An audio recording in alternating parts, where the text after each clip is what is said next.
more. You could attack for this. Just a pass. Penny's there. It's over. Fernando Cifuentes has found it. You've been patient. You've been waiting all this time, but you ready. You've been putting in that grind, so let's go. Champions are hard to find, but you know the goal when you're ready to shine. Haven't heard of you, then they know. You got your sights set on that road. If it's time to battle them, then let's go. Cause you'll never stop. Show them what you got. Stays asleep. From that GM Close power. combat onto a Bogish. Is that enough? Yes! Jump across, gets the knockout. Defeats Volchula. Show them what you got. Yeah, they already know. You got your sights set on victory road. Show them what you got. Yeah, they already know. You got your sights set on victory road. Gets the leg down. Can you look down the wish cash when he has a little bit of health left? Oh! What HP left. I know.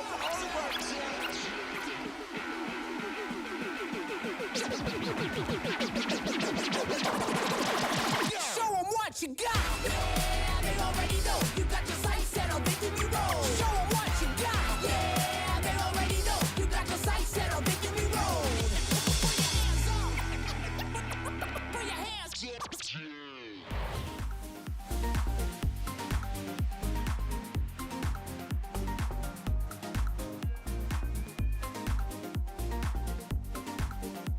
Blue skies, high tides, and chill vibes are what you think of in the great state of California. But before we head to Anaheim for Worlds, we take a trip to NorCal for the 2025 Sacramento Regional Championships alongside the one and only Will Dunphy, also known as Speediest Chief, also known as the face of the Pokemon Go Championship Series.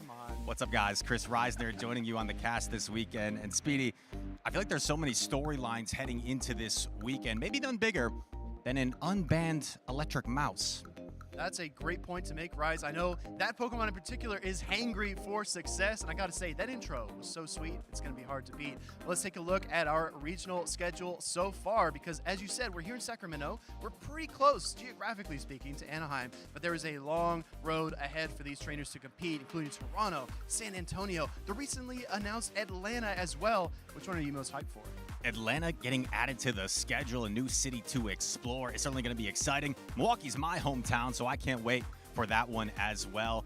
And then we wrap it up with those big-time events, New Orleans and Anaheim at the end. Let's take a look at what these trainers are playing for. These are the championship points breakdown. First place nets you 350 championship points. And take a look here at the cutoffs as well. Top 75 US and Canada, top 50 in EU. It's not just about reaching that 500 point threshold, Rise. You have to stay at the top of these leaderboards. We see the top 75 from North America fighting for their place in the World Championships, many of which will be here today trying to acquire those championship points as we move forward onto the season. Well, speaking of fighting for championship points, let's take a look back at our most recent NA regional. This is Louisville, where Arrow took on Lyle Jeffs in the finals. Hello, Pokemon trainers! Softove here to recap the 2025 Louisville Regional Championship. At the second North American tournament of the season, we saw the meta continue to develop. Familiar Pokemon like Dunsparce and Clodsire dominated Day 1 usage, but on Day 2 it was Malamar, Shadow Drapion, and Kanto Marowak who took the spotlight.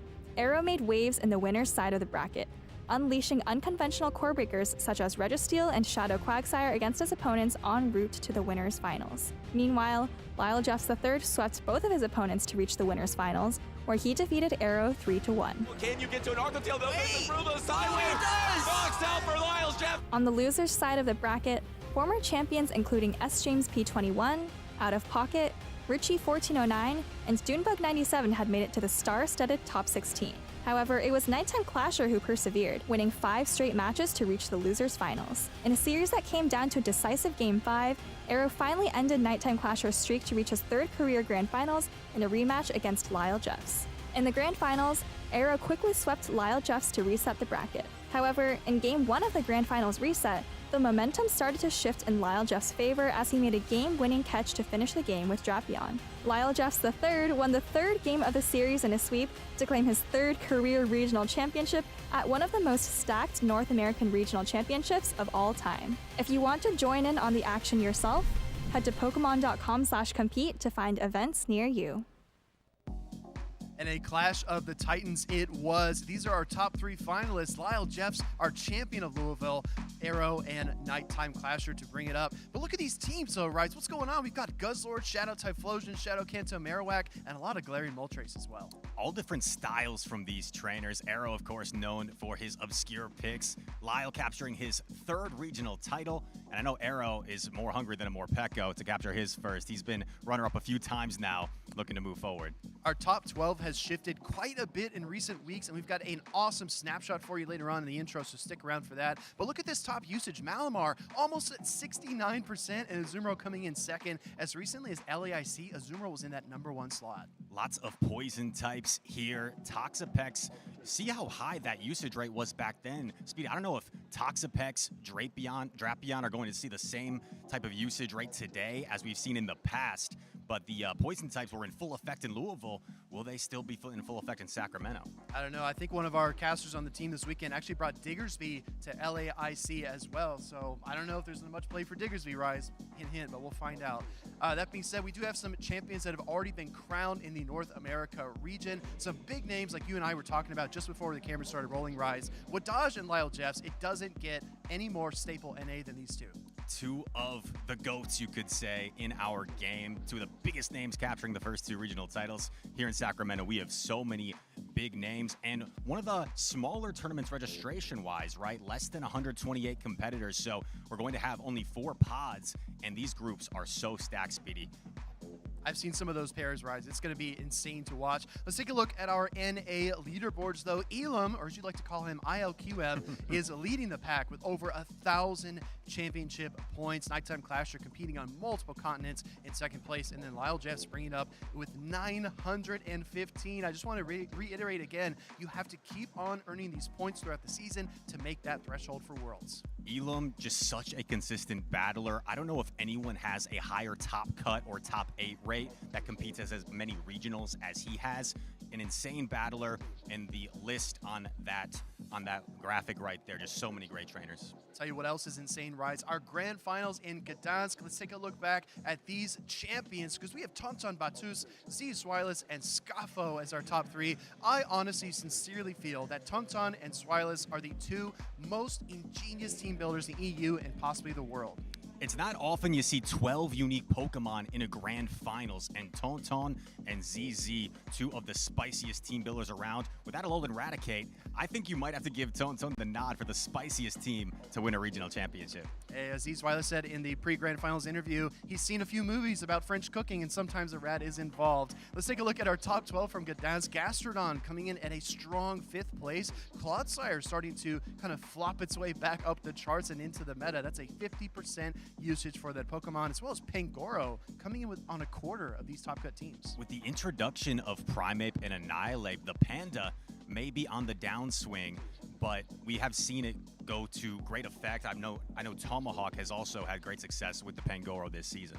That's exactly right. Speaking of Tomahawk and some of our other talented EU trainers, let's take a look at our chart. These are some of the top players that have won regional championships already. We've got Kazim33, Boom, and Tonton Batus. We talked a lot about Tonton, but Rise, which one of these 3 is the most impressive in your mind? I've got to go with Boom for the simple fact in his first ever regional, he captured the title. How impressive is it to go against big names? He ended up facing Colin 6, who they called the final boss in the grand finals. He wasn't intimidated. He kept his composure and was able to take down one of the best trainers in the world. As we take a look at the European leaderboard, Tonton Batus right now sitting at number 1. Some big names like Tomahawk UK, Neza Beethan captured the Buenos Aires regional, and Colin 6, who we just mentioned, sitting there at number 4.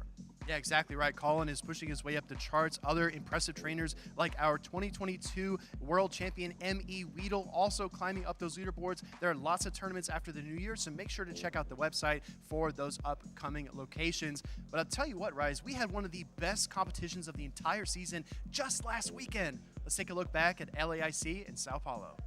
It's time for a quick recap of the Latin America International Championships 2025. I'm Tomahawk UK, and I was in Sao Paulo when Mato Galde took Brazil by storm against many of the best Pokemon Go players in the world. Famous for its electric atmosphere, LAIC was a showcase of some of the best talent, support, and sportsmanship that Pokemon Go has to offer. Dominating the scene were meta staples, including Clodsire, Azumarill, and Shadow for Alligator. However, LAIC was also ripe for spice, as Primeape, Jumpluff, and even Shadow Alolan Marowak found their way into trophy placements. Championship Sunday kicked off with a face-off between friends, which saw fan favorite Marto Galde take a quick victory over his teammate Richie 1409. Richie dropped into the losers finals for a sensational set of 5 against local hero 12 Vitorello. In fascinating fashion, Vitorello and his Galarian Moltres recovered from a 2-game deficit to secure his place in the LAIC Grand Finals. Vitorello went on to stun the crowd as he steamrolled his way through the first 3 games against Marto Galde, resetting the bracket and leaving everything to play for. In one of the most closely fought finals the game has ever seen, Marto Galde and Vitorello took the series to a final game of 5. An immensely climactic charge attack priority event saw Azumarill and Galarian Moltres exchange heavy blows, with Marto Galde coming out victorious. Marto Galde is your 2025 Latin America International Champion! Give it up for the Tercero del Mundo! Off the back of his 3rd place finish at the 2024 World Championships, his 1st place finish at the 2025 Lima Special Event, Marto Galde sealed his name as a legend of the game, as he became the 2025 Latin America International Champion. Make sure to keep up with all of the incredible action and Pokemon champions this season at Pokemon.com/compete. It just brings a tear to your eye. LAIC had everything you could ask for in a Pokemon tournament. Reverse sweeps, grand finals bracket resets, decisive game 5s. It was one of the best competitions of the season. Argentina, Brazil, and Mexico all represented on Championship Sunday. What a thrill, Rise. I was there in person, Speedy, and how happy to see Marto capture another championship, his first international. He has been such a fan favorite in the community, such a nice guy, as well as Richie, terrific trainer, one of the nicest people you'll meet. And Vitorello, maybe lesser known than the other two, but making himself known is what happens at these regionals. New players, new faces going on big runs.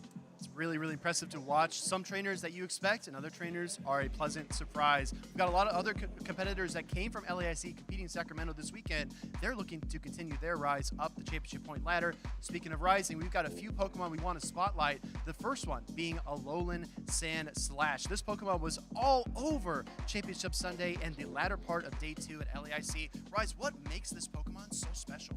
That Steel Ice typing and the ability to shut down Ariados, which we have seen be so effective so far this season. We've also seen some people opt for Shadow Claw recently. A little bit better matchup against Azumarill, which has been a staple in the meta so far. I remember Game 5 of the losers finals, Vitorello and Richie both leading their Sandslashes. Like you said, Shadow Claw, Sandslash for Richie, Powdered Snow for Vitorello. But there's also a Shadow for Alligator lurking in the waters. This Pokemon was the headliner coming into the Max Out season. And guess what? It's back, baby. If you are coming to a Pokemon Go regional, you need to have a plan for Shadow for Alligator, especially on the safe swap. It's been the main strategy for a lot of players. It is so dangerous, up energy. You got to have a plan for the Gator, or he's going to say, see you later. I hope everyone claimed their LAIC drops and got pockets for Alligator from that special research. But there's some other Pokemon that are on the downswing. Dugong seems to be kind of gone, as our co-caster Alpha Phoebe likes to say. I haven't seen much of it. It seems to be overtaken by Pokemon like Dunsparce or like Ariados in that safe swap role. Once again, with the introduction of Primeape and Annihilape, some fighters, Dugong may be a little bit more hesitant to be brought by some of our trainers. Also more Pekko. Yet to be seen whether we're going to see much of it this weekend, but that hard-hitting Aura Wheel, that electric typing will make the Dugong go bye-bye. So definitely it'll be interesting to see whether it's brought here this weekend. Speaking of Pokemon that have gone bye-bye, Diggersby is a ground type, and it is so deep in the usage numbers, it might as well be in the ground itself. Diggersby was very prominent, a great Clodsire Core Breaker, probably one of the best Clodsire answers in the entire meta. Rise, I know some people still believe in it, maybe like yourself, but I don't know if there's a spot for Diggersby this weekend. I still like Diggersby. I think it's bulky. I think it has the ability to soft lose certain matchups against maybe Azumarill, set up the farm down. Some people are skeptical of the Diggersby, but I think it's still a strong Pokemon. Well, Rise, we were worried, or maybe not even worried, maybe just more concerned that we were going to be overtaken by the Apes, Primeape, Annihilate. Let's take a deeper dive at those two Pokemon because they had a pretty strong performance at LAIC. I think that Rage Fist was a massive upgrade for those Pokemon. Annihilate probably got a little more shine than its Primeape counterpart, but I do think it is a viable counter user. Will we see it here in Sacramento?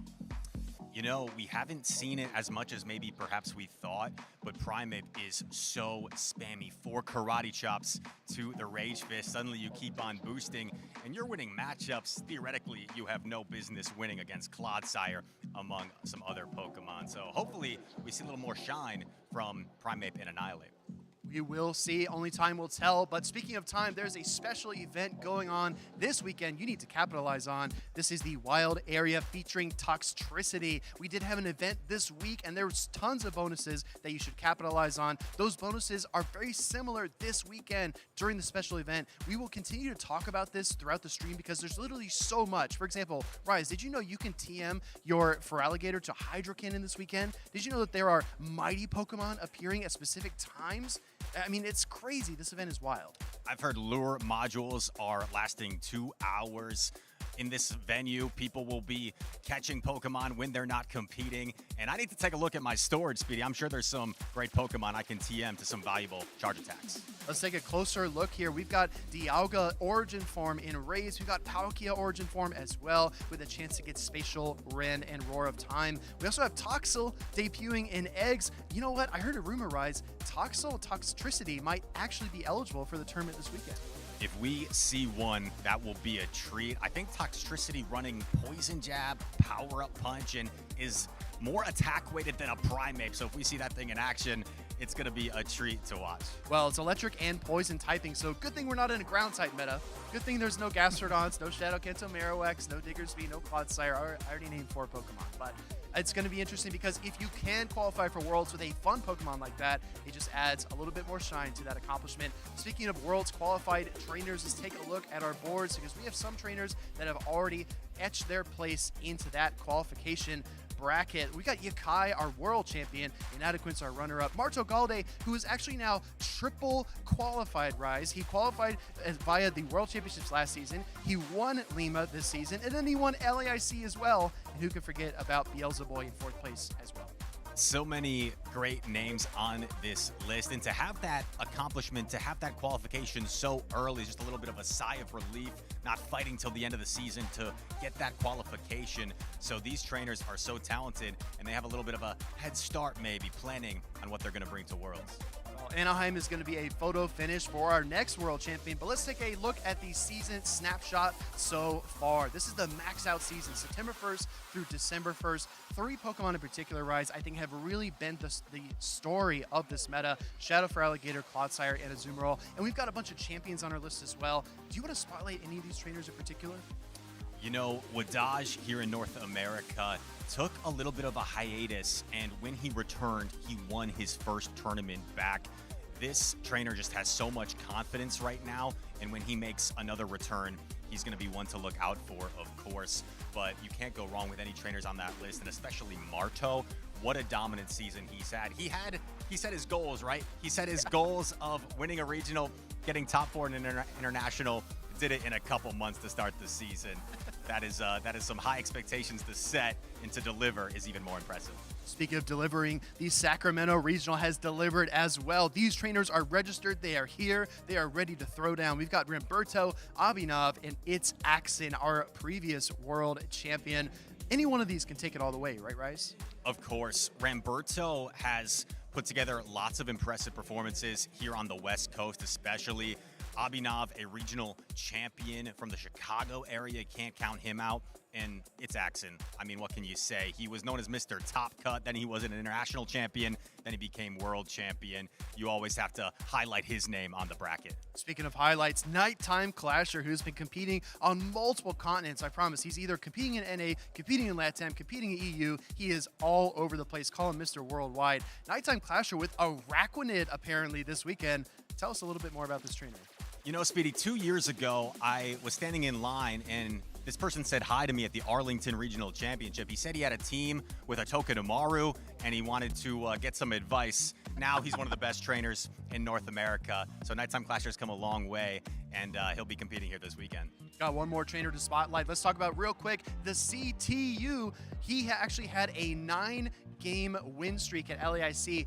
5 of those games in the loser side of the bracket. I mean, this trainer is so impressive, kind of flying under the radar for a lot of our community. Maybe not are too aware of him, but I think the C2U definitely has what it takes to succeed. Mandibuzz is one of my top picks for core breakers for this current meta, and I'm really, really excited to see him competing this weekend. Let's talk about predictions though, Rise. We have some Pokemon we think could steal the spotlight. I'm going to lead in with Miltank and Morpeko. I went with the Wigglytuff as an obscure pick with the poison types. I don't know if it's the smartest pick, to be honest, but I felt like it was something that could shut down Morpeko and Primeape as well as Annihilate. Well, we have Alpha Phoebe with 4 Shadow Pokemon, and meanwhile, DeFi, I think the only grass type on this graphic outside of Shadow Jumpluff with Superior. I think Superior is one of the most polarizing Pokemon in the meta, and you and I will definitely discuss that as the cast goes on, but I'm really excited to see if that Pokemon will succeed this weekend. Of course, each one of those Pokemon is only a piece of the puzzle. These trainers need to build a full team of 6 and then choose 3 of those Pokemon to compete during their battles this weekend. I'll tell you what, Rise. People want to follow along, you can head over to Pokemon.com. You can also check out all of our socials. Use that hashtag PlayPokemon on your social posts. We saw an awesome one during LAIC, an illustration of the cooking scene that we did during the broadcast, and it really just warmed everyone's hearts. If you are enjoying the tournament, make sure to share those social posts no matter where you are, and use that hashtag PlayPokemon. It's going to be a great weekend. Looking forward to it. And I think we're just about ready to send it over to our co-casters. Absolutely. DeFi, Alpha Phoebe, lead us in.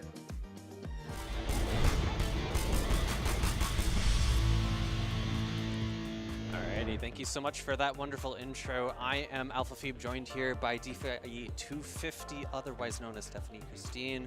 How are you feeling this wonderful Saturday morning?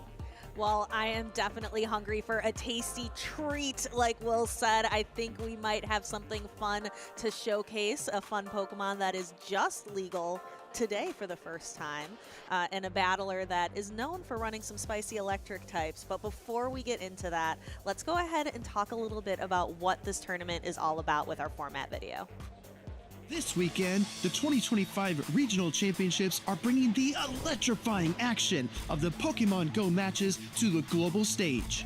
Top trainers from across the world have gathered to compete for a share of over $125,000 in cash prizes, travel awards, and the all-important championship points that could secure their spot at Worlds 2025 in Anaheim, California. The competition is fierce and the strategy is key. This tournament spans 2 intense days of action, where our trainers battle it out in a double elimination bracket using the Green League format. Every match is a best-of-3 clash, but the stakes get even higher in the winners finals, losers finals, and grand finals, where the action extends to a best-of-5 showdown. Trainers will be strategizing in a Bring 6, Pick 3 format, each one carefully selecting a team of 6 Pokemon, but only 3 will enter the fray in each game. Every choice could be the difference between victory and defeat.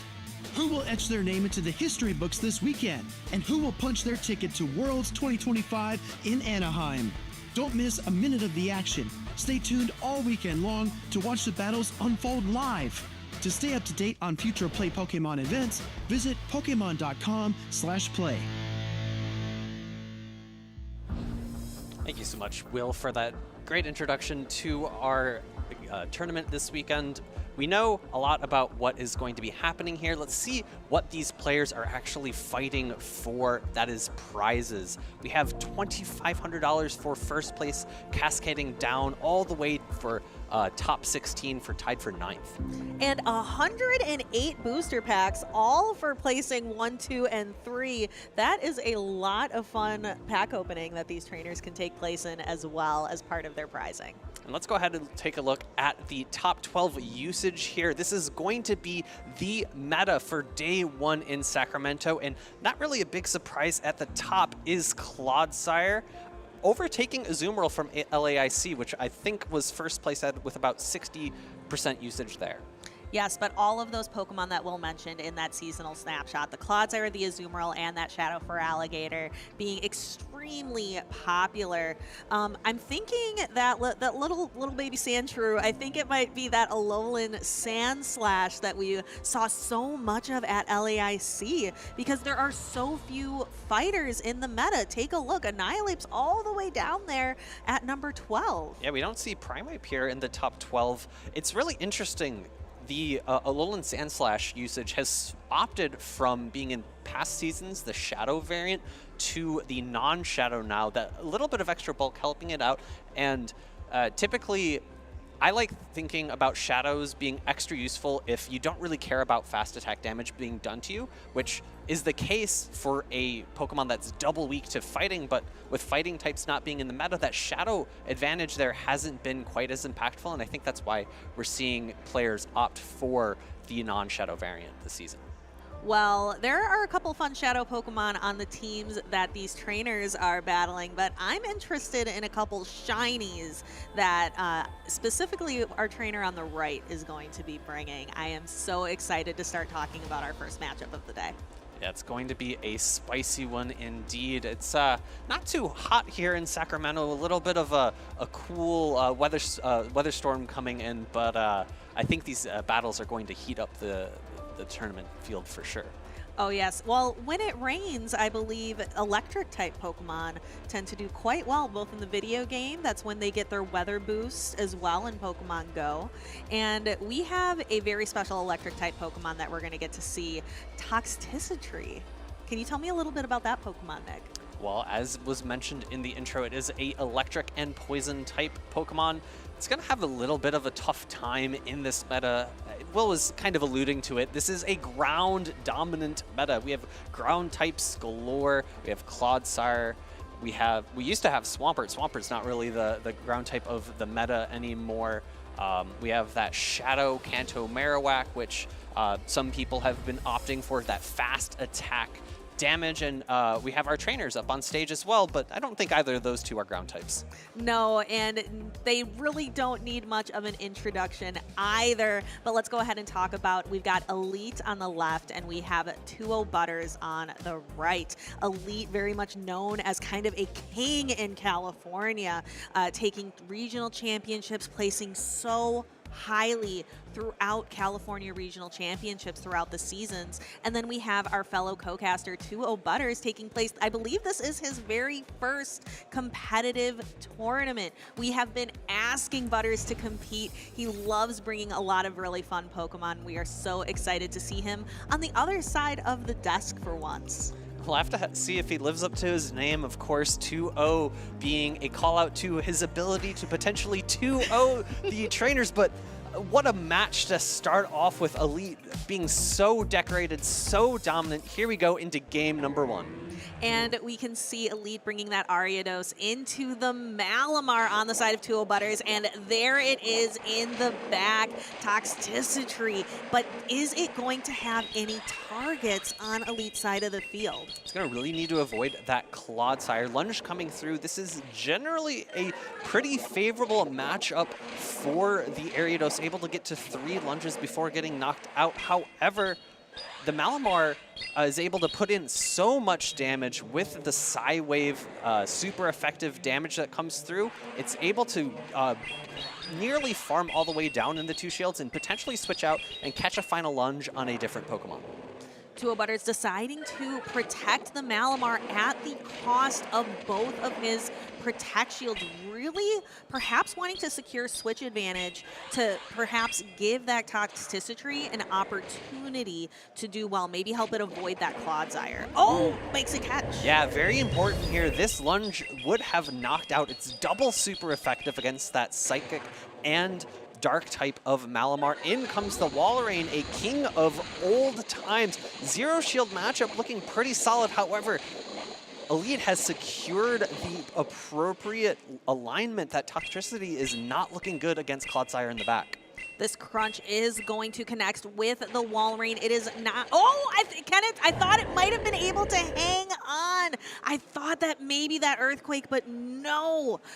Shadow Drapion with that 20% boost to its attack being a Shadow. But here it is, Toxicity. It runs a Poison Jab, Power Up Punch, and Wild Charge. Let's see how tanky this Pokemon is. I know it's a bit of a glass cannon. We're about to find out for the very first time. Oh my goodness, the crunch nearly knocks it out. And swapping to catch this Aqua Tail, Butters is going to be not liking this final Pokemon as it comes in. Actually, Elite opting to stay in, maybe opting to land another Aqua Tail or force the energy out from 2-0 Butters. Instead, Butters recognizing that this endgame is looking really tough, not throwing a charged attack, and in comes the Toxtricity. Be curious to see if Elite decides to show his third Pokemon. No, actually opting to switch to the Ariados. Yeah, but he's got that entire full health Clodsire. Elite gonna try to just work to maybe not show it. This Power-Up Punch, will that be enough? It is going to be neutral damage. Not quite. I think the Drapion's going to knock it out. Elite not even having to show the Clodsire in the back, which would have certainly spelled disaster for 2-0 Butters anyway. We got to get a little bit used to the damage calculations from this Toxtricity. It is brand new, just introduced last Monday into eggs.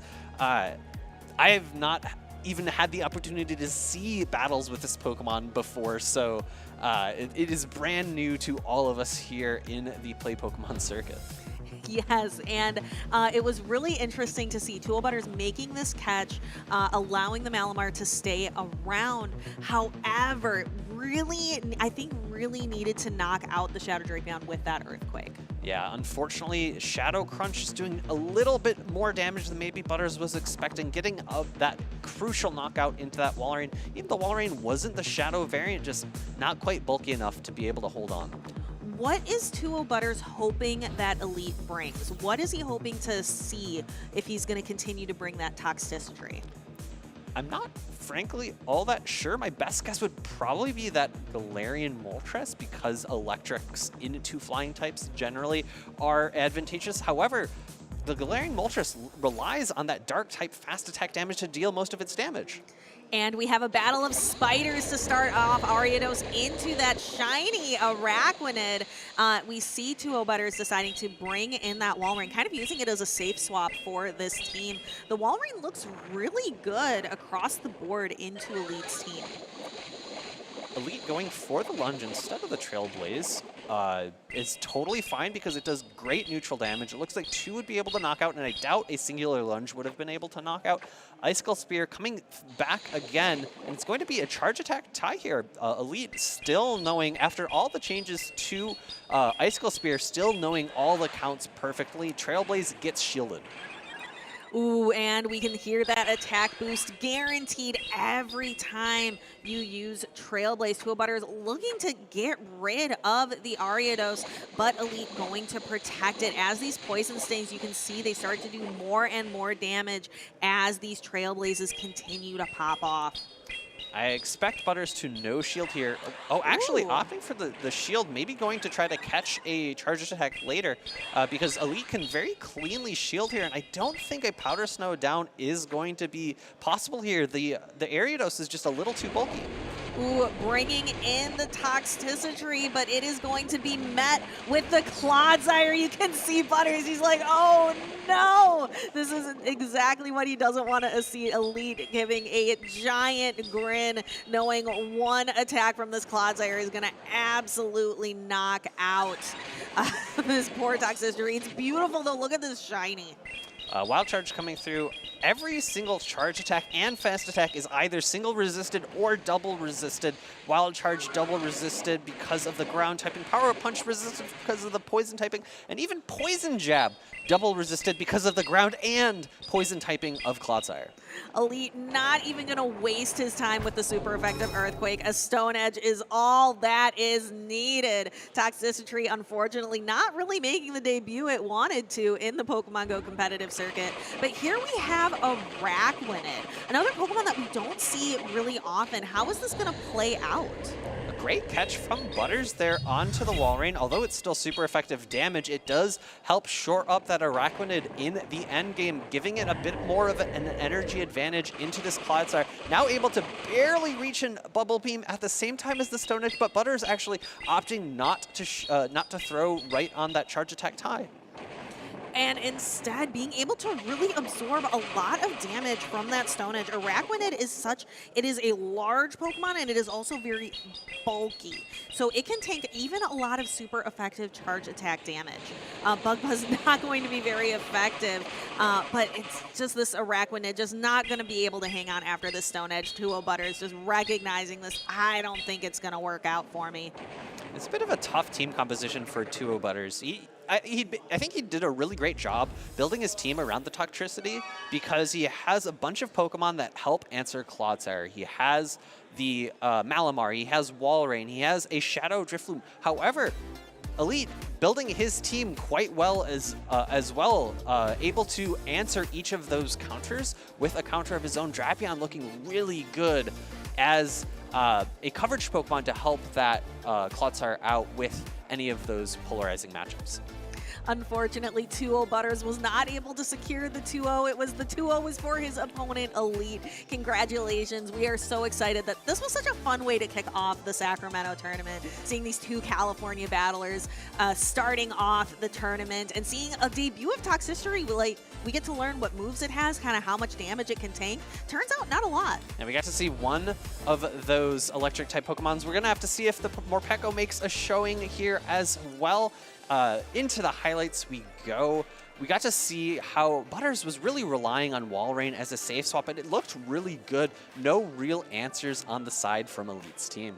Yeah, I noticed that as well. Consistently bringing it in as the swap, but just wasn't really able to leverage it, having to protect it against things like these Trailblazes from Ariados. Ariados is such a powerful Pokemon. It really, we started to really see it after Louisville. Yeah, with the absence of steel types in the meta, even though, as we all know from the 2023 NAIC, Ariados does beat Registeel, right? It's able to shine so well, and in addition to steel types not really being in the meta, flying types aren't in the meta as well. You know, if Butters happened to bring that Drifblim, it would have been a really strong answer to that Ariados, but Butters feeling maybe Drifloon didn't have the best matchup here against Elite. And we know 2-0 Butters for his love of those spicy electric type Pokemons, not necessarily of the Ghost, but I agree that Drifloon would have been really, really fun to see. It did quite well over in LAIC. I believe one of the strongest proponents of it was Dunebug, and he made quite a showing with it. It's a little tough in a meta that also has a lot of Shadow Drapion, where Shadow Drapion is going to be one of the more flexible, faster pacing Pokemon in the meta. Only 4 Poison Stings to get to those Aqua Tails. It is so spammy being able to just dish out those charge attacks. A Pokemon that we just saw that isn't very spammy but very bulky is that Araquanid. Araquanid really made its debut with M.E. Weedle, winning the Juniors Championship with it in Pokemon Go in its inaugural season in the competitive circuit. Why is it making a little bit of a comeback now? Because I've heard some whispers of Araquanid, not just from 2-0 Butters. It's because bug typing is going to be the premier typing to resist ground, and ground is such a strong typing in this max out meta. Additionally, as a bug and water type, it also resists water type damage as well as ice type. So it does really well against Feraligatr if that Feraligatr is opting to run Hydro Cannon and Ice Beam instead of running Crunch. So it has a lot of good anti-meta play into a lot of the common meta strong Pokemon. The downside to it is, as you pointed out, is that it's really slow to its charge attack. Bug Bite not being the best energy generating fast attack, it does have the option to opt for Infestation, but people typically like the harder damage of Bug Bite. and a Pokemon, you just mentioned some Pokemon that are really strong, really meta. That was a lot of Elite's team. Let's go ahead and check in with Rise to Occasion and Elite in that winner's interview. Thanks so much, Stephanie. I'm here with the reigning, defending Sacramento Regional Champion, Elite. Elite, take me through what went through your mind. First, when you saw 2-0 Butters as your first opponent, and then when you saw Toxtricity on the team sheet. What's the word for it? I got like intel that he was running Toxtricity, and then he ended up confirming it to me. So what I did is I looked up the the moves that it gets because I did not know that it was even in the game. But yeah, when I saw his name, I was so scared. I was so nervous to play him. But yeah, it was a good match. Did you find yourself with that electric poison typing, having to think to yourself like, what moves do I throw at this? What are my answers for this thing? Yeah, actually, I had to like think it 3 times over if Moltres could do neutral damage with Sucker Punch, and the answer is it does. But yeah, I was thinking about the typing. It like messed me up. Now, you've been deemed the California King. You've had so much success in these regionals on the West Coast. Take us through a little bit of your preparation here for Sacramento and this new meta. What went into your team building for this?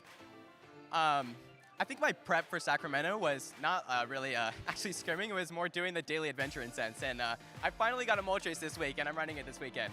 That was like the most prep that I did. The actual like in-game practice that I did was like 3 hours total for this tournament. Yeah, I didn't really put much prep into this, but I mean, I'm here to play, so. A very entertaining first matchup to kick things off here in Sacramento. Elite, best of luck. And before we let you go, anybody you'd like to shout out as we move forward this weekend?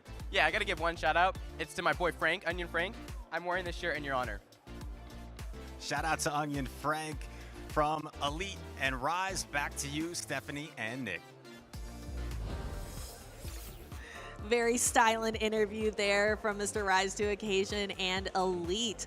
I always find it interesting when trainers talk about how much they're prepared versus like how some trainers, they spend a lot of time thinking about their teams, and some trainers roll in saying, I built my team last night.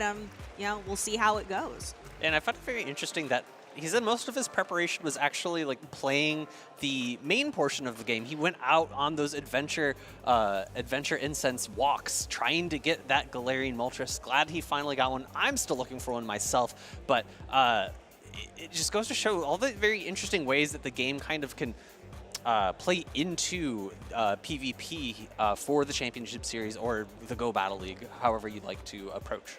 Yeah, one really good tip, if you see the Galarian Moltres out there and you're like, I want one, one Pokemon that you can actually obtain right now during this Go Wild event is that Origin form Dialga with Roar of Time. You can actually extend your daily adventure incense to be able to have more opportunities to collect those Galarian birds, especially Moltres. Another pro tip, if you have multiple Master Balls like me, you can use them if you see them, but I'm sitting on 2 Master Balls right now, so still waiting to get lucky and have one of those incense Galarian Moltres pop up for me. Yes, and I have heard that if you are lucky enough not just to see a Galarian Moltres, but to see a shiny one, you can catch it not with a Master Ball, like it's not going to run from you, is a rumor that I've heard. Ooh. Actually, that's like one of my favorite things about those 3 birds is that their shiny variants are like the same coloration style as the original versions. And I think that's like, I think they look really, really cool as their standard forms, but their shiny forms, I love the callback. It's great. I do as well. One way too, so you're out there, you're going on these walks to collect those Galarian birds. Maybe you can also stop by your local Pokemon leagues, Nick. Yeah, locals are a great first step into competitive Pokemon. You can play all sorts of Pokemon games there, the video game, the trading card game, as well as Pokemon Go. Go ahead and scan that QR code that's on the screen to find a league near you. Have you had the opportunity to go to many local events this season, Stephanie? I have not, but I am looking forward to going to a couple after the holiday season. Yeah, I have had an opportunity to go to 1 or 2 myself, and I'm sure a lot of the players have been, who are out there right now, have been grinding their local scenes. I know Texas has a lot of top-tier battles in there. Maybe one of our co-casters is a frequent to those local scenes. Yeah, rise to occasion, actually leaving Wisconsin, you know, like the home state for both of us, but moved to Dallas and has really gotten to benefit from the strong local scene there. Has really boosted his competitive play. He was like, oh, let me scooch on by you and move all the way down to Texas to take on the locals down there. We have some predictions from us as to the battlers that we think are most likely to go to day 2. And starting off strong there, Will with a lead, already securing a round 1 win. Yeah, and Rise's pick, Pokemango, is also 2024 NAIC Top 16 is a big achievement. Really looking to claim a great title there today here in Sacramento. And I'm really surprised, honestly. Looking at this list, why didn't Rise put Softov if Softov is Rise's coach? I don't know. I know he's pulling for her to do well in, as well. So I am so excited to see Soph here competing.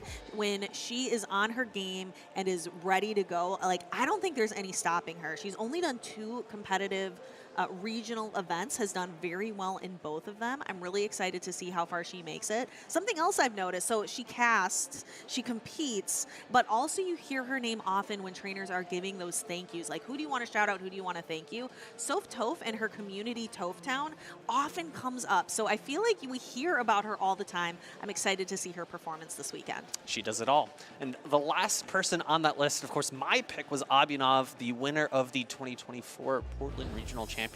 And I'm hoping that he makes a strong showing here and makes his way to day 2. We can see our 2 trainers approaching the stage, getting ready to go.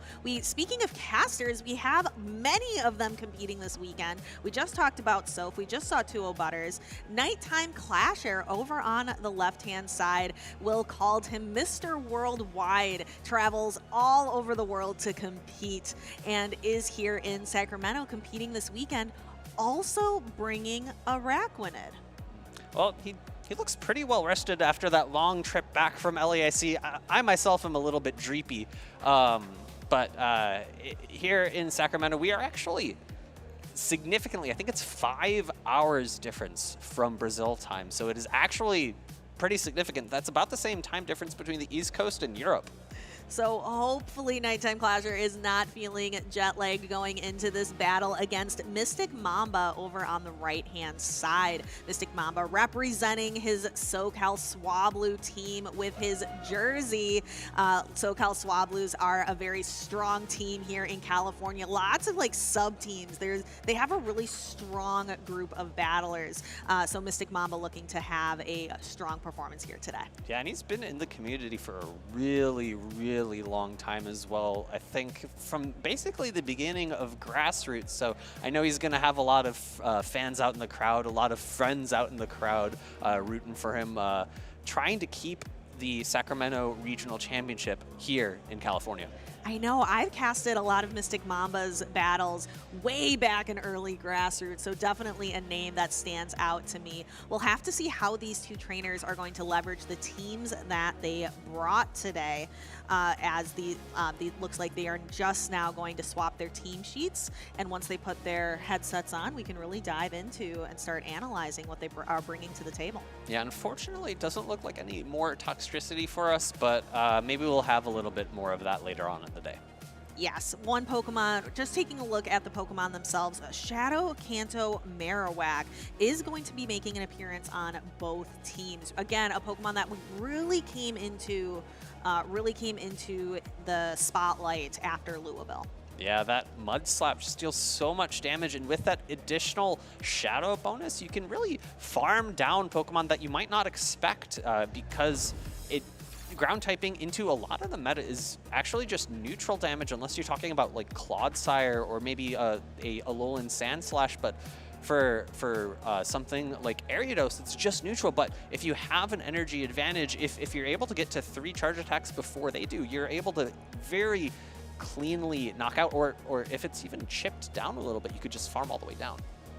So other Pokemon that they have similar on their teams, I see Shadow Kanto Marowak on both. I see Azumarill on both. But I think the similarities end there. I love the Araquanid pick, the Toxapex pick from Mystic Mamba, a really good Pokemon if you're targeting something like that Azumarill.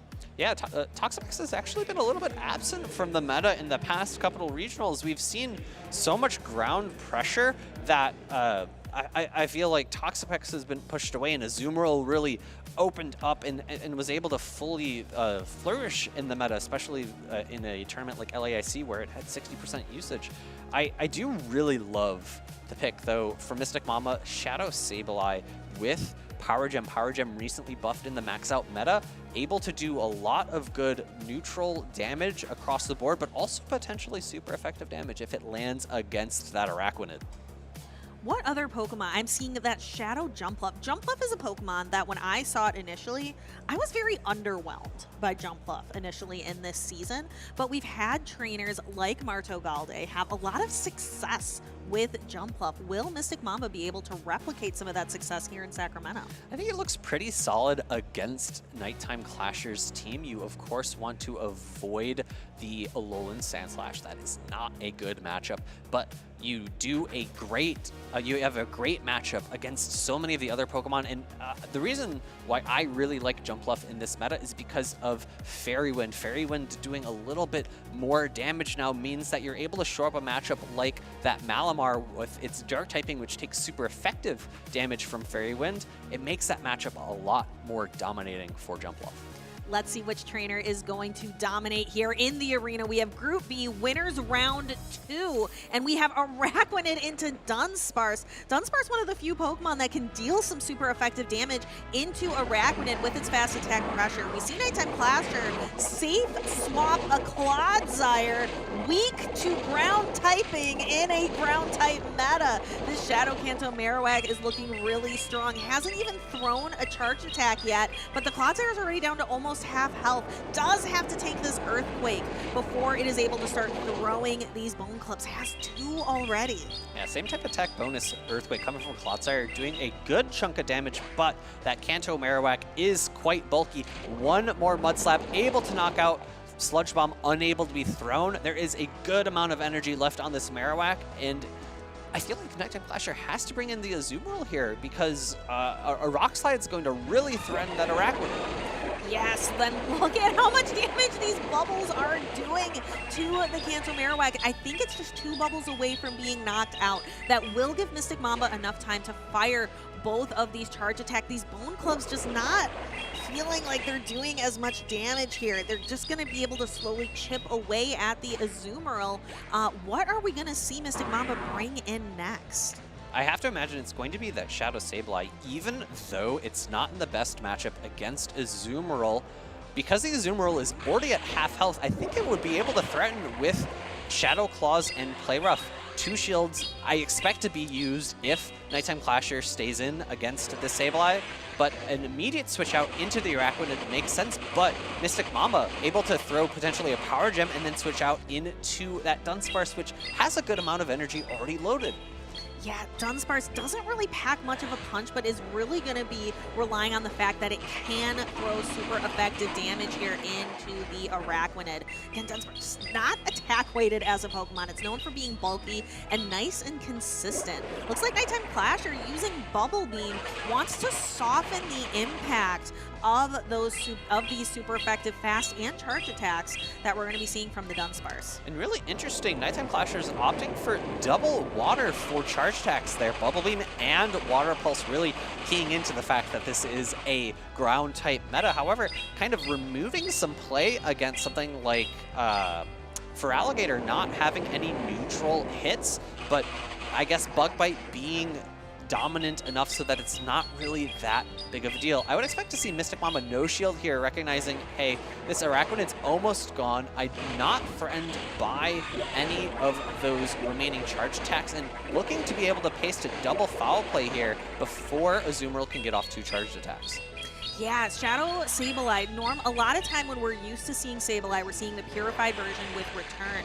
Shadow Sableye going to be able to pack a lot more of a punch with Shadow Claw and is going to be using Foul Play and Power Gem as its 2 charged attacks. Foul Play coming through, able to pick up the knockout, and it's going to look like a Shadow Claw down from here. Araquanid not quite able to make it to another charge attack, and Nighttime Clasher is going to have to think about how he's going to be able to deal with that Shadow Sableye. Looked so good in game number 1 there. Yes, one thing that really shocked me about Nighttime Clasher was using the Clodsire as a safe swap when there was that Kanto Marowak on the other side of the field. It doesn't feel as safe against Mystic Mamba's team. Yeah, that's a great call. In most matchups, it's a pretty safe swap. Even into something like Shadow for Alligator, you're able to take a Hydro Cannon and threaten a shield with an Earthquake. But against something like that, that Shadow Marowak, you get farmed down, and you take 2 Bone Clubs into your Azumarill, and the Azumarill's half health. Yeah, it just did not work out. So I'm interested to see how Nighttime Clasher is going to respond. I think the Clodsire still looks really good. Just has to mostly avoid that Shadow Kanto Marowak matchup. And it's a bit tough. I talked about how the Shadow Jumpluff is a great answer for that Malamar. But you also have a Azumarill, so Malamar, another Pokemon which against a lot of teams is very safe, doesn't feel that safe into Mystic Mamba's team. So I'm struggling to think of a really solid team combination from Nighttime Clasher that it feels safe into Mystic Mamba's team.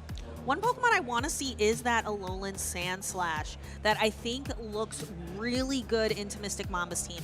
Maybe isn't like perfectly safe against everything there, but can hit just about everything for at least neutral damage. And we know that Alolan Sandslash, it's an attack-weighted Pokemon. So even if it's not a Shadow, it is going to pack quite a punch. Pokemon not really throwing punches. We're going to be seeing some bubbles and we're going to be seeing some rollouts here to start off game number 2. And it looks like Nighttime Clasher is on the same page as you, bringing that Alolan Sandslash. I'm really curious to see if it's running Powder Snow or if it's running Shadow Claw. We saw a little bit of variance in LAIC. The Powder Snow variant does a lot better into the ground types, such as Clodsire, or even the grass types, such as Shadow Jumpluff. However, it does a lot worse into something like Azumarill, which Mystic Mamba has brought into this game. Yeah, Nighttime Clasher opting to leave the Araquanid on the bench this time, maybe not performing the way that he was hoping, not being able to align it onto something like that Marowak. Instead, opting for that Alolan Sandslash that I'm very interested to see bringing it in the back. Azumarill is great at being able to absorb all of this damage coming from the Dunsparce. Even though it paces to its charge attacks fairly quickly, Azumarill just able to absorb so much damage, leaving the Dunsparce with just a sliver of HP. Azumarill's going to be able to tank this just fine. Nighttime Clasher has to decide, do I value the health on the Azumarill right now?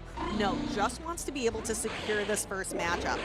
Actually swapping, making an aggressive swap really into this Alolan Sandslash after securing the lead matchup. And I really like this play from Nighttime Clasher because of how safe that Alolan Sandslash is, able to switch in it pretty safely. And unfortunately now, we see Mystic Mamba has switched out, which means that Clodsire is potentially faced up. Oh, excuse me. I was going to say it was going to be faced up against the Alolan Sandslash, but the Alolan Sandslash is on Nighttime Clasher's team anyways, so that's never going to happen. But Clodsire into that Shadow Sableye does look pretty good in that endgame.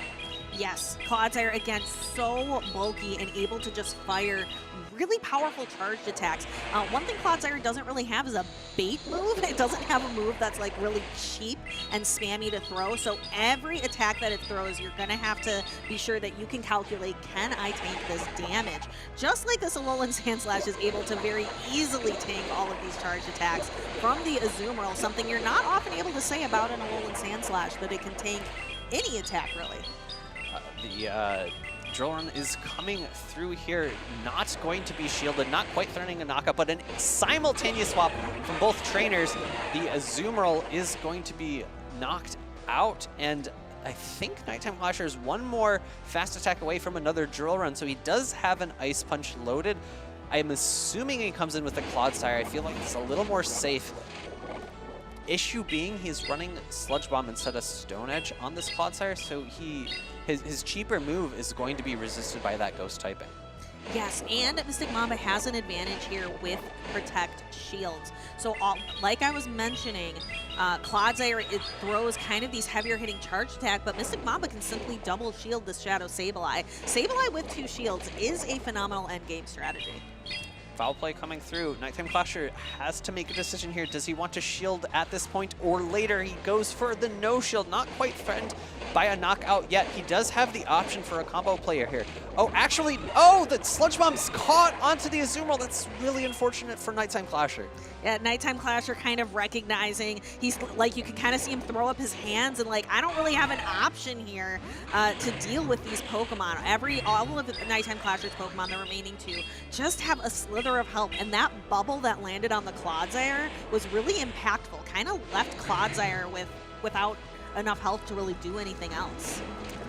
And I almost thought that Nighttime Clasher was going to go for a simultaneous swap there to try to farm down the Azumarill with that, farm down the Azumarill with that Alolan Sandslash, but instead, maybe second-guessing himself, went for the Sludge Bomb, gets caught, and that really is the end of the game there because he no longer has enough health to fight and utilize his last shield that he had saved.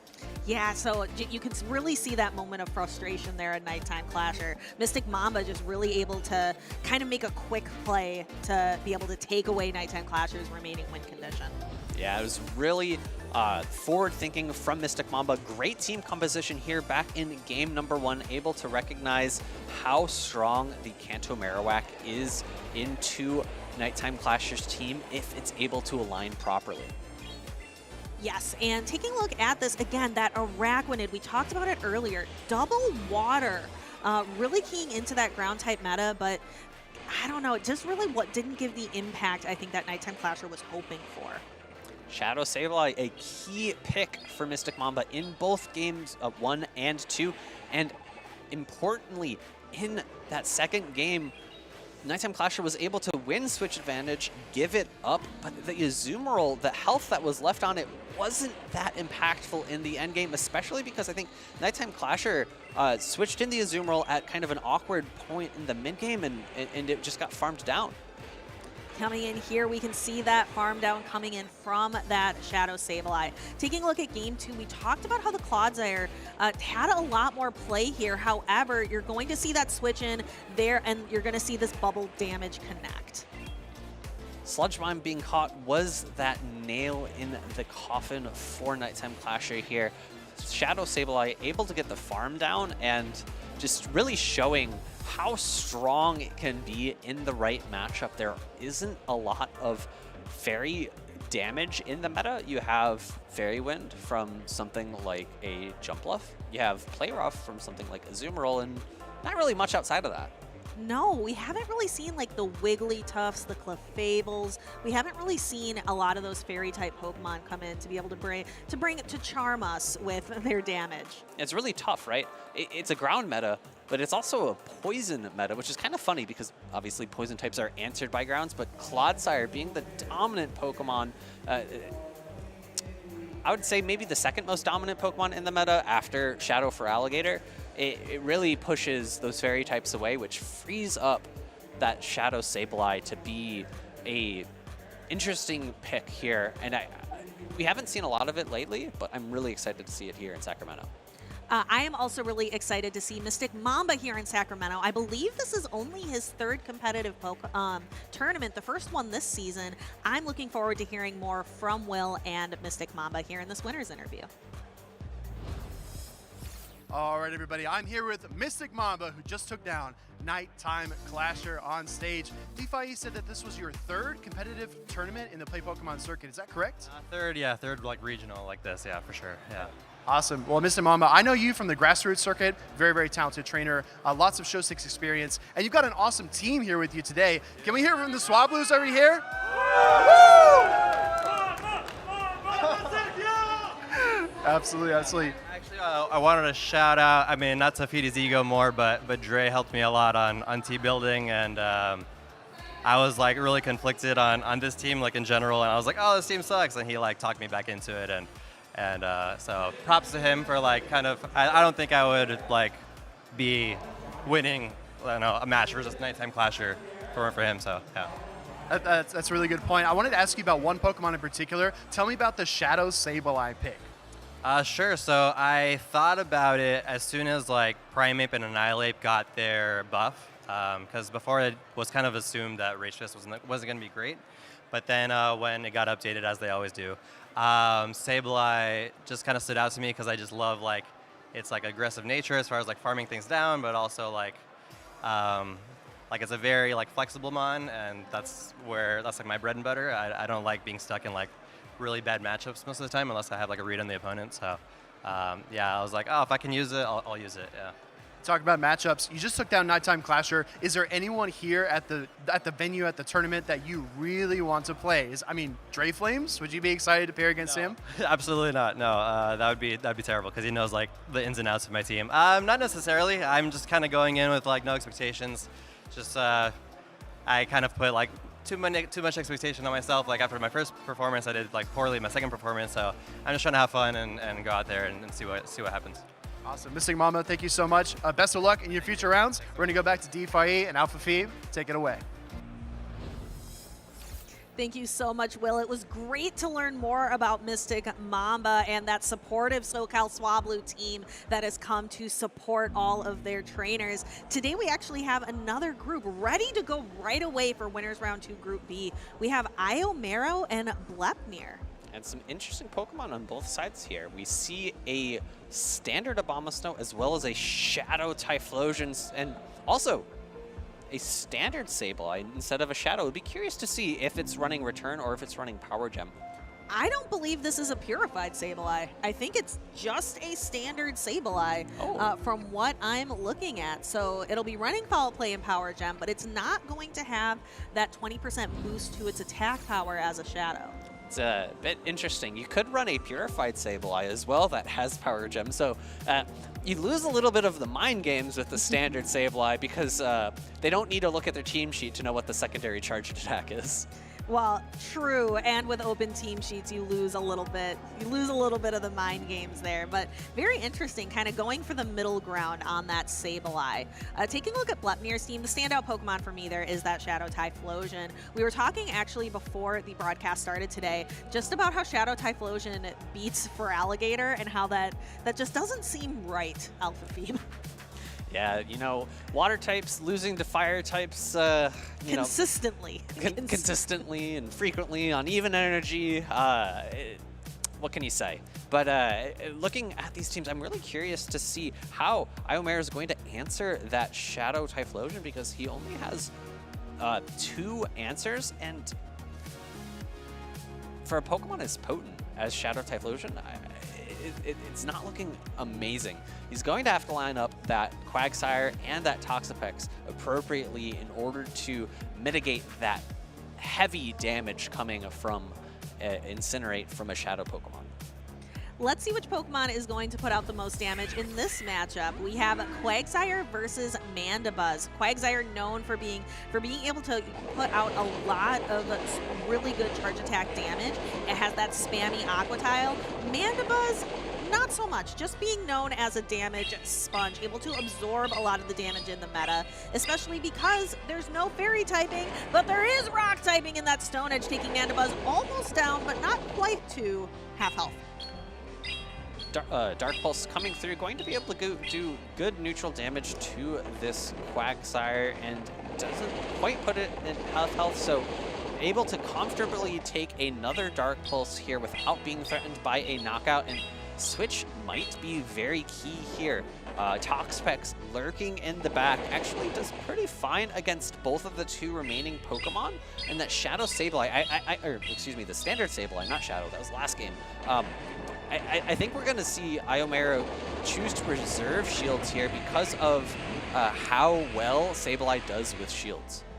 this is going to be an interesting matchup with the Shadow Typhlosion and the Toxapex. Again, you think water type into fire type. However, look at how much damage that Thunder Punch does. Toxapex already being down into half health. Hasn't even thrown a charged attack yet. Brian coming through, going to be able to pick up a knockout. Shield up from Blepnir, going to try to preserve this Shadow Typhlosion. We'll see if he's able to switch out after this next Thunder Punch, or if he's going to be threatened. Actually, no. Iomair opting to no shield. This Thunder Punch might threaten close to a knockout. And it doesn't hang on. No, I thought it might hang on with just a sliver, but the Toxapex is knocked out. Aomero hanging on. Can the Quagsire get to its attack? No. Typhlosion has such a high attack, it is going to win any cap tie just about in the entire meta. And here we have the final matchup with just Sableye into that Shadow Drapion. Now, Drapion has a lot of advantages. Aomero, though, does have an extra Protect Shield. Do you think that's going to impact this matchup at all? I think it will, and that's a great no-shield call from Iomaru because you want to be able to no-shield the first one in case the Crunch does get a debuff.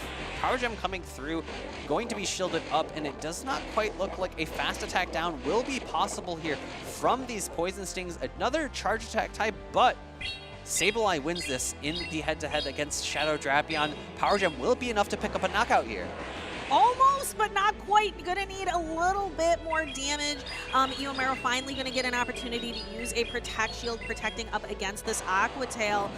Shadow Claw is, oh, we actually see the Typhlosion gonna try to get a Incinerate in, but that damage didn't apply. Really important that 2 Shadow Claws knocked out there. If it was 3, I think Blepnir might have been able to get a fast attack down here. Going now for an Aerialist, but knocked out in a singular Shadow Claw.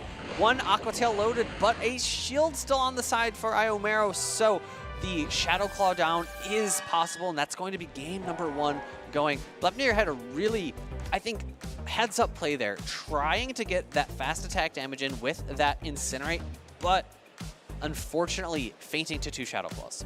Yeah, really, I'm hoping you can kind of walk me through how 2 Shield Sableye really took that endgame matchup. It's just that damage. Shadow Claw is such a good fast attack. It's not like Counter, which was recently lowered in energy generation. You're able to get to those charge attacks. Power Gem not quite able to pick up the knockout, which I was a little bit surprised by, but it is not the Shadow Sableye, which I think was very key there in that endgame. Yes, another thing I think was very key in the endgame was the damage from Incinerate not applying. I rely on you for the math, Alpha Feed. Can you tell me a little bit why that Incinerate damage from Blepnir did not apply? Absolutely.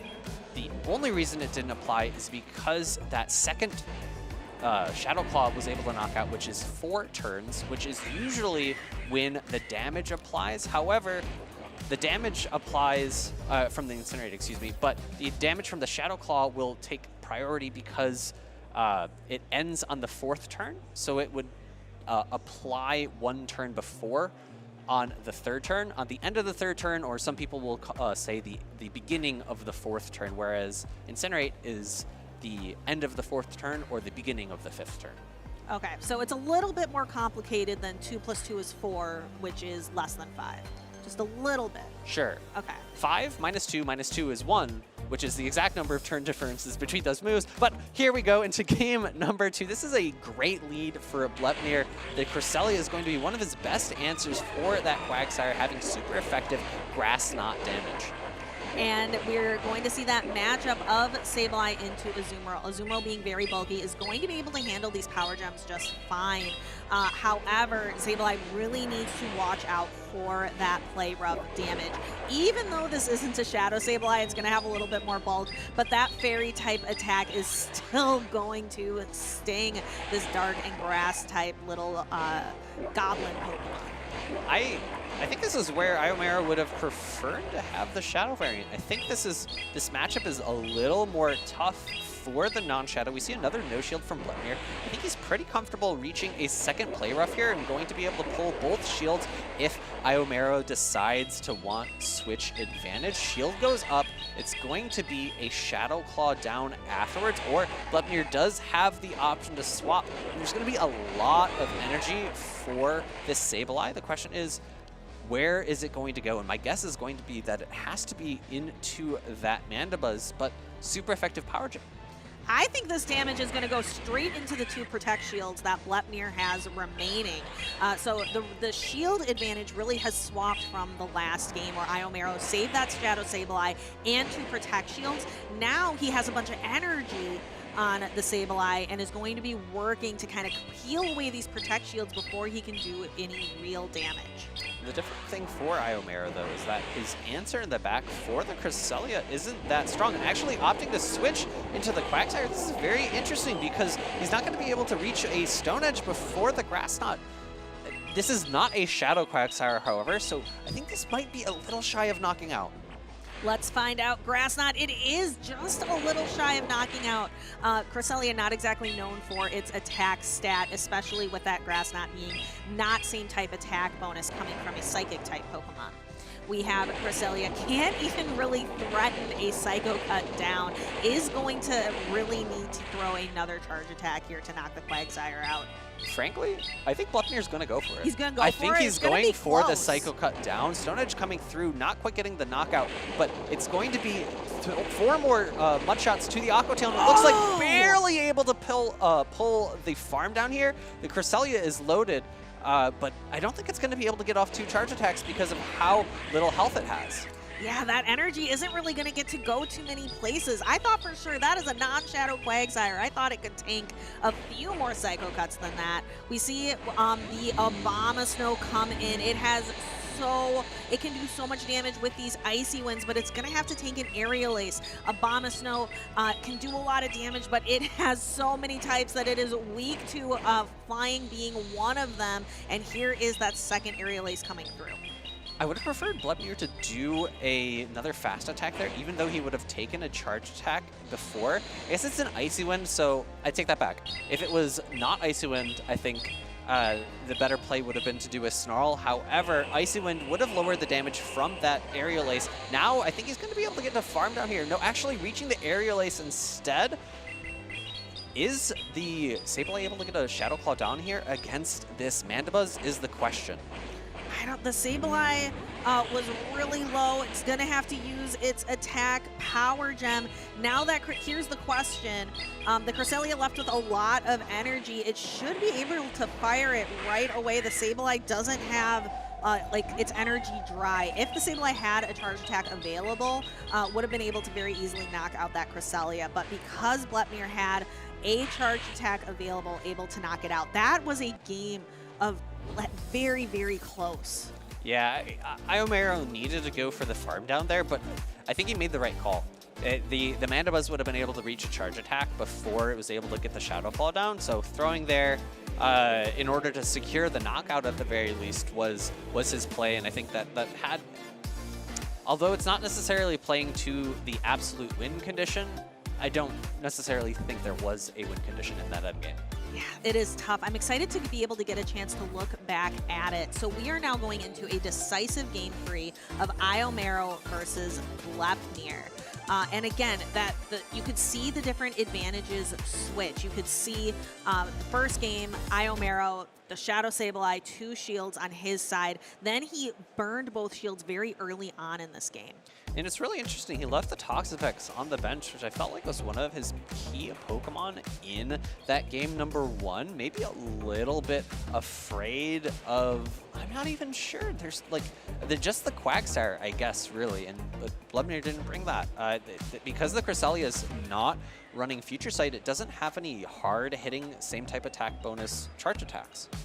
I'm looking back at this replay. I'm not sure that Psycho Cut down was necessary from Blepnir. He really only needed that one final charge attack. He didn't need both of them. So a little risky, but it paid off for him. Yeah, it's one of those plays that I feel like if you start to go for it, you really need to stick to your guts and push all the way through. Once you've made the decision to go for the farm down, just stick with it. If you don't get it, It's unfortunate, but if you are able to get it, you put yourself in such a dominant position. Although I said it might only be able to get one of them off if the charge attack picks up a knockout, then you're able to get both of them off, right? What we are going to see here is a Quagsire into the Cresselia. We saw earlier that Quagsire can tank a Grass Knot from Cresselia, but it's certainly not comfortable. We see Iomera pivot right into this shiny Abomasnow. And is there really, what's the strongest counter on the side of Blepnir is obviously going to be Shadow Typhlosion, but Shadow Typhlosion is on the bench this time. I cannot imagine safe swapping Abomasnow into a team with Shadow Typhlosion. Iomero is off of the rails here, but it's going to be working out because Blepnir's team has no answer to this Abomasnow. Maybe a bit of a mind game coming from Iomero here, because if your opponent expects you to never bring a Pokemon, maybe they play a little bit weak to it. And that is exactly what Blepnir has done in this particular line of 3. Iomero is recognizing this and using a Protect Shield on the Abomasnow. There's the Mandibuzz, and because the Abomasnow had a little bit of energy, it's going to outpace Mandibuzz to its first attack and be able to land this Icy Wind, unless Blepnir is going to opt to use a Protect Shield, does in the last moment. Then we can safely bring this Quagsire back, and Mandibuzz now is stuck in this matchup with an attack drop. Dark Pulse coming through. We saw that the Quagsire was able to very comfortably take 2. It looks like with the attack drop, it's able to take 3.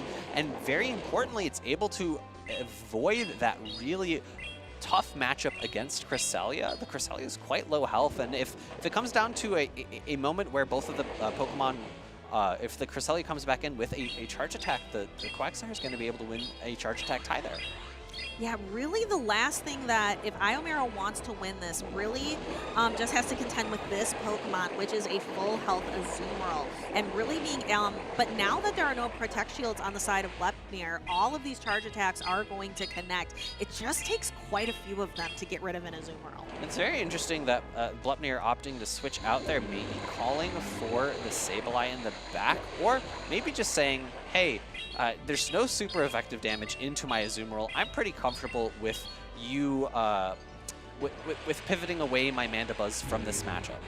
So instead, Iomero could have gone for that super effective attack from the Abomasnow. If he really wanted to, could have saved up, done the Energy Ball, but instead is going to rely on the Sableye. Has to use the Protect Shield here if he wants any damage to apply from his Sableye. We're going to see the Ice Beam bounce off the Protect Shield, and then we're going to start seeing, oh, there's the Mandibuzz, and here comes a super effective Power Gem.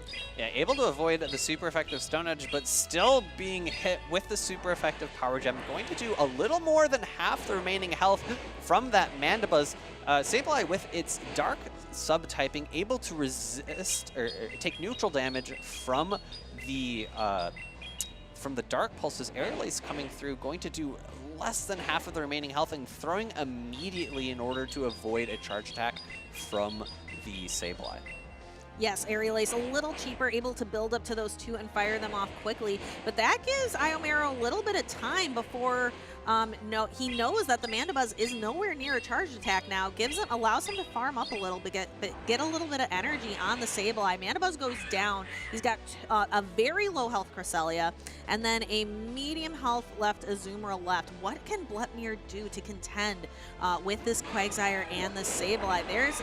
Are we going to see a swap? No. Iomero throwing on good timing with the Power Gem. How much damage is this going to do?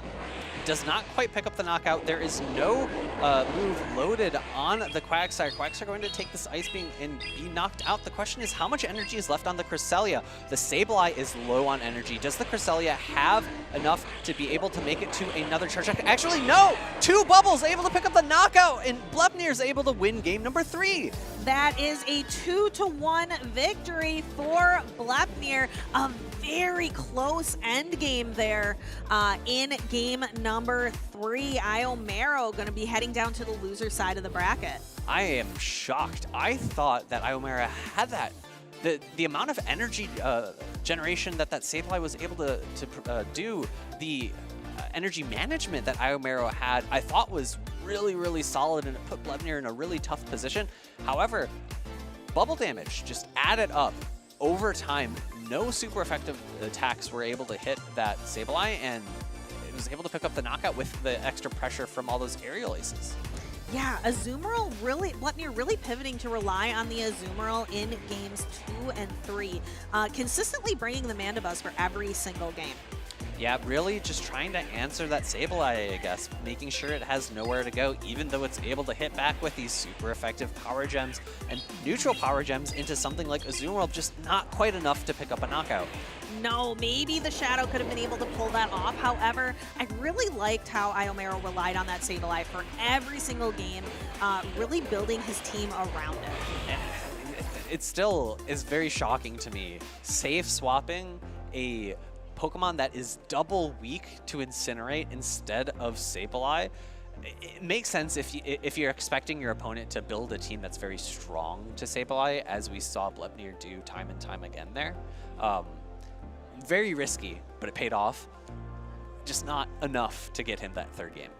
No, I would be so frightened to bring my Abomasnow, knowing that that Shadow-type Lotion could potentially be on the other side. So that was a fantastic team read from Iomero, but again, just not really enough to secure the game victory. However, Iomero not out of this yet. This is a double elimination bracket, so Ken does still have the opportunity to make a loser's bracket run. What a start. Sacramento is showing up. Lots of spice, lots of meta. Let's go ahead and watch some highlights here as we toss it over to our other co-casters.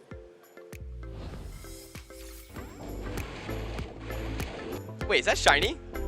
Yeah, it is. Oh, that's sick.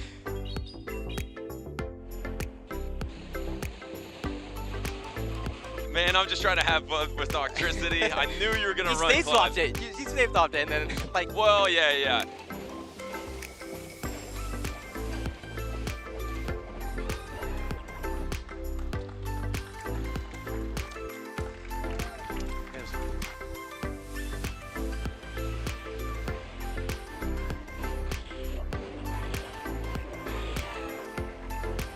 Good games. Thank you. All right, I am here with Heidonis, Actual, and Elite, and I've got some awesome questions to get to know them just a little bit better. Heidonis, we'll start with you. Question number 1. What are you most excited for this weekend? I would say I'm most excited for hanging out with my chill friends this week, so it's going to be a really, really great weekend. Elite? Hayden kind of stole my line. I was going to say I'm excited to hang out with my friends. Yeah, I'm ready to have fun this weekend. Well, we know you're both just a couple of really chill guys, so that's going to go really, really well. If you could be a Pokemon, which one would you be, Heidonis, and why? If I could be a Pokemon, I would be a Charizard, because I could fly. Yeah. If I could be a Pokemon, it'd have to be Darumaka. It's just the way it jumps. It really, show us. Yeah. Yeah, I'll show show us. you. Look. Yeah. All right, both fire types. I can dig it, though. I can dig it. Question. All right, next question. What is your favorite competitive format of all time? That could be Go Battle League. It could be Play Pokemon. Your favorite meta, if you could call it that. Heidonis, you're up. I would say Open Great League. So, yeah, play Pokemon. I'm the exact same. Open Great League, play Pokemon. Awesome. Next question. What is the coolest Pokemon you have ever caught? Probably Darumaka. Shadow? Shiny. Oh, wow. Shiny. That's awesome. What about you? I'm going to go different here. I'm going to say it's Beware. Beware is definitely the coolest Pokemon that I've ever caught. Beware is super cool. Does have superpower, stomp, and a bunch of other awesome moves. So this is a question for each of you. Heidonis, I know that Elite already gave his answer, but if he was a Pokemon, which one would he be? I mean, Darumaka fits him perfectly. He did the dance pretty well. He did the dance pretty well, I would say. We're one and the same. Yeah. How you do it? Wait, what would I be then? After doing that dance, I got to say you're going to be a Darumaka, too. All right. Oh, Galarian. Yeah, you could be the Galarian. Because I'm a chill dude, ice. Yeah. Very good, very good. Okay, Sacramento is the city of trees. So what's your favorite grass-type Pokemon? Elite, we'll start with you. First one that comes to mind is Rowlet. I think it's just a cute Pokemon. Maybe like a little bit industrial vibes too, so I would say Ferrothorn. Ferrothorn, nice. I like the grass and steel typing. Does not like Talonflame, though. Next question is, what would you say to your future self if you win this weekend? Heidonis. I'd finally beat Elite. California King. Yeah. I would just say good job. Good job, me. I did it, me. Yeah, short and sweet. Okay, fair enough. All right, next question. Would you rather A, win one regional per season but never hit Legend in Go Battle League, or hit Legend every season in Go Battle League but never win a regional? I'm going to have to go with option 1. I mean, big prizes, so yeah. I personally care much more about regionals than I do about Go Battle League, so I'm going to say win a regional every season. Awesome. Good answers. We are in agreement. If you could only attend one international championship per season, which one would it be? I've only been to NAIC, but I'm going to say EUIC. So I was going to say the exact same. I've been to NAIC as well, but I have a lot of friends in EU, and I love to meet them. What about you? It would be LAIC, for sure. Oh, wow. The crowd is insane. If you haven't been, you really should go. We filmed a whole segment on it. NAIC is getting neglected here. It is, it is. But LAIC is the first one and also the most hype, so that's just my opinion. Okay, final question. Who is the best player in the Pokemon Go Championship Series? I'm going to say Elite. Should I say myself? No, I'm going to go with my good friend, Lyle Jeffs III. All right, everybody. I'm here with Mormon Matt. Matt, I would say you are one of the most creative team builders in the entire Championship Series circuit. Can you talk to me about open team sheets and how they help to inform you and your strategy when you're going into play? I think open team sheets on a baseline allows you to set up your Pokemon for success, such as noticing the different type of moves your opponent is running. I think a Pokemon like Sand Slash is really important, understanding that if they're running Powder Snow or if they're running Shadow Claw, that can impact the way that you're going to play some matchups. It makes some Pokemon like a Dunsparce or some Pokemon like a Feraligatr a lot better if they're running Powder Snow or Shadow Claw in a way. When you're using unconventional Pokemon, like I like to use, it's kind of recognizing the strengths that they have in the open team sheets, such as if you're running a Pokemon that's getting released this weekend, like Morpeko, that's an application where Sand Slash, if it's running Shadow Claw, is a lot worse than if it's running Powder Snow. And so being able to take advantage of the not necessarily faults, but differences in your opponent's teams allows you to maximize your own Pokemon's potential. Absolutely. Matt, can you give us just one example of maybe a time when you went into a tournament match and you noticed a particular moveset and you said, this Cresselia has Future Sight and not Moonblast. It makes my Latios with Luster Purge a lot better. That's a very specific example, but I think you'll recognize it. Can you tell us about one example that it helped you in your own gameplay? I think Speedy hit the nail on the head here. In my first round at Portland Regionals, I had a Shadow Latios, a Pokemon that's not that common in the meta, I would say. And my opponent ended up running Future Sight and Grass Knot on their Latios. And so that gave it a lot more play. And their team in general was fairly weak to it. It had a Registeel with not a lot of fast move pressure. It had a Skeledirge, had a Lantern. And those type of Pokemon are where if you notice and you're reading the team sheet and you notice that they're running a different moveset than what's common, normally runs Moonblast, my Latios was very safe, despite being a very glassy and very unconventional Pokemon. And one more tip, Matt, or actually as many as you want to give, what would you say to new players who are using open team sheets for the first time? Because it can definitely be overwhelming to see the fast attacks, the charge attacks, and how can they kind of process all that together and decide what team they should play in their matchup? I think something that helps me a lot is you normally know what certain Pokemon are going to run, such as you know that a Feraligatr is always going to probably run Shadow Claw and Hydro Cannon. So mainly it's try to focus on the third move, the one that can change, I think is the mainly important thing.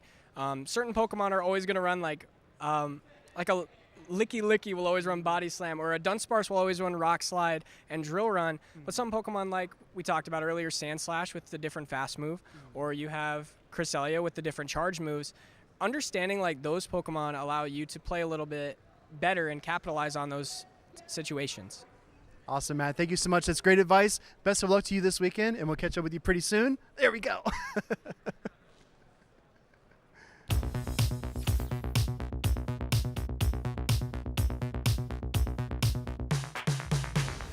I feel like a lot of big weaknesses right now is deck selections. A lot of players do be play testing a whole lot with their decks, with their play groups, and then decide last minute, this may not be the best choice.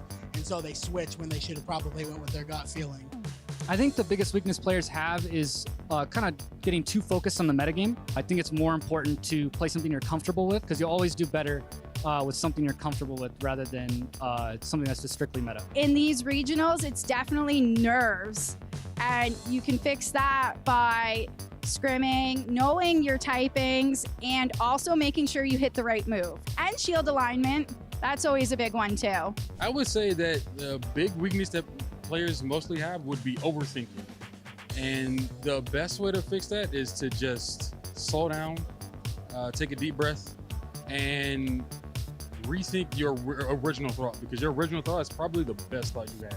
I would say the biggest weakness would be trying to memorize archetypes and patterns to specific mons and not realizing that every player is a different person.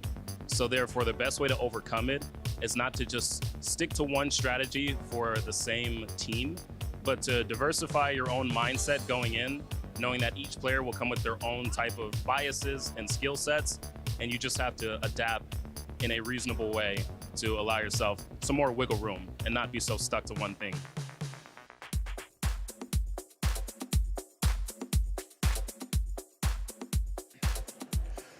Araquanid, Abomasnow, Mandibuzz, Shadow Kanto, Marowak, and Toxtricity. We are already putting on a showcase of the meta here in Sacramento, California. I'm so humbled and excited to join you, Speedy's Chief 2, with my illustrious co-host, Rise to Occasion. You're too much. I have been so excited with these early matchups. We started things off with a bang. I'm amped up. I feel the Toxtricity with some of these spicy picks, and we have a great matchup in store coming up shortly. We've already seen some really talented trainers like Nighttime Clasher on stage, as well as our co-caster 2-0 Butters. How awesome was that to see him on stage? Unfortunately, he was paired against Elite, the reigning Sacramento champion. That is a tough draw on day one of the tournament, but make sure to follow along with his run through that loser's side bracket. As you said, Rise, two impressive trainers coming up here. One actually coming from LAIC, turning right around and competing here in Sacramento. Studmuffins, a 9th place finish at the Latin American International Championships. This is a trainer that you see a lot in practice tournaments. He just can't get enough of preparation in scrims. People have their different ways going about preparing for a big tournament. Some people are more about theory crafting. Some like to get reps and reps. Studmuffins is one of those trainers that gets a ton of reps in preparation for every tournament. That's like me, Rise. I mean, back when I was, competing more in the grassroots, I wanted to see every single potential look. I wanted to play against a wide variety of opponents and then kind of boil down what people were likely to do against my team. I heard that you're the opposite. You don't like to overscrim. You don't like to overthink things.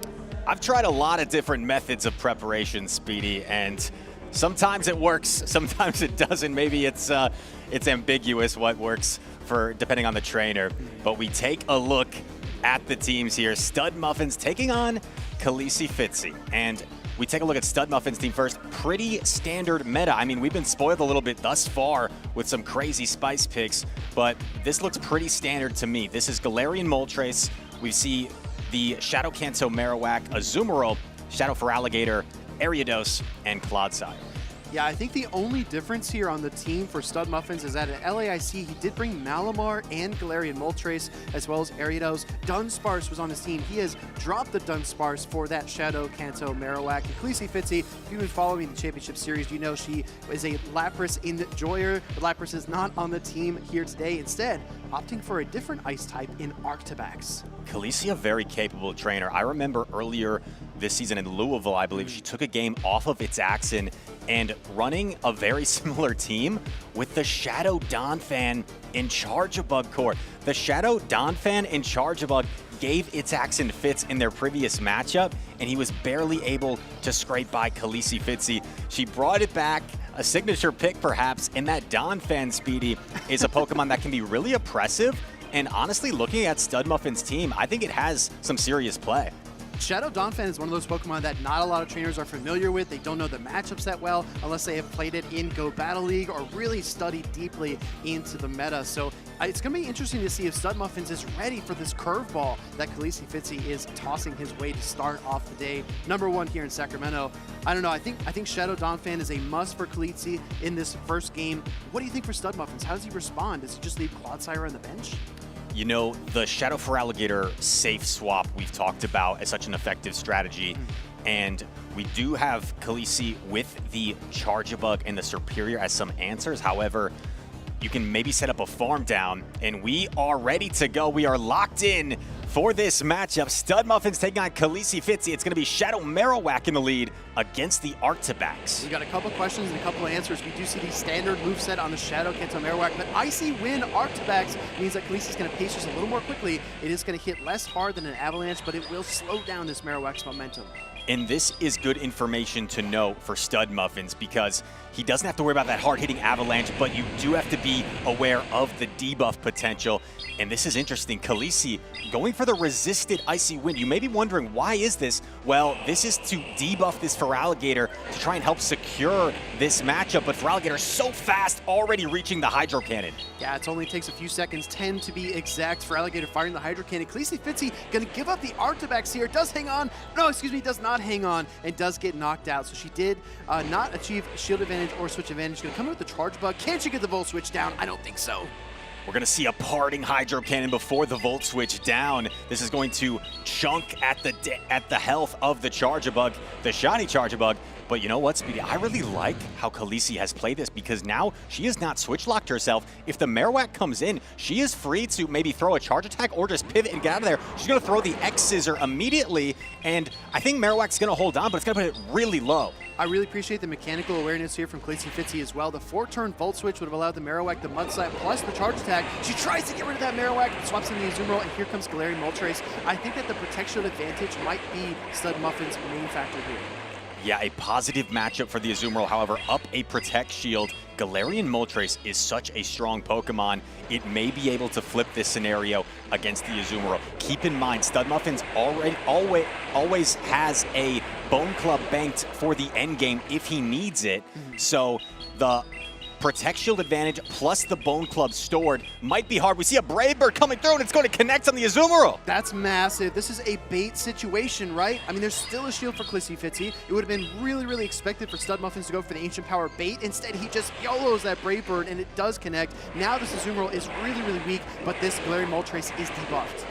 No Protect Shields remaining, but the switch is available. We see the Ancient Power coming through. Khaleesi with no choice but to use that final Protect Shield. Has the Ice Beam loaded, but you know Marowak has the move. Going to switch and anticipate, and a catch for Khaleesi. That's incredible. Khaleesi thought that the Marowak might come in or the Ancient Power was ready, and she got the latter. Ancient Power connects, KOs the Charge Bug. It's all up to Azumarill. Will Studmuffins make a switch of his own? He's going to fire off the Deep Sucker Punches, and the Ice Beam coming through, but is it enough here, Rise? It's going to be enough to knock out the Moltres, but Studmuffins does have that Bone Club banked, I believe, on the Marowak, and it's going to be unleashed. 1 HP on the Azumarill, but no dream as the Bone Club is going to knock out, and it is going to give Studmuffins game number 1. Not a dream, more like a nightmare, right? Coming so close there, but I just want to call back to what you said before the game started. Khaleesi Fitzy pushed our previous world champ to the limit. She just took Studmuffins down to the absolute wire in this game number 1, and she's so close. I really think that a game number 2 win is well within the realm of possibility. Khaleesi coming off a 33 placed finish in her last competition, but sometimes when I watch her play, I am extremely impressed with some of the decision making, and she has taken down some big names, competing a lot on the Championship Series circuit. Khaleesi has defeated names like Out of Pocket in previous tournaments, has some big names on her resume that she's taken down, and is going to try and do the same to Studmuffins here. We take a look at the instant replay. That Brave Bird landing was big for Studmuffins, allowed him to go for just the cheaper energy cost Ancient Power. We see the catch, but Studmuffins was aware, even if she catches this, I still have that energy banked on my Marowak, so he was okay with this. And then we see the Azumarill come in, getting off this Ice Beam. You had to throw it before going down, but it was just too little, too late. The energy banked on Marowak ends up taking game 1. I'm telling you, the awareness by Studmuffins to build in multiple avenues to win that first battle, whether it be the stored energy on the Shadow Kanto Marowak or the Galarian Moltres landing that Brave Bird, and then the double Ancient Powers to try to get the knockouts there onto Charge Bug and Azumarill respectively. I mean, the way that he built, like, basically an insurance plan for himself. He says, you know what, if Galarian Moltres can't pull through, at least I have the Kanto Marowak, and you called that out beautifully earlier. It's a simple strategy, right? But it can be so effective banking a move for the end game, especially when you know your Pokemon can win the charge attack priority. Azumarill, of course, one of the more defense-weighted, bulky Pokemon in the game. Shadow Kanto Marowak always going to win that charge attack priority, even if the Azumarill had an Ice Beam banked there. Well, let's see what we get in game number 2. My eyes are on that Shadow Donphan, but we didn't see the Clodsire target in game number 1, so Khaleesi might have altered her strategy. We're going to get Azumarill versus that shiny Chargebug. And look at this, Studmuffin's ABA weak. He's going to swap directly into his hard check, the Clodsire, but now the problem is, how do you get rid of that Chargebug later? Khaleesi greets the Clodsire with an Artibax. This is going to be relatively neutral, even though you have the super effective Icy Wind. I mean, you see how much that Sludge Bomb does to this dragon. Yeah, we saw Khaleesi Fitzy consulting the open team. She did not see Stone Edge available for that Clodsire, so no need to shield the Sludge Bomb there. Gonna drop the first Icy Wind, like we talked about. Slow down this Clodsire just a little bit, but I don't see any world where she doesn't shield the Sludge Bomb here. Well, she has a decision to make. Sludge Bomb coming through. Khaleesi going to let it go. I guess it's a world that she sees, Speedy, because she's going to give up switch advantage, knowing that once the Clodsire is gone, perhaps the Chargebug is free to roam. And we're actually going to see Studmuffins preserve the Clodsire, giving up switch, maybe can reach a charge attack later on, and this is going to bait out the Chargebug against the Azumarill here. This is so clever, right? Because Khaleesi does have some extra energy on that Chargebug. She might be anticipating a Shadow Kanto Marowak as the third Pokemon. She has no idea it's another Feraligatr, so she's got a lot of flexibility here in terms of her team composition as she fires off the discharge. Nice timing there, throwing after 2 Volt Switches. Sometimes these forward-turn fast attack users can be a little bit tricky to time with that animation. But Khaleesi playing on point here. Second discharge being unleashed. Studmuffin's going to put up the first Protect Shield to protect this Azumarill. Now, I think Studmuffins is in a tough spot, right? Forced to shield there, going to fire off the Play Rough into the Chargebug. It's going to deal a lot of damage. Khaleesi Fitzy unwilling to shield this. She's really been hanging on to those Protect Shields late into the game. As we see the Volt Switches connecting, trying to farm down the Azumarill. She does get to the X-Scissor and banks it, but here we see the counter Sludge Bomb.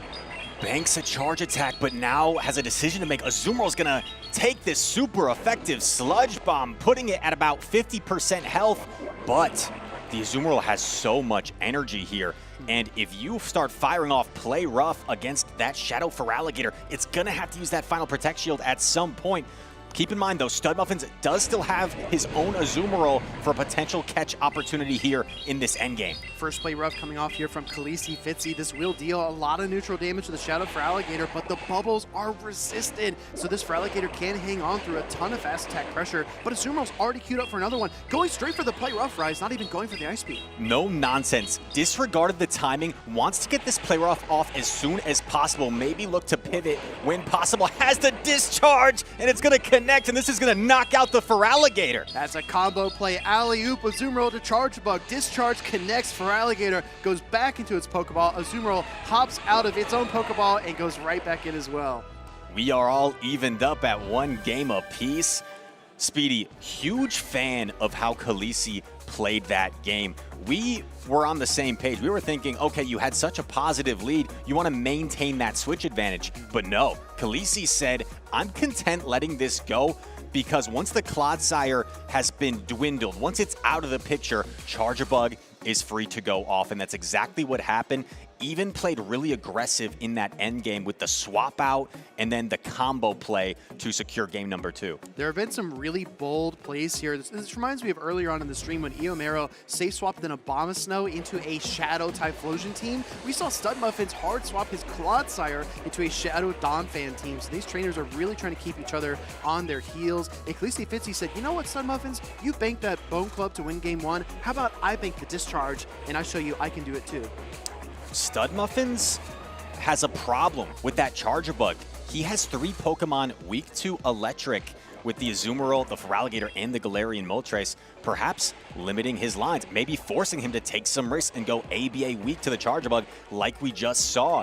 Does he change it up a bit? We haven't seen the Ariados yet, and Ariados with some solid play against Chargebug, against Azumarill, maybe it's time to make that pivot if you're Studmuffins. Consider bringing the Spider. Yeah, I think at that juncture, right, game number 2, he had 2 water-type Pokemon on his team. He was looking for that energy advantage, for that Protect-Shield advantage. He tried to eke out some kind of ground so that he could fire off the charge attacks against the Charge Bug and get the KO and overcome that typing disadvantage. But Khaleesi Fitzy, like we talked about a few times, unwilling to give up those Protect Shields, holding on until the last moment, and it really paid huge dividends for her in game number 2.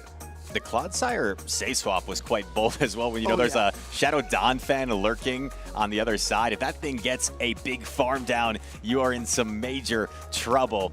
But we are all knotted up at 1.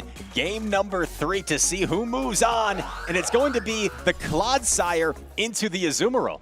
Full team here for Studmuffin's Clodsire lead with double water types in the back in Azumarill and Shadow Feraligatr. Khaleesi bringing that trusty Charge Bug in the back as well as Arctivax. I would love to see her maybe invest in Protect Shield and Arctivax this time because I think the neutral play is very, very valuable.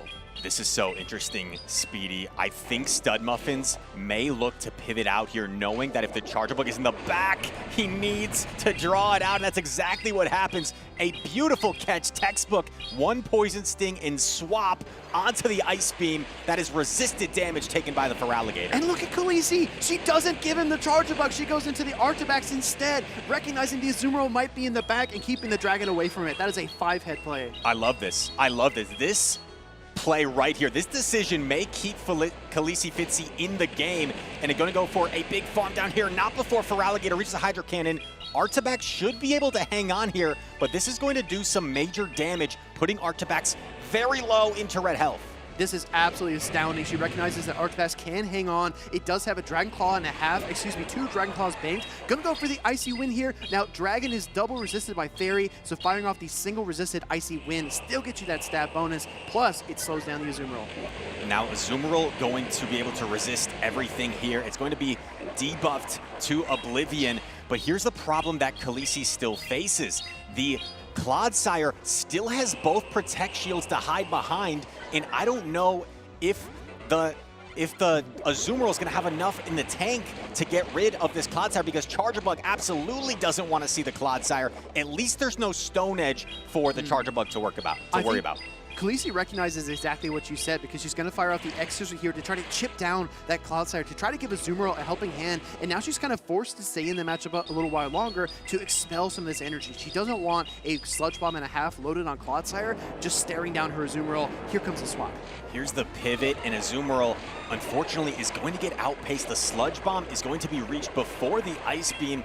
Khaleesi is forced to put up that final Protect Shield, but Studmuffins still has both Protect Shields to hide behind here. This Clodsire is just putting in so much work, and I expect the first Protect Shield to be put up against this Ice Beam. I think the name of the game here is the bubble damage from Azumarill. Bubble is going to chip down the Clodsire, but the swap comes in as well. Studmuffins is not going to allow it to happen. The switch timers are massively displaced. That allows him to send out the Azumarill here, and things are looking a bit grim here for Khaleesi in the final moments of Game 3. Play rough unleashed. It is going to just barely do enough to knock out the Azumarill. There are no Protect Shields remaining on the side of Khaleesi Fitzy, and Studmuffins, with a very well played game number 3, is going to take the victory here and move on to the next round. Yeah, I just really admire Studmuffin's bravado in bringing that Clodsire repeatedly to all 3 games, if not mistaken, because he recognized that the Shadow Dawn fan, while a powerful counter to the Clodsire, is a risky proposition against his double water Galarian Moltres team, and I think that he really had the bench pressure he needed to keep that threat at bay. Studmuffins made the pivotal play at the beginning, right? Understanding if Charger Bug's in the back, I have to lure it out, and kept that Clodsire around. Sometimes we talk about catches, right? A big part of this game. Sometimes they may be overrated. Sometimes you catch, but you just give your opponent switch advantage, and not a catch, Speedy, out of bounds. But sometimes they may be overrated. That was a pivotal catch. It absorbed the Ice Beam, the not very effective damage onto the Feraligatr, and was huge in allowing Studmuffins to secure that matchup. I think it's also a testament that you can make the right team reads and you can make all the right plays, but sometimes your opponent's team composition is just a little bit too much to overcome. Going in Arctivax into that safe swap in game number 2 was such a pivotal move. Hanging on through this Brave Bird and shielding up the Ancient Power, getting the Ice Beam in game number 1, all these things are good, but it's just so tough to overcome someone like Studmuffins, who finished so highly at LAIC just a week ago. so many strong Pokemon on Studmuffin's squad. It felt like he could have opted to go in multiple avenues, and he really liked that double water. And it just goes to show you how strong some of these Pokemon are, like Feraligatr and Azumarill, even when in disadvantageous matchups, still able to output some nifty work and really make things difficult for that Charger Bug, because even when Khaleesi found the Charger Bug in positive matchups, it wasn't like it was dominating. It was having to work hard to maintain the advantage in those situations. I think you nailed it, right? A dominant matchup could be a Mud Slap user into a Clodsire, or Galarian Moltres into something like a Malamar. Those are more dominant, but the Charger Bug does struggle a little bit in terms of damage output, and it has to whittle down its foes. I really appreciate as well, we did our season snapshot during the pre-show. Azumarill, Shadow Feraligatr, and Clodsire are the 3 we spotlighted. Guess what is on Studmuffin's team? All three, the trifecta. And a big topic of conversation is Sludge Bomb or Stone Edge on the Clodsire. With the increase in area dose, it seemed like Stone Edge started to become more popular yet again. However, in this particular matchup, the Sludge Bomb was so nice for Studmuffins, really helping secure that Azumarill matchup, and it made it just such a nice core breaker for both the Azumarill and the Charger Bug on Khaleesi Fitzy's side. I'm telling you, that Sludge Bomb was relentless. It is the lowest energy cost charge attack that Clodsire typically runs outside of the Stone Edge or Earthquake, and it really showed, because a few poison stings here, a few poison stings there, these Sludge Bombs were raining down on Khaleesi Fitzy, either dealing super effective or neutral damage across the board. Studmuffins has been mightily impressive. One of many trainers that maybe a season ago perhaps we weren't as aware of, but has consistently improved, has been grinding out more and more tournaments, and has been finishing towards the top, as we mentioned, coming off that 9th place at LAIC. So Studmuffins, looking forward to see how he progresses on in this tournament.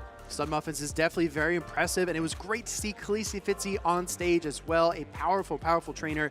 Keep out for her journey as she makes her way through that loser side bracket. But for right now, we're going to hear from Studmuffins himself. Stephanie, take it away. Thank you, Will. I am here with Studmuffins after an impressive win in a 3-game series. How are you feeling? You just got back from Brazil. Any jet lag yet? I'm a little sick. It was like a really long flight, so I'm still recovering. Well, it looks like it didn't impact your performance too much. I noticed a couple changes to your team after LAIC. It looks like you dropped the Dunsparce. Tell me a little bit more about how you think the meta has changed, or how you think you're going to capitalize on some of this.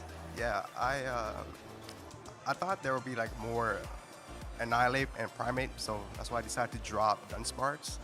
And then I think because Morpeko is now allowed, so I added a Mud Slapper to my team to prepare for it.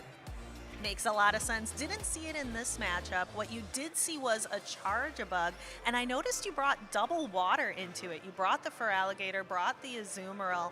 Were you nervous about that electric bug in the back? Charger Bug looks pretty solid against my team, so I wanted to run like a ABB team to it, so weak to it. So I was trying to bait it out, but she was like very smart, and she kind of kept it. But I was able to maneuver around and still able to pull out the W. Yes, and it was very exciting to watch. Thank you for taking a minute with me here, and good luck with the rest of your battles today. Thank you. All right, Will and Rise, back to you. Always intriguing to hear the thought process that goes into these matches from some of these top trainers, and Studmuffins articulated some of the ABB style strategies that went into his match there, and able to take the victory against Khaleesi Fitzy, who is still alive in that loser's bracket. It's also validating in a sense, right? Because you and I will make comments, and then when Studmuffin says, oh yeah, she was really smart about the swap, sending out the artifacts instead, Rise and I look at each other, we're like, yeah, we actually made a good call, which is probably a little more impressive for me, not for you, because you're a competitor, you're in the thick of it. I mean, 3-time regional champion, everyone knows Rise.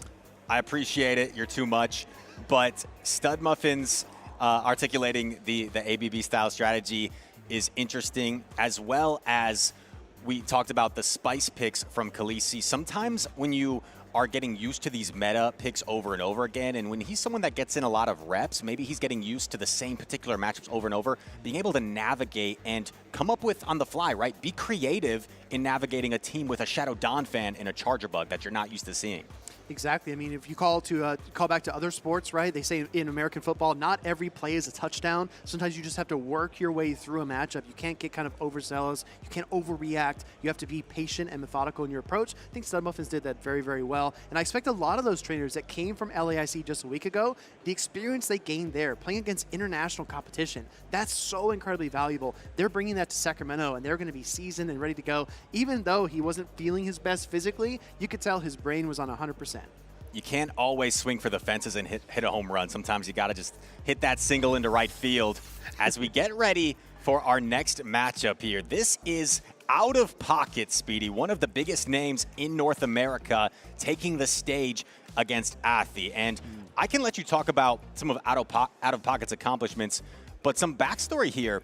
These two played each other at NAIC 2 seasons ago. It was early on. It was round number 2, I believe, and Out of Pocket fell to Athi early on. Now, I know Out of Pocket is such a competitor, and he took that loss very hard. So I'm not 100% sure if this is the first time they have played since then. But Out of Pocket, with how competitive he is, I know he certainly remembers that. And I know he may be looking to enact some revenge, perhaps, in this matchup. It's one of those things, for example, having interacted with Wadaj or Arrow or any of these really talented North American trainers, they just have such a high bar that they set for themselves. And they say, you know what, I need to win the matches that I believe I should win, but then I also need to win against competitors that are my equal or maybe even better than me. I need to be able to seize those moments and those opportunities. And when you're a trainer like Out of Pocket, with all these eyes on you, with all this pressure, all these accolades, it's great to reflect on your success, but it also brings a sort of burden with you. If you suddenly don't perform as well, does that mean that you are no longer the Pocket of old? Does that mean that you're, on the downtrend? It can be very, very interesting to see how these trainers weather those storms. And meanwhile, Athi, having taken down Pocket once, he's probably saying, I can do this. I can do it again. There's a certain amount of mental toughness and mental fortitude that goes into it. I was at LAIC, Speedy, and I was talking to LNDS Hardjeff, and he was talking to me about all the success he's had, the championships that he's won. It's at a point where if he doesn't top 8, if he doesn't top cut, people are asking him, hey, Hardjeff, what happened? Yes. What happened out there? And he just says, I lost. There's a lot of talented trainers that can beat anyone on any given day. Athi is one of those trainers. He's proven he can beat Pocket in the past, and now Pocket is going to try and get the win this time, obviously.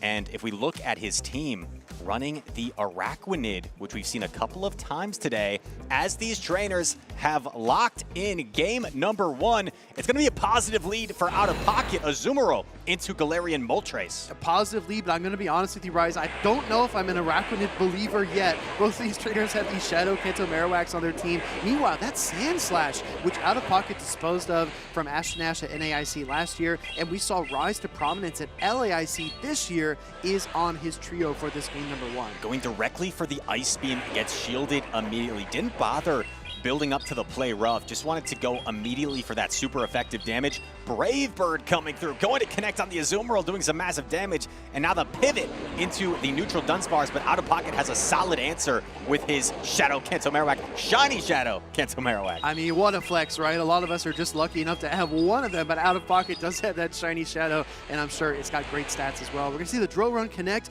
into the Shadow Shiny Kanto Marowak. Did that 3 times really quickly. Dunsparce has another one, and Out of Pocket just keeps on slapping. I wouldn't consider this a hard counter matchup for the Marowak, more of a soft counter, because you're able to resist the rollout damage, and these Bone Clubs are very solid damage output against the Dunsparce. As this Dunsparce is approaching the next Drill Run, we may see Out of Pocket forced to fire off another Bone Club, because I don't think one Mud Slap is going to knock out, so there we have it. Throws on the charge attack priority against the Dunsparce. Pocket's doing something really clever here as well, because he's gathering this extra energy. Yes, he took the Drill Run. Yes, he spit the shield, but he's so much closer to the rock side here, and that will probably allow him to take a shield back from that Galarian Moltres if it comes in. This extra energy is going to be really valuable here. Out of Pocket going to just throw this rock slide immediately. Wants to get this damage off right away. Put the pressure on Athi. Forced to make a decision. Shields the rock slide at the last minute. Are we going to see a pivot out? No. Out of Pocket just going to play this safe. Going to allow the farm down. But now this Moltres has a lot of energy. Out of Pocket has a decision to make. 2 Pokemon that can beat the Moltres. It is a Powder Snow, a Alolan Sandslash, and whether or not this is Ancient Power or Brave Bird, Alolan Sandslash does resist both of these charge attacks, so Out of Pocket lets it through, and those 2 Powder Snows are going to be huge, Rise, because now here comes the Shadow Kanto Marowak. And what a team call, coming in with the Sandslash to absorb the energy better. Now going to fire off the Ice Punch and perhaps look to pivot out into the Azumarill here, but this Marowak already at the Bone Club. Do we see Out of Pocket put up the final Protect Shield? Yes, and you know, Speedy, I think he's going to look to go for a full bubble down here and to potentially fire off a winning move against the Galarian Moltres. Yeah, throwing a charge attack does cost you a turn, so that bubble did come through. Shadow Marowak was so weak, it got bubbled down, and now the Galarian Moltres comes out. Here comes a Play Rough. I'm getting LAIC Grand Finals vibes. Play Rough, Azumarill into the Galarian Moltres. Here it comes. Play Rough connects, and Galarian Moltres goes down. Game number 1 goes to Out of Pocket in this series. Impressive plays. I really want to zero in on that moment when he did lose his Shadow Kanto Marowak to the Galarian Moltres, and he looked at the team sheet. He looked at his 2 Pokemon that were available. He says, where do I need energy? How can I best prepare myself for that 3rd unknown Pokemon? Sending in that Alolan Sandslash that you see on screen here was the pivotal play in my mind. We use the term ABB often as a strategy in Pokemon Go PvP, meaning that your A Pokemon, the Pokemon in the lead, is weak to something, and you have 2 B Pokemon in the back that can help counter what you don't want to see. Yeah. That was the structure there from Out of Pocket. He led the Azumarill, weak to the Toxapex, had 2 answers for it in the back, the Marowak and the Alolan Sandslash. You see these top trainers come with teams that are safe, that have answers if they're going to potentially lose the lead. But for Pocket, he was able to keep the alignment, keep the positive matchups all the way through. If I'm looking at these teams a little bit more closely, I feel like that Dunsparce from Athi is pretty much unchallenged, right? I mean, the worst matchup I think you see is against that Shadow Kanto Marowak, but it can take shields and really whittle down almost anything else here. It's got a surprising loss to Clodsire depending on the moveset, but it does put in a lot of work with the drill run pressure as well. So if I'm Pocket, I'm looking across the board, and the one sure thing in my mind is that Dunsparce. Agreed. That's a good point, Speed. The Dunsparce is awfully safe. Pocket's going to have to maneuver for it, and this time we're going to see a positive lead for Athi. It's going to be Galarian Moltres against the ground type, the Shadow Kanto Marowak. It's not just positive. That is an overwhelmingly positive lead, and now we see the Alolan Sandslash versus the Shadow Kanto Marowak, but the difference now, even Protect Shields, almost even energy. This Sandslash might be struggling here. Ice Punch being unleashed. Athi with a decision to make. Lets the Ice Punch go. Now if you're Out of Pocket, do you consider maybe shielding this Bone Club and trying to flip the switch advantage? That's exactly what he's going for. Shields the Bone Club. I expect 2 Powder Snows to now knock out the Shadow Kanto Marowak, and all of a sudden Out of Pocket has found himself with the alignment. 100% agree, Rise. One more thing. This energy on the Sandslash can go everywhere on the team. There is no Pokemon on Athi's side that resists both charge attacks. It's such a clever move here by Pocket, and out rolls the Dunsparce just like we talked about. Although he flipped the switch advantage, he is down a Protect Shield, and we talked about this Dunsparce, right, Speedy? Its energy can go pretty much everywhere. We're going to see Out of Pocket fire off another charge attack.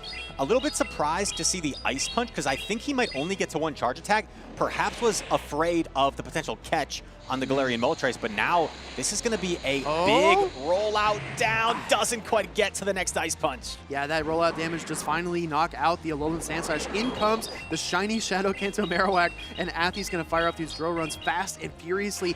Athi does not know that 3rd Pokemon that's lurking in the back, so he sends in the Galarian Moltres. In comes the Clodsire. And this Clodsire is running the Sludge Bomb, which isn't quite enough to knock out the Galarian Moltres, but after all these poisons things start to add up, it will start to threaten. And look at this, Athi going directly for the big, brave bird, and it is going to connect through the shield. Clodsire can absorb it, but it's not comfortable. Now Out of Pocket's in a tough position. He does have that Protect Shield, but that Clodsire is the key Pokemon to help him topple this Galarian Moltres. He needs to strip these shields. He needs to deal some damage and try to put it within Rock Slide range. The Moltres is now debuffed, going just directly for the Ancient Power as the health is so low for Out of Pocket's Clodsire. Going to let the Ancient Power go, gonna hang on, and going to get off this parting Sludge Bomb. Now, this is gonna force the final Protect Shield. Out of Pocket has energy on the Marowak. Can he connect on a Rock Slide? to knock out this Moltres. He's not there yet, but we see the switch. But we still have a shield to hide behind. Wait a second. Yeah, wait a second. Hold on. We have the Dunsparce firing off the drill run, but that shiny Shadow Kenta Marowak is going to shield up the drill run. Can he get the full Mud Slap down? Dunsparce is out of energy. Here it comes. He's got to go for it. He got the farm down. He has the Rock Slide. The question is it going to be enough? It's super effective against Moltres. Shiny, Shadow, Kanto, Marowak, Rock Slide going to be unleashed, falling down, and it is going to knock out the Moltres. Out of Pocket is going to take game number 2. That was a scary lead for Pocket. That Shadow Kanto Marowak lining up against Glaring Moltres, but it got its revenge, and you saw Pocket take out that headset. He has all business here in sunny Sacramento. After the negative lead, Pocket was certainly going to have to do some dancing around. We saw the Alolan Sandslash safe swap. That's usually not a safe swap. Yeah. If there's a fire type, if there's a fighter on the opposing team, you don't want to swap that, but it was relatively safe against Athi's team. What was his best answer? Perhaps the Dunsparce, the Marowak? Probably the Marowak. Well, you could say Malamar up energy, but that's like so oddly specific because the superpower asset, right? It's pretty good. Absolutely, and Pocket just able to maneuver so well. Looked very locked in, looked very focused, and we see this replay, the farm down. This is from game number 1, actually, and just the awareness, taking the energy where he needed to take it, preserving the Azumarill's health, which allowed him to close out in the end, and Out of Pocket has just become so consistent. I think there was a period of time where he had these really high caliber finishes, but also a lot of low placings. And that just hasn't been happening anymore. He's just been so much more consistent and has been placing highly in tournament after tournament. Pocket hasn't really gone anywhere, but if you're a Pocket fan watching the stream, let's get some "We Are So Backs" in chat, because Pocket definitely looks like he is back here in Sacramento. And I really think, Rise, you and I talked about this yesterday, I really feel like that NAIC victory pushed Pocket to a new level. He had never won an international before. He had his ups and downs in the regional circuit, but after that NAIC victory, I think he kind of thought of himself differently. He felt so empowered. He said, you know what? No matter what competition, what level, I can do it. There's so much confidence and mental that goes into this game. And, you know, Speedy, we're in the great state of California. A legend, the late, great Kobe Bryant, he used to say that basketball is 90% mental. I don't know if that's exactly true, because it helps when you're 6'6" and really athletic. I'd say when you're already gifted, yeah. But there is some credence to the fact that the confidence to know I'm going to make this shot goes into that. And I think when you have someone like Out of Pocket that was able to deliver, start winning championships, the confidence just goes to a new level, and you start to not second guess your decision making. And he certainly has the instincts, as we've seen, to go all the way. There's one proverb that I really like, but I'm going to say it in the context of Pokemon. The trainer who says that they can and the trainer who says that they cannot are both correct. Absolutely. And for some more words of wisdom, we're going to talk to the man himself. Take it over, Alpha Phoebe and Out of Pocket. All right, thank you, Butters. Pocket was about to run away from me, didn't really want to take the interview. I gotta ask, you know, your friend Elite mentioned that his fit was inspired by Onion Frank. Is your fit inspired by anyone? I would say it is inspired by Onion Frank. He's a very inspirational person, and I've always wanted to follow by his example.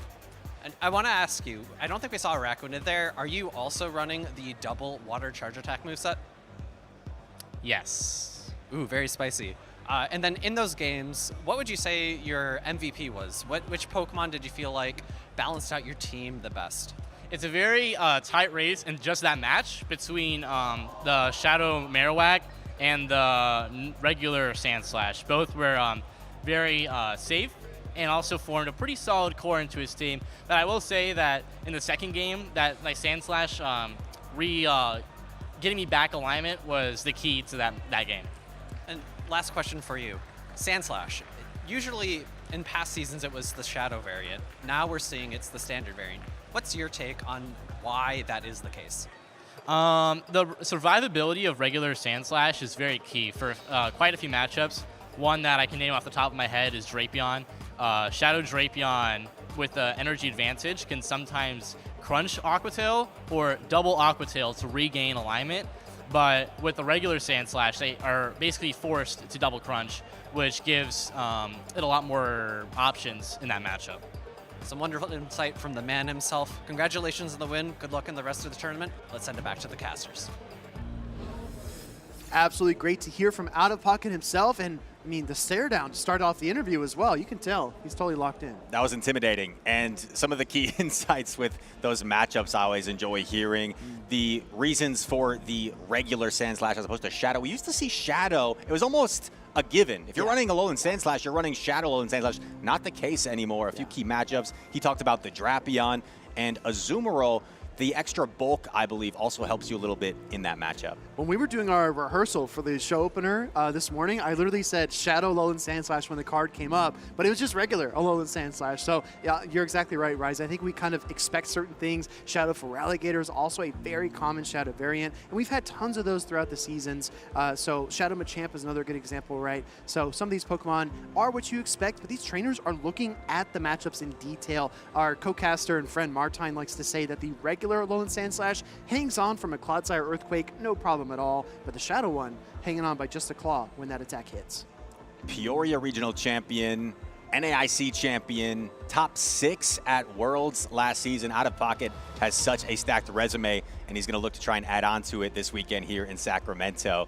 So looking forward to seeing more from the youngster, the talented trainer that is Out of Pocket. Let's see some more from some other trainers as well, because our new competitors are on stage. We've got Trainer Rem versus Bogish, and this is going to be a good one. Look at that. Bogish giving us the look here. Bogish, like to see these two all smiles. I feel like whenever I see Trainer Rem, he is always all smiles. He is a content creator in the community, and he just has such a positive energy and vibe. Good to see him out here competing and running a fun team. We see Primeape making an appearance and Annihilate on the other side. These two fighting type Pokemon finally getting some screen time here in Sacramento. Let's just get all the puns out of the way, Rise. It's the Planet of the Apes, and they're about to go bananas, all right? Let's just say it.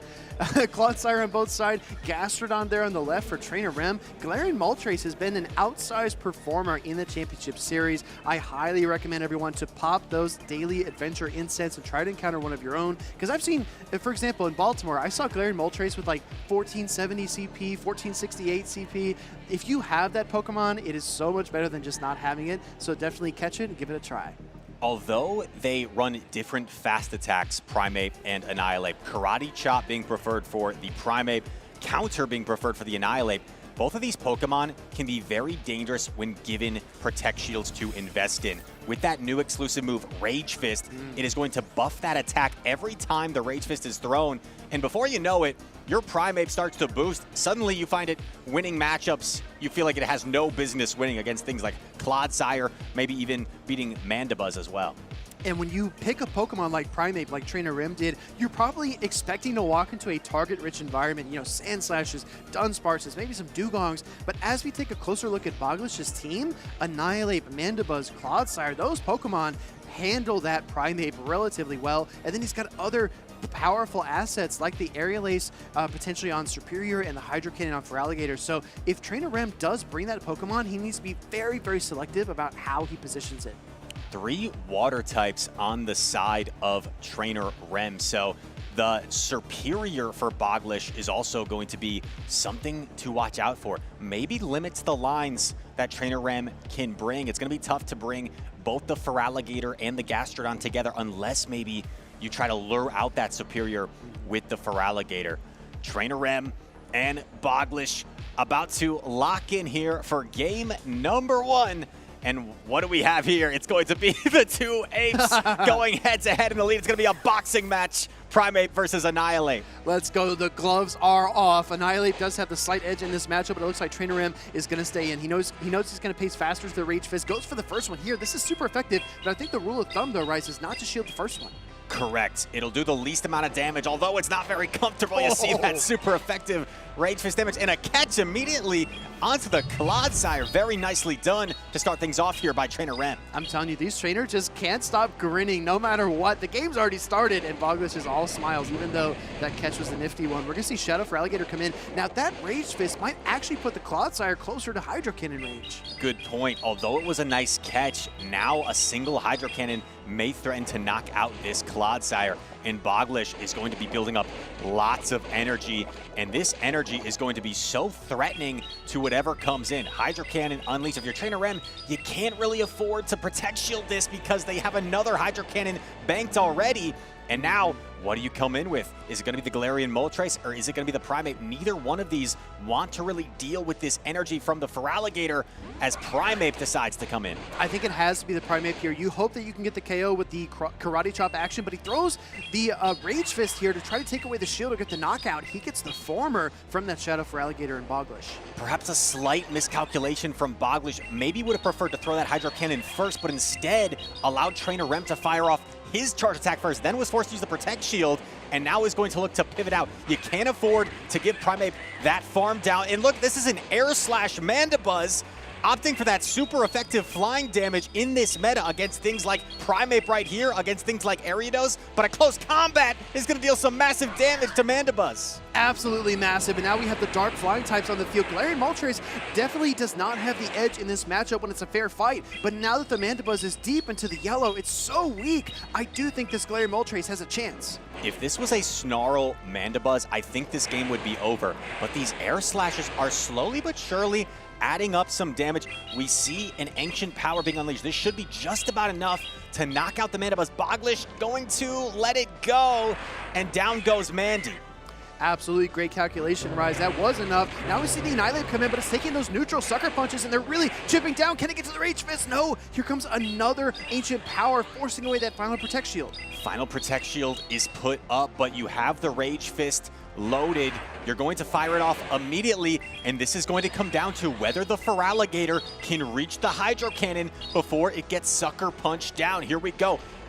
Feraligatr swaps in, doesn't get there. Yes, it does! Shadow Feraligatr for the win is going to deliver this Hydro Cannon, knocking out Galarian Moltres in a dynamic battle to start off this series. It was only 2 away, 2 Shadow Claws away, and if Trainer Rem is able to just land one more Sucker Punch, it could be a different story. If Bogish switches in at the wrong time and takes an extra Sucker Punch worth of damage, it might not have turned out that way, but he just nailed it, absolutely nailed the timing, nailed the pacing, and was able to nail a Game 1 win on the board.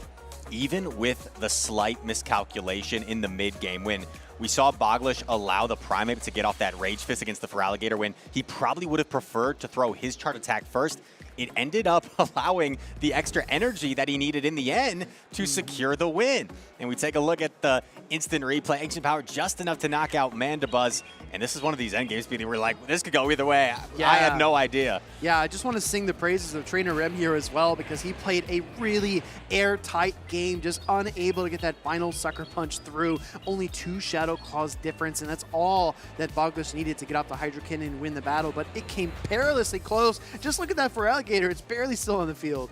An example of a Pokemon that was completely meta irrelevant for multiple seasons. You give it Shadow Claw, you give it Community Hydro Cannon. It's now one of the strongest Pokemon in the game, and Bogish able to showcase it there in that one. Both these trainers do have the Shadow Feraligatr on their squads, and we'll see if Trainer Rem can make the necessary adjustments to try and even up this series in game number 2. There's so much variability, so many things that could go either direction, but I think the one sure thing I've identified here is that Air Slash Mandibuzz from Bogish looks so good into most of the Pokemon here. It's neutral or super effective across the board, and there's really nowhere that Trainer Rem can hard wall it. And honestly, Rise, I had a lot of experience with Air Slash Mandibuzz as of late, playing it a ton in the Willpower Cup. I borrowed a team from Though Tactical, and it just absolutely went insane, climbing a ton of points in Go Battle League. So if Bogish is anything like me, maybe he played that Air Slash Mandibuzz in Willpower Cup and said, you know what, this thing is the real deal. It looks extremely safe in this matchup. There is not really a hard check to it on Trainer Rem's side. And it's always a nice confidence boost when you know you have a safe Pokemon that you're free to bring every single game. And here we are, game number 2. We're going to have a mirror match to start things off. It's going to be the Clodsire mirror. I'm just realizing that the Clodsire on Bogish's side, the shiny one, kind of looks like it's been like in the sun too long. It's kind of washed out, right? That shiny is really cool. And we're going to get some pretty important information here. Who wins the Charge Attack priority tie? It will be Trainer Rem on the left. Trainer Rem opting for the Earthquake. Will we see any Protect Shields invested? Winning that Charge Attack priority is really nice in this mirror match because 2 Earthquakes, as we can gauge with the damage, is going to be enough to knock out this Earthquake as well will be taken by Trainer M. Do we see a pivot from Bogish? Now, here's the tricky thing, Speedy. Now you have the opportunity to potentially catch. Do we see the catch attempt on the Mandibuzz? But no, Trainer M too smart. He knew it was coming. Nice patience on display from Trainer M. Dude, Rise, you absolutely nailed it. I mean, a double resistant Earthquake into a flying type would have been absolutely devastating. He would have put Rem really far behind, but he sniffs out that play before it happens, and now he's going to bring in the Glaring Moltres. Again, the dark flying types, but this time, again, the Glaring Moltres has the health advantage. Just such a better matchup with Air Slash here as opposed to the Snarl. The Aerial Aces are very underwhelming in terms of the damage output here against Moltres, but when you have the Air Slashes adding up, it becomes much better. Ancient Power coming through here, super effective damage, but the bulky Mandibuzz will be able to hang on. Ancient Power connects, boost? No. No boost this time. There's always a small chance, and it's exciting to see what it does happen. We're going to see an Aerial Ace get fired up here by Bogish, and Rise, you've been on the money about those Air Slashes too. Look, suddenly the Galarian Moltres is down into the red because these 3-turn fast attacks are chewing it up, and here comes a Clodsire swap into the Ancient Power. Huge catch, able to preserve some energy on the Mandibuzz that could be useful for later, and you have energy here on the Clodsire, but we see a combo play from Trainer Rem. The Earthquake, this obviously will be enough to knock out from this range. So we see a Protect Shield put up from Bogish, but now his Clodsire has the energy advantage. So even if Trainer Rem was to shield this Clodsire will outpace, so Trainer Rem is going to let it go. Dude, and we see a little look to the camera. Look at it. Look at his face. He knows what time it is. We know what time it is. I think that Primeape is going to hit the field in just a second, and those Rage Fists are going to start flying because he needs to figure out a way to take down the Clodsire and steamroll the back line, and here it comes. Oh man, Sludge Bomb is going to be unleashed here. This is going to put up the first Protect Shield from Trainer Rem, but don't underestimate the power of the Primeape. It's already at a single Rage Fist, and you want to throw this as soon as possible. Now that Bogish is switch locked, and here's the thing, Speedy. Trainer Rem is going to reach a second Rage Fist now before this Annihilate even gets to its first Rage Fist. Exactly. I think that the Primeape needs 3 Rage Fists to win this game. He needs to break that shield, KO the Annihilate, and here comes that shield. The next step is getting to the 3rd Rage Fist, but will this Primeape hold on long enough to do it? This is a charge attack priority. Bogish forced to put up the Protect Shield. This is the final Protect Shield as well for Trainer Rem. And now he's in a situation where these counters are really going to start chunking, so he's got to throw energy here very quickly. Throws it immediately, but here's the thing. There is still a Mandibuzz lurking for Bogish. And the Mandibuzz does have Air Slash, which is absolutely going to chunk down this Primeape. Now it is triple boosted with these fast attacks, and the Karate Chops are adding up. We see the counter swap into the Glaring Moltres. Here comes the Aerial Ace. Is it enough for Bogish? Is Bogish going to win this game? I think it's going to be enough, and I think the Primeape is so low, I'm not sure if it's going to be able to knock out this Mandibuzz. Here we go. Primeape comes back. It's going to have to settle for the Rage Fist. This is going to connect. I don't know if it's enough to knock out. Mandibuzz is so bulky. It's going to be a lot of damage from that Primeape. It is only the first stage. Is it enough? Yes! Here comes the Clodsire. It's the last Pokemon remaining. Oh, it's got so much HP, and that Primeape just can't get it done. Bogish outlasting the Rage Fist Pokemon in the end. Extremely dynamic gameplay from these two trainers. That was a heck of a series to watch and really well played, I think, on both ends. But the MVP of that series had to be that Air Slash Mandibuzz. Hey, I mean, I'm saying it's not the flashiest Pokemon, right? It's not as fun as a Primeape, but it gets the job done. It's efficient, it's reliable, and I really want to call back to Trainer Rem looking at the camera. That was a main character moment. He said, Primeape's coming out. I'm going to do everything I can with it and just see where the pieces fall when it's all done.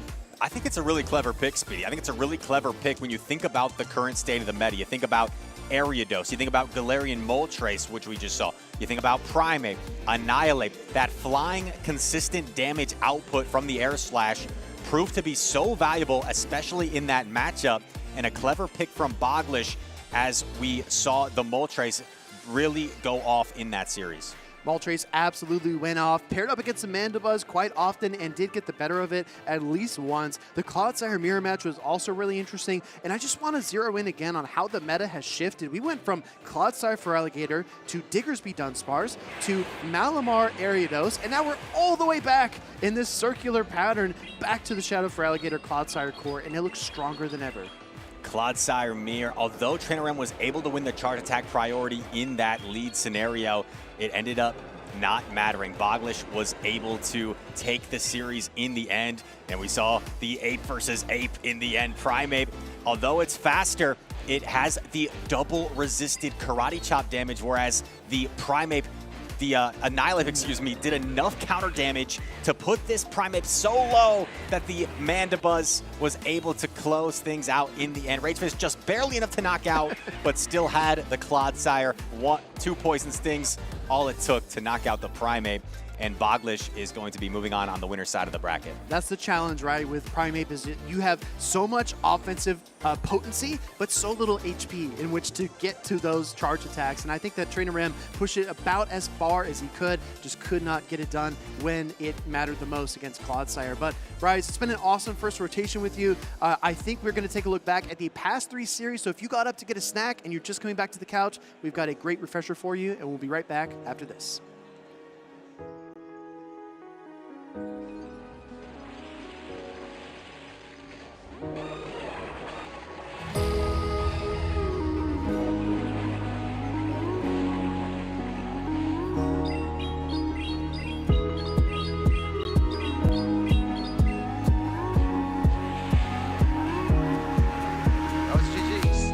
Very good games.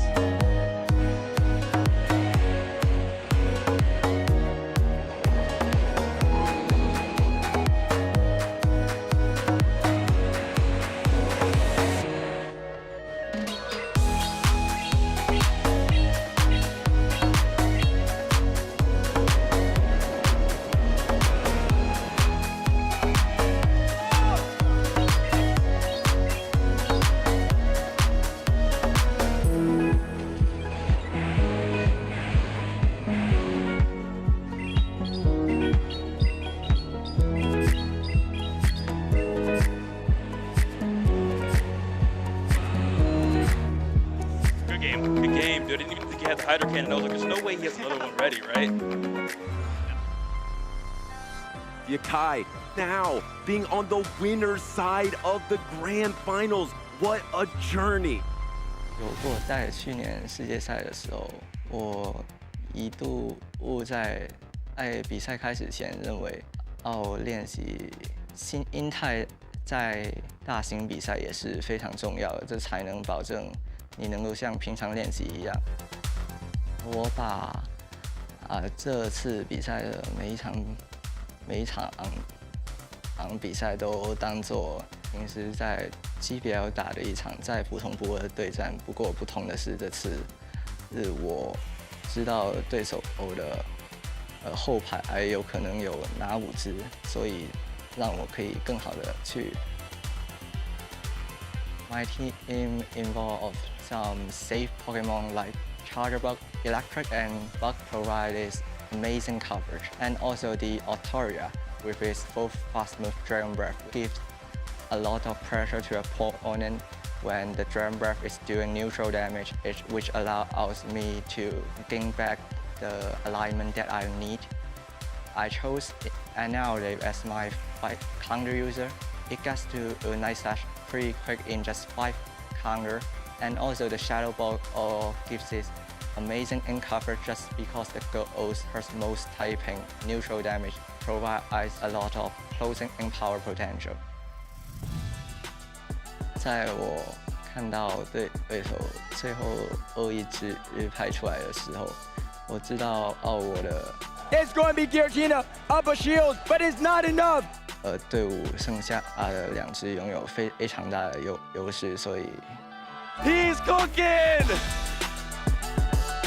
决赛时刻以及第一次上台来直播被不同人所看到的是的经历，而且我也通过这次比赛被更多人认识。我感觉非常的开心、兴奋以及自豪。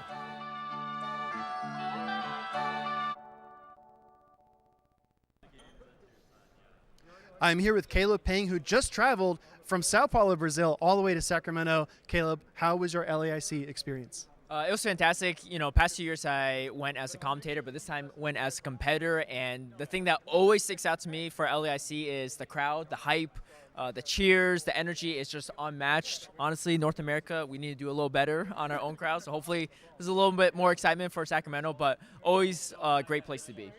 What was your favorite moment of the tournament? I got to say it's probably Marto winning it all. Obviously, I think that's a lot of people's favorite memory, especially probably for him too. But for me, he's just been one of the longest standing PvP players since the OG grassroots days. And he's always been just a superstar. And when I saw that happen, I just reflect on that second season where he didn't qualify for World Championships. He went to Yokohama just to spectate, right? And I'm sure that was probably something that he wished that he could have competed in, but he came back the following year, got third place at Worlds, won Lima this year, already qualified again, and then qualified again at LAIC. Like, he's just stealing all these guaranteed invites on his end. But hey, if you can't beat him at a regional, you can't beat him at Worlds. So got to give the props to him, but really well deserved for him too. So really happy to see that happen. Let's say you're talking to a friend who has never been to LAIC before. How would you convince them to go? Yeah, I mean, besides just the energy too, I mean, the food is amazing.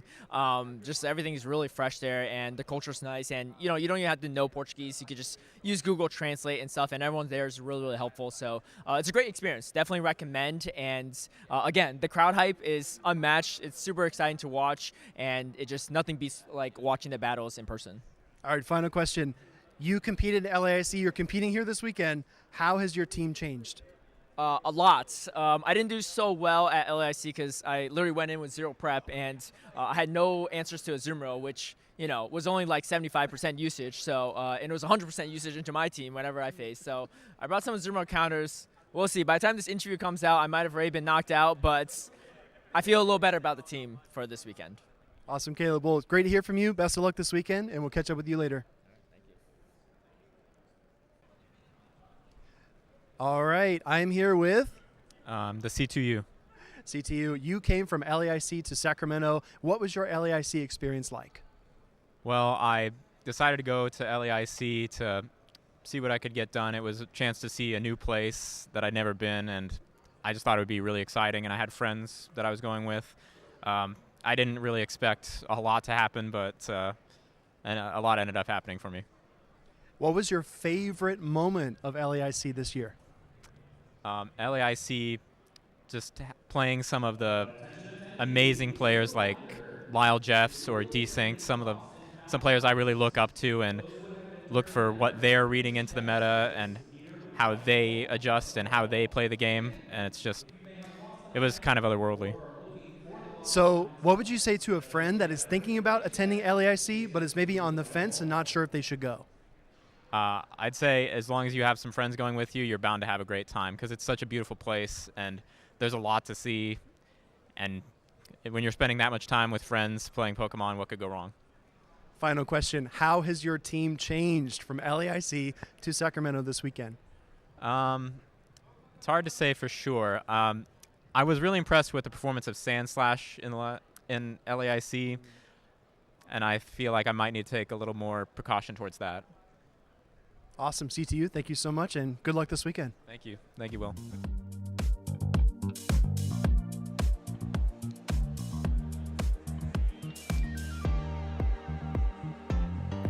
Thank you so much, Will, for interviewing trainers who were just in Brazil last weekend and then came all the way here from Sacramento. Nick, I think we were talking earlier, that's like a 5-hour time difference. It is, and it's an even longer flight. 10 hours for me, and I'm not even the farthest north. Yep, but you are here. You were in Brazil last weekend as well. How was that experience for you? I don't think Will is going to get a chance to interview you this weekend. It was great. I loved being able to play there. The people, the crowd, always top tier in LATAM. The food, wonderful as well. Got maybe a little more steaks down there than I would normally get up here in the U.S., but always really tasty. Going to like a churrascaria for just endless meat on sticks. Ooh. You mentioned top-tier food. We've got a couple of top-tier battlers who are going to be duking it out on stage here in Sacramento. We saw earlier Mystic Mamba take down Nighttime Clasher. That was one of the first battles that we got to broadcast for this tournament. The winner of this upcoming matchup is going to face Mystic Mamba in the winner semifinals for this group. I'm very excited to see which trainer it is going to be. We have Soph on the left. We have Ramberto on the right. We've talked a little bit about Soph. This is only her third competitive tournament because she's everywhere else, right? She's casting, she's in the crowd supporting, but this is only her third tournament. She's doing quite well. And then we have Ramberto, who is a regional champion of San Diego in the 2023 season. I believe, though, this is his first tournament since Worlds, where he had a very strong finish. Yeah, being able to win a regional in the California region, come back to another one, trying to defend the area. And Soph is also a California local, so it's a bit of a California versus California here. Looking at the teams, I'm a bit surprised to see only one Sand Slash. I thought maybe we'd see a bit more here, especially given how strong it had a showing at LAIC, but Soph does have some really strong answers to it on her team as well. Yeah, and both trainers actually are going to be bringing Jumpluff today. Again, a Pokemon that I have been consistently underwhelmed by, but I think these trainers are really starting to show just how good that Pokemon can be. No Jumpluff in the lead, though. We have a shiny Primeape versus a Shadow Dropion. I'm going to have to imagine that we see... Oh, actually, no. Because of the team composition Soph has chosen to bring, I think she's going to have to stay in here. She's brought a team that's a bit ABA weak to a fighter. She's got a Dark Poison, so it takes neutral damage, but the amount of damage that this Primeape can put out with a close combat will be massive. Instead here, actually going for a Rage Fist bait, will Soph decide to call it? She calls it! The Rage Fist, not very effective, just doing a little bit of chip damage, and the Dropion has another Aqua Tail ready. Ramberto doesn't want to give up on this Primeape quite yet, uses a Protect Shield because there's just so much energy on this Primeape. Is going to be able to throw another 2 Rage Fists. Now this one will certainly knock out the Shadow Dropion because the attack is boosted this time. So what is Soph going to bring in? There is still a lot of energy on this Primeape. Yeah, I was going to say, bringing in the Dunsparce would be interesting, especially if Ramberto did not recognize that it was a normal type and still went for the Rage Fist. However, I do like the bring in of this Feraligatr. Shadow Feraligatr with energy is able to beat so many things in the meta, and because of that energy advantage, Ramberto's actually pressured to bring in his own Feraligatr as opposed to the Jumpluff, the Grass type. You would expect a Grass type to come in to meet a Water type, but because of the energy advantage, Soph would have been able to reach multiple Ice Beams. Yes, and Ice Beam is absolutely devastating for that Grass and Flying type Pokemon. We have now the Dunsparce into the Shadow Feraligatr matchup. Dunsparce really benefits from its normal typing here. A lot of times normal typing is often ends up hurting a Pokemon. However, here, being able to resist the Shadow Claws really helps Dunsparce in the matchup. A bit of an interesting play there. Ramberto going for optimal timing. Soph could have actually snuck in another Drill Run before that Hydro Cannon and would have been able to pull a good chunk of this Feraligator's health away. This is actually been really close to knocking out at this point. And there it goes. All that Ramberto has left is this Jumpluff. There are 0 shields remaining. If Soph can land an Ice Beam, that will devastate this Jumpluff, especially now that it has been softened up. And they get there, and it is a charge attack tie. Soph is able to launch this Ice Beam. You are going to see, let's go ahead and boom, the Jumpluff goes down. As our co-caster across the pond might say, brrr! That Ice Beam froze out that Jumpluff. Double super effective damage, able to pick up the knockout. That was really precarious endgame. Soph almost put herself in a losing situation there. Had she stayed in any longer with that Dunsparce, the Jumpluff would have been able to outpace that Feraligatr, and she would have been one hit knocked out by the Grass-type charge attack. So really close endgame there, but Soph recognized how far away she was from that Ice Beam and switched in at the exact perfect time. And we will have to see if Ramberto is going to be able to recover. I like the Primate lead with the Rage Fist taking out that Drapion. Remembering that Soph doesn't really have a clear, didn't have a clear answer to it in the lead. Really weak to it with that Dunsparce. But Soph able to overcome it. And I think that Jumpluff is just weak to too many things. It's weak to the Dunsparce rollouts. It's weak to the Ice Beam. Doesn't really love that Drapion matchup either. Yeah, and I think Soph was probably a little bit perplexed in the mid game, or in the end game, excuse me, when she saw that the Jumpluff came in at the end to answer the Dunsparce, because she would have probably expected it to come in against the Feraligatr. But again, the energy advantage that she had on that Feraligatr just so potent into that endgame. I really like the soft loss of that lead matchup into Shadow Feraligatr energy. And instead, Ramberto, instead of hiding the Jumpluff in the back, is going to be bringing it in the lead against the Shadow Drapion. Sends it out immediately and brings in the Azumarill. After Poison Sting got buffed, look at how much damage that Drapion was able to do to the Azumarill before Soph pivots into the Dunsparce. Yeah, really strong lead for Soph there. The Drapion not really threatened by Aerial Ace from the Jumpluff and able to do super effective Poison Sting damage. This Dunsparce, however, is in a bit of a pickle because it usually loses the matchup against the Azumarill, and I'm not sure if the damage that was done by those Poison Stings is going to be enough to flip this matchup. The play rough is going to connect here. Will it be enough to knock out the Dunsparce? Azumarill, not necessarily known for its attack, leaves the Dunsparce down low in the red.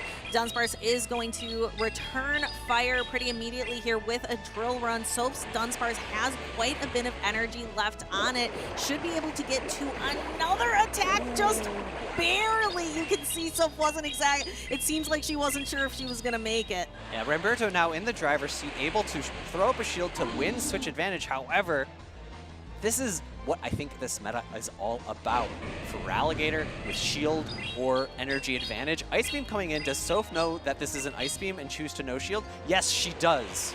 And that is not going to do much damage at all. Here comes the Jumpluff, and Soph is going to return and answer with that Shadow Drapion. Going for crunches, hoping to maybe get that defense drop early on. I can see a bit of a laugh there. Poison Sting is coming through, doing good, super effective damage to the grass and flying type. Aerial Ace coming back, going to be doing neutral damage as well, but you can see even into a Shadow Drapion, 2 doesn't quite threaten a knockout at this point. I saw her give a little peek to the team sheet. Maybe she was just double checking. Is this thing running acrobatics? Do I have to worry? Absolutely not. Another crunch coming back at that Jumpluff. I don't think it's going to be quite enough to knock out Jumpluff, being one of the bulkiest grass types out there. Defense drops, and Soph opting to throw up a shield at this point, going for likely a Poison Sting down. Yes, and she's got room to do it. The switch clock is up, but Ramberto letting the Jumpluff go so he can bring in the very healthy Shadow Feraligatr. But this Dunsparce has energy. Ramberto just allowing this crunch to go through. A little surprised by that. I think both of us are, Alpha Feed. Yeah, he knew that there was a Shadow Feraligatr in the back for Soph. Soph now able to just shield up this Hydro Cannon and get an incomplete Shadow Claw down, going to leave this matchup with a lot of energy. In comes the Azumarill, which is energy dry, and 2 Hydro Cannons are loaded at this point. She could have even gone for a Shadow Claw down and had 2 Hydro Cannons to go into the Feraligatr in the endgame. However, with her health advantage, I think she's going to be able to get a Shadow Claw down anyways.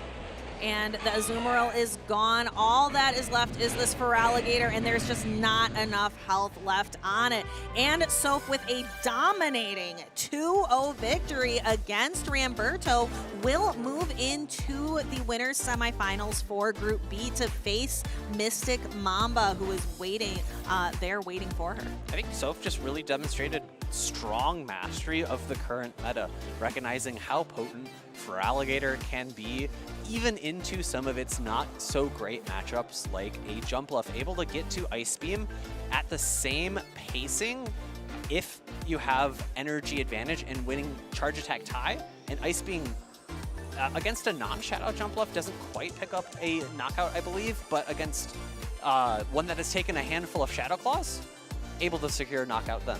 I don't know. Watching that matchup made me feel pretty good about my pick for the trainer who I hope to win it all this weekend.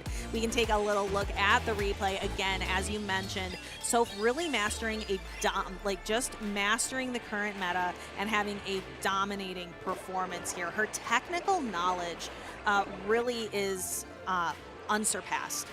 And although she put herself in a position where she was not able to maintain switch advantage, Ramberto giving it up, not allowing the Shadow Claw down, Soph able to retain switch advantage crunch after crunch, able to knock out that jump bluff, and then the Feraligatr in the endgame with the shield advantage, able to secure the victory.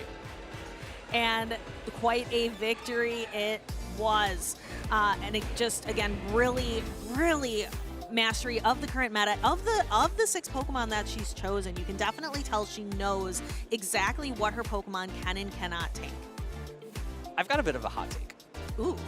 I think that the number 2 usage Pokemon here in Sacramento, Azumarill, I think it's bait. I don't think it's all that good. I think that something like Shadow Feraligatr is able to take advantage of its slow pacing, as we saw there, and even though it resists Hydro Cannon, the number of Hydro Cannons that Feraligatr can output in the time that it takes an Azumarill to get to 2 play roughs is just astounding. And you, especially if you play the matchup in a way where you pivot out with energy on the Feraligatr, if you're able to land that water type damage on other Pokemon, you can really just out-pressure your opponent and take advantage of Azumarill's slow, methodical, bulky play. We'll have to see. Will Soph comment on Azumarill at all? We have an interview here with Rise to Occasion and famously his coach, Soph Toph. I don't know where this coach rumor started from, but thanks so much, Stephanie. I'm here with Soph. By the way, Soph is Soph Toph. I can call her that because I know Worlds casters on a first name basis, but it's really no big deal. Soph, you have become so well known as such a talented caster in the community, but what some people may not know is just how talented of a battler you are in your own right. You've won championships in grassroots formats. You've been as high as number 2 on the global Go Battle League leaderboard. How are you feeling making that transition from the caster seat to the competitor seat? Yeah, I'm definitely pretty nervous because obviously I watch like almost all the tournaments, so I know exactly like how good all the competitors are, but it helps me stay up to date on the meta, and like you said, I'm pretty active in GBL, so it's not like, so even though I haven't competed and played Pokemon since like June 2023, it's not like I'm like super out of it or anything. Yeah. Of course, and I know you're a bit of an academic. Some things we don't often talk about is the studying, the preparation.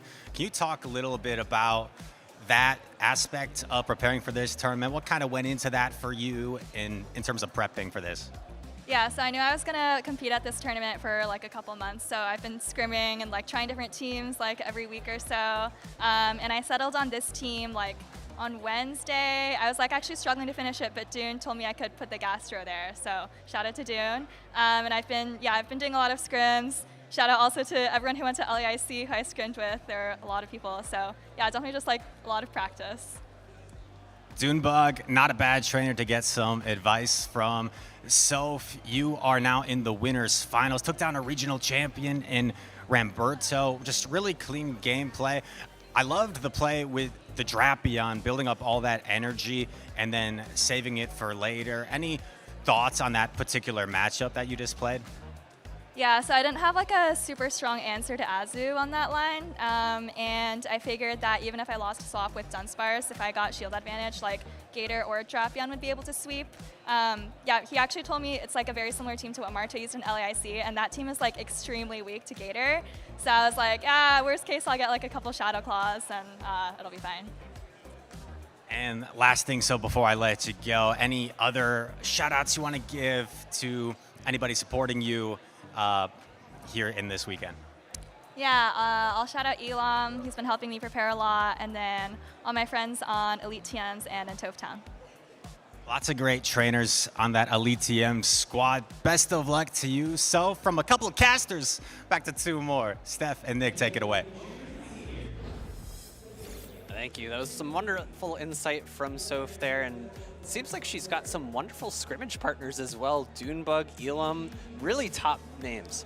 Yes, and all the trainers on Elite TMs as well. And as I mentioned, she shouted out Tophtown. We hear about it so much in those shout-outs. Congratulations, So, for making it to the winners semifinals for Group B. The other spot in the other semifinals we're actually going to be seeing right now. We just saw my trainer pick to win it all.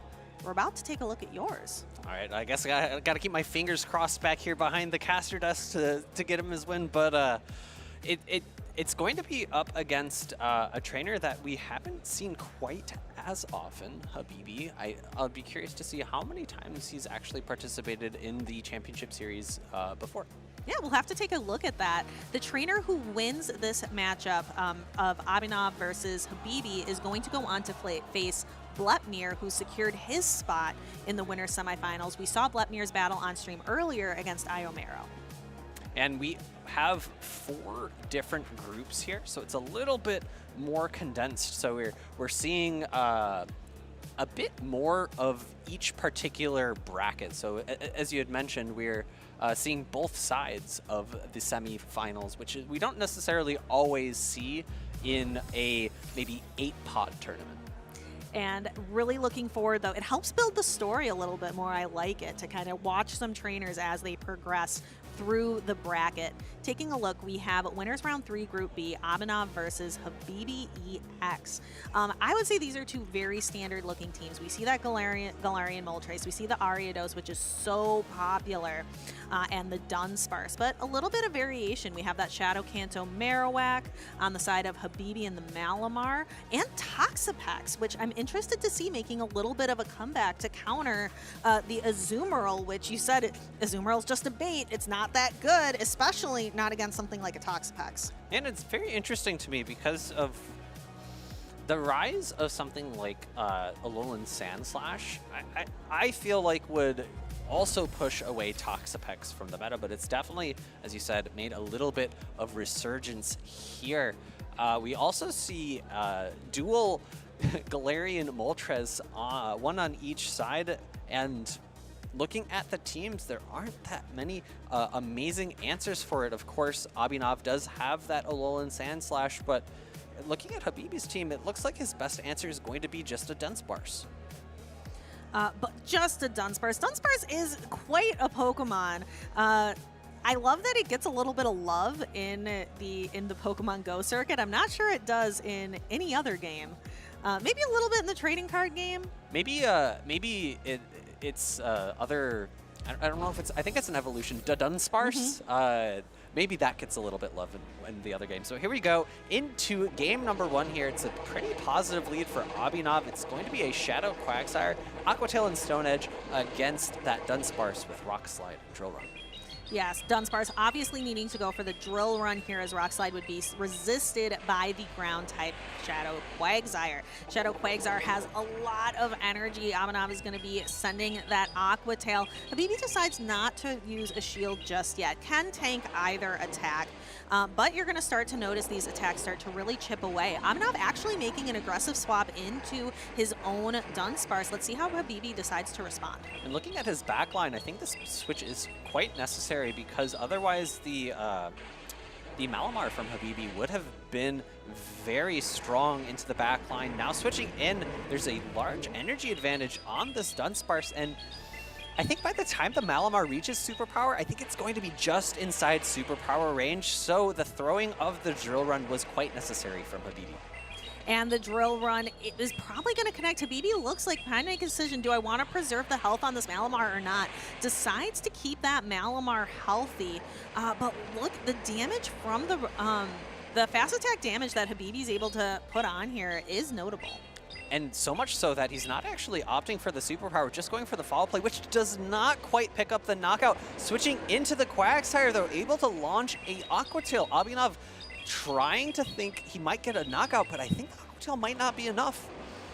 Oh, it just barely is able to knock that out. So Abinav standing with the Shadow Quagsire. Shadow Quagsire even with a little bit of energy, and Habibi goes right for the drill run, but is unable to use it as Abinav is able to get to this Aqua Tail first. This is going to do quite a bit of damage, but the Dunsparce is able to hang on. There you can see the second half of that cap tie. This time it wasn't quite enough to knock out, and in the back lines here, we see Toxapex for Habibi, and it's going to be paired up against that Shadow Alolan Sandslash, and he shakes his head in frustration. Down a shield, Drill Run able to do super effective damage, and these Poison Jabs double resisted by the Steel typing of that Alolan Sandslash. Yes, the drill runs are going to be doing a lot of damage. Toxapex just not really known for being able to output a lot of damage. Really, like Sludge Wave can be kind of dangerous depending on the Pokemon. Definitely is not going to be the move of choice here. You can see that second drill run is really going to start chipping away at the damage. I think Habibi just kind of recognizes, like, I don't know what I'm supposed to do here. Now, undercharging, I don't think it matters in the slightest. The Alolan Sandslash would be able to hang on just fine. The Powder Snow down means that there's a ton of energy on this Alolan Sandslash, but not necessary. Abinav, really strong team composition into what Habibi had brought that game. Alolan Sandslash showing the strength of its typing. Abinav, we can see a little bit behind the scenes. Abinav, you need to clear out your item bag. You're not getting any rewards from these battles. You gotta work on that. 500 Dust is quite nice for those of us who power up a lot of Pokemon to play PvP or the Go Battle League. And a lot of us, some trainers probably wanting to power up some of these Pokemon that we're seeing right now on the screen, showing as there are 6 very potent Pokemon in the current meta. Yeah, and make sure that you're taking a look at all these movesets. These are going to be the optimal movesets for each of these Pokemon. So if you happen to have a slightly different move on them, maybe you want to use a TM to move it to the correct charge attack. Yep, charge attack, charge TMs, fast TMs, all really important resources. You can get them a lot from raids, which are going on a lot this weekend and during this Go Wild event. Yeah, I know that you and I have been able to do a few raids ourselves in the off time. Did you know that I actually happened to manage to get a shiny Palkia? Really? Origin form. Ooh, does it have the special spatial rent? Sadly, it does not. That is unfortunate, trainer. It is quite unfortunate. As we wait for our 2 trainers to lock in, I think it's going to be really important to see how Habibi adapts to that Alolan Sandslash. Will he opt to bring the Malamar again with double super effective superpower? Will he still rely on that Dunsparce for really good neutral play to almost all of Abinav's teams? You know, the one Pokemon that it wants to see the least is probably that Quagsire, which it unfortunately did get lined up against last game. Well, it looks like Habibi is going to bring the Malamar, but it is going to be met with Abinav's Shadow Quagsire. This seems like a fairly neutral matchup. The Psywave damage is considerable. It just adds up so fast. We do see a quick catch onto the Dunsparce of this Aqua Tail. Dunsparce does look really solid into all of Abinav's team. It seems like a very viable safe swap. It most definitely is. I'm a bit curious as to what Habibi's plan here is, because I felt like that Malamar was in a pretty solid spot against that Shadow Quagsire, able to threaten so much with that Psywave damage. Now going for a Drill Run, Abinav with great timing, cutting off that last rollout from that Dunsparce. Now Habibi going to be required to throw these Drill Runs, actually not on poor timing. He opts to go for another rollout and get that last little bit of energy. And we are going to see Abinav allow the Quagsire to tank the Drill Run, knowing it's not going to be quite enough. Habibi EX making a quick swap into the Malamar to absorb this damage. Interestingly enough, going back into that original matchup, I wouldn't be surprised to see Abinav bring in the Galarian Moltres. This is a really strong matchup. Even though Super Power is a hard-hitting neutral attack, it does not threaten the Galarian Moltres. It's not the most bulky Pokemon, but it still is able to very handily hang on. Yeah, but now this second superpower, I like how Habibi used the foul play first to make sure to really the goal would have been that Abinav would have shielded that first super, like what he thought would have been a superpower, but instead throwing the superpower second, it would have been at full charge. Abinav being patient, shielding that second one. Now, I think Habibi's likely going to be coming in. Oh no, instead opting for the Kanto Marowak. I thought he was going to be going in with the Dunsparce in order to try to land a Rock Slide. Instead, actually gets the catch of the Brave Bird. This is a lot of energy going to this Dunsparce that did not need. I think an Ancient Power would have been more than enough to knock out. Yep, and now the defense is down. Did you see what a Mud Slap just did to that bird? That did so much damage just for one fast attack. Now we're going to see Abinav switching out the Galarian Moltres, and here comes a full health Alolan Sandslash. Alolan Sandslash should be able to handle this Bone Club pretty safely, but you can just see all that super effective damage. Abinav just barely gets to this Ice Punch, is going to knock out that Shadow Kanto Marowak. Recognizing that Habibi did have 2 fully loaded Bone Clubs, recognizing that it is not the Shadow Alolan Sandslash on his side, so the standard is able to withstand that damage. No shielding, able to get to that Ice Punch with that last little bit of health and able to secure game number 2 and move his way on through the tournament. Yeah, looks like your trainer to win it all is still safe in this tournament. But Habibi had some really good battles as well. Turns out this is a trainer who's been to quite a few of the regional tournaments. Maybe we just haven't seen him quite as much on stream yet. Yeah. And I promise, my fingers weren't crossed. No jinx from me back here. Yeah, so congratulations, both trainers. And again, Habibi's not out of it yet. Made it quite far in the bracket already on the winner's side. Now just has to fight his way through the loser side of the bracket. Let's take a look at some of the plays that we saw in in Abinav's victory, 2-0 victory here. Yeah, really strong Alolan Sandslash for his team, recognizing that there aren't that many hard answers for it on Habibi's side. No fighting types whatsoever. The best answer going to be that Kanto Marowak, but in that matchup, the Alolan Sandslash can fight back with that ice type damage because Marowak is a pure ground type. We are going to see Abinav really utilizing his Galarian Moltres. We talked a little bit about how to obtain one of those already today. Really, it's unfortunate having to utilize all this Brave Bird energy, but it didn't really matter in the end. The Dunsparce was effectively cleared out, and Abinav was able to utilize really all 3 of his Pokemon quite well during this the second game of the series. Typically, you don't want to debuff your own Pokemon with that Brave Bird, especially on a catch. However, because a lot of the damage from that Kanto Marowak comes from those Mud Slaps, they're double resisted. They do add up a little bit, but had that been, say, a Pokemon that is like a fighting type that used close combat instead, that damage would have been massive. Correct, but as Galarian Moltres is a flying type Pokemon, the Mud Slaps, even though they do add up a little bit, end up not being so threatening. So it's okay to debuff yourself. That's part of really knowing your Pokemon and doing a lot of that practice, is knowing when it's okay to use those self-debuffing moves and not switch out right away, knowing when you can kind of stay in the matchup a little bit longer. And it's really interesting to me. We've talked a lot about ground typing being the dominant typing of this max out meta. We don't see all that many flying types on teams. We've seen Mandibuzz, we've seen Galarian Moltres, but that's more or less it. I can't recall any other flying types, like no Skarmory, no Noctowl. I mean, it's been a while since we've seen Noctowl. No Altaria. At LAIC, we saw a Shadow Dragonite, but like, there's not all that much, and you would think that it would be really strong into those ground types, but oftentimes those ground types have coverage for flying types, right? We have Rock Slide on the Kanto Marowak. We have Stone Edge on Clodsire, so it can be a little bit tough to bring those flying types into those ground type matchups. Right, but Abinav did bring in that Galarian Moltres. Let's hear a little bit more from Abinav and from Will.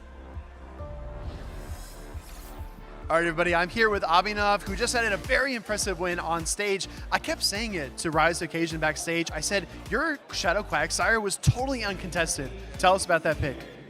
Yeah, so my team was not this team until like 4 days ago. It was like Azu, Moltres, and Gator. And Morpeko got unbanned, and I was like, oh, this is a nightmare. So I put Quag into the team, and the decision point was always like Gastrodon versus Quagsire. And one decision was that I think I wanted to be stronger into Talon, and Gastro isn't. But also, Quag is a mon I've used a lot. It suits my playstyle, so I was like, I should go with what I'm comfortable with. And it was really good in this matchup, so yeah, I'm glad I went with it. I kept saying that the best answer was Ariados with the Trailblaze, right? With Trailblaze, but it's just so tough in that matchup. Avi, you're also kind of leaning into Alolan Sandslash as well, so no fear of the Primeapes, no fear of the Annihilate, right? Normally, I like to forge my own path, build my own team, but full credit to the people at LAIC. I was completely sleeping on A-Slash. I think it's amazing in this meta, and obviously Primeape is scary, but I think my team is okay into fighting. I know I've done sparse A-Slash, but they have a lot of things they have to be worried about as well. So yeah, I think A-Slash is really good. I think the team is good, so we'll see how it goes in the next round. Avi, you competed quite a lot. What are your own competitive goals for this weekend? Would you be happy with top 8? Do you want to go further?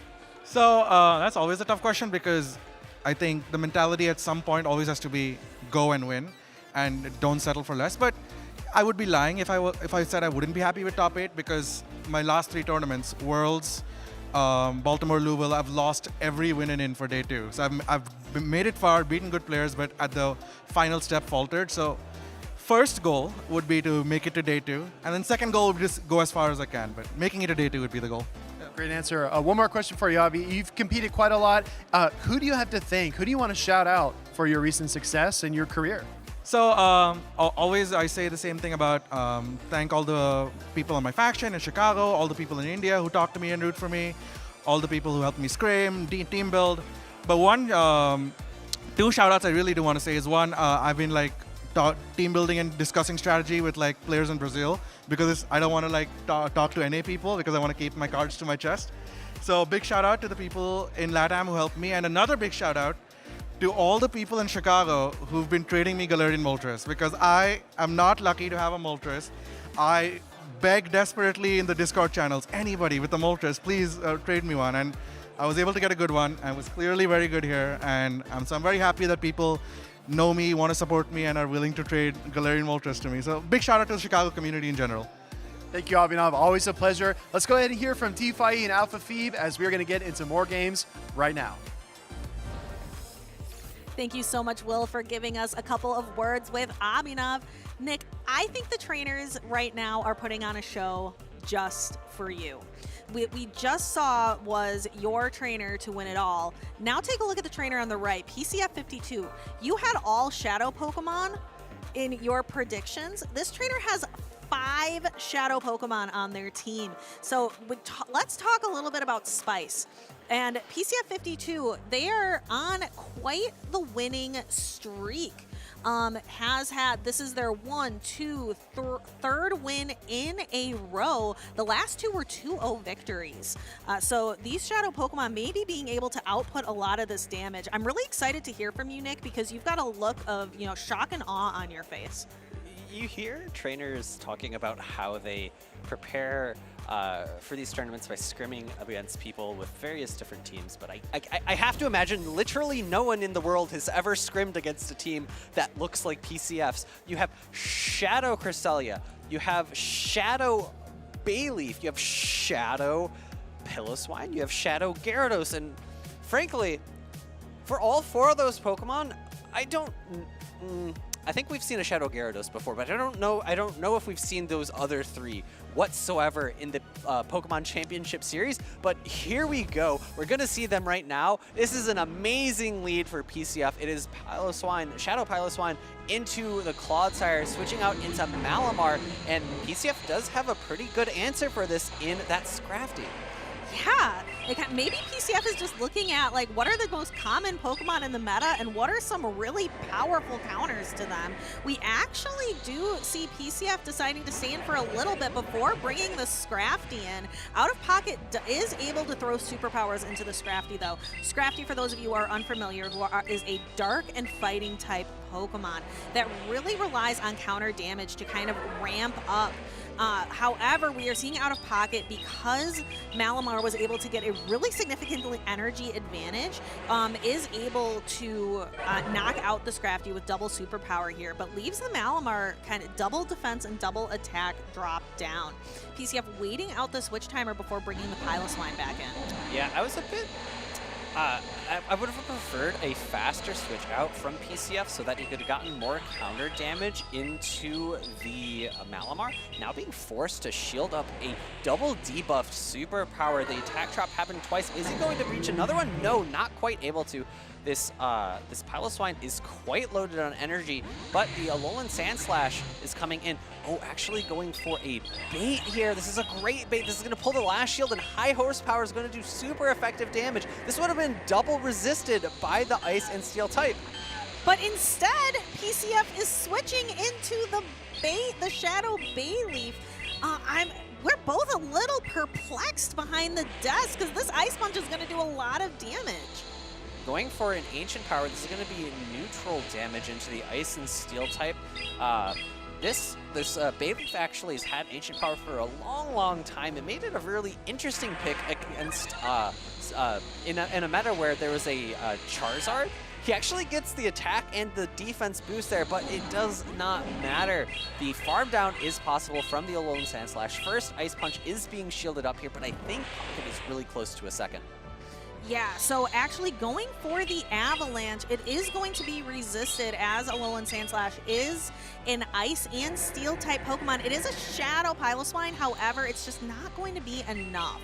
You see Out of Pocket make a bit of a scared look on his face there. He's like, oh, did I lose counts? I don't know the counts to high horsepower. I don't know the counts for this Piloswine, but no, he was correct. It was the double resisted Avalanche. Although it was double resisted, it still did quite a large chunk of damage to that Alolan Sandslash, but just barely able to reach that final knockout blow with Ice Punch and able to secure a Game 1 victory.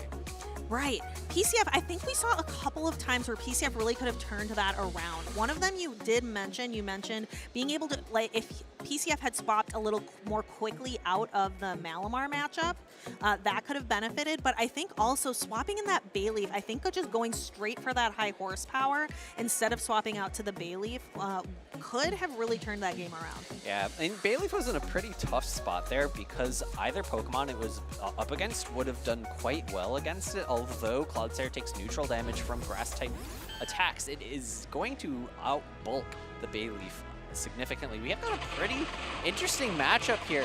Ancient Power actually able for super effective damage into this matchup, but no, we actually see the switch out, and this is a double water Araquanid, as was mentioned before, but in comes the Azumarill. Thunder Punch going to do about 50% of the remaining health, maybe a little bit less, closer to 40%, and the Azumarill, if it opts to no shield, another Thunder Punch would potentially get knocked out. I'm a little bummed out that matchup didn't go further because I don't think I've ever seen Shadow Bayleaf versus Araquanid, and I wanted to see how that plays out right in front of me. I love learning new things, Alpha Feed. The Play Rough is just enough to knock out that Shadow Typhlosion. I have to imagine the Bayleaf comes back in. The Scrafty does not want to see the Azumarill. I think that's exactly why we saw PCF switch out. He's playing a bit of a team that was ABB weak to Azumarill, 2 Pokemon weak to Azumarill in the back, so switching in the Typhlosion to bring out the Azumarill so Scrafty has more play in the back. The Bayleaf has a lot of energy, so Scrafty does have a little bit more play, but I don't know how it's going to handle this Araquanid.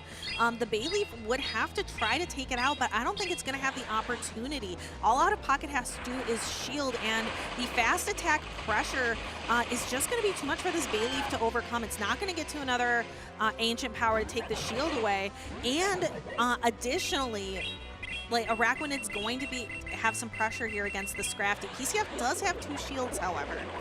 You see a lot of players save 2 shields for their Pokemon in the back, and that is very frequently a solid play. Unfortunately for PCF here, you don't want to play that against a team that has a debuffing move such as Bubble Beam.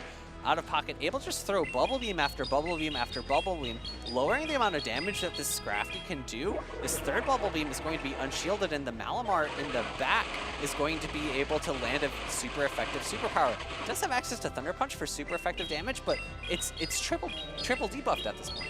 It is. When we used to see Scrafty in the times of old, we would often see it running Power-Up Punch, but now that counter's just not as good, perhaps looking to have a little bit of different coverage. The Thunder Punch is really nice. However, Araquanid is free to just keep using Bubble Beam to keep debuffing the Scrafty. PCF has no remaining Pokemon to swap out to clear that debuff away.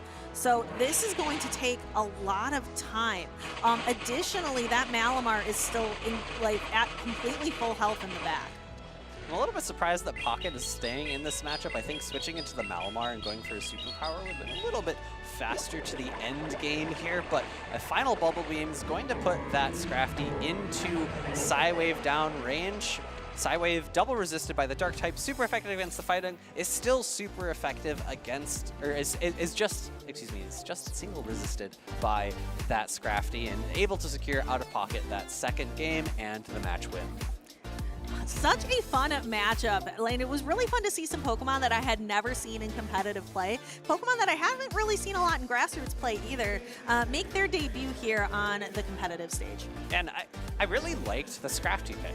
Scrafty is the fighter that loses to other fighters because of its dark subtyping, but there aren't that many fighters in this meta. It outbulks most of the other fighters, and the typing can be very useful into some other matchups where Dark is able to shore up any psychic type weaknesses. My first thought when you said it loses to other fighters, I was going to say, what other fighters? It's just Primeape and Annihilate. That's really it. I also like the Piloswine pick. I think it's really, I think it has a lot of interesting coverage against something like the Clodsire. It can hit that Alolan Sandslash really hard. Just PCF, I think just having like a different strategy or not able to hit the alignment, some really interesting, like truly interesting choices here for his team. I have to agree with you. I do like that Shadow Piloswine pick. It is very, very potent with both of its charge attacks, being able to do a lot of damage with the addition of that Shadow boost. Can just really put a ton of pressure on players, but out of pocket, able to kind of move around that matchup. You know, one of the best answers on his team for that Piloswine is going to be that Araquanid, so maybe a bit of a tough matchup for PCF, a team composition that may have favored out of pocket a little bit. Right. I really am enjoying, too, for Out of Pocket that we're getting to see that Araquanid play a little bit more. I like that it wasn't just whispers out there, that we actually are seeing Araquanid as a viable strategy as Out of Pocket moves on with that 2-0 victory, completed the winner's semifinals, securing his place in the finals for Group A this weekend. We'll have to see just how well that Araquanid does in Day 2, how many of that Pokemon we see in Day 2. I don't know. It's been a long time since it's made top 12 usage for Day 2 or even Day 1. Yeah, so what I want to see right now, Nick, I want to see some highlights from the last couple of rounds. Let's go ahead and toss it to the break, but do not go anywhere. We have so many great matchups coming up as we're nearing the end of some of these groups. We're getting towards those group finals.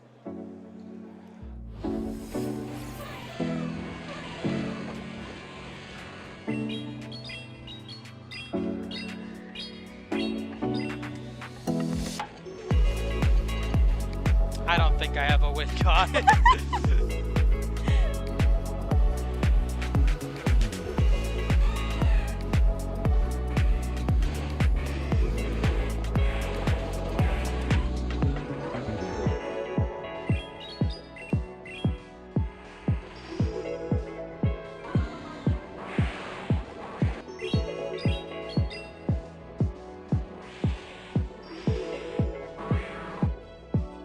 Nice catch. I lost energy, but yeah.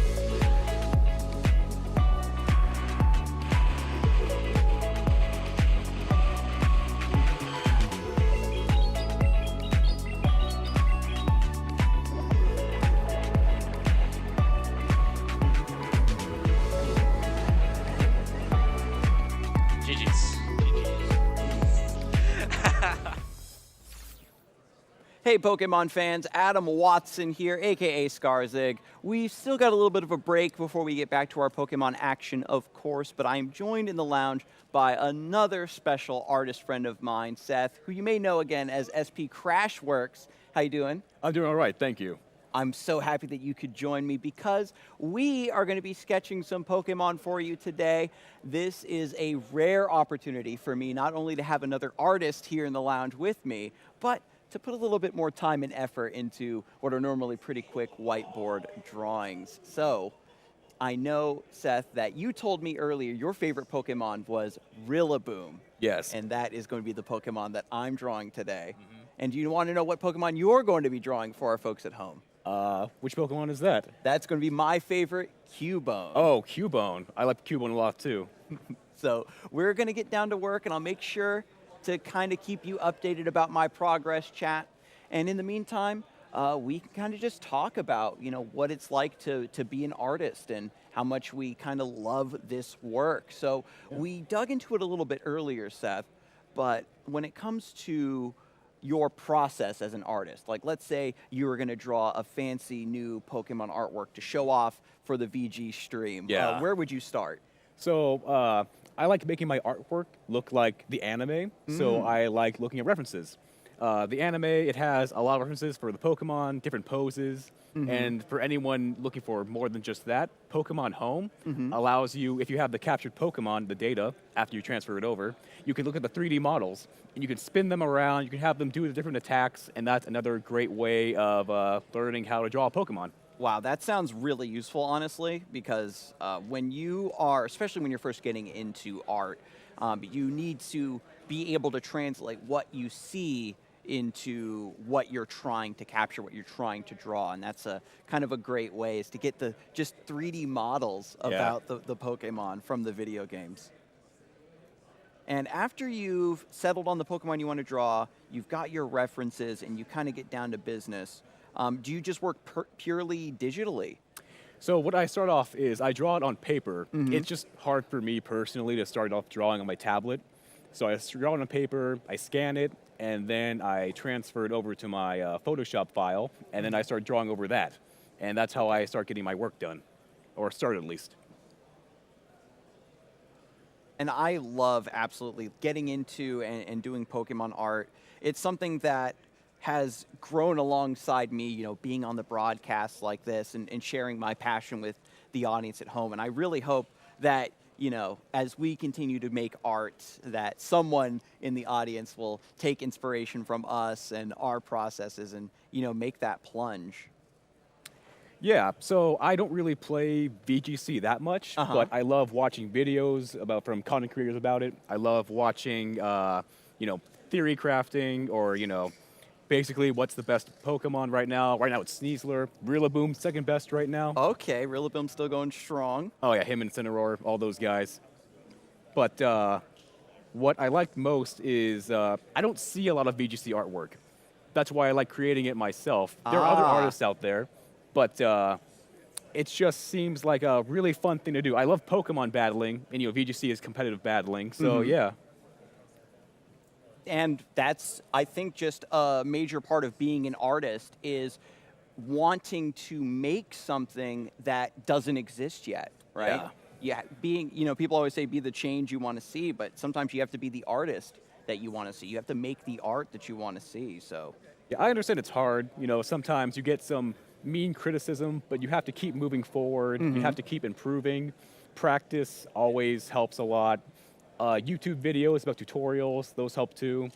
Also just asking for advice about how someone drew something, that's always a great way to not only learn more, but make a new friend possibly. Oh, that's very true. There's so many free resources online, like just to get in and draw. And I think one thing that a lot of new artists will run into, right, or even seasoned artists that might just be hitting a wall when their art isn't turning out right, or they feel like their artwork needs to be perfect, and sometimes you just got to get back into it and keep drawing art. And sometimes it comes out good, sometimes it comes out bad, but you just have to love the process, I think. Yeah, if you're not really enjoying it, it's not that fun. You have to always be drawing something you like. Yeah, it can be something serious or goofy, or it can have meaning to it. But, if you're not enjoying drawing it, I don't really see much of a point, I definitely hear that. So I think I got as much room on this whiteboard I think I could squeeze in. Yeah, Cubone has a simple design. I think he looks pretty good so far. That looks amazing. I'm not sure. What am I forgetting? You who know all of your Pokemon references, Yeah. Rillaboom's your favorite Pokemon. So I guess Rillaboom has sort of like, it's almost like cufflinks, like little grass cufflinks. Okay. So if you just put a little line across his, There something we like go. that. Okay. Not too bad. But not yeah, too bad. that's really good because you got his, one of his defining details to me is it's like a music curl. Oh, and yeah. That came out pretty well here. And yeah, Cubone again. I love all Cubones. He's so cute and round. So thank you so much for drawing my favorite Pokemon. And I hope that I could do your favorite Pokemon justice as well. He looks great. Any final thoughts I can actually get from you? Again, for our viewers at home who want to get into art or maybe connect with you a little bit more, where do they find you? So on Twitter, X, Blue Sky, I'm on SP Crashworks. And if you want to get more into art, like I mentioned before, tutorials help a lot, just asking for advice from your favorite artist. They may not be able to answer all of your questions, but they may already have posts about that, what you already asked before. Mm-hmm. And just looking for outside sources helps a lot. References, yeah. That is very well said. We talk about it all the time with Pokemon, that your favorite players love to share the game and to help other people get into the game, and it's the same with artists. They're going to take the time to give you advice and also point you towards resources to improve. So thank you once again, not only for drawing, and also you at home for staying tuned. We're going to get back to some Pokemon action and keep things underway.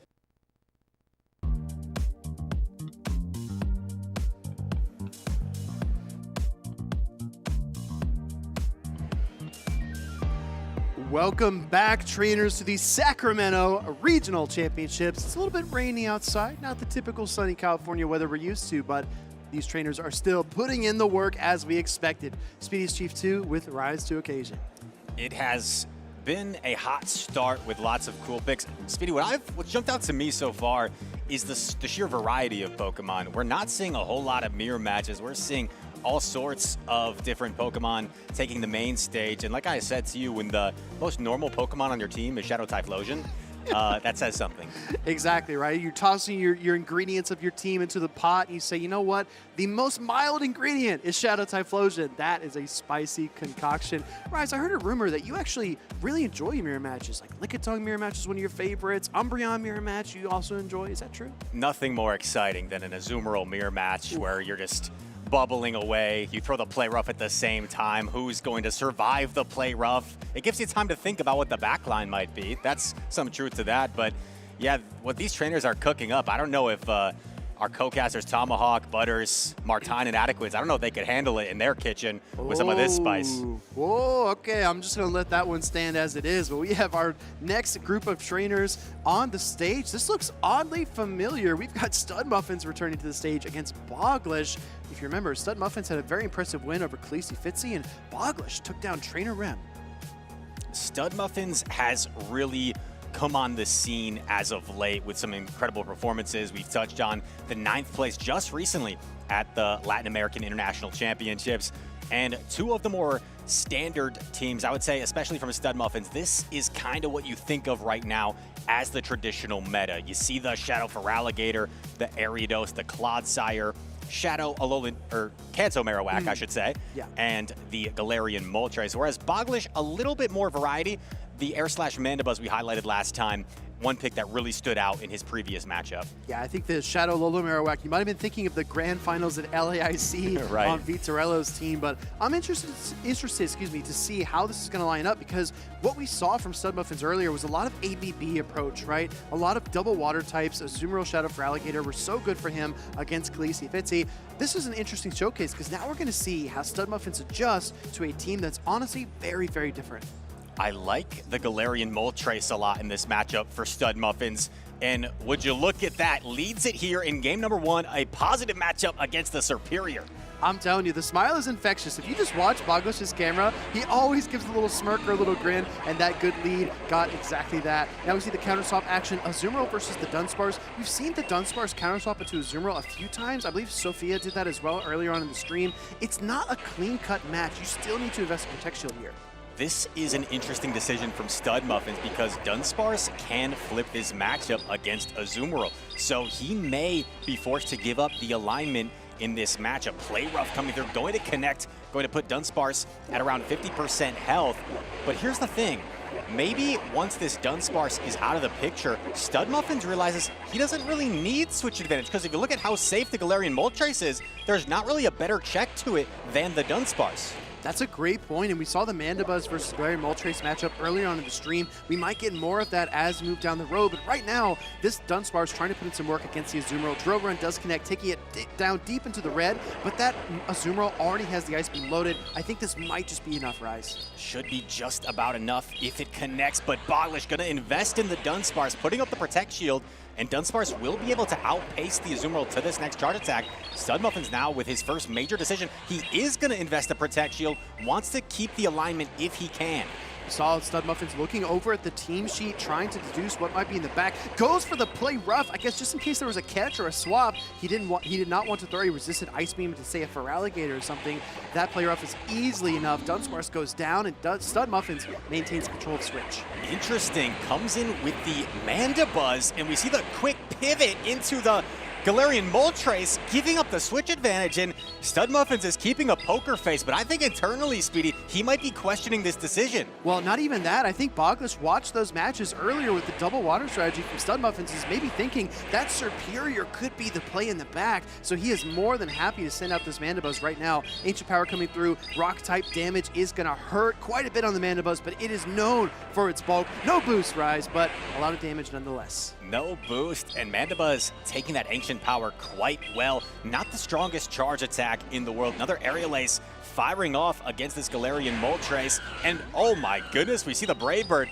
Are we going to see a no-shield? Boglish, what are you going to do here? Bogish, look out! Oh no, the Brave Bird's going to connect! Wow! And there's a one-hit KO on Superior! I'm telling you, that Brave Bird absolutely scraped that Superior off the field, and now the Mandibuzz is all alone with the Protect Shield to boot. Studmuffins did this earlier as well versus Khaleesi Fitzy, landing that Brave Bird when you don't expect it.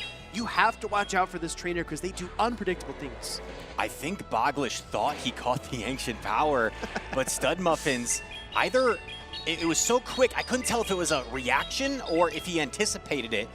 But here we go, Hydro Cannon going to knock out the Mandibuzz, and that is going to deliver a Game 1 victory for Studmuffins. Was a little bit back and forth until the end. That Brave Bird, you land a Brave Bird on a Superior, man. That game's going to be tough to win if you're Boglish. Really, really was. And I mean, like you said, you just clear out an entire spot on your opponent's team, and it's difficult to come back from. We're going to take a little zoom out, though, and look at the overall squad here. We've seen a lot of the Azumarill and Shadow Feraligatr paired, and I really love the other 4 options here from Studmuffins because it allows him different modes of attack. If you see a Clodsire on the other side, you can bring your Shadow Kanto Marowak. If you see something like a Fairy type on the other side, you bring the Clodsire. This time he relied on that Galarian Moltres, and it paid off massive dividends.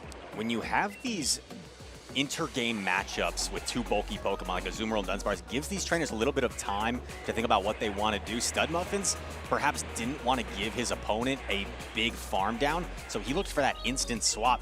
It seemed like a little bit risky, and then we see the massive Brave Bird knocking out the Superior. Unfortunately, Superior did not see the field for very long in that first game. Boglish going to try and make more use of it, perhaps, or adjust his line in game number 2. Yeah, it's going to be an interesting take. And one take that you mentioned, Rise, that I really appreciated was that the Dunsparce is that key Pokemon that Boglish can use to stunt that Galarian Moltres. And if it can't get a line, he's going to have a tough time figuring out his next strategy.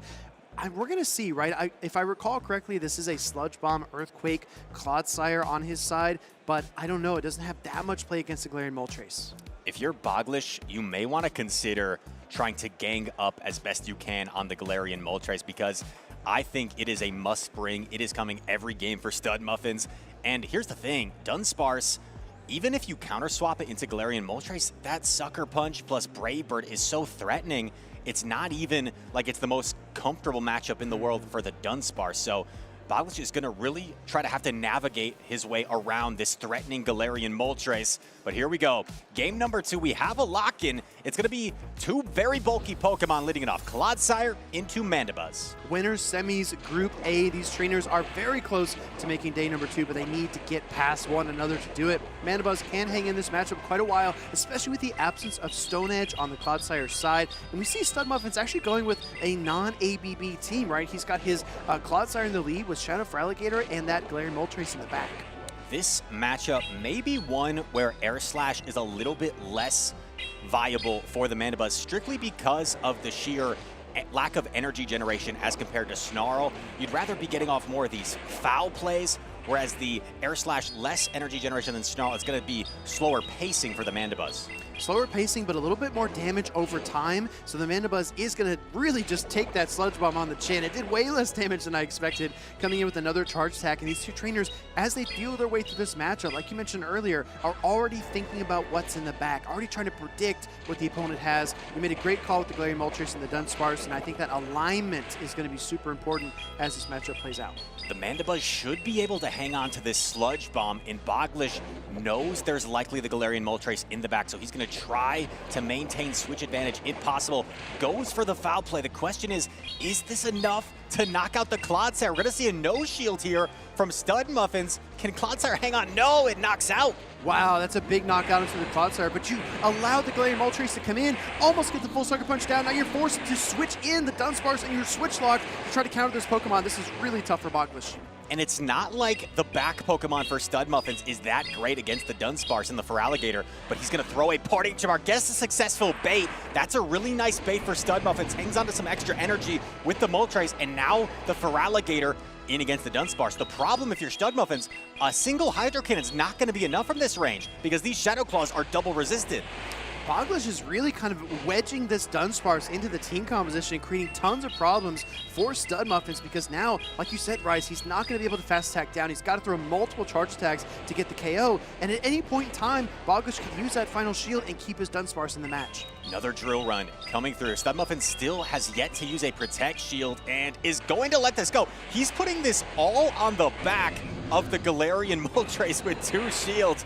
These sucker punches chunking away at the health of Dunsparce. Does get off a parting Rock Slide to grab the first shield from Studmuffins. Now, if you look at the team here from Bogish, the Annihilate, the Shadow for Alligator, the Superior, any one of those 3 targets would be good, but it's the Clodsire in the back, and this bulky adjustment might be just what he needs to pull off a win here against the Galarian Moltres. Going for the big Brave Bird. Really needs this to connect to have a chance here. We're going to see the no shield. It's going to go through. Clodsire can hang on, and Clodsire's almost at the double Sludge Bomb, so I think Bogish is still in a good position.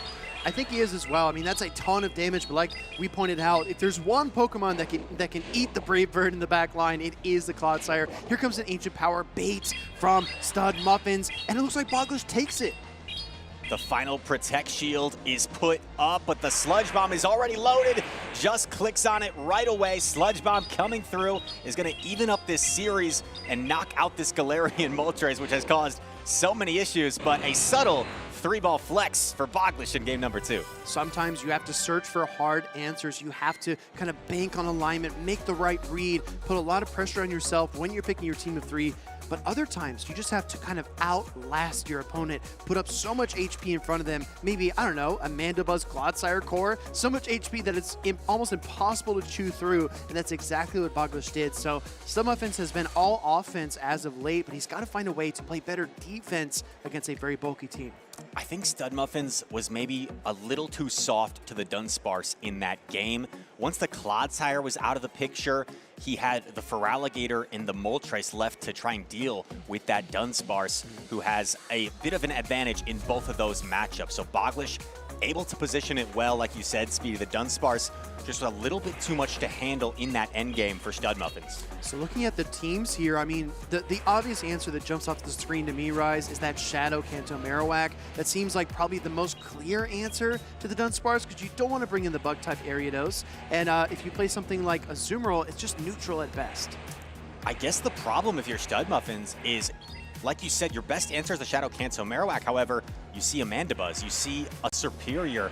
Feraligatr, not ideal either for the Shadow Marowak. So it's a little bit tough to bring, but you almost need to if you want to counter that Dunsparce comfortably. We're going to see what these trainers decide. Again, this is winners semis, so the trainer that wins this matchup will head to that winners finals match, and then the winner of that will be in day number 2. So a lot on the line for these trainers, but we are still pretty early on, about lunchtime in Sacramento right now, and they're both hungry for a win.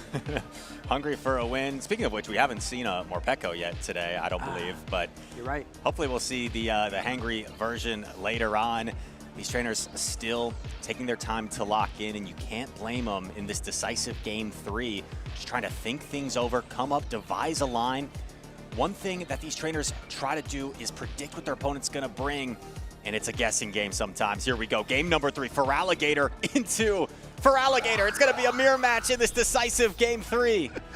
Mirror, mirror on the wall. Which Feraligatr is the best of them all? We're going to see a Hydro Cannon flurry here any moment. It looks like Studmuffin's confident he would win that charge tag priority tie. Does go for the first Hydro Cannon right off the rip. Although resisted, this Hydro Cannon still is a sizable amount of damage, putting Feraligatr into the red now, going for the double up here, has the double Hydro Cannon.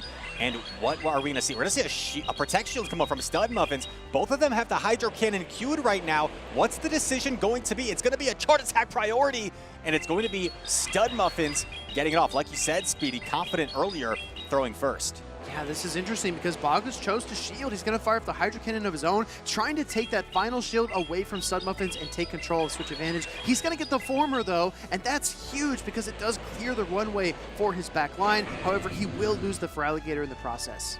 Already put up both Protect Shields. You have to assume Mandibuzz enters, and Studmuffin's going to immediately pivot.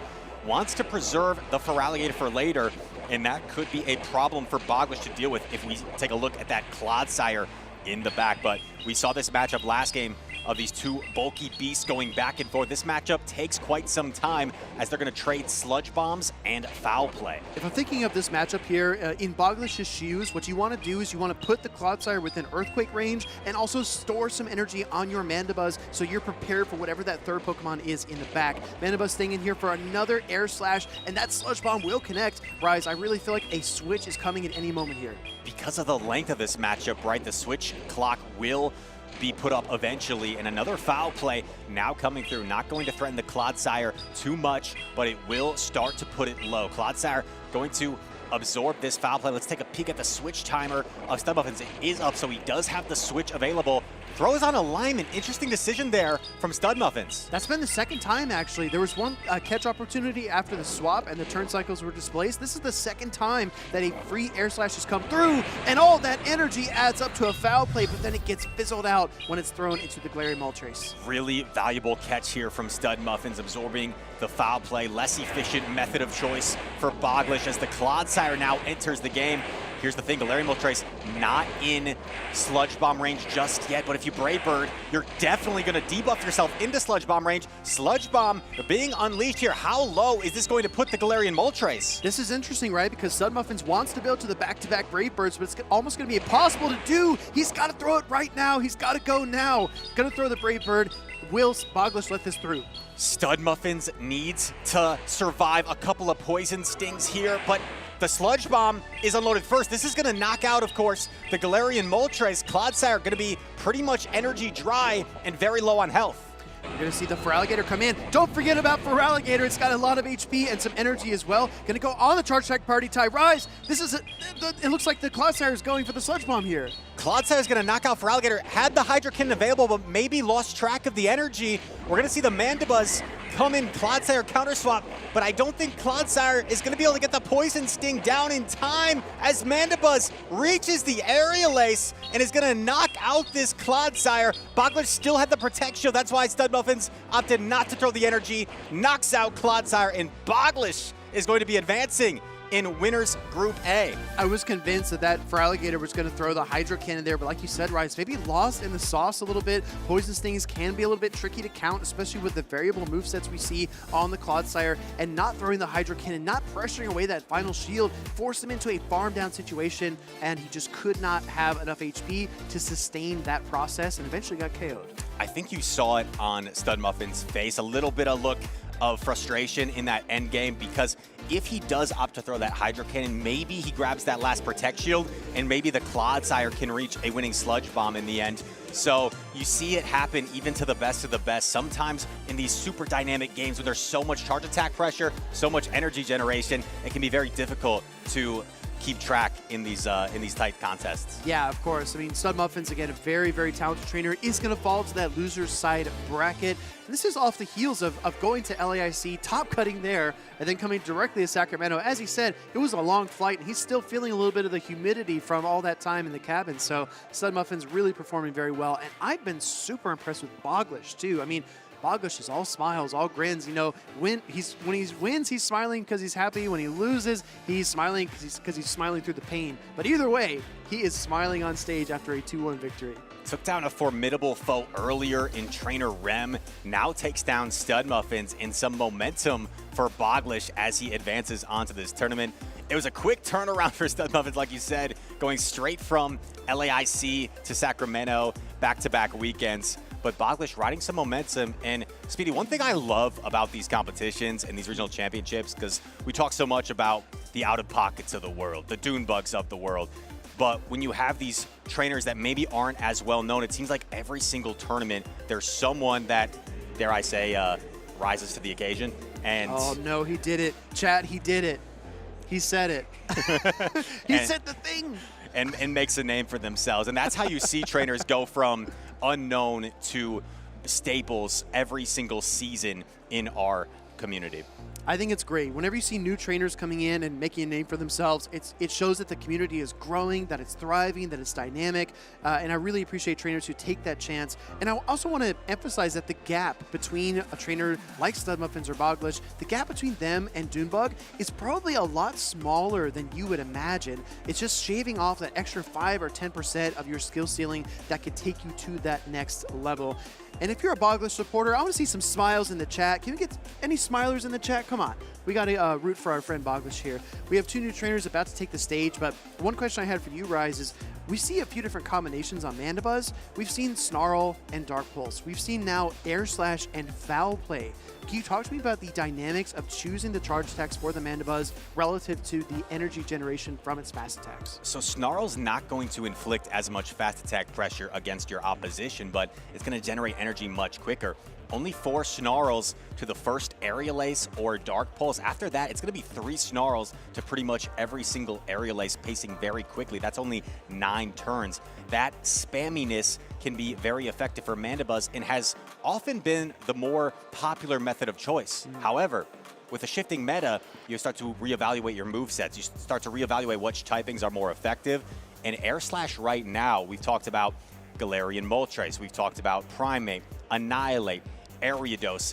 That reliable fast attack pressure makes those matchups so much more comfortable. And even for something like Feraligatr, rather than needing 2 charge attacks, maybe you can get away with 1 plus the Air Slash damage.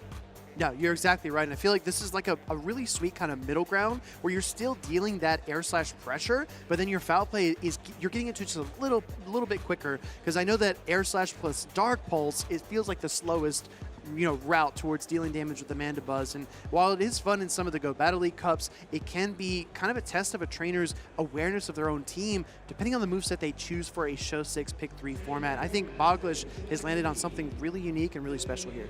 And one final Pokemon to add to that list that Mandibuzz can benefit from Air Slash is Drapion.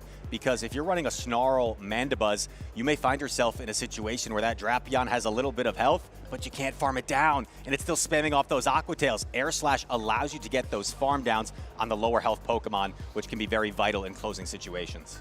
On stage, we have 2 California natives. Let's take a look here, because Mystic Mamba and Softov return to the center stage here in Sacramento, California. Mystic Mamba was able to pull off what you could say a bit of an upset against Nighttime Clasher earlier, who's been so strong in this season, one of the leaders in the Play Pokemon Championship points. And Mystic Mamba with a unique team, the Shadow Sableye, the Shadow Jumpluff. We saw our Latin American International Champion Marto just go crazy with Jumpluff. Mystic Mamba has it on his squad. And I've been surprised. We've seen multiple Sableye in this tournament. A Pokemon that used to be very common in the meta kind of fell off for a while, making a little bit of a resurgence here in Sacramento. It's just tough when there's so many normal types, right? It used to be Lickitung that was the big issue for the Sableye team compositions, but now it seems to be Dunsparce, maybe the occasional Miltank. Is definitely tough to chew through all that HP when your Shadow Claws are double resisted. Rise, we talked about Softov's team. It looks very different from all the other drafts that she had leading into the tournament, but how does it do against Mamba's Shadow Sableye, against the Shadow Jumpluff? We saw her take down Ramberto's Jumpluff just about an hour ago. Well, I think the Malamar looks fairly safe for Softov, of course. It's going to be checked by the Azumarill, but we know Malamar can flip that matchup in the two-shield scenario. It's actually not as bad as you may think against the Jumpluff. Although it has super effective Fairy Wind, double foul play plus the Psy Waves pretty much knock out. And then Sableye, similarly, it's going to resist that Psy Wave damage, but the foul play is quite threatening. So I like the Malamar for Softov, and the Drapion, if it avoids the Marowak, can be good as well. But here we go. Game number one, going to be Jumpluff into Dunsparce. Slightly favorable lead for Mystic Mamba. See the instant swap out into the Shadow Drapion. Switching Drapion into a Dunsparce is a wild play, but Mystic Mamba was ready. He goes right into that Shadow Kanto Marowak. Drapion showcasing its speed. It is already at the Aqua Tail. It is only one Poison Sting away from the next Aqua Tail. So Mystic Mamba, knowing that, going to fire off a Bone Club. This is very smart for Mystic Mamba. This puts the pressure on Softov. She's going to have to put up a Protect Shield to just try and get a shield back from Mystic Mamba. Yeah, also, what an interesting team composition from Mystic Mamba. Dunsparce lead with Shadow Kanto Marowak in the back. Those two Pokemon actually do very similar things, but bringing both of them was a hard read by Mystic Mamba that is paying off massively for him. This is a difficult-looking situation for Softov because this Marowak is going to get to this Rock Slide, which does some sizable chip damage to this Jumpluff here. But Softov going to go for a big Fairy Wind down potentially against this Marowak. If you can get the Fairy Wind down before it reaches a Rock Slide, that would be really nice. It's going to be close here. Ooh. And going to settle for the Bone Club. Soph on point with her counting. Knows this is a triple resisted Bone Club. Yeah, she's on top of things, right? Knows exactly where that Shadow Kanto Marowak is. Gets the full Fairy Wind down, and now she's got the energy she needs to fight back against a Pokemon like Dunsparce. Will we get a defense drop? Energy Ball always carries a slight chance that could happen. Energy Ball connects in the immediate pivot from Soph. We're going to see this Dunsparce stay in momentarily to fire off some chip damage. And although Soph, I think, is a little bit behind the 8-ball in this game, she does create a desync in the switch timer here. Maybe this could open up some play in the endgame.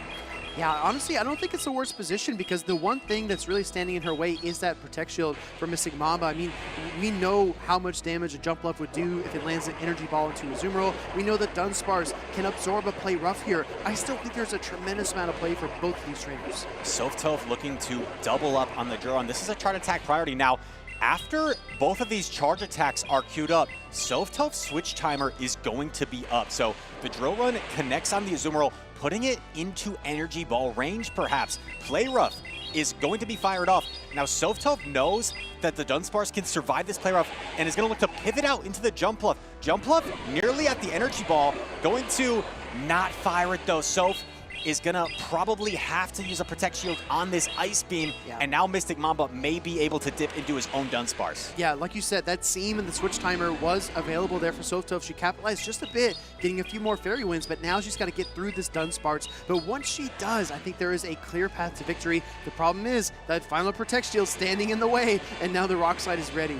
All Protect Shields have been used at this point. Rock Slide queued up. Is this enough to knock out the Jumpluff? Jumpluff, very bulky. It is super effective, but Jumpluff hangs on, and that is huge. This Energy Ball is going to put the Dunsparce quite low.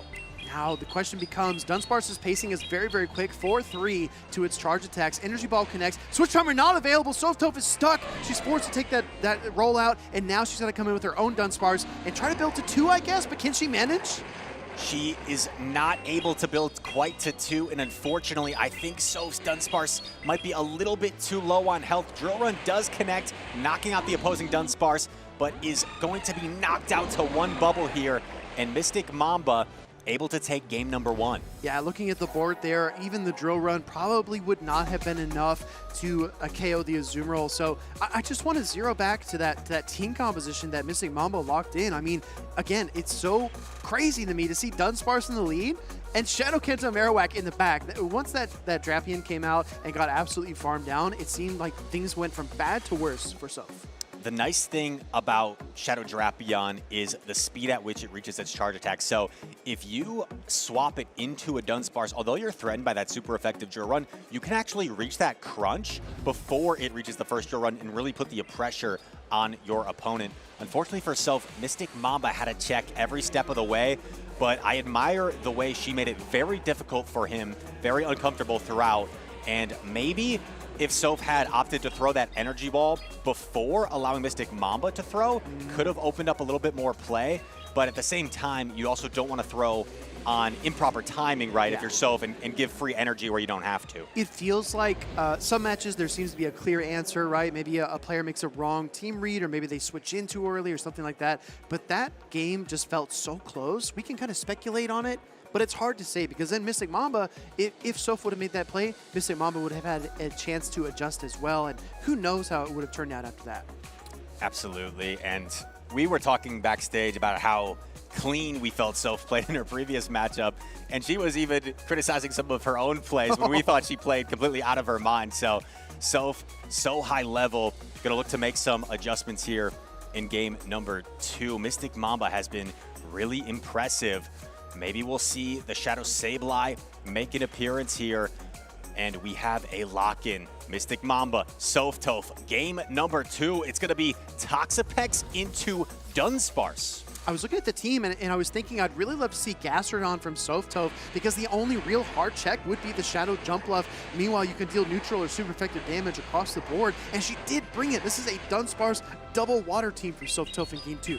Dunsparce going to fire off the super effective drill run. It's going to connect on Toxapex, another extremely bulky Pokemon. Takes it quite well. And we're going to see Mystic Mamba actually pivot into the Azumarill. Now, Soph Toph does not have an obvious answer, so going to be staying in, at least for the time being, firing off this drill run at the Azumarill. It's such a curious position to be in because this Dunsparce is chipped down, and typically when these two Pokemon come onto the field, Azumarill, Dunsparce, it's a close matchup. But with that health advantage, I think that Mystic Mamba's Azumarill is making this very uncomfortable for Soph, and I'm sure, Rise, that she would love to light up her Gastrodon versus the Toxapex she's already seen.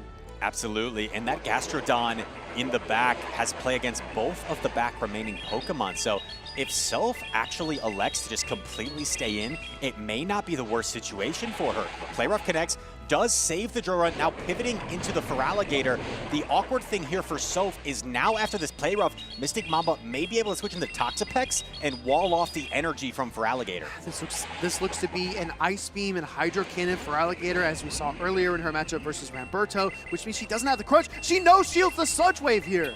But here's the thing, Speedy. This Toxapex is now switch locked, which means this sets up Gastrodon to feast and Mud Slap down. This Gastrodon's gonna farm up a lot of energy, not really threatened by the brine. I could see a no-shield potentially from Soph Toph, and this Gastrodon is gonna try and put the team on its back as it gets this massive farm down. It's not hangry, it's just straight up hungry, and it gets the full Mud Slap down here as the brine connects. Gastrodon shrugs off that water type damage, and I really like the neutral play that she has lined up for herself. She's got a ton of energy, she's still in the green in HP with 2 shields to boot.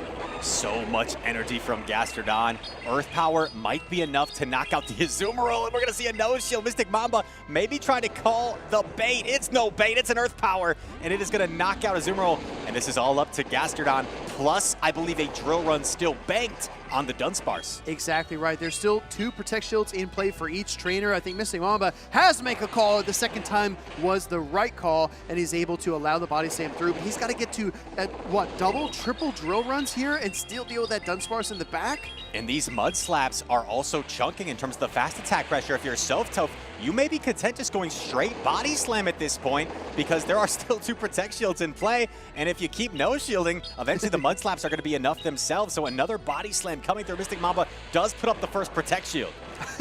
You can see him kind of looking up there. He said, well, I don't know what else I'm going to shield because Body Slams are not going to stop flowing here. Another drill run from that Dunsparce does peel away that final Protect Shield from Soph Toph. And at this point, like you said, Rise, this Dunsparce is weak. Gastrodon firing off another body slam, forced to use the final protect shield, and I think if you're Softove, you may just stay in and force Mystic Mamba to use his energy to get rid of this Gastrodon. It's gonna be a chart attack priority, which the Gastrodon wins. This body slam may be just short of knocking out, but Softove does have a little bit of energy on her own Dunsparce. Yeah, she absolutely does. Drill Run going to come through here. This might be enough to KO the Gastrodon, but there is still, like you said, that Dunsparce in the back. Gastrodon goes down, Dunsparce comes out, Rock Slide is locked and loaded, and it tumbles into the mirror match. Rock Slide will knock out. I think we saw a little face from Softove since Drill Run would be the more efficient, but that's what I talk about, just a perfectionist, even though it knocks out anyway, thinking I should have thrown the more efficient move. I mean, come on, Soph. It's already KO'd. You don't need to keep throwing the right attacks. Mystic Mamba and Softove putting on just a real showcase of skill, a really competitive series here in these matches. And we take a look at Softove's team, the full graphic, the jump bluff. The Shadow Drapion in her previous matchup was so strong against Ramberto, and right there, Gastrodon making an appearance. And Speedy, I think the sign of a good team is when you have different Pokemon, depending on the matchup, that are really showcasing they can take over. Different MVPs, perhaps, depending on what you're seeing. No, you nailed it. I mean, when you have multiple ways to attack your opponent's team, it can be very, very disruptive. And as the opponent on the other side of it, you don't know what to expect a lot of the time. I really love the control and composure of Soph to no shield the Sludge Wave, not invest in a Pokemon that she knows doesn't have that much play, and instead, like you said, put it all on the back of the Gastrodon, slimy as it is. Composure, you said it. I think that hits the nail on the head, because when Mystic Mamba made that swap early in the game and Softove didn't have an obvious answer, didn't just immediately swap. Some people fall into that trap sometimes, right? You swap, I swap. No, Soph was content staying in, managing the situation, and really was able to set up the Gastrodon precisely to win game number 2. Going to game number 3, we did see the Toxapex surface from Mystic Mamba in game number 2. I still sincerely feel like that Gastrodon from Softove is the key, but is it too obvious heading into game number 3? After it did so well, you have to think Mystic Mamba might bring the jump bluff to try and counter the Gastrodon. So this is where the mind game starts to happen, where you start to try and predict your opponent, but you don't want to fall into the trap of just straight up predicting a line, because you want to make sure your team can overcome a negative lead. Exactly. You need to be rigid but flexible at the same time, which sounds like an oxymoron because it is very, very difficult to do. But I think that if anyone can do it, it's these two trainers on your screen. Rise, looks like we're about to get a lock-in here. All of the chips are on the table. These trainers are ready for a decisive game number 3 in the winners semis of Group B. Winner goes to the winners finals of Group B. Here we go. Game number 3. It's going to be Malamar into Azumarill. Not ideal for Softove here, but Malamar can make this a little bit uncomfortable if you're willing to expend Protect Shields. I mean, we saw Marto at LAIC playing a lot of Malamar, leading into a lot of Azumarill. Banking the extra energy and making the pivot is the same exact kind of mantra that he lived by. Let's see if it pays off for Softove in the future. But right now, she's got a Shadow Kanto Marowak to deal with. Was able to save some energy on the Malamar. Great patience from Mystic Mamba, not falling for the catch attempt, as the Shadow Marowak is where it wants to be here against the Dunsparce. But another Drill Run already queued up. We know it's not going to be enough to knock out the Marowak, but it will put it extremely low. Yeah, 2 Drill Runs really put a dent in that HP for the Shadow Kanto Marowak. Bone Club does connect. Sophia does trigger the charge attack priority tie here, going second, but the Drill Run, like you said, Rise, is going to make a big impact. No shield from Mystic Mamba because he knows that these rollouts are resisted. And this Marowak is going to be forced, I believe, to throw another Bone Club here before going down. So Soph is going to let this go, and I think Soph should be able to get the farm down before Marowak does reach another Bone Club here. The problem is this Azumarill has a lot of energy, and this energy is quite threatening for Soph's backline. So this is going to be a difficult predicament. What are we going to see here? We know there's a play rough loaded. Does Soph go for the catch? No. Going to go for a foul play first, and this is probably going to connect onto the Azumarill. Look at that surgical precision as well. 2 side waves into the foul play. A shield! A shield from Mystic Mamba! That is an interesting decision, Speedy. The shield on the resisted foul play and baiting the Ice Beam, and is going to successfully bait the Ice Beam. That is difficult if you're Softov. It's hard not to shield a potential play rough there, and actually not going to opt to throw the Ice Beam at the jump bluff. I think that could have been an option, but maybe would rather prefer saving that energy for a play rough on Malamar in the endgame. I think both of these trainers are playing it very, very safe. I think that Missing Mamba recognizes there's already superpower energy loaded on the Malamar. He does not want to kind of rush his way through the matchup. He wants to put his Pokemon in their best positions, and I really feel like Dunsparce is in its best position right now against the Jump Bluff in this endgame. Super effective Rock Slide connects. We can gauge based off the damage. The next Rock Slide wouldn't have quite knocked out, so that's why Mystic Mamba opting to go for the extra rollout here. Energy Ball being unleashed onto the Dunsparce, puts it low, does get the defense fell. That's interesting, right? And the question is, can you fast attack down? But that Dunsparce is frustratingly bulky in terms of HP. Rock Slide comes through. Jump Bluff hangs on by just a puff of pollen, and here comes the Malamar. And Soph actually opting to throw the foul play here, which is going to put Mystic Mamba in an interesting predicament. Lets it go. Going to put this all on Azumarill. So now here's the thing. Azumarill is going to pace a lot slower than the Malamar, but it has a lot of energy banked. Play rough here.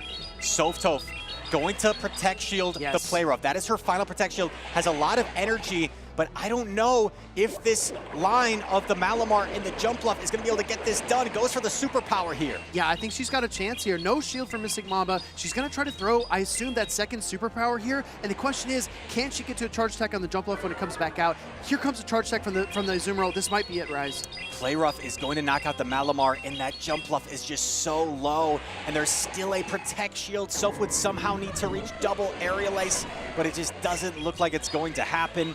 First Protect Shield is being put up, and Mystic Mamba, I think, is going to be able to get the bubble down here. Azumarill taking down Jump Bluff, and it is going to be a win for Mystic Mamba going into the winners finals of Group B. Yeah, you saw the big exhale there from Mystic Mamba. That was a gauntlet of a series to get past Softov, one of the most impressive casters and players I think we have in the competitive circuit. What a close matchup as well, because I think that there were potential win conditions for both players, but Mystic Mamba really had Softov on the back heel for most of that series. Mystic Mamba has been putting a lot of big names on upset alert early on, and just some really great team reads from Mystic Mamba. It felt like he had the advantageous lineup so dominantly in Game 1 and Game 3, and just Soph had to play so precisely to try and maneuver around and make those as close as she did. Mystic Mamba and Softov, they both kind of on screen to me look like more defensive players, right? Their mechanics are incredibly sound, but they're not going to take a lot of gambles. And I feel like once you have two players like that meet on the field, they're hoping for the other one to make a mistake, but they just don't. They don't make any mistakes. So you have to be very patient, very measured in your approach. And when you have a team composition advantage like Mystic Mamba, you're really going to just ride that the whole way. You have to eke out any advantage you can. And I think he was able to maintain any kind of lead or any kind of advantage he was able to gain. You mentioned the defensive play style. I think in that entire series, as many swaps as there were, as close as the games were, I don't know if there was like a single caught charge attack in the entire series, because these players are so patient and they're so calculated. So extreme patience on display in one of the most technical fought series of the day so far. Yeah, exactly. I mean, we just came off of a Studmuffins versus Bogish, where you're getting smashed by Brave Birds left and right, and people are making catches and swaps, and you're sludge bombing away at things. But this series just felt like a bit more judicious, a bit more patient, a bit more meticulous, right? Methodical, if I may. It was very methodical how these trainers clashed against each other. Measured, you could add. That's like 5 synonyms right there, all for patience. I see you have a thesaurus on the table. Oh, you caught me. You caught me. Caught you there, Rice. Vocabulary Lessons 101 here at the Play Pokemon Championships. And a congratulations to Mystic Mamba there. But Softov, one of our co-casters, still alive on the loser's side of the bracket in a very stacked Group B. I mean, All these groups, however, are very stacked. Whenever you have 4 pods, we've been spoiled a little bit with these 8-pod tournaments and LAIC 16 pods. When you dwindle it down to 4, there is so much talent condensed down into just 4 groups. You take a look at the roster list of these different groups, and you're like, who the heck is going to come out of this group? Yeah, it's like, okay, I'm just going to open up my bracket and scroll. Axon. Axon's in my group. Okay, Sof Tov. Tua Butters. It's like, oh, give me a break, right? You want a bracket that you feel like you can win, but when you're up against trainers of this caliber, there is no safe route. You have to go through the thick of it, through the storm, and try to come out of the other side. And we've seen so many talented players do that. And like we pointed out earlier as well, seeing trainers like Bogish do super well, or seeing trainers that aren't aren't competing as often, not as well known, compete is really fun as well. No easy rounds, absolutely for sure. And as we move on in the history, right, of the championship series of Pokemon Go, I feel like if we took a look back at matches from the early days, the first season to now, the level of gameplay has just risen so much. We take a look at games from seasons ago, and now there's just so many trainers that have improved over the years, where you come to these tournaments and we see new players assert themselves and have the ability to really beat anybody on any given day. It's always interesting once we start a new Go Battle League season, because a lot of trainers that have been playing for a long time are like, oh yeah, I'll get Legend, no problem. Like, I'll just work my way up. But it gets more and more difficult every single season because everyone is improving. Rise, I don't mean to put you on the spot here, but I think creators like yourself are a big reason for that, because trainers are learning. They're able to watch these resources and figure out the best strategies, the best teams. I can't even tell you how many times I'm scrolling through my feed on socials and it's like, best team with Toxtricity or best way to play with Shadow Driftblim. There are so many guides, and it's just a resource-rich community. I appreciate that, Speedy, and the community has just continued to grow, and the skill level in this PvP side of Pokemon Go has continued to grow, and that's something that we all share with the passion of this game. One thing that I love about the Go community and Pokemon Go as general is you have people of all different demographics that come together with this common shared love of Pokemon Go, and it's a really beautiful thing at these events, win, lose, or draw, to have the fun with the community around you and everyone coming together at these events. I'm really excited to see these trainers on stage that you can see are getting ready to set up for their battles. We do have the Shadow Typhlosion returning to the stage. Abinav is taking the stage as well. I always really enjoy my interviews with Abinav because he's so humble, he's so kind, and he's willing to kind of open up about the challenges he's faced as a player and what it takes to actually succeed at a high level. As we heard him during his interview today, he said, I want to make day 2. That's the only goal I'm setting for myself. After that, anything that happens is going to be icing on the cake. Abinav was a very high-level trainer in grassroots formats before he took his talents to the Play Pokemon circuit, where he has accomplished a regional title.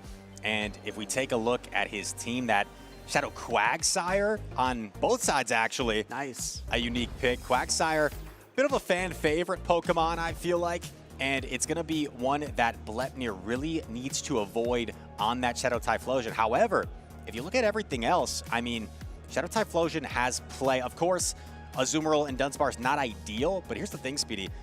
Shadow Typhlosion can actually flip the Dunsparce matchup with Incinerate and Thunder Punch damage if you're willing to invest Protect Shields. And of course, the super effective Thunder Punches are not going to feel good on Azumarill. Of course not, right? That's a lot of damage. Even though it's not the same type attack bonus, the massive attack stat of Typhlosion does lend it to a tremendous amount of pressure when you see that matchup.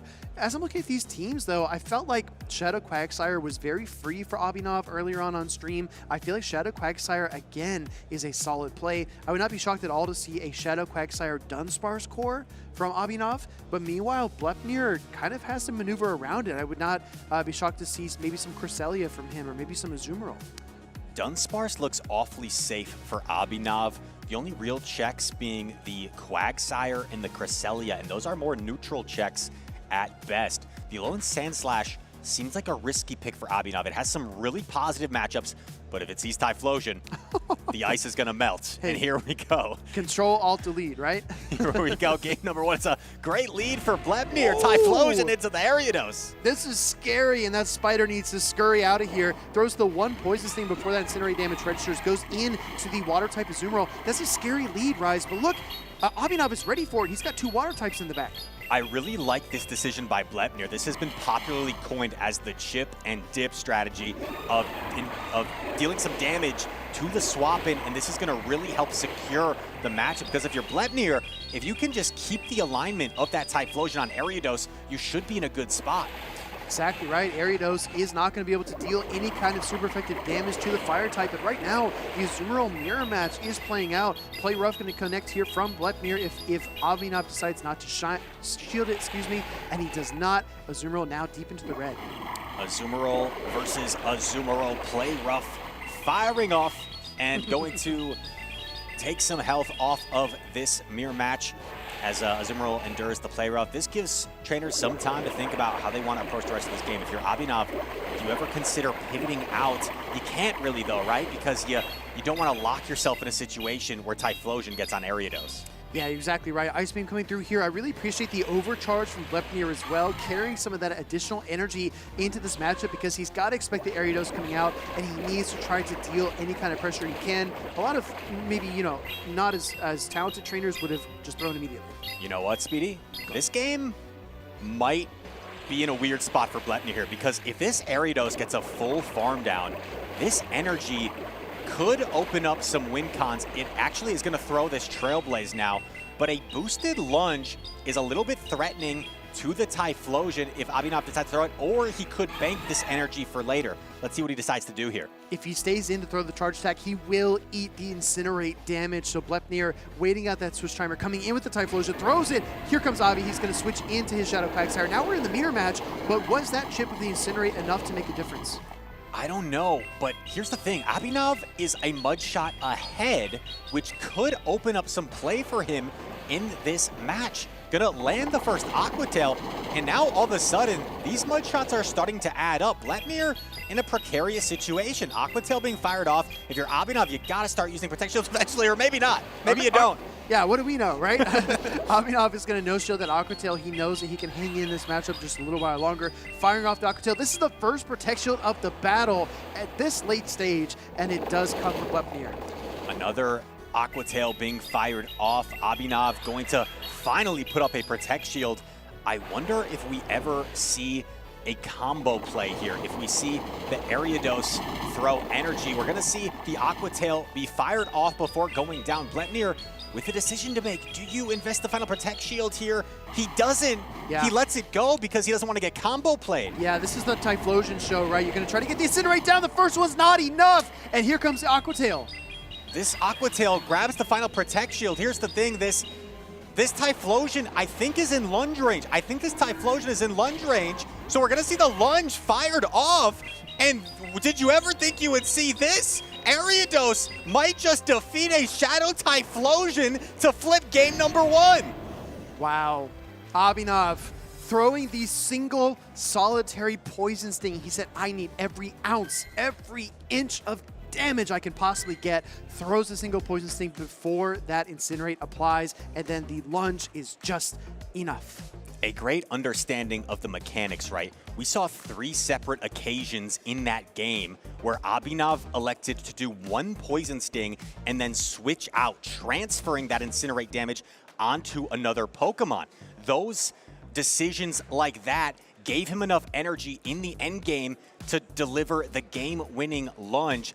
Abinav, just a tremendous understanding of the game mechanics, some high-level plays there to flip a negative lead. Sometimes you can't just run headfirst into a matchup. You have to dip, you have to dodge, you have to duck, and then dive into that lunge at the end. I think I've heard that before. To pick up the KO. I mean, some wise person once said, right? Abinav with a really impressive showcase there in game number 1. That was a really fun matchup. And Speedy, that can be the difficult thing with running an Incinerate user in the lead. We saw Blepnir lead the Typhlosion. Although he had a positive lead, that Incinerate being 5 turns, the longest duration fast attack in the game, it gives your opponent an opportunity to switch and get a head start on energy before you can opt to switch out, and sometimes allows them to dance around, as we saw Abinav did beautifully. I think that moment we just saw as well was absolutely pivotal, the Incinerate not being enough to KO the Shadow Quagsire. Shadow Quagsire mustering up one more Aqua Tail to strip that Protect Shield. That was a major inflection point. We don't have time to reflect anymore. We're going right into this next game. Shadow Quagsire, I'm seeing them everywhere. Although we saw this mirror match already, I don't think we saw a charge attack priority, so that may still be a mystery here. We're going to see Blepnir elect to throw Aqua Tail first. This neutral Aqua Tail is going to hit pretty hard in this matchup, putting it at around half health. Looks like double Aqua Tail is about enough to knock out in this matchup, plus the mudshot damage. Yeah, we saw Abinav there kind of pausing for a half second to make sure it wasn't going to be a swap. Also, I admire Blepnir's commitment to that Typhlosion. He's got it lurking in the back, but this time Abinav tripled down. I think he's going to find a way to deal with that Typhlosion if it surfaces. This is an interesting decision. Decides to use the Protect Shield because if you let your Quagsire go down, that's an uncomfortable amount of health to still have to deal with on the opposing Quags. They're going to fire off the Aqua Tail. A slight undercharge, maybe to try to get a mudshot down, but no, we see the shield matched here from Blepnir.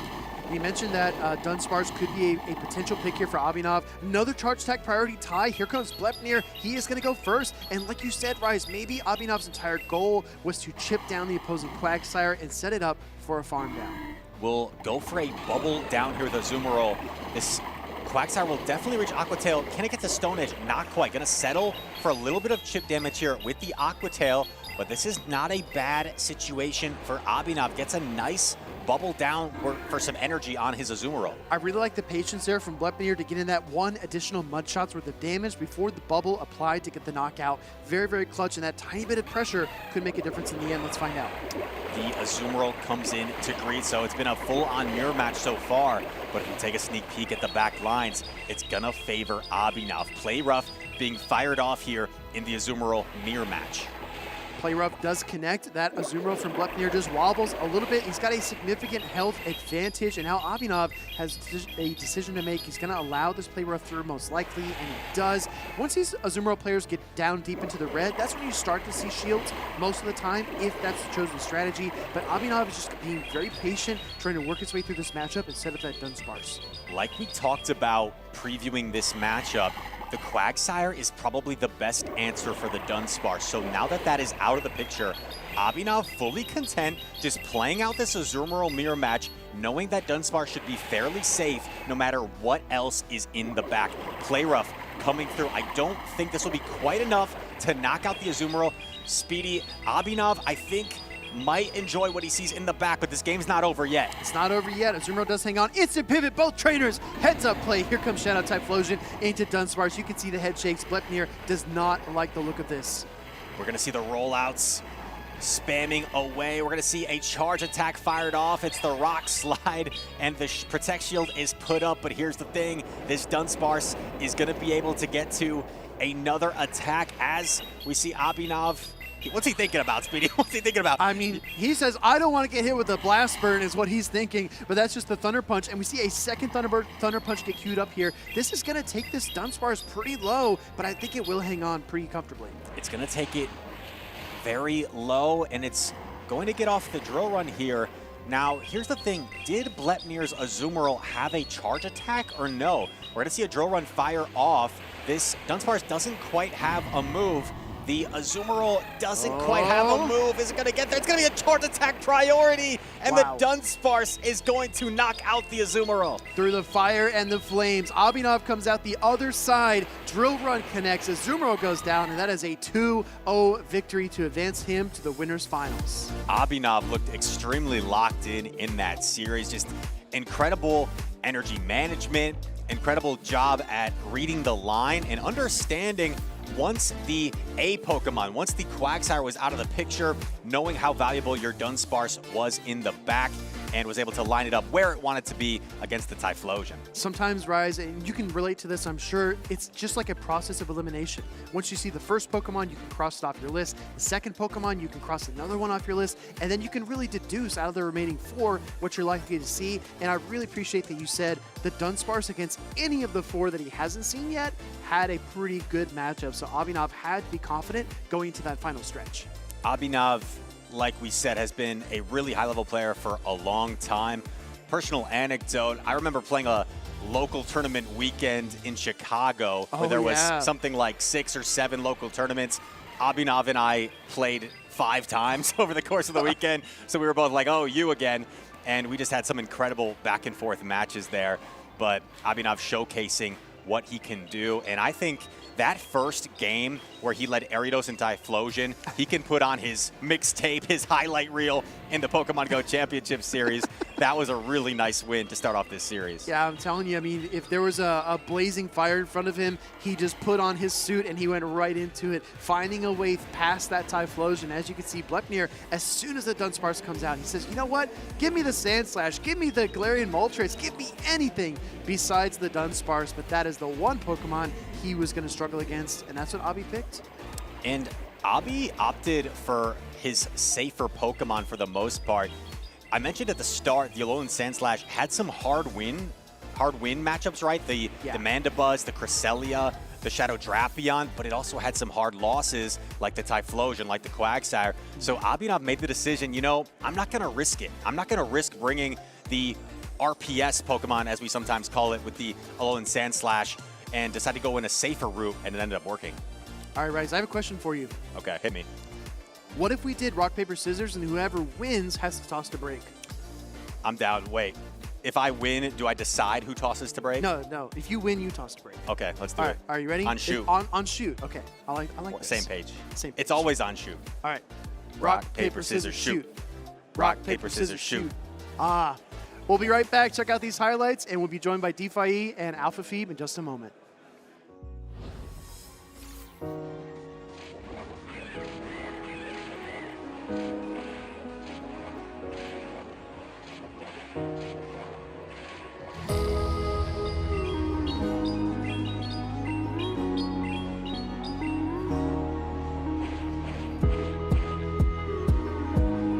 Good games. Good game.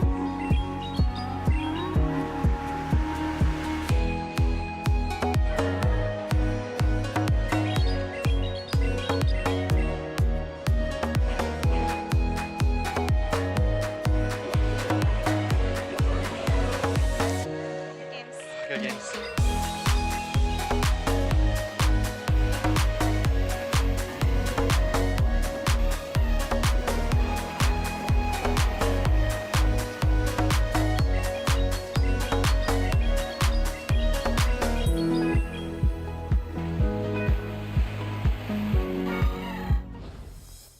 Hey there, Pokemon trainers. I'm here with Conrad from Portland, and I have some questions for you about this weekend and Pokemon and all that good stuff. So first things first, what are you the most excited for this weekend? Honestly, I think I'm most excited for all of the cosplayers. I've already seen Ball Guy this weekend, and I am so excited to just meet many more cosplayers. I mean, Ball Guy is truly everybody's friend, so... If you could be a Pokemon, who would you be and why? Honestly, I think I would probably be Monferno, because I think he just kind of has that like kind of comeback kid energy, and I think that out of all the Pokemon, I think I just embody him the most. That's a good answer. That's a good answer. What is the coolest Pokemon that you have ever caught? I think the coolest Pokemon I've ever caught in all of the games is probably my shiny Furret in Scarlet and Violet. That hits home for me.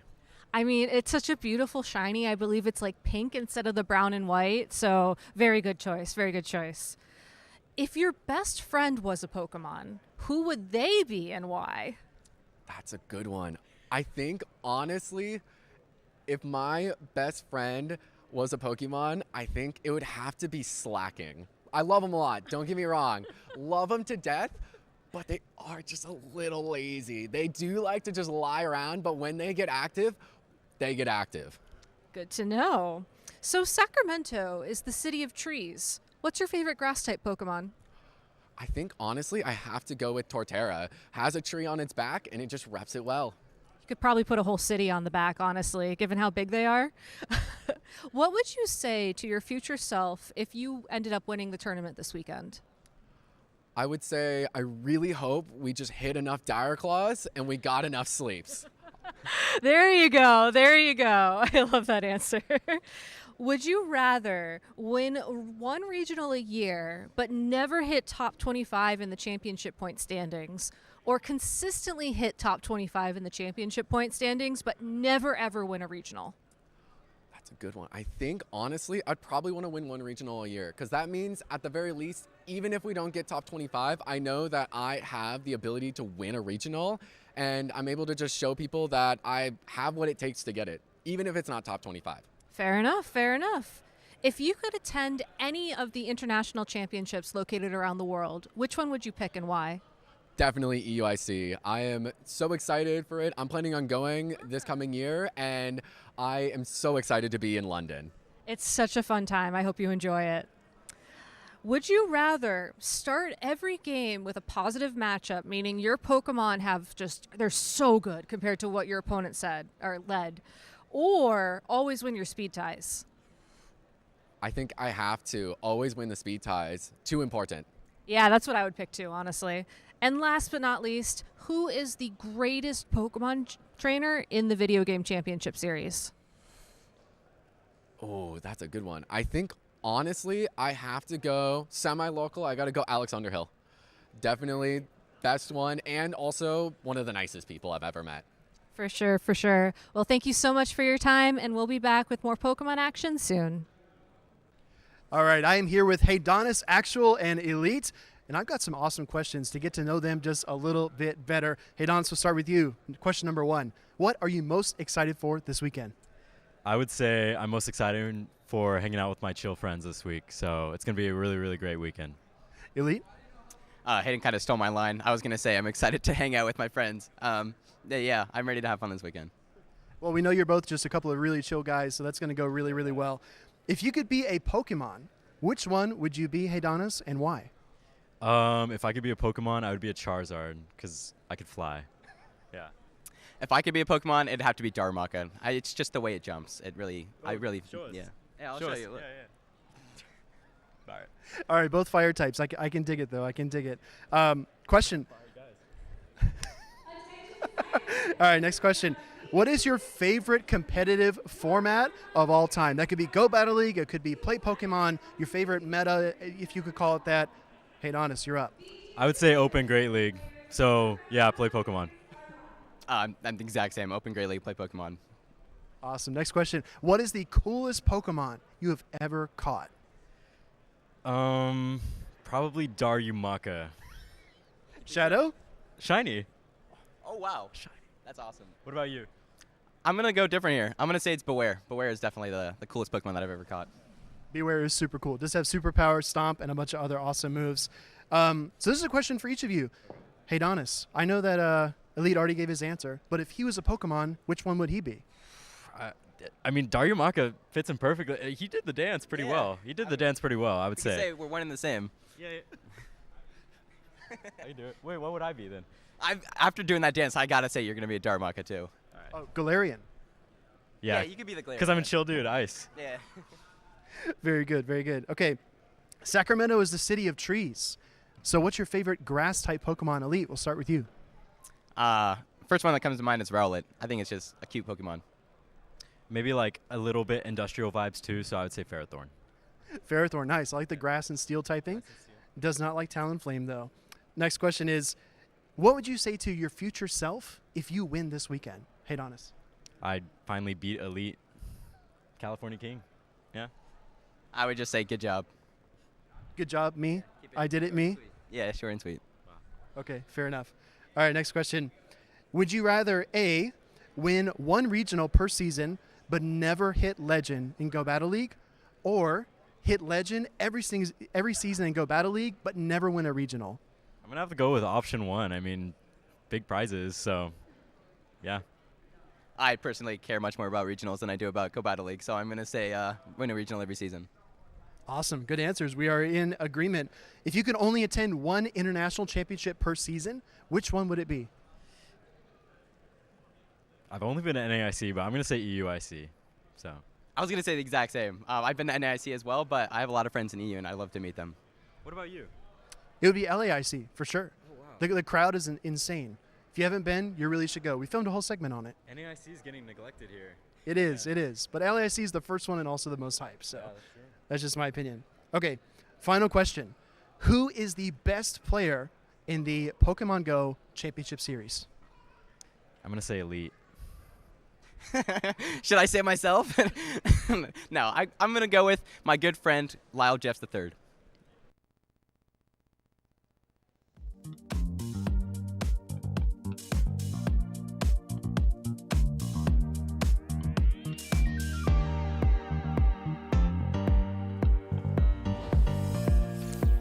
And welcome back to the action here in Sacramento. I am Alpha Phoebe, joined by my co-caster, DeFi-E250, and we're making our way through this tournament, getting closer and closer to these final matches to finally determine who is going to be our first player to make it into day 2. We've spent a lot of time in groups A and B, but now we're actually going to take a little peek into Group C winners round 3 with a couple trainers, one we know a little bit more than the other. We're going to take a look at the Torian, kind of famously known as the regional champion of Carolina, Puerto Rico from last season. Yeah, that's not North Carolina. That's not South Carolina. That is just plain old Carolina, the city, not the state.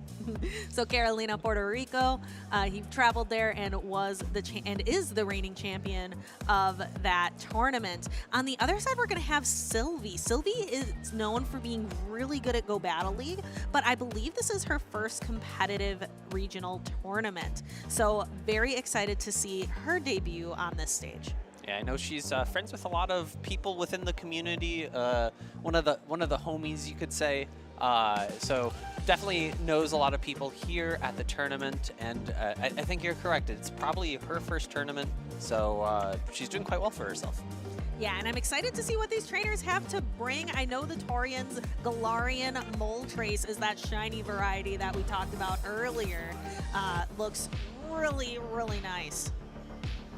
And on the other side, it's going to be a Primate, a little bit of a angry pig monkey Pokemon. Looks like it's going to have some pretty solid matchups all around. You know, it's interesting because the flying types of the current meta are also typically sub-dark type. We have Galarian Moltres for the Torian, and with the damage that it's typically putting out, either the Sucker Punch or the Ancient Power, you're going to resist both of those as that fighting type.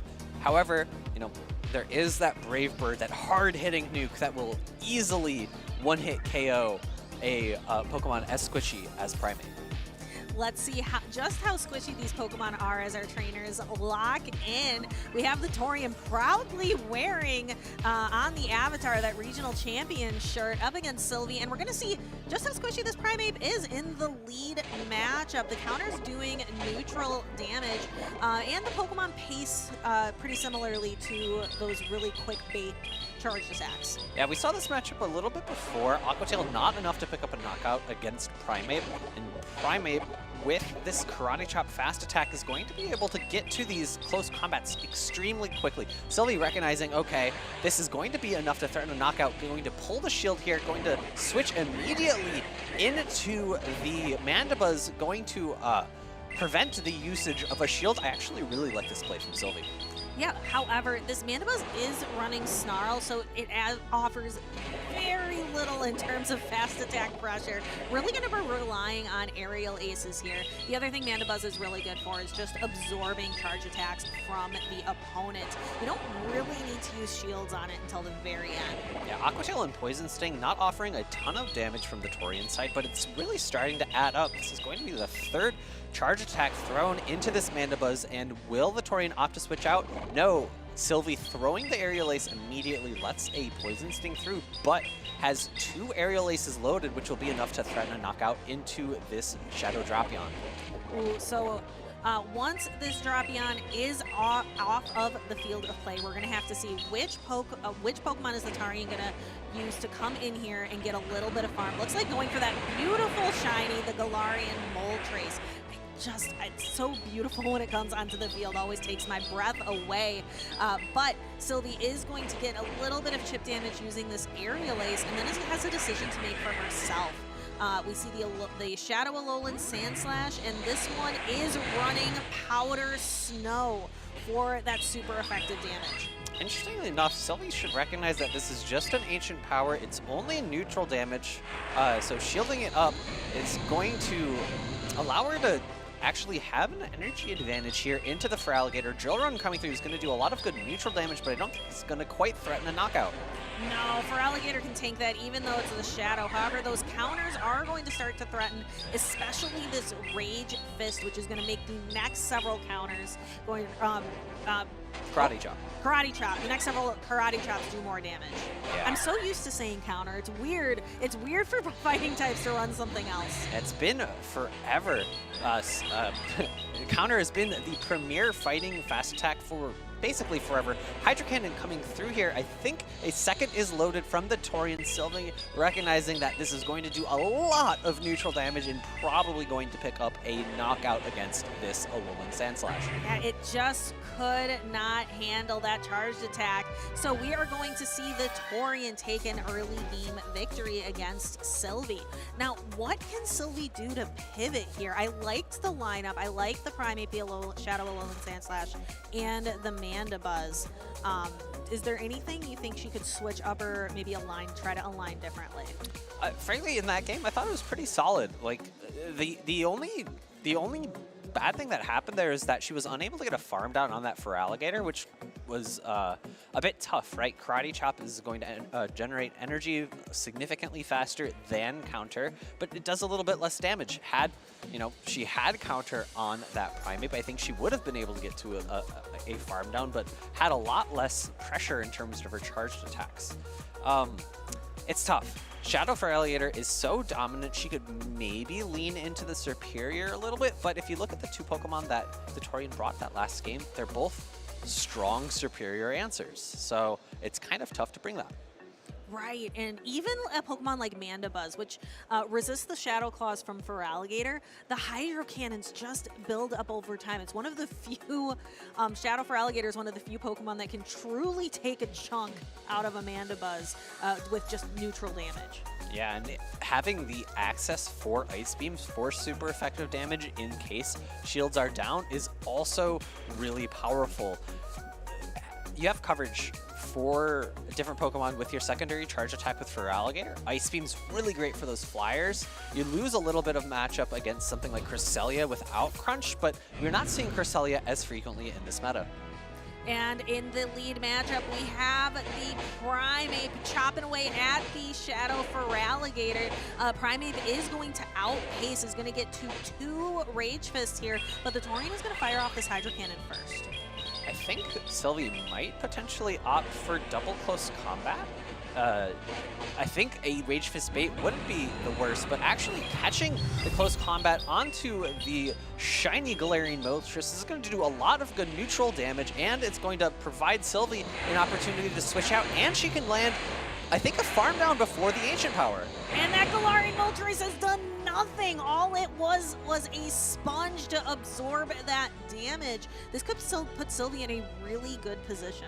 The one tough thing is I believe the Torian is really close to a Hydro Cannon. Really smart from Sylvie here to throw this Drill Run immediately. I believe she would have lost a charge attack tie with that Feraligatr, and it would have put her in a really tough spot if she had want to kept the Alolan Sand Slash standing on the field. I also really like this from Sylvie. Again, going for the Ice Punch, recognizing the Torian would try to prevent her from getting to that move, either by a charge attack tie on the Drill Run or some other play.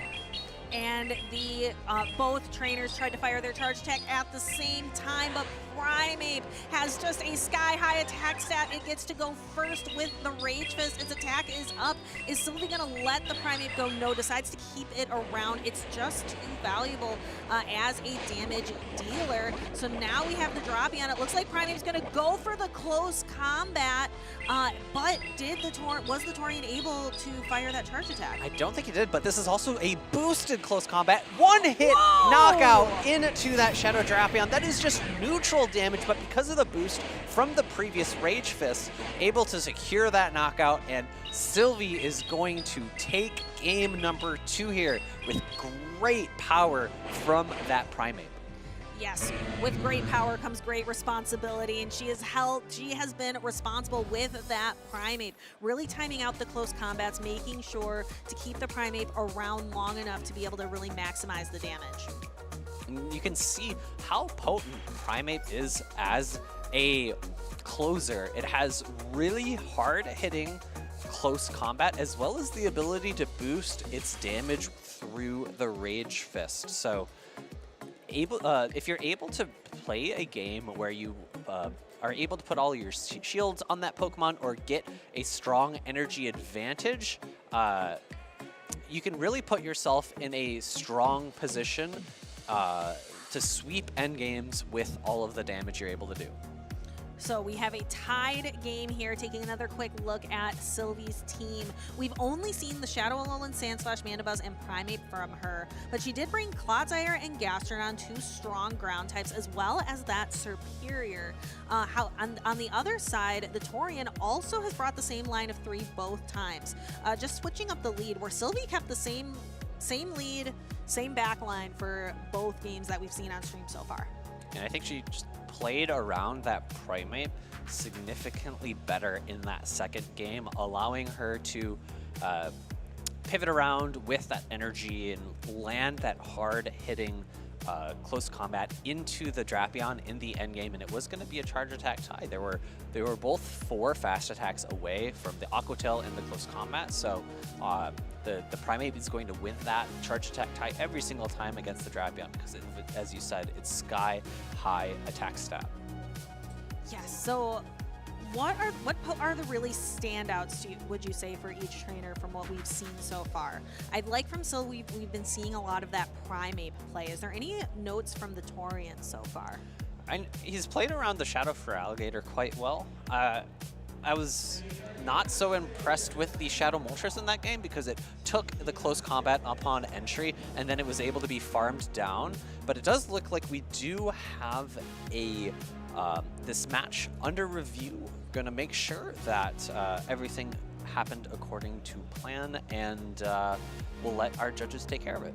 Yep, and it looks like we're going to be looking at something with the Drapion versus the Primate. It might have been that moment that I called out where I asked, did the Torian actually tap on that Aqua Tail?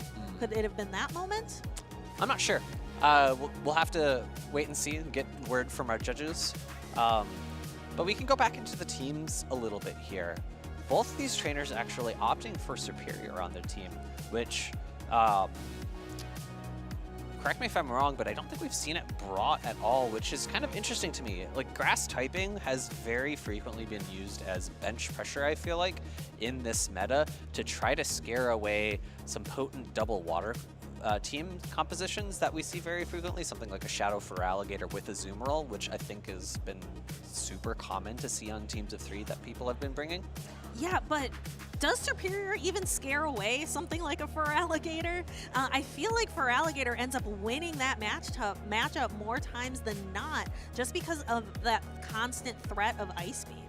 Yeah, so Ice Beam is going to be a little bit slower than Frenzy Plant, but if you are counter-swapping with a Serperior into a Feraligatr, the Feraligatr is going to have a Shadow Claw advantage, so kind of shores up that, that energy pacing disparity between the 2 Pokemon.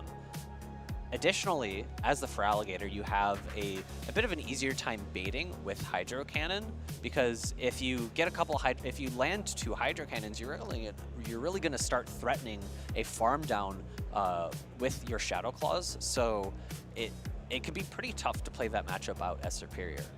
It can. Serperior's matchup, I think, into Azumarill is a little less scary for it, because even though Azumarill does have Ice Beam, I think Serperior can tank the first one.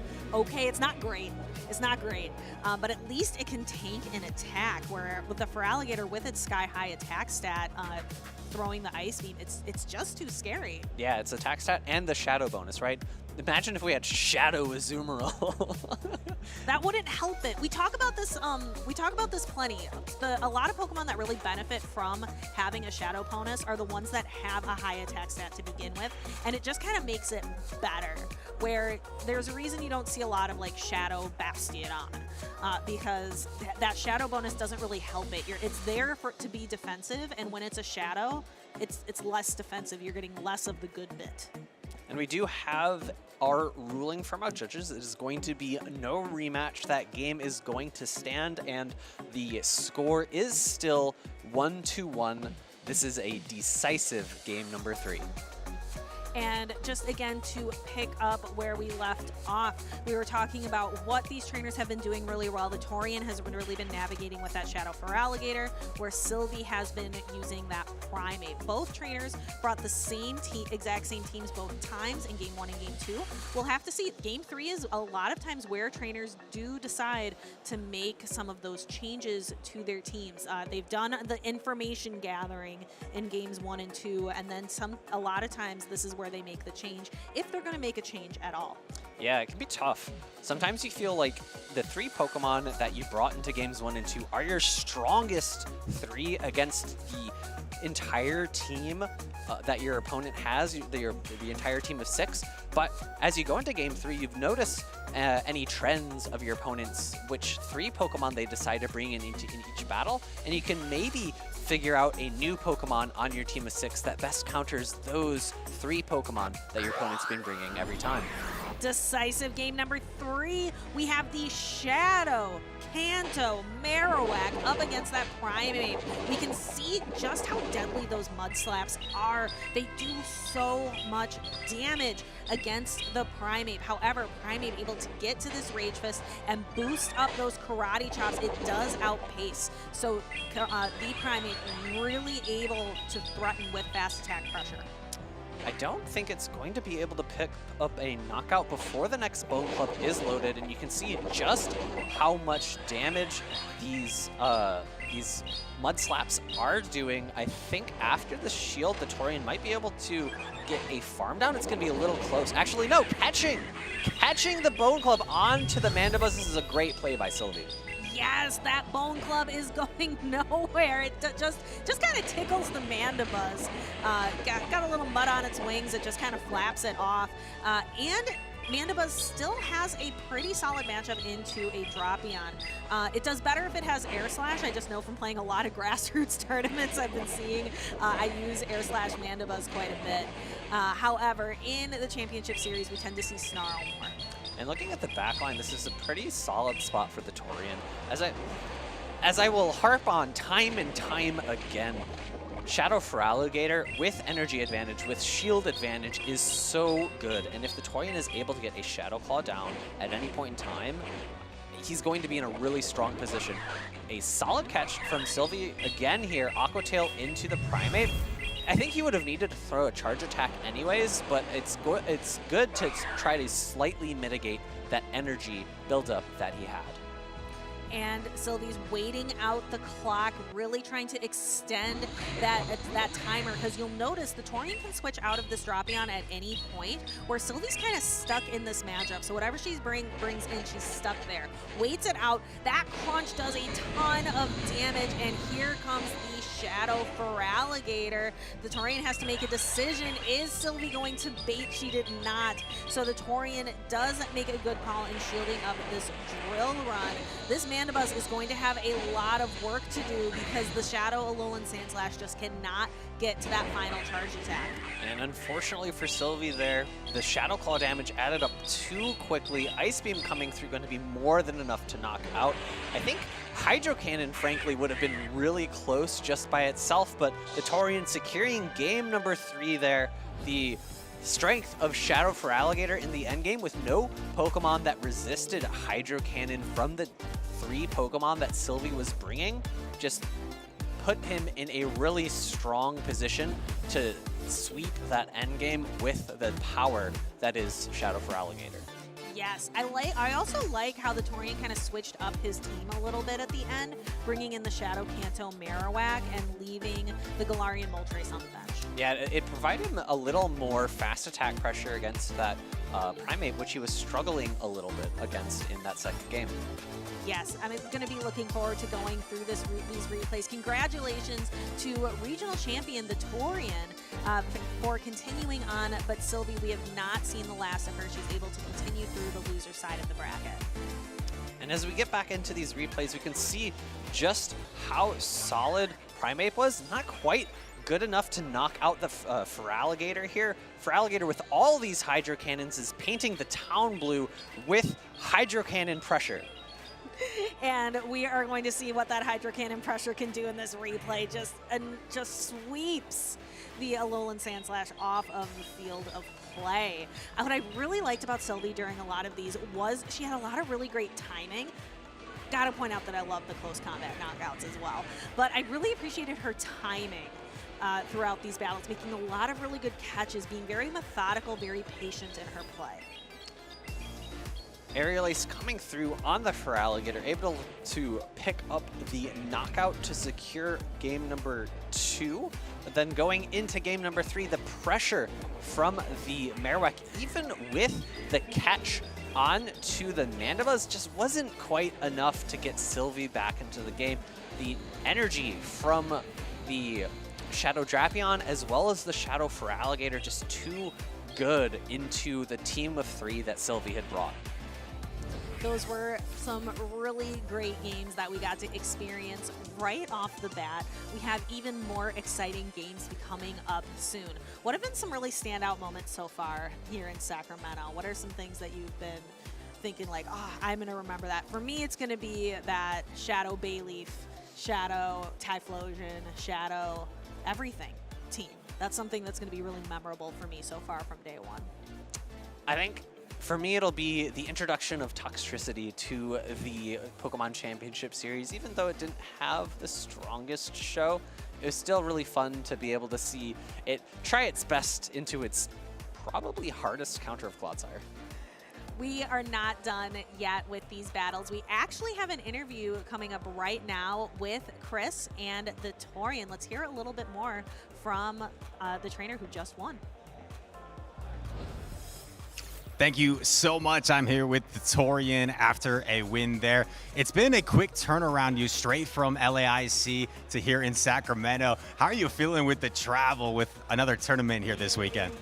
I'm not too sure. To be honest with you, I wasn't sure I was going to do so well at LAIC, and I had this booked because it was my friend Blepnir's birthday a couple of weekends ago. And so he just said, I'm going to go to Toronto. You have to come to Sacramento. So it was. Absolutely. The grind never stops, and an impressive win there against Sylvie, able to maneuver the Shadow Feraligatr. It seemed to me like the Primate was a little bit difficult at times, but you managed to work your way around it. Can you tell me a little bit about your thoughts on that matchup? Yeah, game 2, I tried catching a Rage Fist. It was a close combat, props to her. She full sent it. I mean, that matchup, you win straight close combat against a Feraligatr. But then again, Primate is one of the mons because of its quick pacing, and it wins cap tie over pretty much everything, right? But then maneuvering around, catching energy here and there, I think that pretty much gave me the win. And I'm happy she caught Aqua Tail on Primate. It would have been annoying if she hadn't. So thanks to her as well. We talk about the narrative a lot of big names at these regional tournaments, and every tournament seems like there's newer names that assert themselves. Last season, you started to climb the championship points leaderboard. Right now, sitting at number 5, I believe, in North America. How have you felt like your journey has been in the Play Pokemon circuit? Kind of going from maybe one of the lesser-known names to quickly rising the ranks, and now when people look at that leaderboard, they see the Torian towards the top. I mean, yes, it does help. Coming from Canada, Lyle Jeff is a big inspiration, right? My friends NTC, Pocket, they are so inspiring, and like, I just feel like being a lesser known and then making a name for myself does help a lot. Yeah. Well, congratulations, Torian. Best of luck going forward. Any shout-outs for people in particular you'd like to thank before I let you go? Already shouted out Lyle Jeffs. I'm very grateful for his help, and I would like to shout out my good friends again, NTC, Aiden, Tomahawk. It's been a pleasure, like chatting with them regularly, and then team building and going over the sims. It's a lot helpful. Yeah. I echo those sentiments. Lots of great names. Thank you so much, Torian. We're going to send it back to Stephanie and Nick. Thank you so much, Chris, for giving us a few more words with the Torian. We are going to jump right into our next battles of Existing Monkey versus Caleb Pang. Existing Monkey only has a couple of competitive circuit tournaments under his belt, but they are certainly standout ones. He actually came in 3rd place in 2024 in Los Angeles, right here in California, is where I remember him from, because I remember being at that tournament. Caleb Pang, we see a lot of, right? He's behind the caster decks, he's a content creator out there, and we see him do quite well in many tournaments, has yet to secure a 1st place, notably coming in 2nd place, not once, not twice, but 3 different times. We'll have to see if he can do it again. I'm looking at these teams and I'm a bit intrigued. In Gdansk, there were 12 unique Pokemon. Here we almost have 12. It's actually just 10, right? We have 5 on each side and then a Azumarill. So a really interesting set of 2 teams. We don't necessarily see all these Pokemon quite so frequently, and what I mean by that is we don't see Gliscopod all that frequently. Everything else here is pretty standard meta. It's really interesting, though, that they each kind of took their own half of the meta and made it their own on their team of 6. Yeah, except for Azumarill, which makes sense. It's the 2nd most popular Pokemon in day number 1. And we have a couple of very popular Pokemon on the stage right away. We have that shiny Shadow Kanto Marowak. How many people have this thing? Versus the Mandibuzz. Existing Monkey making a quick pivot into that Shadow Drapion.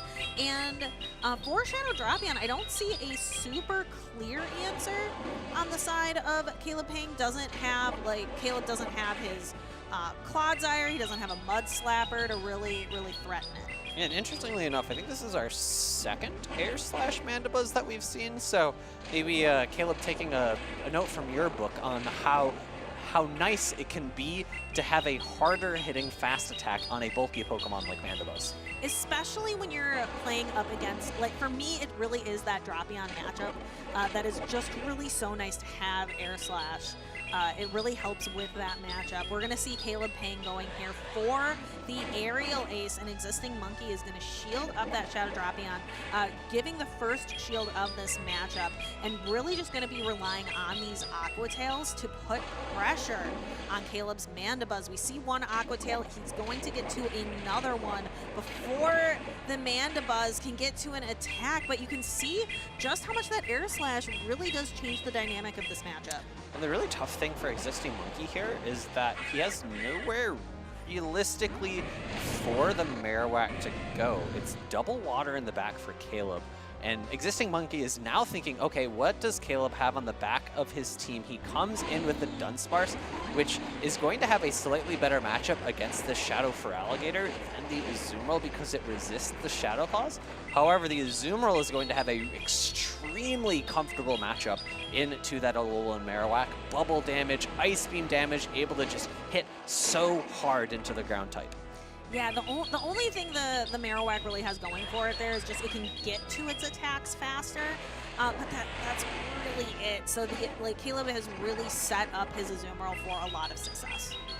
Existing Monkey now opting to shield his Dunsparce, keeping it on the playing field, is at a additional drill run, but really does not have that many more moves left in this game. A catch of the drill run onto the Azumarill actually, I don't think is all that impactful. We see Existing Monkey switch out immediately into that Marowak, but no shields left on the table. Caleb able to actually farm up, goes for a charged attack tie, but a bit of a coincidence there because I think both of them had farmed up over their charged attacks. So good timing here, and Caleb is going to throw the Ice Beam, and I don't know if this Marowak is going to be able to stand up to it. Is able to actually hang on, but it won't be able to get to another attack. Is able to get a few more Mud Slaps in, lower the Azumarill's health a little bit. However, this Azumarill is really just going to be able to knock out here with its final charged attack, or even if the Dunsparce got to the attack first, there's just too much health left on this Azumarill. So you can see Existing Monkey right away taking some notes, going back to the drawing board. Now, Nick, again, Caleb really set his Azumarill up for success in the back. Is there anything you'd like to see from existing Monkey to be able to counter it? You also mentioned that Marowak really had nowhere to go. Yeah, I don't know how existing Monkey will be able to deal with this Azumarill all that well. It's extremely difficult for him to bring the Superior into Caleb's Ting. We see 3 really, if not 4 really solid checks on Caleb's Ting for Superior, that Alolan Sandslash, Clodsire, Mandibuzz, and Ariados. 4 hard answers for it. We see the catch here again in the game. Not super necessary because of the backlines here. Caleb was in such a dominating position. I was a little bit surprised that the Ice Beam didn't quite pick up the knockout from the Kanto Marowak, but it was quite close. And even though the Dunsparce outpaces with the charge attack pacing there, the amount of remaining health on the Azumarill just meant that the game was way out of reach for existing Monkey there. Yeah, we got to remember Azumarill with Ice Beam, not same type attack bonus, and Azumarill just not known for its attack power. This is a matchup we see quite a bit in the competitive circuit, and even in Go Battle League. We see the Dunsparce and the Clodsire. I believe that it is Inadequate who often says one of these Pokemon can do super effective damage, but the other one is the one that wins the matchup. Yeah, and although that is true, I still don't mind this matchup from the position of Dunsparce, because you are leaving the Clodsire in a position where you can pretty comfortably farm down with something like a Shadow Feraligatr. And, you know, this is probably the 70th time I've said it today, but Shadow Feraligatr with energy is just so good. Caleb safe switching the Azumarill because existing Monkey has not likely going to have a really strong answer for it. We see just an ABB team from Caleb, you know, Poison in the front, double Water in the back to try to cover for any grass type that existing Monkey's brought, but he's left it on the bench once again. Yeah, I mean, ABB, it works for, if it works, right? You don't need to reinvent the wheel with some kind of creativity or, an arrow battle strategy, an arrow battle alignment strategy. You can really you can go with what works.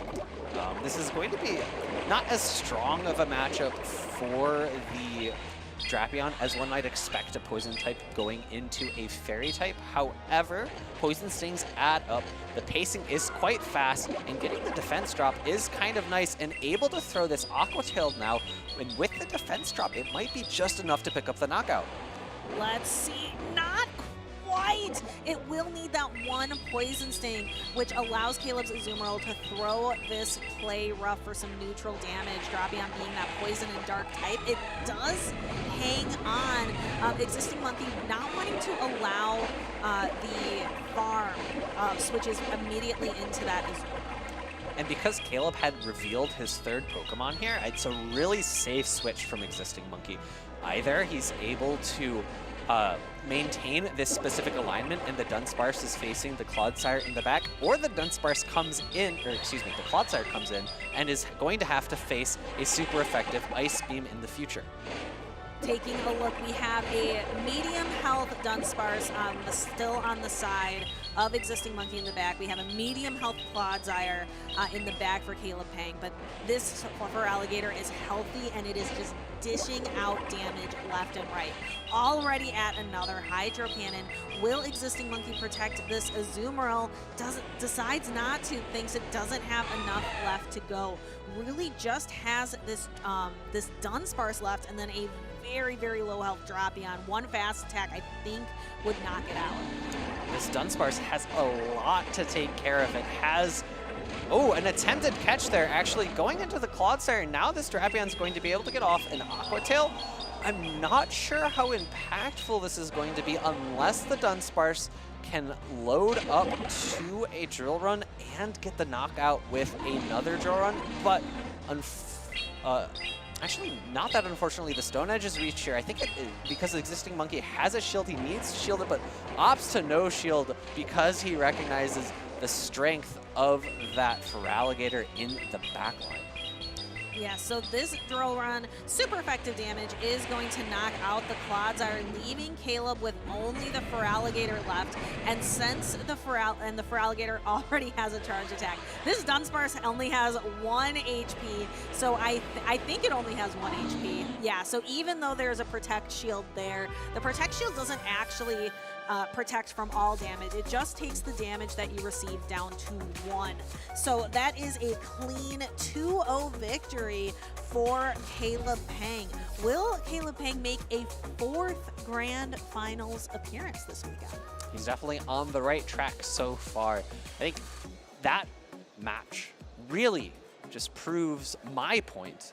I think that Azumarill can just be taken advantage of. You saw how much energy Caleb was able to generate on that Shadow Feraligatr. I'd actually forgotten that he was at a second Hydro Cannon. I thought he was 1 Shadow Claw still away, which is why I thought, oh, if he builds up to double Drill Run, he has a shot to win the endgame. But Caleb recognizing, okay, my Feraligatr wins Charge Attack ties against basically everything. If I load up that move, I'm going to be able to get it off in the endgame. And we can see a little bit of the replay here going actually straight to the second game. You can see the catch on that Azumarill. Azumarill really just benefiting from its bulk, able to get that play rough off here, making a lot of really impactful damage on Existing Monkey's Drapion. But like you mentioned, can be taken advantage of. You can use it to farm up a lot of energy on your own Pokemon. I do think Azumarill makes a good teammate. It can be a lot of bench pressure as well for teams, but I'm very curious to see how it's going to play in day 2, because day 1 we talk about as a popularity contest. It's which Pokemon are most popular here in Sacramento, but day 2, it's less popularity, it's more performance. Which Pokemon have performed the best? So I'm kind of hearing from you, you don't think Azumarill is going to stand as high, perhaps, on day number 2? I hope so. We'll have to see. It's definitely surprised me in the past, and it has definitely stuck around, and there's a good reason that it's stuck around in the meta for so long. Last thing I want to comment about that last matchup is how impactful it was that Azumarill survived the Aqua Tail post the debuff. Had that play rough not been landed on that Drapion, I think there would have been a significantly better chance for Existing Monkey in that endgame because of the amount of pressure that Drapion would have been able to put on the rest of Caleb's team. Let's actually hear a little bit more from Caleb. We have our winner's interview. Go ahead and take it away. I'm here on the floor with the one and only Caleb Pang, who just took down Existing Monkey on stage. Can't even say my words right. Caleb, that was a really impressive match. I thought that Mana Buzz would be the key for you, but you put it on the bench in game number 2 because you were expecting the counterplay, right? Exactly. I mean, I had a, I spoke with Existing Monkey, man. See? Thing's a tongue twister. But I spoke to him this morning, and he even said, my Mana Buzz is actually pretty strong to his team, so he didn't really want to see it, and I figured after that first game, because I kind of core broke him with it, it's better to leave it on the bench and just rely on the waters. Yeah, we talked about before the camera started going that Existing Monkey is part of a really illustrious team, a very, very strong player. How do you approach this? Because some trainers you know, some trainers you don't know. Do you prepare for every opponent the same way? I think from my past, if I know someone's good, I tend to get in my own head. So I just try to do what I can, just play how I play either way. But I knew that he was going to be a really tough opponent, and I just got a little bit lucky with my team compositions. Right. No Basti today, right? No Bastiodon? Just only the plush in my hand. It's not a Bastion meta, and even if they buffed Bastion, I don't think it'd be good. I heard some cheers for the cool cats over there in the crowd. Is there anybody that you would like to cheer or you'd like to shout out to as you continue your run through the bracket here? Yeah, definitely. I mean, shout out to my teammates, the Cool Cats. They've been mostly supportive. Not as many scrims from them because a lot of them are pretty addicted to the Pocket TCG game that came out. So a big shout out to actually Flash Tournaments for Everyone and Lao Jess as well, who've hosted a lot of practice tournaments. I went to LAIC with no preparation, and it kind of showed. So I did some practice tournaments and didn't win any, but losing's learning, and it was really good prep to help me get here. Well, I know a lot of people want to see you succeed, Caleb, so best of luck to you in the rest of the tournament, and Alpha and DeFi, it's back to you. Thank you, Will. I think we need to practice a little bit ourselves here. Stephanie, with me, say Existing Monkey 5 times fast. I'm just kidding. We don't have to do that. I really appreciated hearing a little bit about Caleb from LAIC. We actually have 2 trainers coming up here who are also just at LAIC. We're going to be looking at the C2U versus Andy. We've seen the C2U a lot. He's a trainer who goes down to the losers bracket and then just makes a tear and has a ton of really good top cut performances. Had a strong performance in Worlds this year and top cut just recently, just this month. This last weekend at LAIC. Yeah, his losers bracket run was incredibly impressive. He took out a number of names in a row, and I think at least 2 or 3 of them in a row were on stage as well, and that has to be especially tiring with all the lights on you, with all of the focus of the crowd on you, having to keep yourself focused during all of the cheers and all of the exclamations of everyone. I definitely heard from a few of the players at LAIC that sometimes the crowd can be a little bit distracting. It can be hard to count as you can hear everyone else cheering. So I have to imagine it makes it just that much more tiring, that much more difficult to be up on the stage that many times in a row. Well, right now these trainers are on the winner's side of the bracket, which can offer a much shorter path to that grand finals. This is Group D winners round 3 that we are about to take a look at. And we just mentioned the C2U on one side. Andy, a little less known, but did just come from LAIC as well. You can see that SoCal Swablu jersey, so we know that Andy is here with a lot of support from his teammates. And so let's go ahead and move over to the stage as our players are ready and are looking at each other's team sheets, making preparations for which Pokemon that they want to bring to the stage, to this winners round 3 battle. This is on Group D. So this is our final group of the day, but I think we're going to be bouncing back and forth a little bit between Group C and Group D for this rest of the rest of our time here. Yeah, and the Pokemon that stands out to me most, if we take a look at these 2 groups of 6, is that Talonflame. I like Talonflame a lot, but I think it's had a bit of a tougher time in this meta. Just fewer targets for it. But that Ariados, that's what it's really going to be looking for on the side of the C2U. Yeah, Talonflame does a really amazing job of completely walling off all of the energy there. And as you talked about, the Talonflame hasn't been as strong. I brought it to LAIC. I thought it would be really great, but I didn't bring it at all because the meta was so focused on the water types, Azumarill, as well as that Shadow Feraligatr. Whereas something like Typhlosion, I believe Arrow brought that on his team to LAIC, has the ability to fight back, or even as you are immensely frustrated by, able to win the matchup against something like Shadow Feraligatr. Yeah, Talonflame seems like a pretty good call right now with all of the Alolan Sandslashers running around. Just, it's not going to be able to find that target on the C2U's team. No ice, no steel. The only ice pressure being from Azumarill with that Ice Beam. And even there, like, that doesn't really threaten the Talonflame. Talonflame can pretty comfortably take the bubbles up to a Ice Beam and still land 2 charged attacks. And if it's able to land double Brave Bird, that does threaten a knockout into Azumarill, one of the bulkiest Pokemon in the entire meta.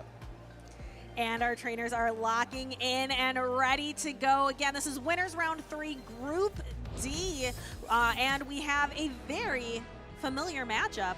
The C2U showing off both of those Woopers as the plush is on stage. This one comes from the Paldean Wooper, is how we get that Clodsire. That's a bit of a deja vu from the beginning of that last set we just saw. However, the backlines here are incredibly different. We do see the Talonflame for Andy in the back, lurking with all of that pressure. And in comes the Malamar for the C2U. No really amazing answers on Andy's side, minus the Azumarill, so I wouldn't be surprised to see that Azumarill be brought in to hard check this Malamar. I would have almost preferred to see no charge attack being thrown by the Dunsparce because of how strong Azumarill is in this matchup. Yeah, so no shield here on the side of Andy. Azumarill can handle these just fine. What Malamar's really using here is that really strong fast attack pressure from Psywave. Psywave is a really nice fast attack. You're able to build up energy at a reasonable pace and also do quite a bit of damage. and you confuse yourself and your opponent with all of the visuals on the screen. In comes this next Ice Beam. This will be more than enough to pick up the knockout into Malamar. The energy, the remaining energy from this Azumarill is going to be going nicely into the Clodsire, able to do a good amount of chip damage, probably leaving this Clodsire just at the bottom of green. Yeah, just barely above half health. And here comes the Dunsparce able to throw that super effective drill run. The CTU actually preserving health on the Clodsire. Clodsire could take that pretty easily, but the CTU recognizing that the Clodsire is going to be able to put out a lot of really nice damage with Sludge Bombs, with Earthquakes on the rest of Andy's team. This Sludge Bomb is going to connect and is going to be just almost enough to knock out the Dunsparce, but the CTU makes a very quick swap into the Mandibuzz, so this energy goes basically nowhere as it just kind of tickles the Mandibuzz, kind of just right on the wing there. That was a really great play, a great series of plays from the C2U. Throwing the Sludge Bomb right before the Dunsparce was able to get to its charge attack, and then recognizing, okay, the Dunsparce is on 1 HP. It needs to throw immediately, so switching into the Mandibuzz, able to take that super effective drill run and make it double resisted because of the flying type. The end game here is pretty solid for Talonflame. Talonflame loves being in a position where there are low amounts of shields left. However, the Mandibuzz is incredibly bulky, but no shields of Brave Bird. And bringing in that Clodsire right away, which allows the Azumarill to come in that's going to clear that debuff from the Talonflame. And that Talonflame left with a significant amount of energy. The C2U, I believe, still has 1 shield remaining. So that Talonflame kind of needs to dispense of that shield to get at the C2U's remaining Pokemon. This is going to be a bit of a complex late end game here. Because the shield goes up here, you're going to see a Sludge Bomb after 2 more Poison Stings. However, because this isn't Stone Edge, it doesn't threaten a knockout. Sludge Bomb not super effective into Talonflame. It's just neutral, allows the Talonflame to survive. The question becomes, how much energy does that Mandibuzz have in the back? I think Andy's expecting that did have a good amount of energy, which is why we saw him going for an attempted double fly buildup, allowing the C2U to reach the Sludge Bomb in time and secure this game #1 victory. Congratulations to the C2U for taking an early game win here in this series. Just needs 1 more to advance on the winner's side of the bracket. Much more comfortable than the loser side of the bracket, where he tends to find himself making his runs. Then we are going to have to see, what can Andy do differently here? Is there a Pokemon that you want to see? I like the use of Talonflame here. It's just got to kind of avoid, like, it doesn't love to see that Azumarill. We talked about the Ice, like, Talonflame can kind of do okay in that matchup, but it doesn't love it. You really want to avoid the Quagsire, because Quagsire can just get to those Aqua Tails and Stone Edges so quickly. Honestly, I think the team composition from both sides was great. The only thing I didn't like from the C2U is the safe swap of Malamar, given that there is the existence of Azumarill on Andy's team. The real key moment was the catch of the drill run into the Mandibuzz. Had that been a Rock Slide, I think this game would have been completely different. Brave Bird, great throw by Andy. Immediate switch out into the Azumarill to prevent any fast attack damage from occurring to that debuffed Talonflame, but the end game just a little too slow to build up to the energy. The Sludge Bomb was able to be reached just in time to knock out that Talonflame. Yeah, some nice precision play there from the C2U. We will have to see if Andy can make any adjustments to be able to take the C2U down. All right, well, our players have locked in their teams. We are moving into game #2 here, and it's going to be a pretty neutral lead, but one that I think favors Azumarill because you do have a significant bulk advantage over the Shadow Quagsire. Yeah, and look at how, like, the bubble damage is doing quite a bit to the Shadow Quagsire as well. Quagsire is able to go in and go directly for the Stone Edge, taking the Azumarill down nearly to half health. The C2U decides, I'm going to preserve the Quagsire. It might be a little bit better for me in the back. And I would say that instinct from the C2U is correct. Taking a look in the back line here, we do have this Drapion and the Dunsparce back there that Quagsire would much prefer to see. That was a really risky team line from the C2U. It was a Shadow Quagsire lead, a Azumarill in the back. That would have been really devastating had Andy led the Superior, but as I've been talking about, Superior, it feels just like bench pressure. It's extremely hard to run into these teams that have Clodsire, Ariados, and Mandibuzz. Yeah, again, popular, very, very popular, but may not actually end up performing for trainers in the way that other Pokemon might. We see the C2U going for the Ice Beam. Andy is going to allow that Shadow Drapion to go down, but what do you bring in instead? Looks like that Andy's going to bring in his own Azumarill that is up a lot of energy. So Andy is safe to farm up a few extra bubbles before going for the knockout. Andy is now going to be having lost switch advantage. The Azumarill is going to likely throw an Ice Beam immediately, as soon as possible, into this Ariados. No shield, one Ice Beam does not threaten a knockout into Ariados, and in comes the Dunsparce, able to land a super effective rollout. Do we see a charge attack thrown by the C2U? Yes, opting for a lunge before switching up, helping lower the attack stat of this Dunsparce for the Quagsire that comes in after. Yes, and getting a nice amount of chip damage in as a parting gift as well. The Quagsire really likes this matchup, is going to like it even more now that the Dunsparce is low. Attack has been dropped by one stage. The Drill Run just does a little bit less damage, and the Quagsire is resisting these rollouts. I do like that the CTU is just going straight for the Aqua Tail. Stone Edge does do significantly more damage, but it's extremely risky to throw into a trainer that has shields. I think that would be Andy's win condition here, is to shield up something like a Stone Edge. Actually going for the Stone Edge now because, oh, and is caught into the Azumarill. Great catch there by Andy. Yeah, so this Azumarill is going to have to tank the Stone Edge. Can it do it? Just barely. And then we're going to see the Ariados, a quick switch in by the C2U, getting just enough energy to be able to throw a lunge at the Dunsparce. The Dunsparce just cleared its debuff, and now it's about to be debuffed again.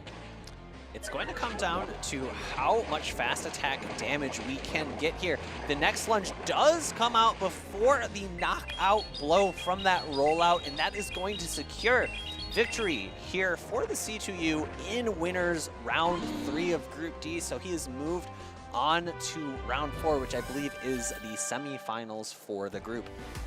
I will go ahead and take a quick peek at that as well. Yes, that is going to be the semifinals. So the C2U is going to end up facing OG Blastoise in the semifinals for Group D. Not OG Blastoise, but OG Blastoise. I believe so. I like it. I do as well. I also really liked that win from the C2U, a very dominant performance, lots of patience, lots of being calculated. And I really also like that the C2U showed us, I think every single Pokemon from his team. Wow. You don't always see that. Yeah. I think I've said this like literally 30 minutes ago, but very frequently, at least how I find myself playing is I'll find the 3 Pokemon that I think are best against my opponent's team, and I'll just kind of switch them around because I feel like they're the safest, they have the most play, they have the least hard counter matchups, or maybe they are my Pokemon that have the best hard counter matchups against my opponent's team. Right, but instead the C2U actually showing dominance with every single one of his Pokemon. We got to see in the first matchup, it was the Malamar, the Clodsire, and the Mandibuzz. Second matchup, we saw the Azumarill, we saw the Shadow Quagsire, as well as the Ariados. And I really liked that Ariados play from the C2U as well. Being able to debuff the Dunsparce consistently, just making those rollouts, making those charged attacks less impactful. There's one last thing that I want to leave in your thoughts, viewers, for this. We saw that lineup in Game 2, that he brought Shadow Quagsire, Azumarill in the back, really goading his opponent to bring that Superior, but nowhere to be seen. Is someone going to be gutsy enough to bring it for a battle here in the future? Stick around and find out after these wonderful replays from these last few matches.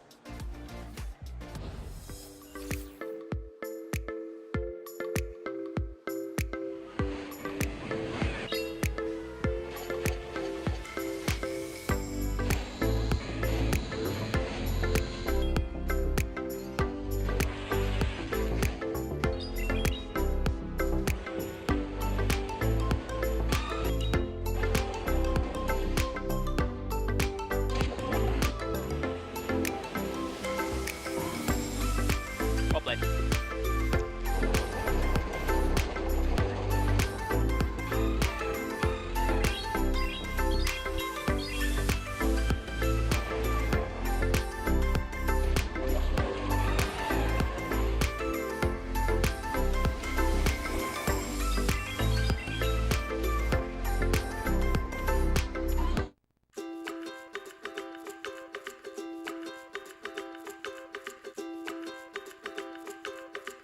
We came from far away to share a love of the game while the island sunset glows. Come on, my, it's time to go.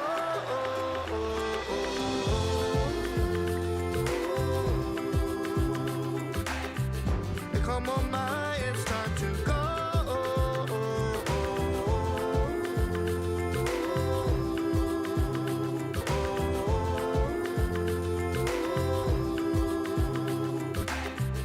Come on, my, it's time to go.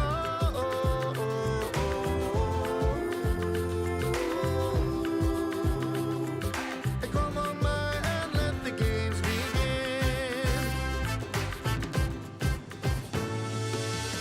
It's going to be Giratina up a shield, the signature Pokemon of inadequacy, but it's not enough. It's official! Congratulations to Yakai as your 2024 Pokemon Go World Champion! Battle can do whatever they want! They're going straight forward, the stun in the middle, who's gonna go for the secure? Race so low, who's gonna get it? It's gonna be taken by Fennel! It's gonna be taken by Fennel! Our champions!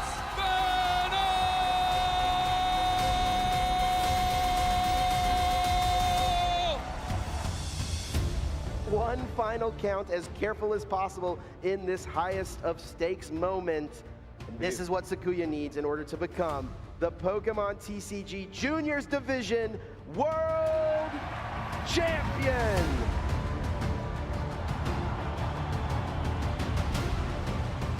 Giratina V-Star, a pivotal card here in the Reggie Drago deck. Lost Impact, we're going to see 2 energy go to the Lost Zone here, but that's going to take the knockout on that Gardevoir EX here, and that's the game.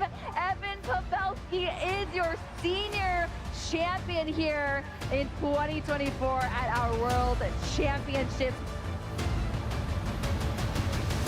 Is there anything in the deck that can get us? There's 1, maybe 2 energy.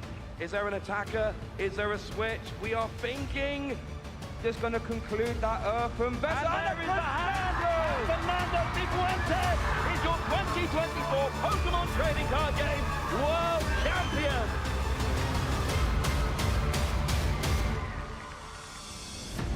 The grass and bug types on the field right now are not threatened by super effective damage. Draco Meteor lands into Iron Treads. It's going to be more than enough for the KO. That's the forfeit. And Kevin Hahn throughout the season has proved he's the best junior in the world. EUIC champion, LAIC champion, and now world champion in the juniors division for the Pokemon video game. Trying to make sure that you can outdamage your opponent, not take too much as Thunderbolt into the Vergraph, more than enough to bring Luke down to final Pokemon. And with the Sportive one, and the only move of choice being this foul play, does Luke have enough to close this out? Instead, the forfeit's locked in, and with that, Ray Yamanaka is gonna be your Pokemon World Champion here in the Seniors Division.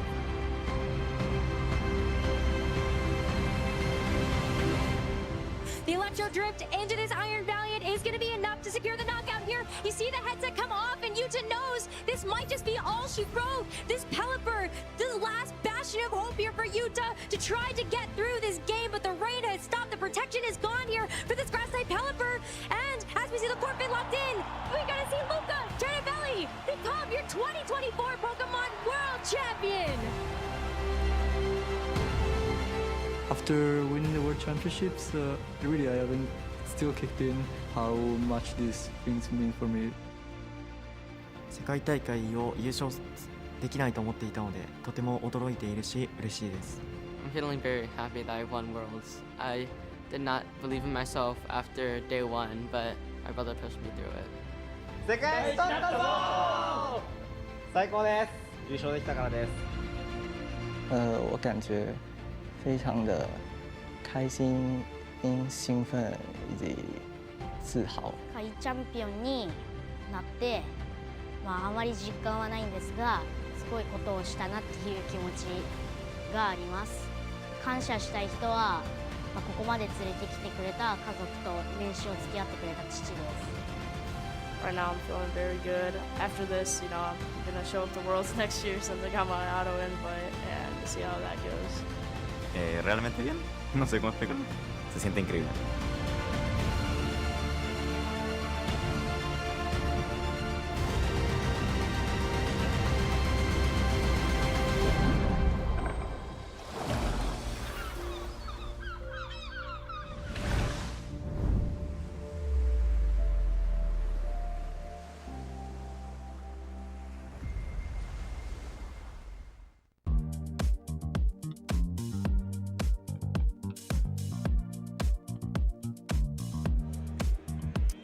Welcome back to the Sacramento Regional Championships. Chris Reisner alongside Will Dunphy.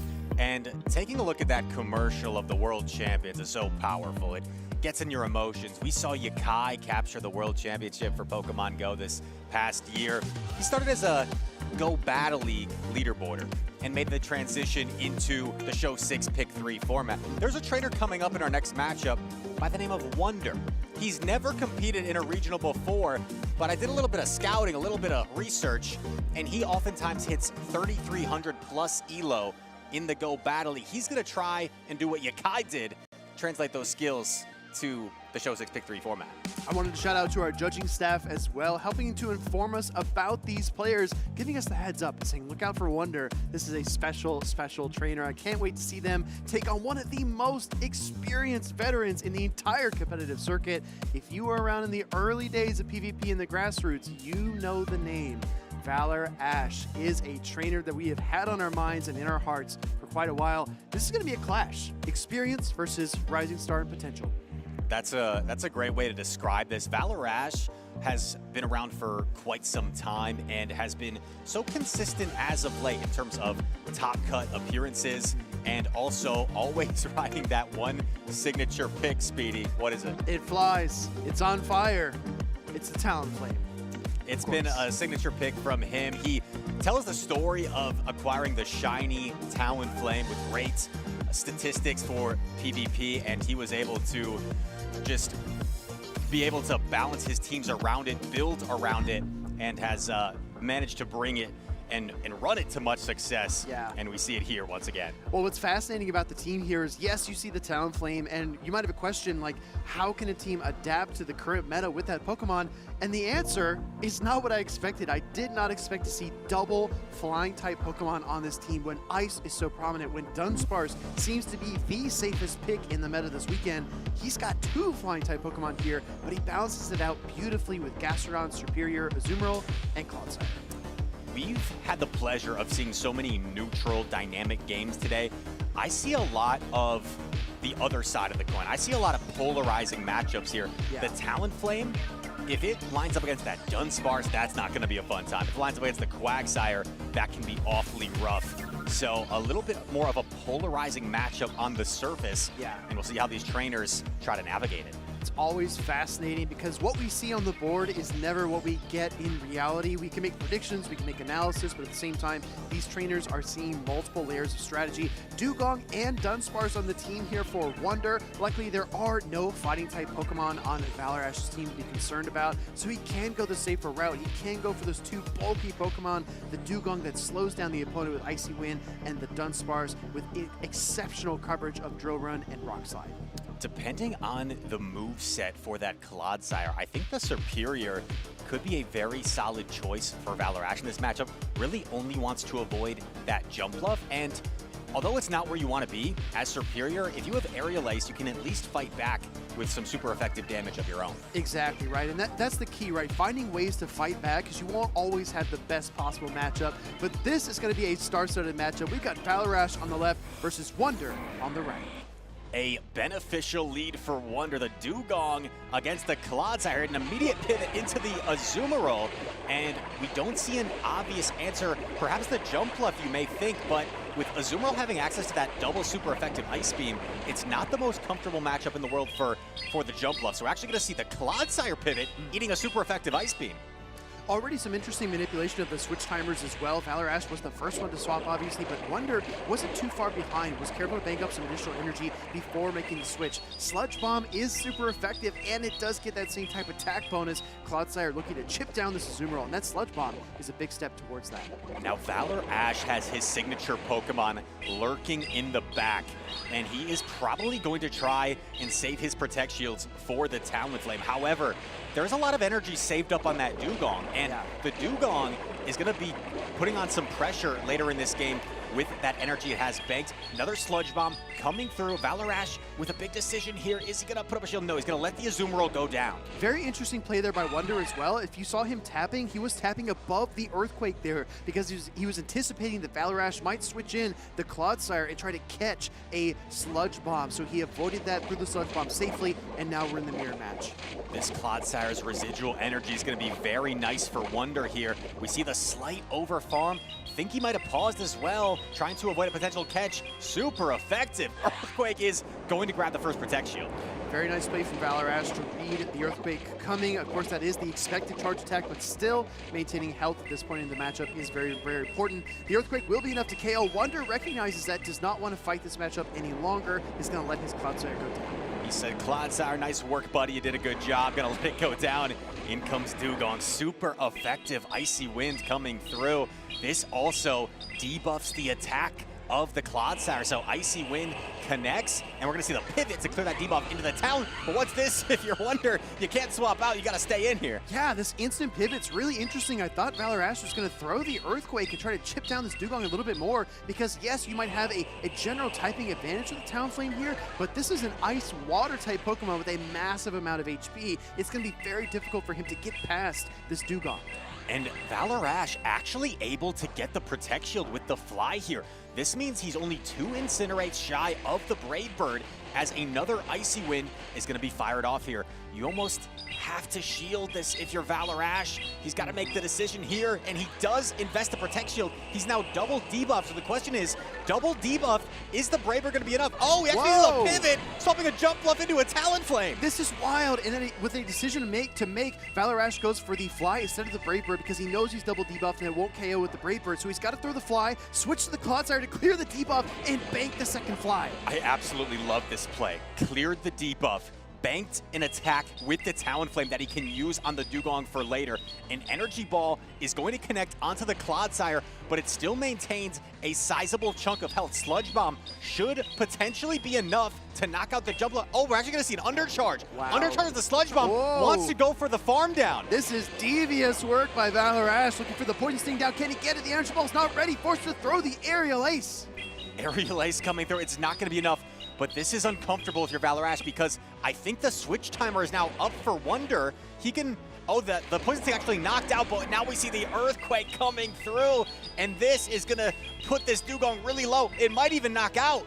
Yeah, you see Valor Ash with the head nod there. Earthquake does connect. Talonflame switch timer is up. Does not want to switch into the Ice Sharp. It knows he was a charge attack priority. Fly, locked, and loaded. Here comes Talonflame. The Fly is going to come up high and come down hard. Here we go. Knocks out the Dugong. Has the advantage here in the charge attack priority.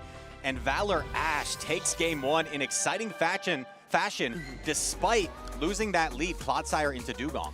I'm looking at the team here. You've got Dunsparce, you've got Shadow Quagsire to contend with, and the Clodsire as well. I mean, committing to the Talonflame. We talked about this with his team compositions and what he's been able to bring over the seasons, committing always to the fire and flying type. But in this team composition against this opponent, seemed a little bit tricky, but it paid off. It did pay off, and Wonder elected not to bring either of his best answers for the Talonflame. So I definitely expect an adjustment from Wonder because the Clodsire is not running Stone Edge. So it's not necessarily a check to the Talonflame.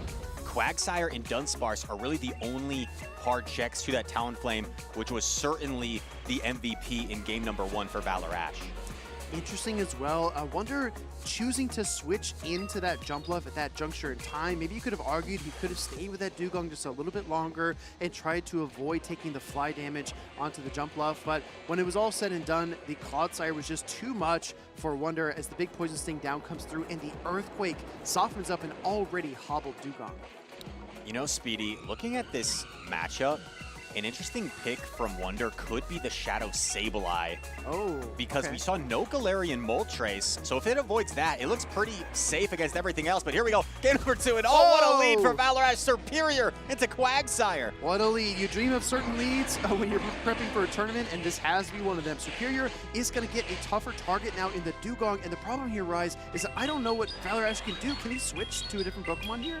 Well, the problem is if you're Valor Ash, you need the Superior to take out the Quagsire, so he's actually going to get a Protect Shield advantage and then swap into Talonflame. The problem now is this Dugong has a huge energy head start. It's going to start debuffing this Talonflame, and this might be uncomfortable for Valor Ash to try and maintain the switch advantage. Yeah, maybe a little uncomfortable, but that Talonflame does pack a punch. Oh my goodness, fingers crossed. Dot your eyes and cross your T's. Here comes the Brave Bird from Valor Ash. I absolutely love this decision. Lands the Brave Bird, knowing that Wonder was already down a Protect Shield, didn't want to go down both Protect Shields, and now Valor Ash can safely invest a shield of his own and should be able to get the Incinerate down to try and take switch advantage. Go look for the big Incinerate down, and look at that, the double debuffs. Net Valor Ash, an additional Incinerate. Now he's got the Brave Bird loaded and ready to go. This is best case scenario so far for Valor Ash. He is debuffed, so the Brave Bird isn't going to do quite as much as it normally would against this Quag, but it's still some big damage. Puts it to around 50% health. Quagsire gets an energy head start, and of course the Superior is going to come in. Immediately swapped in is the Clodsire, and now this starts to get interesting because Valor Ash's Clodsire is behind energy in this mirror match. It is behind energy. I mean, coming in a little bit late like that, you could argue he could have only allowed 1 Poison Sting through, but he did allow 2 Poison Stings through, and now the Earthquake does connect. You can just gauge right there by the damage, 50% even. If this Clodsire gets hit with another Earthquake, Valor Ash will lose it to the knockout. Earthquake is queued up here from Valor Ash. Wonder with the decision to make. He's going to let it go through. Now, that Superior is still awfully healthy, but we're going to see Wonder outpace, of course, because he's ahead energy. Earthquake coming through to Valor Ash. He's going to invest the final Protect Shield. He's going to invest the final Protect Shield and probably go for the Earthquake here into this Clodsire. And Wonder forced to shield himself. Yeah, one eye on the switch timer as well, as we saw Valor Ash wanted to throw this before that Quagsire swap was available. Now he goes in the Superior. This is risky. He goes right for it. He's diving in, and the Sludge Bomb's going to connect. Is this a critical mistake? I don't know about this Speedy Sludge Bomb coming through. It's going to be super effective damage. It doesn't quite knock out. And we're going to see an overfarm here from Valor Ash. Knows he needs residual energy for the Quagsire. So Frenzy Plant should be enough to knock out Clodsire here. But how much energy did this Quagsire have? Does it have to throw? Does it go for the Mud Shot down? It's going to throw the Aqua Tail immediately. Would have potentially gotten the Mud Shot down, but throws, and now it's going to be a race to the charge attack. It's a race. Quagsire versus Clodsire. The Sires take the field. Let's see what we get. I think that Quagsire has a big head start. Here comes with the Aqua Tail. Just a little bit faster is the Quagsire against his brother, his cousin. The Clodsire lands the super effective Aqua Tail and is going to knock it out, evening the series 1 game apiece. Sometimes we get those like fast twitch reactions, right? We just feel like we need to make a switch, we need to make a play right now. And I feel like Valor Ash was calling the instant Quagsire pivot from Wonder, and he said the superior to meet it. He said, okay, I'm gonna rise up, I'm gonna meet you, I won't be behind this time. But it just didn't happen. Wonder stayed in, and it really kind of threw Valor Ash for a loop. Absolutely. It's also possible that Valor Ash thought maybe he could get to that Frenzy Plant before the Sludge Bomb, but was just, I think, one Poison Sting earlier. The Clodsire was to reach that Sludge Bomb against Superior, and that ended up being the nail in the coffin there for Valor Ash and the Superior. The nail in the Kofagrigus, I might say. The nail in the Kofagrigus. Yeah. That's good. I like that. Hey, there you go. That one's on the house. Next one, you got to pay for it. Going into this decisive game number 3, we got what we expected from both players, right? Valor Ash, very, very experienced, has been on the main stage plenty of times. We expected him to be cool, calm, and collected. But Wonder also pleasant surprise, great heads-up play, solid awareness, you know, tapping over the Earthquake in case the switch was going to come in that Clodsire mirror match, and then at the end, staying in and throwing the Sludge Bomb versus the Superior. These trainers seem like they are pretty evenly matched. You can just tell the technical ability of Wonder. We mentioned it's his first ever tournament here in the Play Pokemon circuit, but the timing, the patience, little things, right? Like waiting a turn to avoid the catch. You can tell he knows a thing or two about what he's doing, and he's putting the pressure on Valor Ash, who has so many top cuts to his name, and Wonder, a first-time competitor here in a decisive Game 3 against a veteran. In terms of team composition, I really do like that Dunsparce-Dugong duo for Wonder. Valor Ash is probably going to commit to the Talonflame, but if he can place his Superior just a little bit better, I think he's got a solid shot. Game number 3, here we go. It's going to be Gastrodon making an appearance against the Dunsparce. This is actually a pretty nice lead for the Gastrodon there. Earth Power is going to pack a massive punch, and as we've seen before, the Mud Slaps are absolutely whittling down the Dunsparce while the rollouts are resisted in the meantime. Also, in addition to this being a positive matchup for the Gastrodon, the fact that your Talonflame in the back is avoiding the Dunsparce is really nice for Valor Ash. We see him waiting for the rollout to come through. Gonna throw the Earth Power here. A heavy hitting charge attack is going to connect and really apply the pressure onto this Dunsparce. Yeah, exactly. I mean, that packs such a punch and deals so much damage. Meanwhile, the drone runs coming through here. We've seen Dunsparce take on other Mud Slappers like Shadow, Kanto Marowak.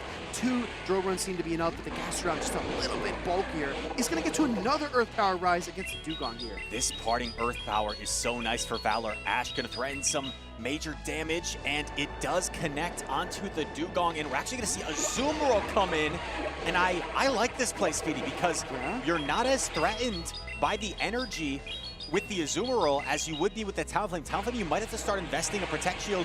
Azumarill can just absorb everything here. And also, you have to consider that it might be Jumpluff in the back, it might be Clodsire in the back, but either way, that Talonflame does not need to fear any kind of super effective damage outside of Dunsparce, which is exactly what you said earlier.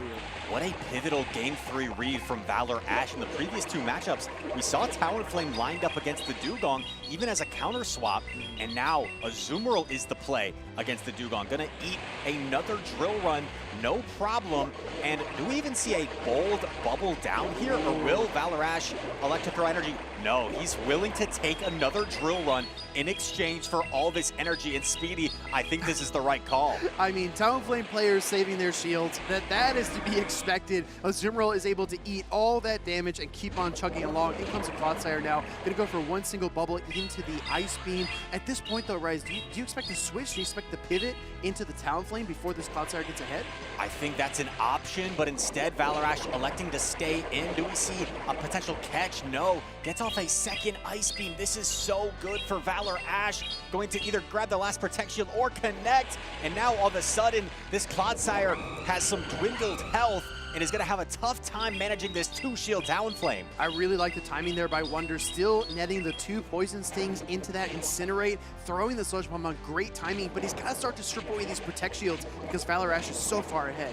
The only concern here for Valor Ash is you probably will still have to eat 3 rollouts worth of damage from the Dunsparce. So keep that in mind. If this Talonflame gets a little bit too low, it could be a cause for concern. We see another Sludge Bomb. This is going to grab the last Protect Shield most likely from Valor Ash here. Uses that final Protect Shield, but he does have the double fly right now. Does he just throw it immediately? Yes, he does. Yeah, I like the fly here. There's still that final Protect Shield for Wonder, though. And then the question on everyone's mind is how much energy is on that Dunsparce, and can it make a run here with 1 Protect Shield remaining? It's going to be tough, Rise. Here comes the fly. You know, Speedy, I think Valor Ash might have been better off just committing to the fast attack down. Instead for the fly, is there any way 3 rollouts KOs? Uh-oh. Uh-oh! Whoa! Somehow, Dunsparce gets the farm down. Now this looks a little bit uncomfortable, but you're probably forced to throw immediately if you're Wonder. Peekaboo? Peekaboo play? Here comes Yazoo. Oh my gosh, the Sumeral is going to absorb the draw run here. Does the Gastrodon have enough left in the tank? I don't know. I think 1 Mud Slap's gonna knock out. Can Gastrodon hang on to 1 rollout? It's gonna be a photo finish, and yes, Gastrodon lives the rollout and is able to secure the win for Valor Ash. Wow, somehow Dunsparce returned, but Valor Ash was able to excel in the end, overcome that challenge, and win the series against Wonder. But how about that young trainer on the right? My goodness, taking Valor Ash right down to the wire in a decisive Game 3. It's no wonder he hits Legend in the Go Battle League every season, because he put Valor Ash on the, he pushed him to the brink right there against one of the longest tenured trainers in our circuit, a big name. And I am extremely impressed from what I saw there from Wonder. Yeah, he was absolutely impressive. Like you said, Rise, the mechanical prowess and the awareness of the situation, those are the kind of skills that you really build in Go Battle League, because you don't know what Pokemon are lurking in the back. You don't know what your opponent's going to swap into, so you have to be very careful about how you approach matchups. You can't just rely on the team reading. So when you make that transition over into Show 6 Pick 3, now you can see what's on the board, what is possibly lurking in the back. It really informs your approach, and I think that Wonder is only going to improve in the future. Couldn't agree more, and Valor Ash is going to find himself moving on in this winner's bracket. Once again, behind his old trusty Talonflame, brought it in every single game, despite the fact that Wonder had a Dunsparce, he had a Quagsire on this team. Valor Ash said, I don't care, I'm riding with the signature Talonflame, and it certainly played a pivotal role in that matchup. Yeah, I almost expected, I mean, I think you wanted to see it too. I wanted to see the Gastrodon come out, and then right when that Drillroom was on the way, I wanted to see Valor Ash swap into the Azuro. We've seen the Peekaboo a few times, and we might get it later on. If not today, then tomorrow. Peekaboos are a whole lot of fun, and it's great to see these trainers having a lot of fun here in the circuit. We've seen all sorts of different matchups today, whether it's been the spicy picks or some of the old reliable picks. That Clodsire Quagsire core is a really strong core that covers each other nicely, because Clodsire with the Sludge Bomb beating some of the grass types, that Quagsire, that's its only weakness, right? Those water ground types only weak to grass. If I'm not mistaken, I think Desynced actually played that in some LATAM regionals last season and excelled at a high level with those 2 Pokemon. So there might be something to the formula, but there's one star who's burning very bright. Let's take it down to the floor and speak with Valor Ash. Take it away, Stephanie. Thank you so much, Will. I am here with Valor Ash, and I am we had such a great show that last game. Tell me a little bit about it. It was sweaty. Yeah, it was very, very close games. Lost game 2, despite winning the strong lead. Opponent played very well and was able to come back. But that third game, I knew that as soon as I saw Dugong, I knew that was Azu's spot, and that Talon was going to be able to clear through the back, because based on his first 2 Pokemon, I thought it was unlikely to be Quagsire in the back, so it worked out pretty well. And I noticed you brought your signature Pokemon Talonflame to every single one of those battles. It's really fun to watch, especially as it's landing Brave Bird after Brave Bird after Brave Bird. Do you think Talonflame still has a really solid place in the meta? Absolutely, of course I do, especially after watching LAIC, watching Alolan Sandslash and Superior run that tournament. I definitely, Talonflame absolutely has a place in the meta. And I've also noticed you are 3 for 3 in attendance at North American Regionals this season. You attended Baltimore, Louisville, and now you're in Sacramento. Are you looking to do a clean sweep of all of them? Are you looking to go to them all? I don't think I'm going to make every single North American Regional, but I did just recently get my passport, and Climbs and I are going to Toronto and EUIC. That's so exciting. We are looking forward to seeing you there. Are there any other shout outs that you would like to give now that you're well on your way to another top cut? Yep. Shout out to Mama Climbs watching at home. And shout out to my local Skull, who spent $1 million Stardust to trade me a Galarian Moltres. Fantastic. We love having friends like that. Chris and Will, back to you. You heard him, everybody. If you are attending the Europe International Championships in February, you might just be squared up against Valor in that bracket. So it's going to be a really exciting competition. Just like LAIC this year was a lot more kind of international vibes. A lot of trainers from EU, from NA. It's really, really cool to see that these trainers are earning these travel awards, traveling to different regions and giving it their best. He has run that Talonflame so well over and over again, and you better bring your Talonflame counters to Toronto and EUIC, as he mentioned. Otherwise, you may get cooked. But right now, we got a trainer that's cooking even more than Valor because, Speedy, I don't even know where to start with this team. I mentioned to you earlier, when the most normal Pokemon on your team is a Shadow Typhlosion. Yeah. That's some extreme spice right there. I mean, this would make Tonton Batus and Zizwiles blush, right? This team is absolutely the coup de grace. This is the spiciest thing I've seen. On the left side, we have RF going to take on PCF, not to be confused, but both these trainers are going to look to win this next round. This is the loser semis of Group A, and I just got to say, PCF has been super impressive to make it this far. I will say the Annihilate on the side of RF looks awfully strong, really only afraid of the Cresselia and perhaps the Gyarados.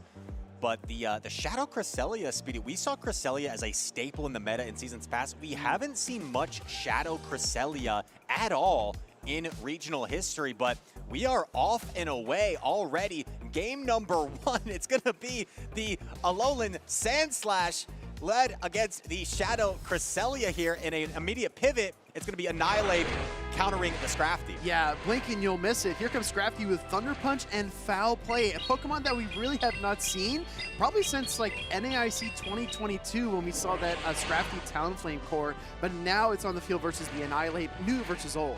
Scrafty, once upon a time, had a more reliable place in the meta, especially to go Battle League, but you don't see it too often. It's generally the fact that it's weak to fighting. People tend to prefer other fighters, as we see the Annihilate take it down very comfortably. Now, with a decision to make, PCF actually has that Shadow Cresselia. He has a Shadow Typhlosion. Does he have sweep potential? Who knows? We're going to have to find out because he's got to get through this Annihilate first, and it's already double Rage Fist boosted. Oh my gosh. Oh my goodness, this Annihilate is... Oh, this is a Confusion Cresselia. Whoa. This is a Confusion Cresselia. So it does actually get the farm down. And then we're going to see the pivot into the Typhlosion met by the Clodsire. Now, with a slight energy lead, this Typhlosion could make this uncomfortable for the Clodsire here. We see a massive Thunder Punch pay. That is so risky to try and call.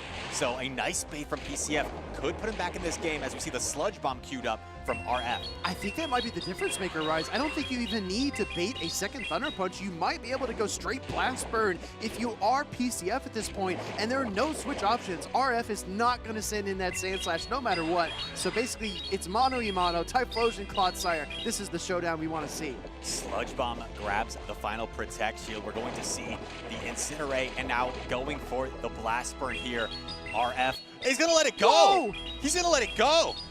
Wow, Clodsire might endure. It's going to try to hang on, but it can't. Typhlosion takes it down. In comes a Sandslash. Look at that damage!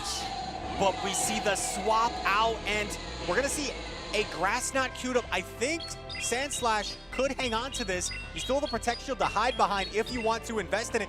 Going to take this, and I think we're going to see the double up on the charge attacks here from RF, and he has 2 drill runs queued up. This should knock out both Pokemon. This might be it, Rise. I mean, if you have double charge attacks here, you KO the Cresselia, you don't take another Incinerate. Here comes Sandslash, somehow, some way, able to turn the tables on Shadow Typhlosion. The super effective drill run would knock out from pretty much full health, and the dwindled Typhlosion goes down. What a game. That was full of surprises. Twists and turns, if I may. Rise, my question is, like, if you're applying all this pressure with your Shadow Typhlosion, it just feel like the switch out is akin to, like, taking your foot off the gas. Yeah, you know, he had the tough lead, PCF. He led his Cresselia into the Sand Slash, so had to try and maneuver his best around. And this team is just so ridiculously spicy that he doesn't have a lot of safe options. I feel like everything has some sort of hard check to it. Maybe the Shadow Gyarados could be an option. I could see that being a little bit safer than some of his other picks, because perhaps the best answer to it would be the Alolan Sandslash, and you have at least that Dragon Breath plus Aqua Tail pressure for it. And that Shadow Gyarados is running Dragon Breath as well, so it can deal a lot of neutral damage across the board. The only Dragon resist on the team here from RF is that Sandslash. So you're right, just as we saw Z's Wireless playing it at Worlds, that Shadow Gyarados could be a potent core breaker for this team. I sincerely thought the Annihilate was going to run through the entire team, and then the confusions appeared. And here we go. We're already off for game number 2. We called it. It's the Shadow Gyarados with a positive lead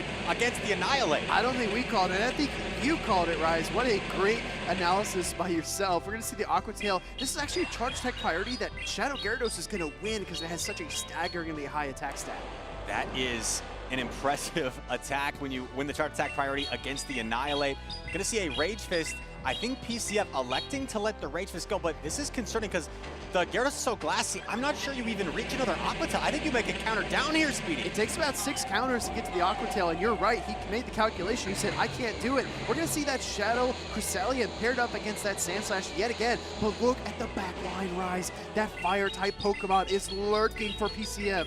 On paper, this looks bad. You've got a Water type lurking in the back against your Fire type. However, if that Typhlosion can get an energy lead, if it can keep both Protect Shields, those Thunder Punches do an incredible amount of damage to the Feraligatr. We're going to see the Shadow Moonblast connect onto the Sandslash. No debuff. No debuff, so that's a little bit of a positive note there for RF. He's building so much energy. We saw him close out game number 1 in this exact same way, building to the double charge attacks. He knows when to overcharge because that Confusion Cresselia is just a little bit slower than the Psycho Cut variant. And I think one Incinerate might knock out here, Speedy. Oh, no, it will. It absolutely will. One Incinerate should knock out.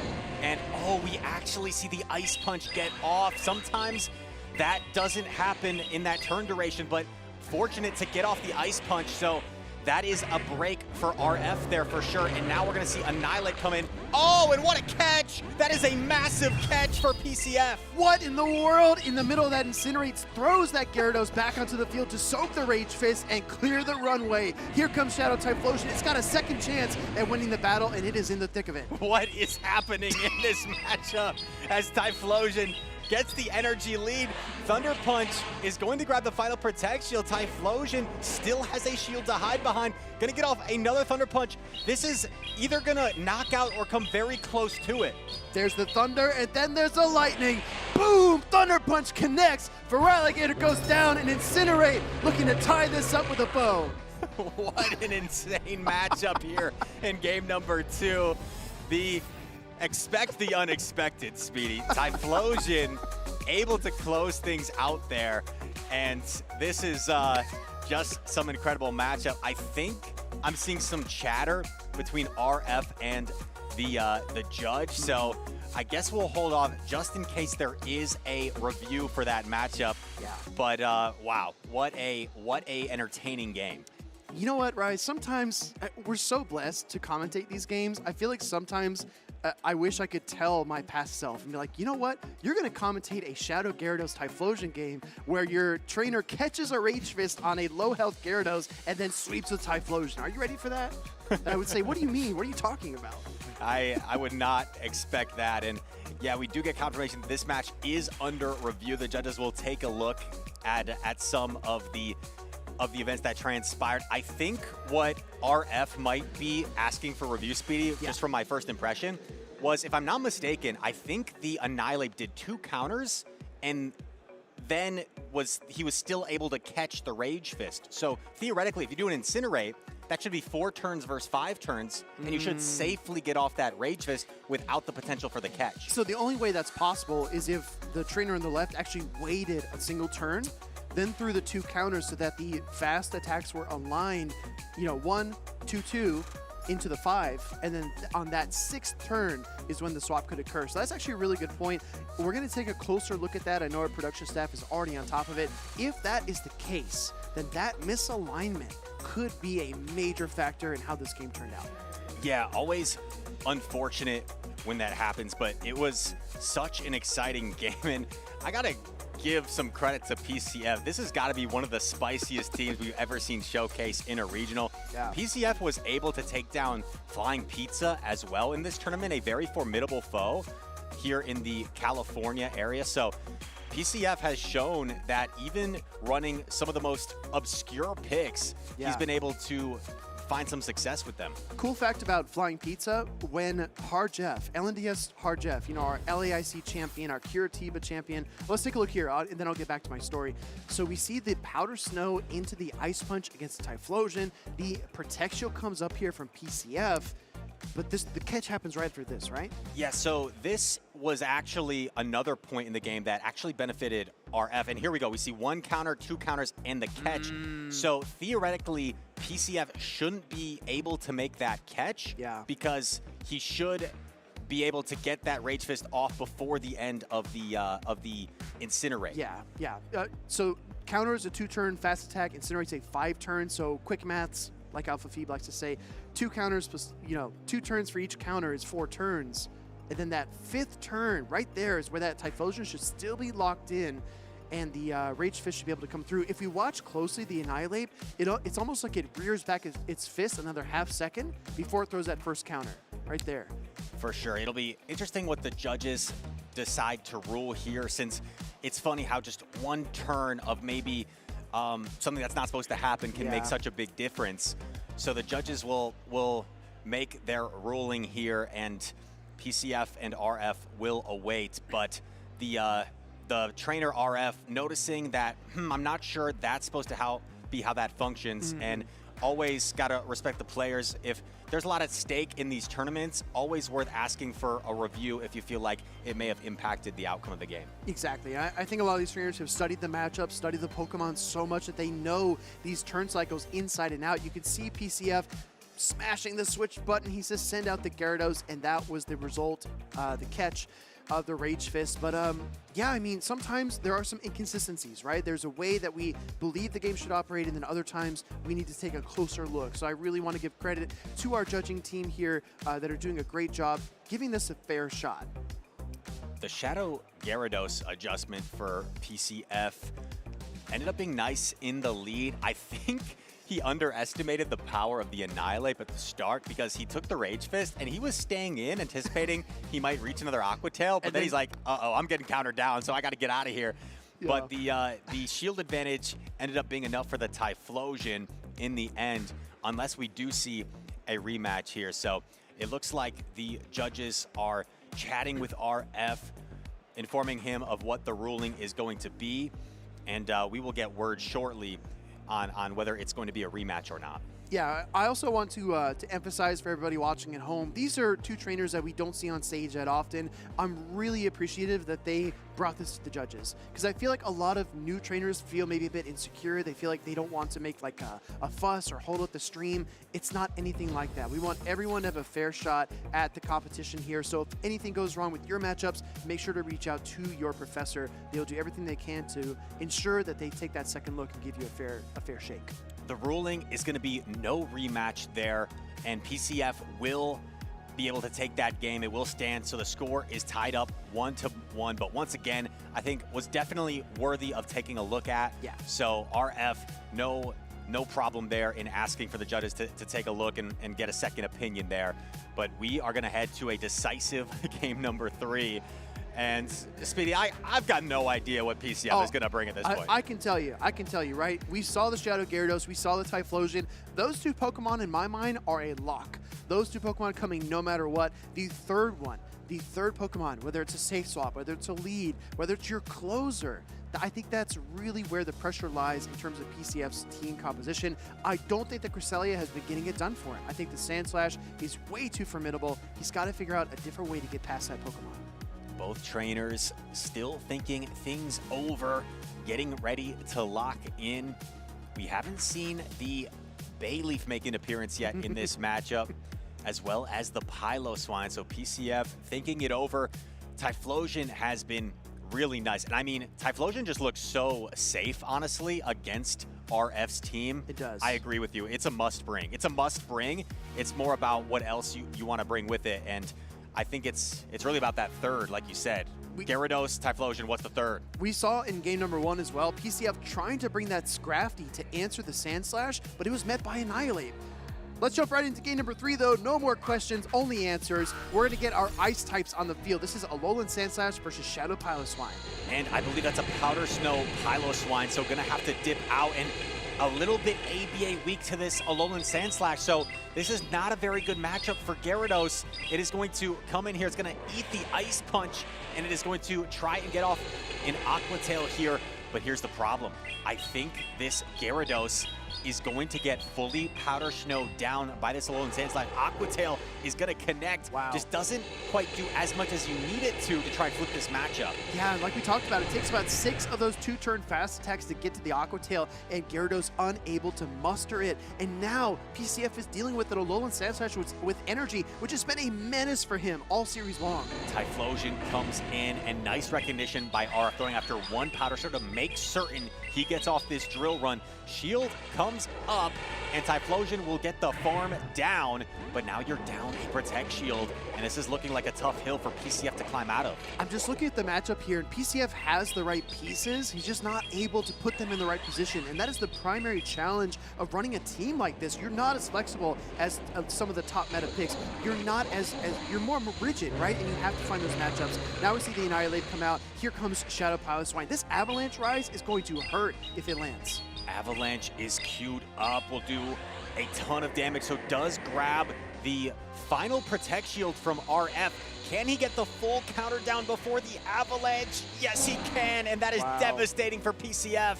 Yeah, that might be the backbreaker there. That's so tough to come back from. Now the Annihilate is so charged up. It's got tons of stored energy. We're going to see the Annihilate fire the Rage Fist, and the shield goes up. This might be the end, Rise. If somehow he could have forced the Annihilate to expend energy against Piloswine and maybe get a farm down, could have opened up a win condition, but this close combat is going to do so much damage, knocks out the Typhlosion, and a pretty convincing game number 3 win for RF, and that is going to be the end of the run for one of the most creative, spicy teams we've seen in the championship's history. I want to ask chat a favor. Let's please get some claps in the chat for PCF. Absolutely putting on a show with that Shadow Gyarados and Typhlosion combination. Still, I know that game 2 did go to the review. The judges did take a look at it, but that was such a thrill, Rise. That game was awesome to watch. What an incredible series. One of the most fun matchups I think I've ever seen in any regional. And credit to RF and PCF for putting on a show there. Shadow Typhlosion really put in a lot of work. The Gyarados showcased what it could do in some moments. But in the end, RF was able to maneuver his Pokemon just in the right spots to find a way to win. Able to weather the storm, right? The Gyarados Dragon Breath pressure, the Thunder Punches from Typhlosion, he was able to get past it. And I think that the Shadow Cresselia might have been the pick that put PCF behind the most. Unable to line up that Scrafty where he wanted it to go. Tried out the Shadow Cresselia, but Shadow Cresselia just had such a tough time against this team from RF. Yeah, you know, you mentioned if he had the right pieces, just couldn't align them, right? If you flip the order around, right? If you flip the Typhlosion simply into the lead and you had the other 2 Pokemon in the back, it could have been a completely different story. But sometimes that alignment is what it's about. And RF with a nice team composition call. PCF ABA weak to the Sandslash ended up being just a little bit too difficult for him to overcome. I mean, yeah, exactly like you said, Gyarados into Annihilate. I think generally you get the edge to the Gyarados. Then you would have Piloswine into Clodsire. You got to give the Ice type the edge there. And then Typhlosion versus Sandslash. We know how that goes. That is Control-Alt-Delete territory. So I think PCF brought a really fascinating team, had some really fun plays, and honestly, it's tough. When you bring a team like this to a regional championship, it is tough to make it to the loser semis, and PCF accomplished a lot this weekend in Sacramento. I know some trainers like to show off their creativity. I mean, we started the stream with 2-0 Butters, right? Yeah, we did. Showcasing some very spicy picks himself, and PCF able to take it to the loser semis with that team. But shout out to RF as well. A little bit more of a standard team, but I thought he played a really solid series there in maneuvering and managing what can be intimidating when you're facing Pokemon you're not used to seeing. Yeah. Sometimes you might not know the counts, you might not know exactly what to expect in certain matchups, and he stayed composed and able to advance on in the bracket. I mean, if you asked me what the Magical Leaf Bayleaf counts were right now, I would crumble. I would fold like a wet paper towel. I would couldn't have tell no you either. idea. I couldn't tell you either. I had no Chat, idea. let us know. Let us know. Let us know what the counts are, chat. Come on, help us out. But that being said, that was a really fun matchup, and I love how Sacramento has brought us this balance. We've had Elite, we've had Caleb, we've had these Valor Ash, these really storied players. We've also got Wonder, RF, CTF here. We've got some really fun trainers that are not that commonly seen, and it's just credit to our stream team putting on some really talented players, showcasing some great matches, whether they're locals or they're traveling from abroad. It's just been great. Players from all over, and we want to hear from some of you because we have some tweets that we are going to take a look at from the community watching and enjoying the stream. A Mind Joke says, round one, if this doesn't go on stream, I'll be mad. We saw that, A Mind Joke. We got you covered. We made sure that was showcased on the stream. I'm telling you, when you see this bracket pool right here, this is the stuff of nightmares. This is when you wake up in a cold sweat. You say, oh, Elite, round one, are you kidding me? But we saw how that matchup played out, and both trainers walked away smiling. JR Studio says, if you are at Sacramento Regionals, stop by the Free Play Lounge and see me for some retro gaming, Pokemon Stadium, Pokemon Puzzle, and even Pokemon Snap. Rise, I think that was before your time, right? A little bit before my time, blast from the past. I like that little Goldango poster. Goldango's a fun pick in the Master League. We see another tweet here. We're here in Sacramento for the Pokemon Regional Championships with the peace sign. Having fun here. Cypher Tune, shout out to you. Glad you're enjoying your time here in Sacramento. Absolutely. Katarina Rodriguez as well, here with his daughter. Lost her first match in her first regional, but she's all smiles. Thank you to the judges for being so helpful in getting her set up for the match. She's having a blast. A debut that is 3 years in the making. And honestly, Rodriguez, I hope it is the beginning of a long and storied career. Some awesome tweets there. Thank you guys for sharing those with us, and we want to hear more from you, so keep the tweets coming in this Sacramento Regional Championship weekend. But we have two really talented trainers coming up in our next matchup. We've seen them both on stream earlier, but now we're in the loser side of the bracket, and this tournament has so many stacked groups. We take a look at some of the losers brackets in these groups, and they could be the top 8s at an international with how stacked they are. But upcoming, it's going to be Iamero taking on Softo.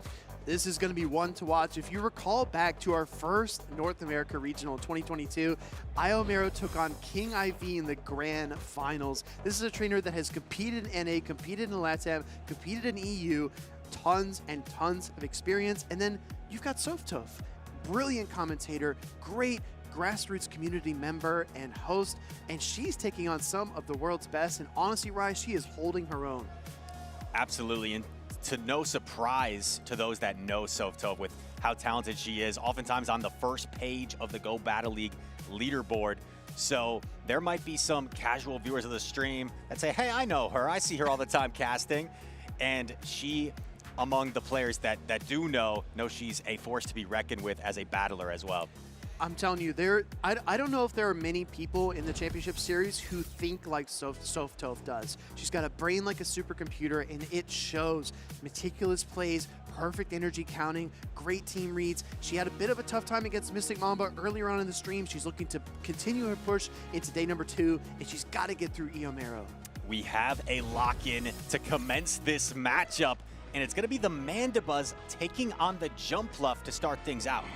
You see the flying types take the field. You got to get the slight edge here to the Mandibuzz, though, because it's hard for the Jumpluff to hit it for any kind of super effective damage when it only has Aerial Ace and Energy Ball. No Dazzling Gleams on this Jumpluff, Rise. And we see a Snarl variant this time around to the Mandibuzz. We see more Air Slash in the current meta. So it's going to chip and eventually pivot into the Drapion, but this is looking like a tough hill to climb for Softo. Right now, Iamero with the favorable alignment. Favorable lead, favorable swap, and as we take a sneak peek at the back line, if things keep going the way they look, we're going to see Annihilate versus Dunsparce, and that is another great position for Eomero. He's going to go ahead and fire off the Aqua Tail here into the Drapion. Softove throws up that Protect Shield, hoping it was not going to be the Stone Edge, and it was just a bait. The Drapion going to fire off another charge attack, but Eomero knows he needs the switch advantage. He's going to put up a Protect Shield, and it wasn't a charge attack priority, excuse me. Now he's going to fire off the Aqua Tail. This might be enough to knock out. I think Drapion should probably hang on just with a little bit of help. Yeah, the Mud Shots are adding up, and the Drapion is a poison type, but it is able to capitalize on the crunch here. Softove knows her Pokemon, and Eomero recognizes he cannot survive a crunch, so he is forced to shield. Soph at least able to get a shield advantage out of this matchup. However, a really tough hill to climb. Quagsire has energy. Jumpluff comes in. We see the Stone Edge fired off here. This is going to deal super effective damage to the Jumpluff. Yeah, this is a tough spot to be in, like you said, Rise. Stone Edge, my goodness, that packs an incredible punch. But now that Quagsire is within Aerial Ace range, Sophia goes for it here to pick up the KO. She knew that that Stone Edge wasn't quite ready, so she overcharges the 2 additional Fairy Winds. Maximizing the energy there on the Jumpluff. Eomero with the energy. Soph going to fire off an Aerial Ace before potentially pivoting.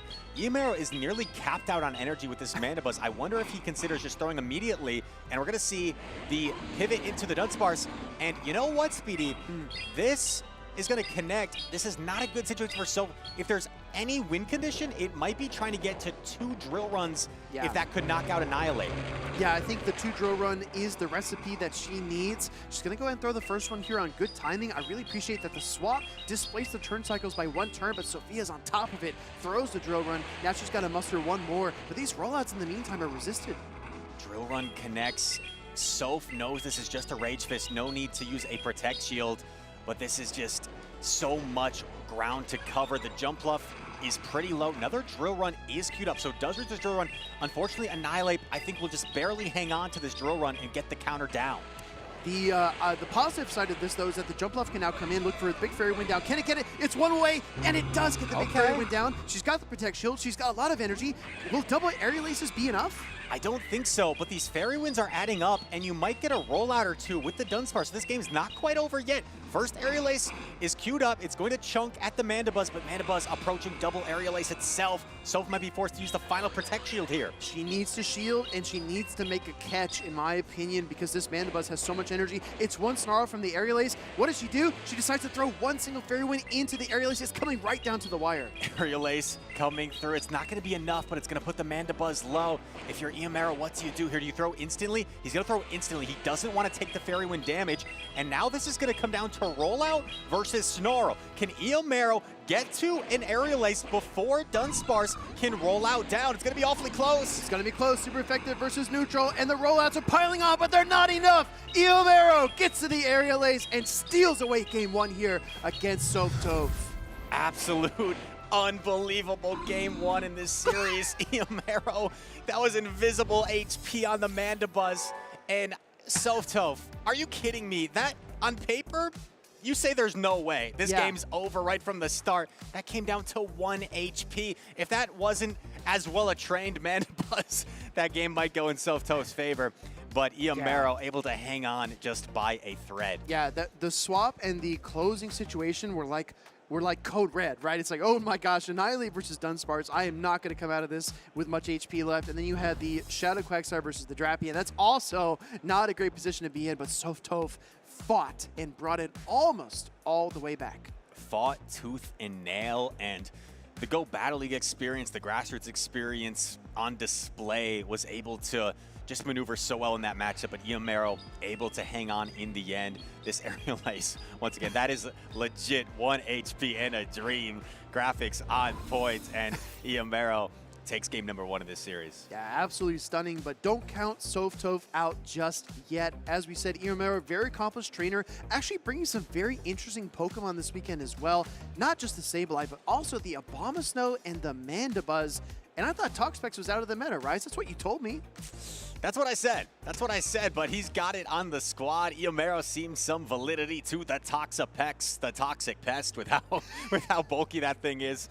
But he is going to try and close this out. Soph going to try and even up the series. And here we go. Speaking of Toxapex, we see the poison types making a debut. It's going to be Toxapex into Shadow Drapion. I actually don't hate this matchup for the Drapion, especially if you can trigger that debuff with the crunch. Sotop is going to stay in this matchup. The Drapion paces just so much more quickly than the Toxapex with 8 poison jabs to the brine versus only 5 poison stings to the crunch.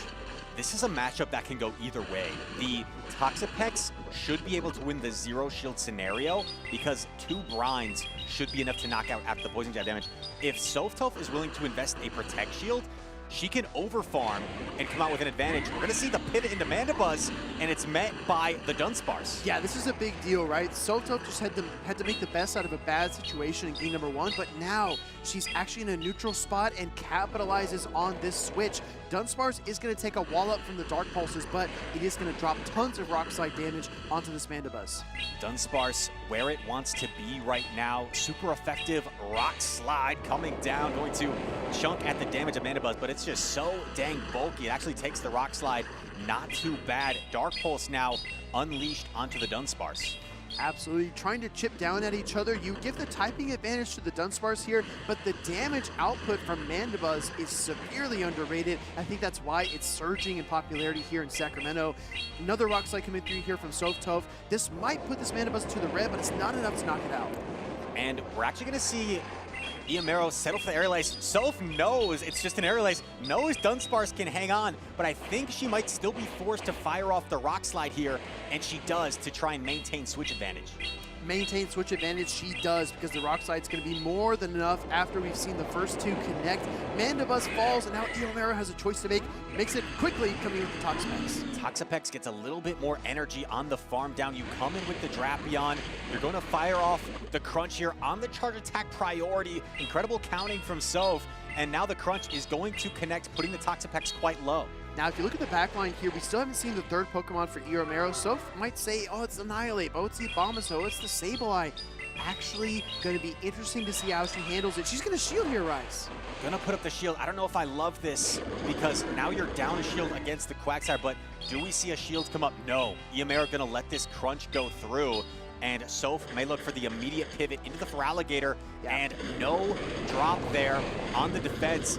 This is going to be a race. If you're Iamero, you almost have to bait the Aqua Tail, and we're gonna see the chart attack priority for Alligator pulling the shield off Quag. Do you though? Why can't she just go straight Stone Edge here? I guess that's an option, up a Protect Shield. Perhaps that is the play.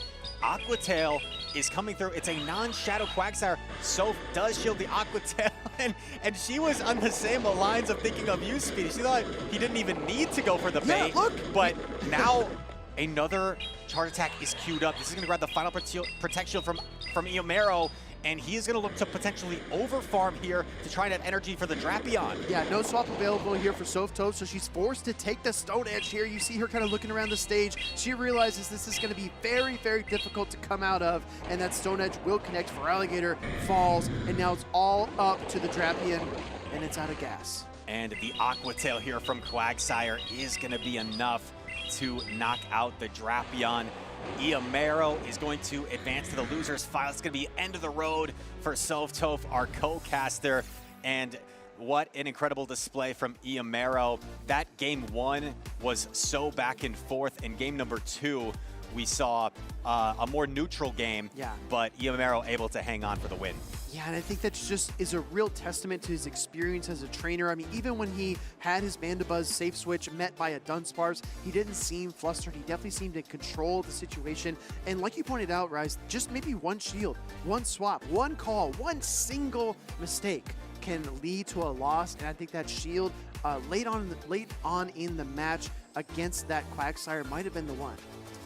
You know, the sad part about that matchup was the Dunsparce losing to the Mandibuzz at the end in that first game when it barely hung on to those rollouts. And then in game number 2, had the counter swap, but Dunsparce just wasn't really able to secure that matchup in a comfortable enough way to create any sort of advantage. All it did was just barely hang on, just giving the Toxapex more farm. So Dunsparce was just a little bit underwhelming in maneuvering that matchup for Softove? I feel like you need a hard answer to Pokemon like that when you do see them in the meta, whether it's an ice type like Dugong or maybe even an Alolan Sandslash. And Dunsparce feels like it should be that answer. But as we saw, I mean, you can see one thing on paper, but another story plays out on the field when the rubber hits the road. As you take a look back at the series, game number 2, this decisive shield call for Softove, I feel like was really tough because she did shield the Aqua Tail bait, and then Quagsire wrapped things up for Eomero. Eomero with some nice plays from the Quagsire and able to round out that series. Like you said, having maybe a harder check to the Mandibuzz could be better off. Dunsparce just a little bit underwhelming overall in the matchup. And I've heard people say when you have to rely on the Rock Slide with Dunsparce, that's when it tends to struggle, because we saw Rock Slide's damage get nerfed this season, doesn't do that much damage anymore, and we saw it in full effect in that game. Yeah, and it's really a curious thing because you think about your best counters to a dark and flying type Pokemon. Maybe you could say, oh, I'll bring a fairy type. I don't think fairy types are going to have much success in this meta with all the poisons running around. They're nearly ubiquitous. Azumarill seems to be the only one that has a chance to succeed. I mean, Clefable's a tough ask. Togetic, I've seen some trainers experiment with, also a very tough ask. Maybe you bring a steel type to beat the Mandibuzz. Well, ground. Ground is everywhere. Clodsire, Kanto Marowak, Gastrodon. It's so tough to bring steel or fairy. So how can you stop something like Mandibuzz? Well, we're going to find out from Eomero himself because he's standing by with an interview with Nick. All right, thank you, Rise. I'm here with Eomero. Congratulations on that big win over Soph. We didn't get to see you at LAIC, but we're seeing you here in Sacramento. Why that switch up for you? Well, I have a wedding, but I'm so happy to not go because I'm so proud what the team did in LAIC. So was for the best. Yeah, it was a really amazing showing from the team down in Sao Paulo. Talk to me a little bit about that end game in that last game. Going for the Aqua Tail bait, a little bit risky. What was going on through your mind? Yeah, I know if I went to double Stone Age, they wanna farm me on base and fast move, so I have to try it. Yeah, of course. With a little bit of health that you had left at the end game, makes a lot of sense to go for that bait. Very risky, but it paid off wonders. What is remaining for you in the rest of the season? Any future tournaments that you plan on going to? I hope to go Toronto, so let's see if I want to face some. Well, let's see. All right, well, congratulations again. Good luck in the rest of the tournament. And we're going to go ahead and send it to a short break. Watch all of the replays from the last 3 games, and I'll see you again shortly behind the caster desk.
Good game, man. GG's.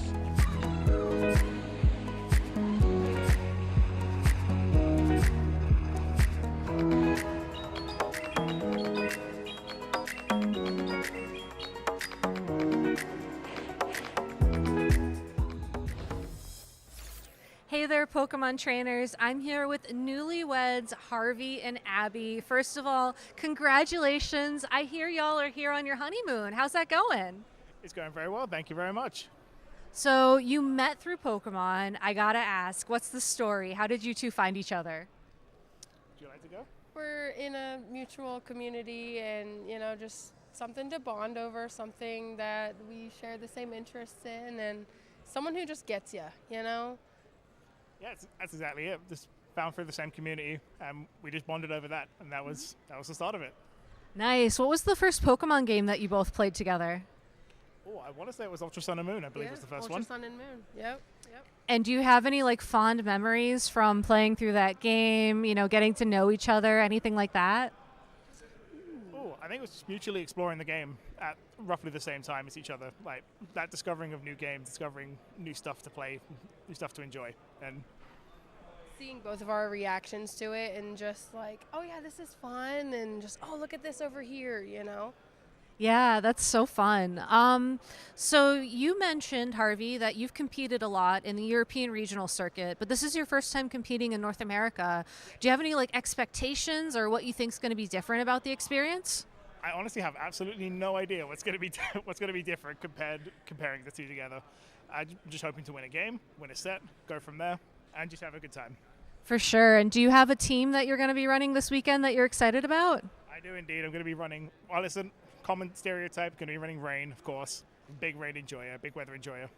So I'm very excited to play it. And Abby, I know you mentioned as well, you've been to some of the European events, but this is also your first NA regional. What are you looking forward to this weekend? I like just the environment. I like seeing like the plushes that people bring, and just the environment of we're all here for the same thing. And you were playing in the Chaos Cup earlier. Was that a lot of fun? Do you have any stories from that you want to share? It was pretty fun. Got red a couple times, but you know, that's Pokemon. But you get hacks every once in a while, and you might just win a game. That's also Pokemon. I mean, y'all, I think, have the best luck of all, finding each other through Pokemon, celebrating your marriage through Pokemon. I have some fun questions here I want to ask you. So, what is the coolest Pokemon that each of you has ever caught? Ooh, that is a really tough question. Oh my lord. The coolest Pokemon that we have caught. Like, I think for me, it's probably the second encounter Shiny Pheromosa I got while shiny hunting in Ultra Sun and Moon. Completely unexpected. I don't know if I can think of one. Oh no! What's my top coolest? I don't know. They're all cool Pokemon. There is so many. There is so many. I don't know. All right. I think I have a Shining Corphish the Recluse, which I know that's one of the hardest marks to get. I'll go with that one. Yeah. That is pretty cool. All right. And then my last question, Abby, if Harvey was a Pokemon, what Pokemon would he be and why? I think yeah, it's got to be a Ludicolo. He's just, you know, carefree, vibing, just going with the flow. Harvey, if Abby was a Pokemon, what Pokemon would she be and why? I know exactly which one. It's a Shinx. She's adorable, and I absolutely love her. She's so cute all the time, and she's just great. I love her. Well, congratulations, you two. I think you found something truly special, and I'm so glad that you're here celebrating with us this weekend. We'll be back with more action from the Pokemon Championships soon. Competitive Pokemon Go I got into back in 2021. Yes, that's when a lot of grassroots tournaments were happening, and I got invited by some local Discords to join. The biggest memory that sticks out to me since I started competing in competitive Pokemon Go would actually probably be in the San Antonio regional that happened back in December of last year. I made top 16 for the first time, and that was a huge milestone because I've been really trying to improve my game, and that was like a nice little milestone for me to really feel like it paid off. My favorite Pokemon, that's easy, that is Mawile, the Steel Fairy type. I think it's a really, really cool design, and it's just an awesome typing. I think one that just comes to mind immediately is Defai, one of the casters in Pokemon Go PvP. I think she's an incredible battler herself. She has incredible insight into the game, as well as just a good attitude, and she's an awesome person to be around, so that's someone I look up to. I would love to battle Lyle Jeffs, because he beats me every time, and I would love to finally beat him. I think my favorite evolution is Sylveon, just because I am very partial to fairy types, and obviously that is the fairy type evolution, and it's just very cute. There are many amazing Pokemon regions. I think Kalos is one that I really like, just because that's when the fairy type was introduced to the game, and there's just a lot of really cute Pokemon, like the Dene from Kalos, the Pikachu clone from that generation. Absolutely not. Illegal. No. Pineapple is not supposed to be hot and mushy. It's supposed to be like crisp and cold. It would have to be my sister or my brother, who are both in Sweden. So yes, I would call my siblings.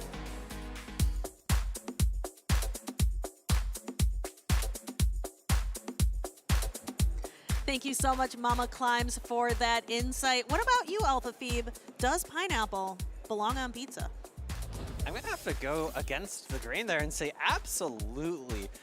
It's not about the texture, it's about the combination of flavors. Pineapple bringing a little bit of acid, a little bit of sweet, to me really complements something like bacon or jalapenos, a little bit of spice, a little bit of salt. I think together you make a nice pizza pie. A very analytical answer from our resident mathematician, Alpha Phoebe. But we have some fantastic battles coming your way. I am so excited to continue bringing you the action here at the Sacramento Pokemon Go Regional Championships. We have 2 trainers coming up here. We're going to see the Torian, who we've seen on stream already today, have a lot of success against Shadow Mimikyu. You might not know this trainer as well, as he is yet to claim a regional championship, but this could be the weekend for him. Absolutely, and one of your Wisconsinite locals, if I'm not mistaken. So it's a long trip from Wisconsin all the way to California, but he sure did make it here. He did. We were actually on the same flight leaving Minneapolis. We were sitting kind of like kitty corner from each other, and we definitely agreed when we got off the plane. That is a long flight. And I was asking him, I'm like, so what's the spice? What are you bringing this weekend? And as we were on the plane, he was still building his team. So, well, thankfully, he selected some things that worked, as he is in the semifinals for this group. This is a very important match, as the winner of the loser semis in Group C is going to, or hold on, this is the loser semis Group C. Yeah, loser semis Group C. The winner of this is going to go on and face Caleb Pang. I believe this is the winner's semis for the group. Taking a look at the bracket here. Well, let's take a look at the teams as well. A rare fire-type Talonflame making its marking here. And there we go. The graphic just updated. Perfect. It's winner semis of Group C. So they're both feeling great. They both haven't lost yet. They are on winning streaks. And we'll have to see if they can continue with their winnings into this next set. I think aside for that Talonflame, looking at the Torian's team, we're going to have to see how Shadow Mimikyu can deal with that Shadow Feraligatr, which I believe the Torian has used very masterfully up until this point. Starting off in game number 1, it is going to be Dunsparce versus Malamar. And you mentioned that Shadow Feraligatr, and the Torian is going to lean in on that, doing a very quick swap into that Pokemon. Shadow Mimikyu answers with a Dunsparce. This is a matchup that we see quite often. Dunsparce likes this matchup because it can withstand a Hydro Cannon from the Feraligatr, and those Shadow Claws are not doing a lot of damage. Interesting to see the Torian no shield the first charge attack coming from the Dunsparce. This does provide Shadow Mimikyu the agency to decide who wins switch advantage here. Now the Torian shielding up the second one before he's able to throw his his second Hydro Cannon. Shield going up almost at 2 Hydro Cannons now. Shadow Mimikyu now has an option. Do I want to throw up both of my shields here to retain switch advantage, or do I let this go? Do I get shield advantage and energy advantage on the Pokemon that I bring in after? The question is, what does he bring in? Is it going to be the Malamar or the Drapion? And the answer is right there for us. The Malamar comes in and gets a fast attack down.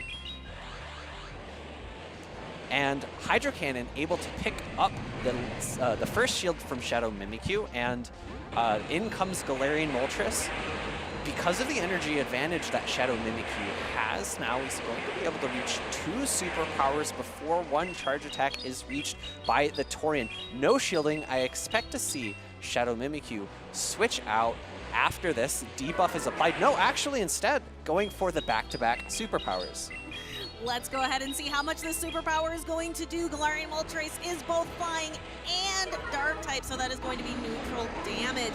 We'll see the Dunsparce coming in. Malamar being the really the only fighting type pressure that Shadow Mimikyu has against this Dunsparce, but the superpower has already been self-debuffed, and you can see the defense has been fallen twice as well. Those rollouts starting to do even more damage. We see, what is this, a 4th or a 5th superpower being thrown by this Malamar, not doing all that much damage, even though it is super effective. This Dunsparce is loaded on energy. 2 drill runs already in the bank. Shadow Mimikyu grimacing, knowing this is going to do a lot of super effective damage. Yeah, that is a benefit of Dunsparce. It is a ground-dominated meta, and Dunsparce having access to Drill Run is just so useful. We see a quick swap out into the Brave Bird by the Torian. Shadow Mimikyu looks like he's thinking something through. He's thinking about maybe, what can I do next time? How can I rearrange things? How can I come back from this early game loss?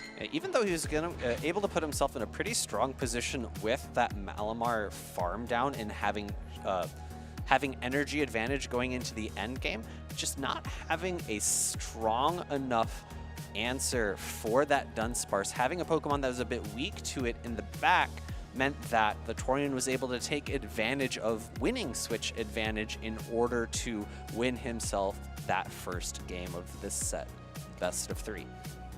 I am looking forward to seeing how these two trainers are going to pivot.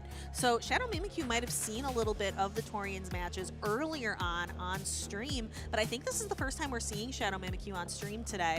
So a little bit less information available for the Torian. We'll have to see, can he take advantage of that? We'll notice here the Torian does have that Superior that we've been talking a lot about. You talk about Azumarill as kind of a bait, not really worth it. We'll have to see, will the Superior make an appearance?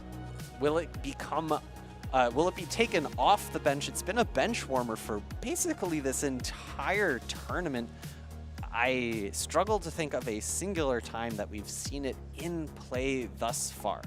Yeah, I think I saw it one time in the battle that Chris and Will were casting with Valor Ash, but very few appearances. However, now we do see a shiny Superior, but this isn't really a great matchup for it. So the Torian pivots immediately into that Shadow Feraligatr, and I see a pretty solid response on Shadow Mimikyu's side with that Azumarill. We're going to see if the Torian decides to shield up this crunch. It does come up. Azumarill does come in now that the shield advantage has been gained.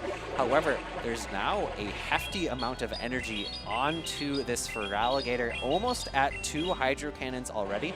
Throwing them back-to-back will put the Azumarill just into the yellow, but instead actually farming up even more energy close to another Hydro Cannon stored in the bank. So we know that these Hydro Cannons are resisted. However, Shadow Feraligatr doesn't mind this matchup very much because it can pace to these Hydro Cannons at such a rapid rate that it doesn't mind that it's resisted, because very few Pokemon can withstand Hydro Cannon after Hydro Cannon after Hydro Cannon to be able to outlast this Pokemon. And we see the same thing as last time. The Torian has invested 2 shields into this matchup in order to win switch. Shadow Mimikyu, no shielding here. The difference here, though, is that the Pokemon that the Torian has in the back, that Alolan, or excuse me, not Alolan Marowak, the Cantonian Marowak, is not going to like taking these Aqua Tails from Drapion. Hydro Cannon coming in from the Feraligatr, going to pick up a first shield from Shadow Mimikyu. Crunch now being thrown before another Hydro Cannon is reached by the Torian. And the Crunch is going to send that Feraligatr back to the Pokeball, and Marowak is going to come out. Shadow Mimikyu immediately has to pivot out, as you do not want to take any mud slaps on a Drapion. They just do too much super effective damage. So we're going to see the much more neutral matchup here before the Torian switches back into the Superior. Look at how much energy is on this Malamar from Shadow Mimikyu. Not quite at 2 charged attacks, but here this first one is ready to fire. This is really smart from Shadow Mimikyu. Throwing before the Aerial Ace was available to the Torian. Great, because had that Aerial Ace came through, it might have been able to pull the last shield or pick up the knockout from the Malamar. Now a second foul play coming through. Will the Torian reach double Aerial Ace? He has, so now Shadow Mimikyu should not shield this because there would be another one in the back and would be able to pick up the knockout anyways. And there is that second Aerial Ace. I don't know if Shadow Mimikyu can. That is such a tough call because you risk being knocked out by a Bone Club, but you're going to risk getting knocked out by these Mud Slaps anyway. So is this Aqua Tail going to be enough? It's a Shadow Drapion into a Shadow Kanto Marowak. I just don't think it will be, though. Yeah, if that was same type attack bonus Aqua Tail, I think it would have been enough, but Drapion, no water typing to its name, not able to pick up the knockout. Marowak reaches the Bone Club, picks up the knockout, and that is going to be a 2-0 win for the Torian, really showing the strength of dictating switch advantage through powerful Pokemon such as Shadow for Alligator. Yes, that was fantastic gameplay, really by both trainers. That was a really good showcase of all of these different Pokemon. I really liked how the Torian, like you mentioned, has really dominated with that Shadow for Alligator, brought it in on the safe swap both times. And even though Shadow Mimikyu had a solid answer in Azumarill, for Alligator's just too strong. It can power right past it. Yeah, he opted to take shield advantage, but shield advantage was unfortunately not quite enough to secure him the victory. And here in Game 1, we see superpower after superpower after superpower. Even though the Dunsparce takes super effective damage from that charge attack, because of the debuffs having added up, it just wasn't quite enough damage to secure a knockout and secure victory for Shadow Mimikyu. But that is not the end of the road for Shadow Mimikyu. This is a double elimination tournament, and we just were watching the winners semifinals.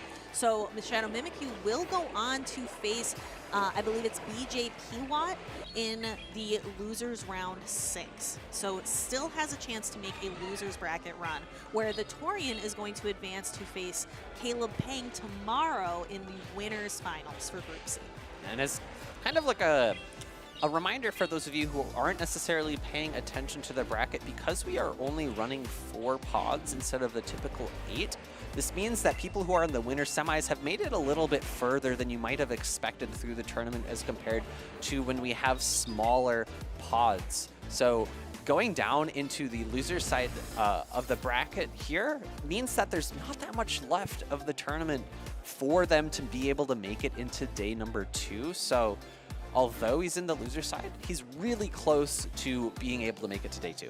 Correct. So that would be losers round 6. We have a losers round 7, and then losers round 8 is the finals for that group. So very close. It is, though, a longer road ahead once you drop down to the loser side of the bracket. Staying in the winner side, if you just keep on winning, it's like a shortcut.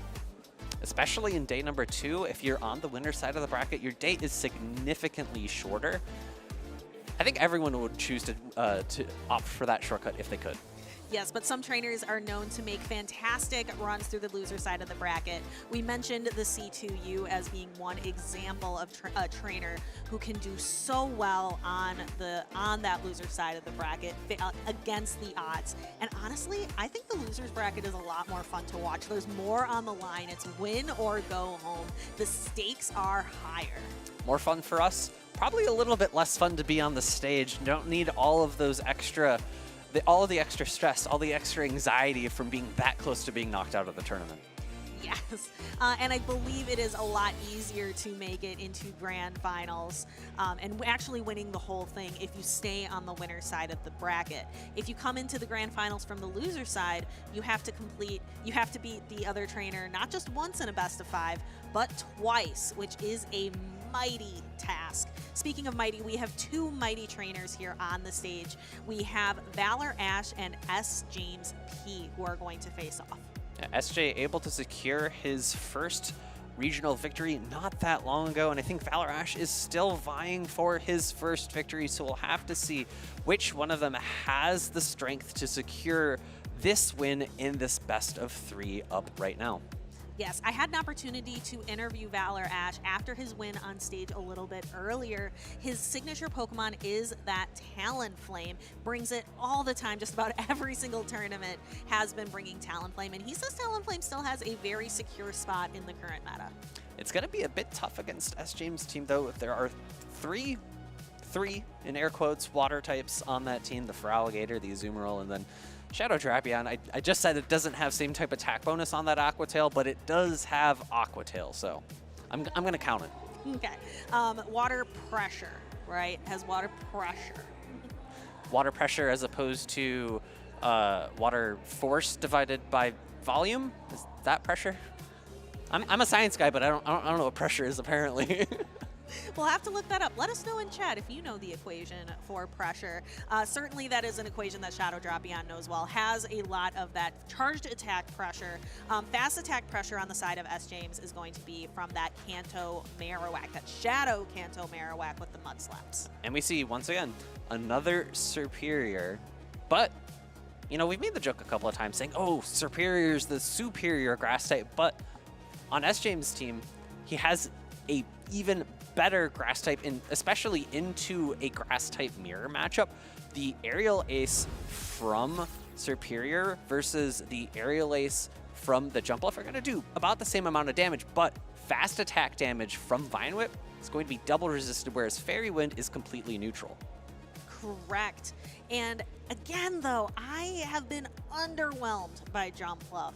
However, what I have been noticing is that trainers are more willing to actually bring it off of the bench and play it versus Superior, where, like, I think it probably would perform better, but trainers just tend to leave it on the bench. I do specifically remember seeing it, though, in that last matchup that we saw Valor Ash on stage. Right, of course. It was brought just to prove me wrong, to show that, hey, I can bring Superior to this match. I guess I did kind of ask people to start bringing it, and it worked out, right? The player that brought it, the Torian, ended up winning that match. Taking a look, we will have to see as these trainers lock in what they are going to bring.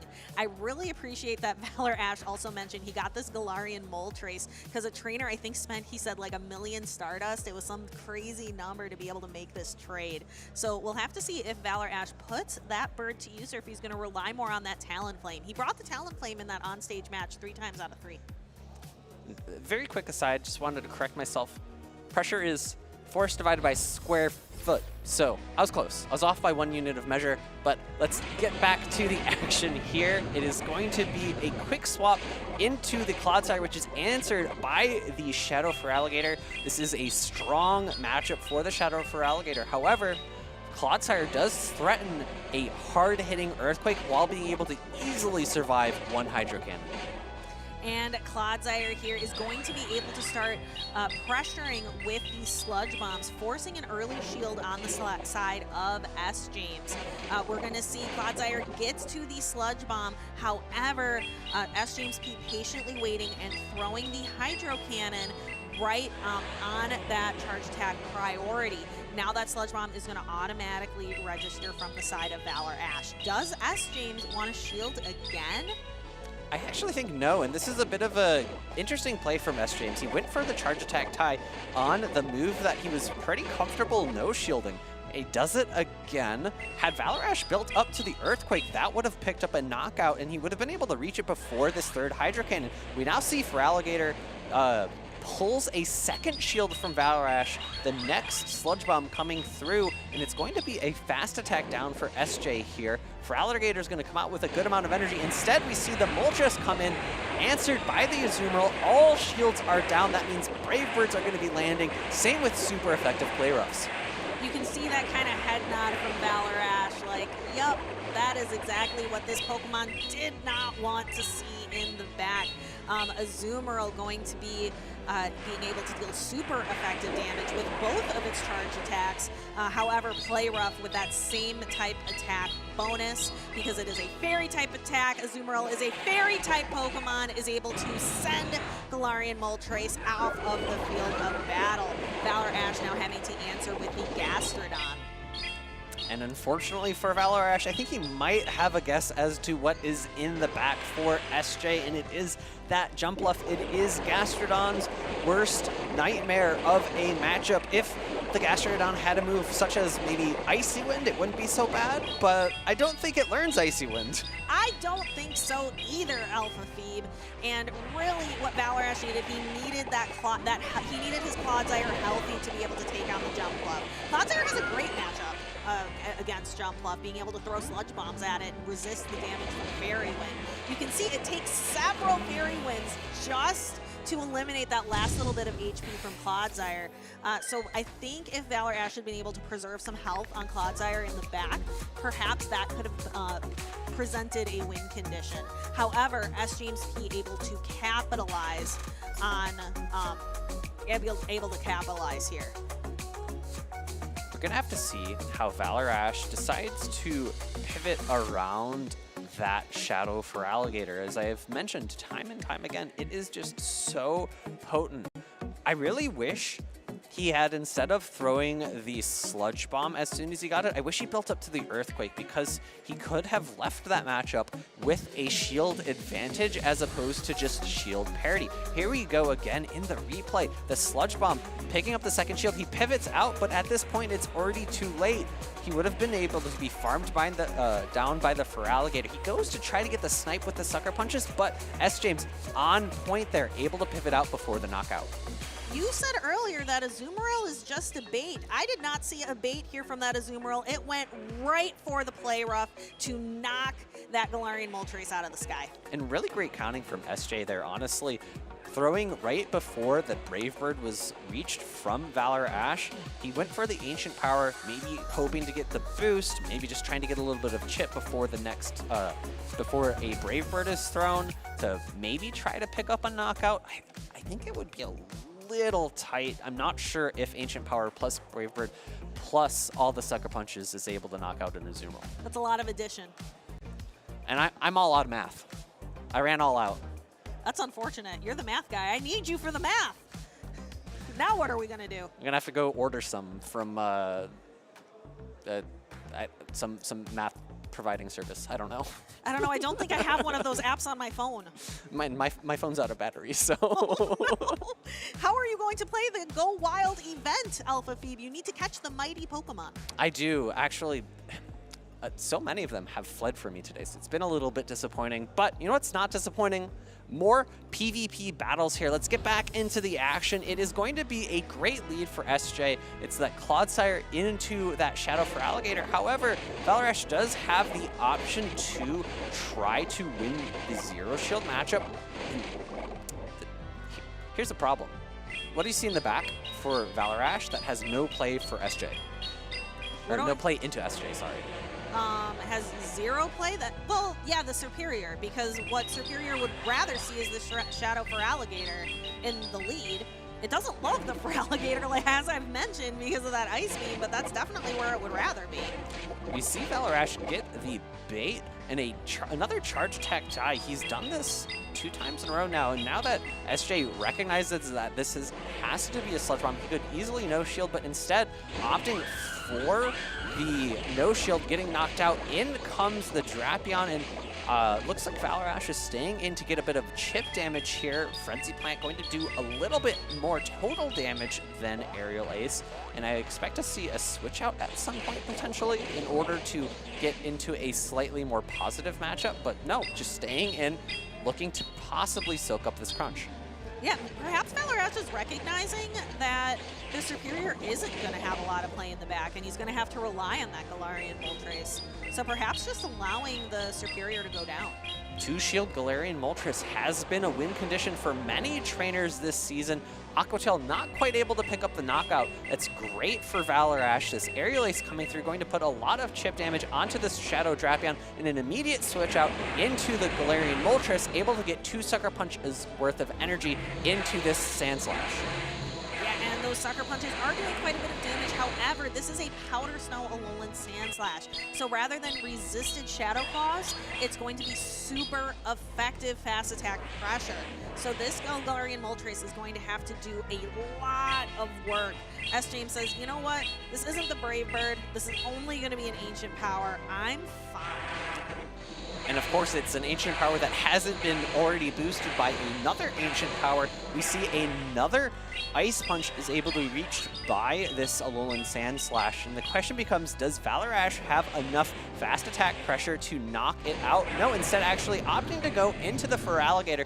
In comes another Ancient Power. SJ opting to shield here because he thinks that he has enough energy advantage on this Feraligatr to reach a charged attack to pick up a knockout here. And it looks like this is going to be a 2-0 sweep from SJ.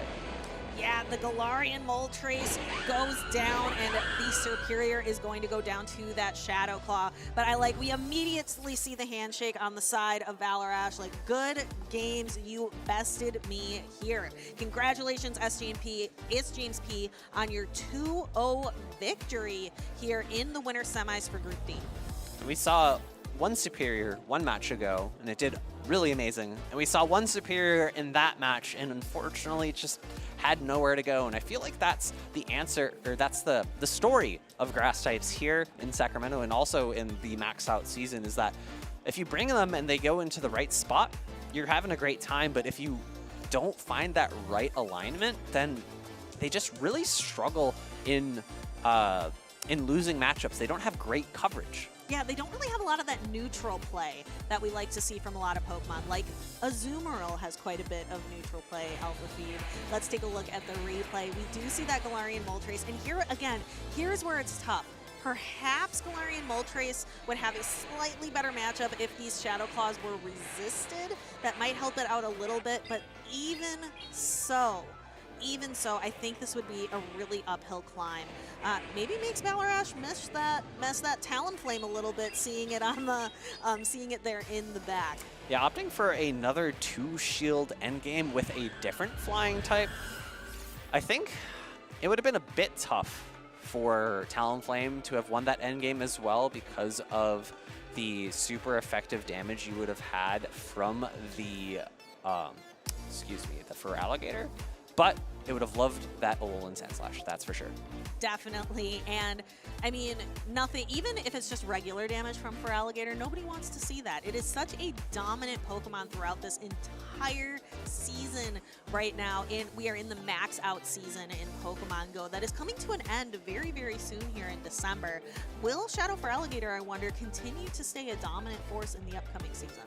I think it is. And in addition to the season, we have an event this weekend. It is the Wild Area event. We see the Rockstar Snorlax, I'm assuming, with the leather jacket, not quite able to buckle that belt in front, but he's got the 3 Pokeballs on his lapel, I guess, and it looks quite slick. Yes. Out there, have you been enjoying playing this event? Maybe you're playing a little bit, you have it on like Twitch open on your phone as you're playing, as you're going out there, trainers, to catch Pokemon. Just like this Gigantamax Toxicity. I absolutely love this form. And I was able to catch both a Rockstar Pikachu and a Popstar Pikachu, but I'm a little jealous of the one you caught, Nick. I would love to show it to the stream, but as I said, my phone is out of battery, but I did get that shiny Rockstar Pikachu, so I'm very stoked about that. Make sure that you're doing your photos, your AR photos with your Pokemon, with your buddies, in order to try to get those spawns from the photo captures. Yes, we love, so, because it's a guaranteed encounter. You get a good handful of them, so be sure you're taking pictures of your buddy Pokemon, and also just getting those buddy hearts. One other thing I want to point out really quickly, the Valor Ash not out of this tournament yet. We do see that he will be playing Golf Professor 27. He's going to Losers Round 6. What do you think a Golf Professor does? professes on golf. Professes his love for golf? Perhaps. Perhaps. We have our trainers up on the stage. They are going to be getting ready. We'll be ready just in a moment. Let's talk a little bit more about Toxtricity. Have you had the opportunity to challenge one in a raid battle yet? I have, and it is really great if you have a lot of Garchomps to battle it with, because this Pokemon is double weak to ground type pressure. That's perhaps why we're not seeing so many of them in the tournament today. Gibbettle Community Day, anyone? Hopefully you got a chance to participate back then, so you have plenty of Garchomp to counter it. And if you're extra lucky, like our co-caster Two Butters, maybe you'll get a shiny one that you can bring to the Pokemon Championship Series. And even if you don't win with it, you get the cool points for having that shiny available. Moving on to our two trainers that are about to take the stage, we have Tony Jr. on the left-hand side and King Magikarp 314 on the other side of the screen. And King Magikarp running a Pokemon that Palasha is really known for championing, and that is a Magnezone. However, this Magnezone is a regular one, not a Shadow. Yeah, I think it was, I forget if it was Zwilus, it was someone from the European region who said, I think that normal Magnezone is the play this season. It's not Shadow Magnezone. Personally, I actually would like to disagree, even though I am not a Magnezone aficionado myself. And that would be because of the Feraligatr matchup. You're able to farm down very cleanly with only utilizing one shield with a Shadow Magnezone, whereas a non-Shadow requires you to utilize 2 shields in order to win that matchup. We are looking at the teams here, and another Pokemon I want to call out is the Drifblim from King Magikarp. It's not the Shadow variant, so a little bit less damage with those Astonishes. Yeah, but Drifblim is a really fun Pokemon to use. We don't really see a lot of Ghost pressure in the meta right now. We see a little bit from the Rage Fist on an Annihilate or on a Primeape, but that's really it. And it's been a while, but this very morning we saw a Shadow Sableye do quite well as well. That is true with that Shadow Claw pressure, but no Ghost-type charged attacks on the side of Sableye, where here I believe Drifblim now runs Astonish. Am I correct? It was Hex, and then Astonish got a buff, and you can run it with Shadow Ball, and then you have a couple options for its secondary move. A lot of people like running Icy Wind. However, it does also have the option of Mystical Fire. It depends on what is going to do better in the matchup you're currently in. So if you're running Drifblim in Go Battle League, for example, you can take a look at what Pokemon are allowed in the cup or the meta that you're looking at, and you really have quite a few options of what you can run there. I think it's extremely uncommon, but if you're feeling extra spicy, you could run Icy Wind and Mystical Fire. Be a little bit of a fantasy lover if you would like. Looking at the rest of the team here, we're seeing another Abomasnow here. I think players have recognized this as a Pokemon that has the ability to break some common cores here. It's going to do quite well into the water types because of its grass subtyping, but it's also going to do fairly decently into the ground type of Clodsire. One difficulty is that Clodsire, no matter which move it takes, whether it's Stone Edge or Sludge Bomb or Mega Horn, it's going to have super effective damage to hit back at. I guess I could take Acid Spray, but that is technically still super effective damage. Technically. Always on a technicality. Taking a look at this, though, our trainers are locking in. This is losers round 6 for Group C, so it is win or go home. There is a lot on the line. The winners here will move on to losers round 7, and then the losers finals for the group, which will take place tomorrow. And most importantly, we see a Superior. Will it line up correctly? Will it not? This is going to be the tie-breaking Superior, theoretically, since we are currently 1 win for Superior and 1 loss for Superior. Well, there might have been, Nick, there have been so many Superiors probably out on the floor. The battles that we see in front of us are they're only a fraction of the battles that take place here at the Championship Series for Pokemon Go. I am a baby. If I don't see it, it doesn't exist. Object permanence is important, Nick. And the two objects that I see in front of me are Primeape and Azumarill. We are going to take a quick swap out of the Primeape into the Malamar. And look at that, Nick. It is a Serperior on the field of battle. What do you think about Serperior's matchup into Malamar? It is a solid matchup for Serperior. Serperior has really great bulk, and with same type attack bonus on these Frenzy Plants, it paces at the same pace as Malamar to those foul plays. And extra bonus, the third Frenzy Plant only is 5 Vine Whips, so you can outpace that final foul play. Though at that point, the Malamar is likely going to be going for Superpower anyways, so I guess it doesn't really matter. And we're going to see that foul play connect with a shield, the first shield being used here by King Magikarp. Serperior being able to win the matchup and exit with a lot of energy for the cost of that Protect shield. And the energy has a decent place to go in this Abomasnow. Abomasnow is a very interesting Pokemon. It is a very offensive Pokemon. It can output a lot of damage, and it has a lot of play that way, but defensively, it is rough going. You are weak to so much, including this flying type damage from Aerial Ace. You're forced to shield. We look at Tony Jr. perhaps looking to get a quick sneaky farm down with those Karate Chops, but Azumarill pops back in to absorb this damage. King Magikarp able to maintain switch advantage here is key, because in the back is that Alolan Sandslash. It does not want to see a fighting fast attack from this Primeape whatsoever. This matchup will continue on. Primeape is just going to continue ramping up with these Rage Fists. The fighting type pressure from the Karate Chops not going to be so effective on the Azumarill, but these Rage Fists are going to continue to get more and more powerful.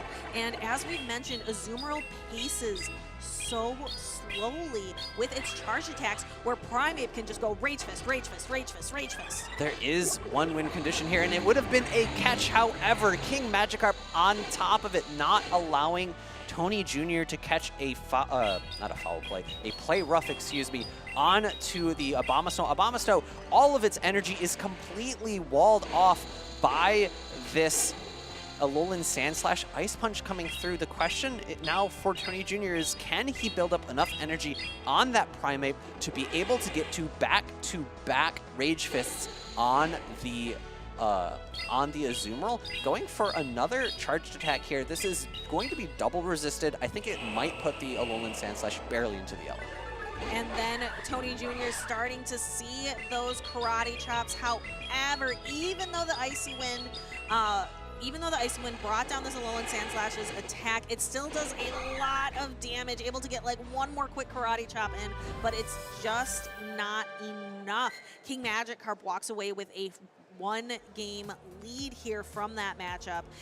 One more win secures King Magikarp into losers round 7. Alolan Sandslash is a fighting counter confirmed. Am I right? Barely able to hold on to those last few Karate Chops. Really goes to show the difference between something like Annihilate and Primeape. Primeape not able to get that fast attack pressure because Karate Chop is a more energy-focused fast attack. I would like to point out that we saw the Serperior in this match, and King Magikarp won the match. Exactly. It managed to get appropriate alignment. Had it got matched up against either the Primeape, actually the Primeape's probably significantly more neutral, but had it got matched up against that Abomasnow, it would have been really, really tough. And as you see here in the replay, getting lined up into a Malamar, it's a very safe Pokemon in neutral matchups. Psychic and Dark typing don't interact with Grass typing whatsoever, so Serperior thrives. Yeah, and it was really key here, I think, for King Magikarp to expend that shield early to allow Serperior to win that matchup and exit with a lot of energy. We're moving right into the next game. We're opening with a Dunsparce versus that Alolan Sandslash. We see a quick swap, perhaps trying to make a catch, and then we have the Abomasnow into the Azumarill. You have to give it a little bit to Abomasnow having that same type attack bonus, energy ball to be able to hit for super effective damage against the Azumarill. It has an additional bonus over other grass types too. The sub-ice typing means that it actually takes neutral damage from Ice Beam as opposed to super effective. So this is one of the premier counters to Azumarill out there in the meta. And unfortunately for King Magikarp, although he had a pretty tough matchup with the Alolan Sandslash versus Dunsparce in the beginning, look what he might have in the back. There is that Primate for Tony Jr. And the Abomasnow faints there, and the Dunsparce comes back out. The Dunsparce has a lot of energy and is going to have to expend it here if it wants to clear the Azumarill off the field of play. Azumarill is pretty tanky, however, so it looks like it tanks on 1 HP. I thought maybe it'll tank that on 1 HP, and it did. But now King Magikarp can kind of force, can kind of choose how he wants the alignment to go. And here is that Alolan Sandslash. This is an incredible read from King Magikarp, bringing in the Alolan Sandslash, potentially reading it is the Primate in the back. Tony Jr. going for the Drill Run being caught on the Superior. Another great play by King Magikarp, but now everything's on the table. Tony Jr. is going to be able to bring in the Primate here, and if it's able to get Rage Fist boosted, it's going to potentially land onto the Alolan Sandslash in the endgame and be able to do double super effective Karate Chops. That is going to be something to see, and let's watch as it plays out. We're going to start seeing Rage Fist after Rage Fist after Rage Fist. As we've mentioned, Primate paces to that very quickly with Karate Chop. Both trainers saved all of their shields for this kind of mid-game matchup, so that's what we're going to start to see. We're going to see the Rage Fist come through. It's going to get boosted again into this Superior. We see the shield come up, and then here is another Aerial Ace. Tony Jr. forced to shield again. Can King Magikarp get this Primate off the field of play before it wreaks havoc on the Alolan Sandslash? Oh, actually opting for the catch here. It's a great catch from the King Magikarp, able to take... Actually, I'm not sure. I'm divided here. I think it probably would have been okay to not catch, unable to get to that Ice Punch because of it, and now another Rage Fist is going to be able to land into the Superior. A shield's available, but he sees the writing on the wall. This game is over. There is no good answer for Primate in that endgame. No, so we saw Tony Jr. make a really good pivot after losing that first game. Continued to bring Abomasnow and Primate as his primary Pokemon, but left Malabar on the bench in favor of that Dunsparce, whereas King Magikarp kept the same 3 Pokemon as the first game. So now it's all on King Magikarp to make that pivot. How is he going to respond to this Primate from Tony Jr. that wreaked havoc last game? It's pretty tough. If you look at the team of these two players, you see Primate, and the answers for Primate on King Magikarp's side are Azumarill and Drifblim. What are the answers to that for Tony Jr.? It's one of the best answers to both of those Pokemon is going to be the Abomasnow. So I expect to see Primate and Abomasnow every single game from Tony Jr. The question is, what Pokemon could King Magikarp bring in to help shore up that matchup? It's tough. It's really tough. The Abomasnow looks really, really good into the team, and he's got to try to get it aligned onto that Alolan Sandslash. Basically, his only answer to that Pokemon. Our trainers are locked in. Let's see how they handle it. We have the Abomasnow into the Azumarill. As you mentioned, Abomasnow is a great counter to Azumarill. We see both trainers deciding to stay in this matchup. It looks like we've got Primate and Dunsparce in the back for Tony Jr., where King Magikarp has the Alolan Sandslash and the Superior again. In comes the first energy ball. This is likely going to go no shielded by King Magikarp. He's happy to see this Pokemon here. It means that his Superior in the back is going to be hopefully uncontested by the rest of Tony Jr.'s team. Yeah, Superior has a lot of play into both Dunsparce and the Primate. So King Magikarp could potentially set this Superior up for a lot of success. Energy Ball number 2 coming in at this point. I expect to see a no shield from King Magikarp. it's going to pick up the knockout, and he's got to come in with the Alolan Sandslash. We see a pivot into the Dunsparce, but now if he pivots out with this Alolan Sandslash, it's possible for it to get lined up against that Annihilape in the back end. There is still a good amount of health left for 2D Junior on his Abomasnow, so King Magikarp needs to play really carefully here in order to preserve both this Alolan Sandslash and his Superior. Tony Jr. has 2 drill runs on this Dunsparce and is going to allow this first one to fire off. It is going to connect with the Alolan Sandslash, goes for the second one, but King Magikarp is able to fire off this Ice Punch first. It is not going to be enough to knock out the Dunsparce, just kind of chip it a little bit down to about 1/3 of its health and allows Tony Jr. to build up to several more attacks. Tony Jr. caught that this was the Superior coming in and correctly threw the Rock Slide rather than the resisted drill run. So now we got to see how are we going to deal with the Superior Ice attack damage. This is really tough for King Magikarp. The amount of health that's remaining on this Abomasnow. Oh, actually, Tony Jr. opting to no shield here. I feel like the fast attack pressure from the Abomasnow would have been a lot, but instead he's putting everything in his trusty Primeape, 2-shield Primeape, Rage Fisting through the world. And we are going to start to see these Rage Fist build up. It only takes 4 Karate Chops to get there. So we see this Pokemon just ramp up in energy.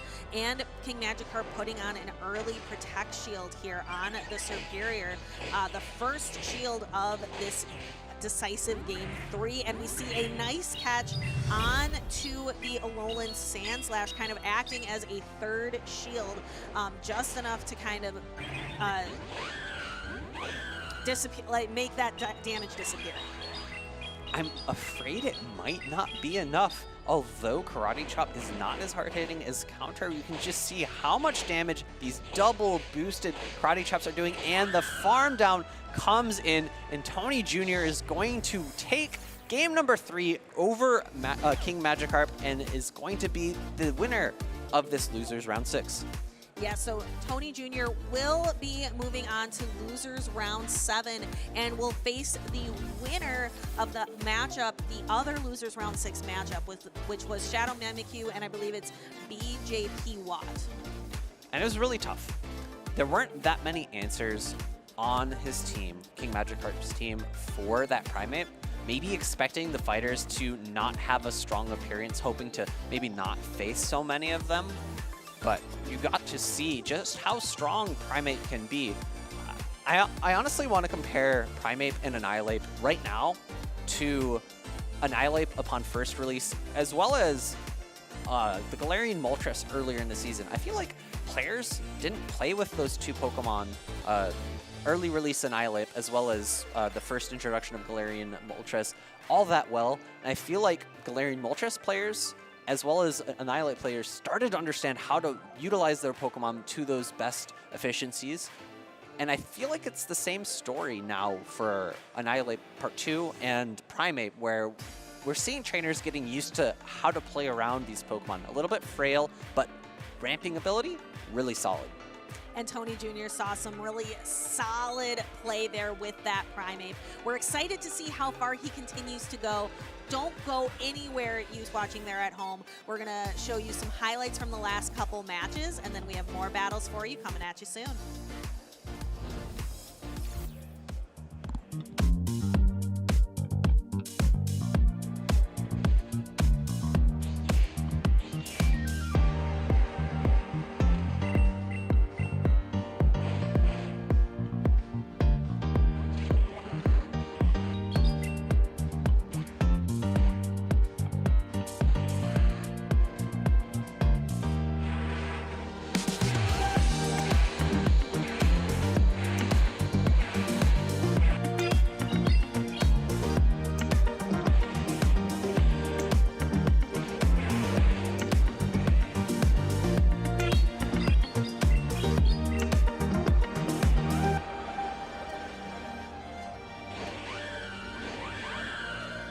Tap once more. Yeah, I know. I know. I got you. Cool, yeah. You don't have to worry about that. GG's, brother. GG's.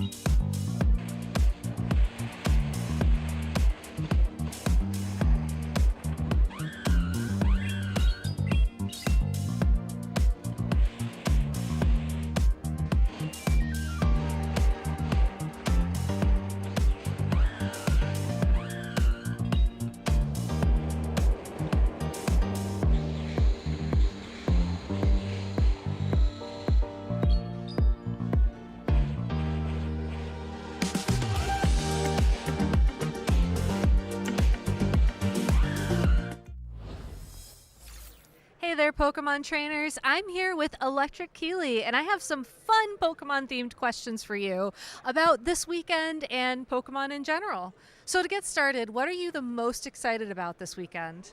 I'm excited to compete. I'm excited to see all of my friends who play Pokemon from across North America. I'm just happy to be here. All right. It's always a good time when all the friends show up, for sure. If you could be a Pokemon, which Pokemon would you be and why? Ooh, that's a good question. I feel like I'm gonna go with Meowscarada. I am a huge cat person. Anyone who knows me knows it's gotta be cat. So I'm a big Meowscarada fan. That one.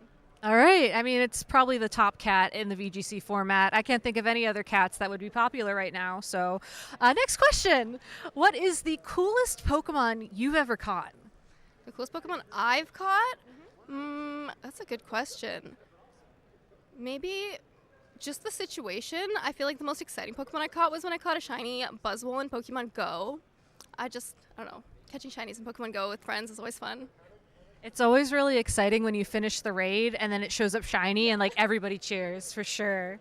What is your favorite VGC format of all time?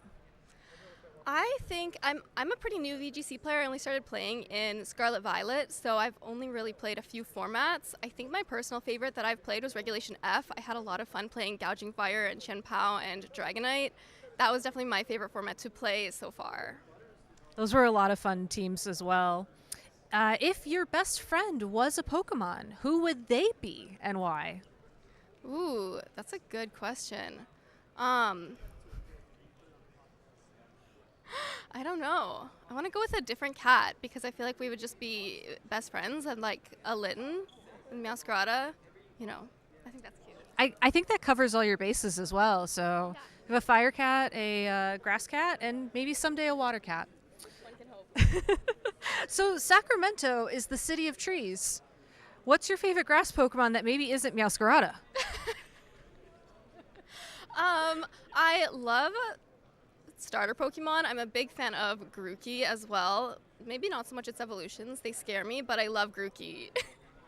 Fair enough, fair enough.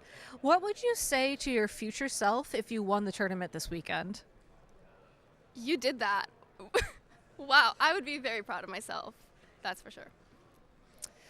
Would you rather win one regional a year but never get top 25 in the championship point rankings, or consistently get top 25 in the championship point rankings and never win a regional? I would want to win a regional. That's such a cool title to have. Yeah, win a regional. Fair enough. If you could attend any of the international championships, which one would you attend and why? I would probably want to attend the LAIC Latin American International Championships just because I feel like it was just in Brazil, the amount of culture there that's so different from here in North America would be a lot of fun. They also have the best crowds, so. And our final question, would you rather start every game with a positive matchup, or would you rather win all of your speed ties? Win my speed ties.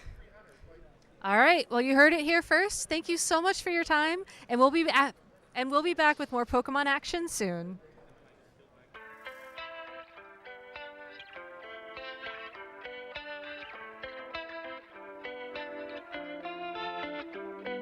My friend Charlie, she got me into Pokemon and she doesn't play anymore.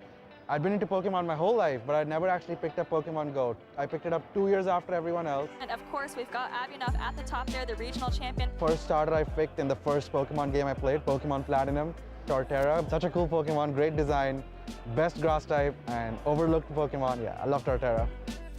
For a long time I was hesitant, like, should I take part in PvP? Am I good enough? Am I cool enough? Going to tournaments with like fellow Chicago locals, seeing them in person, battling in person, bonding, talking, having a good time. I wouldn't be where I am today if it wasn't for those tournaments back then. And I will always remember that my first big tournament win, sitting in my dorm room in the middle of COVID, no one around me. I told myself, if I can win this tournament, I can surely do bigger and better things. He competed in Indianapolis, the North American International Championships, then the Open India qualifier as well, getting 9th place in that. And then now in 2024, the year of Abinav. I'm in a transitional phase of my life, just graduated college. So I told myself, push hard this season, qualify for Worlds, and then one last hurrah. Now that I've done it, I have to kind of recalibrate my goals for the rest of the season, I guess. Portland definitely is maybe the biggest notch in my belt, but a lot of boxes ticked, you know. Wanted to do it for like India and for Chicago, wanted to qualify for Worlds. I feel like I proved not just to the world, but to myself that this is something that I'm really good at and that I should continue doing because I'm one of the world's best. So it's really all on the line here. Whoever wins this series is going to go to the World Championships. It's a very emotionally charged experience playing this game because things happen in the flash of a second, and in a completely non-Pokemon context, I've learned about who I am as a person, what makes me happy, what makes me sad. And Abinav will be your Portland Regional Grand Champion. I'm on a faction or like a team. We're called the Chicago Stars. And our captain for the longest time was a trainer called Barnabas. He sadly passed away recently due to cancer. And I have so many great memories playing in-person tournaments with him for so many years. And one of the biggest reasons I've grown into who I am right now.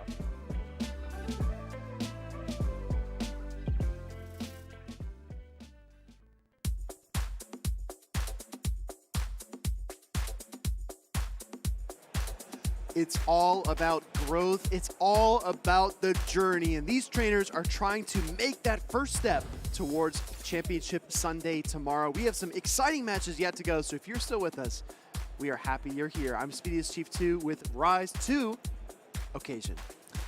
We have two big names coming up next on the loser's side of the bracket. It's going to be Shadow Mimikyu taking on BJ Pawat. And BJ, a trainer that has competed in other regions. He actually was a champion in the Thailand regional playoff qualifier last year for the World Championships. So BJ, no stranger to big-time moments, big-time competition.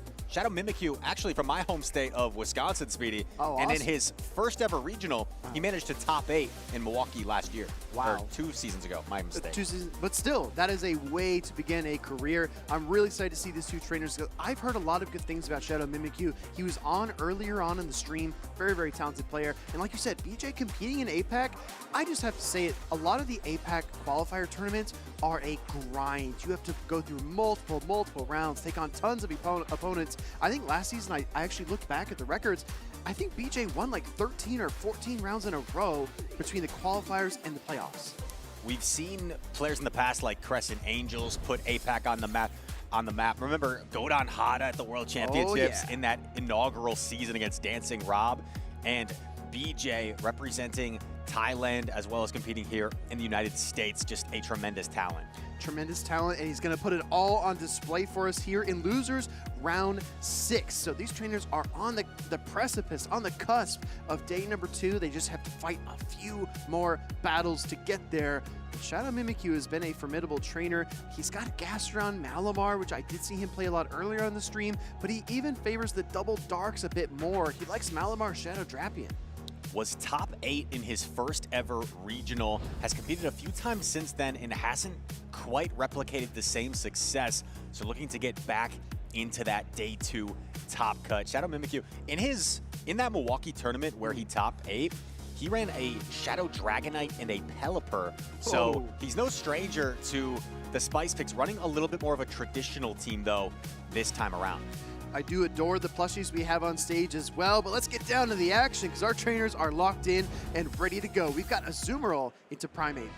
Azumarill going to be favored in this matchup, but don't doubt the Primeape. We're seeing BJ elect to stay in here and is not messing around, going straight for the Rage Fist, wants to boost that attack as soon as possible. No, absolutely. You want to ramp up, and it's only 4 karate chops to that first step. Now we're going to see the Primeape try to build to another one. Going to go for the Rage Fist here. Great timing by BJ, which is what we've come to expect. Shadow Mimikyu probably doesn't need to shield yet, but the third one is going to be really risky to no shield. Now we have the ability to see that BJ is ABA soft to this Azumarill. There is a Mandibuzz in the back, so he may try to invest shields in this Primeape just to get rid of the Azumarill and try and open the runway, clear the runway for liftoff for the Mandibuzz. Exactly right. Primeape already at a Rage Fist and a half. Here comes the first glove, trying to fire into the Azumarill, and Shadow Mimikyu forced to protect shield up. He wants that Ice Beam and to continue to apply pressure to the fighting type.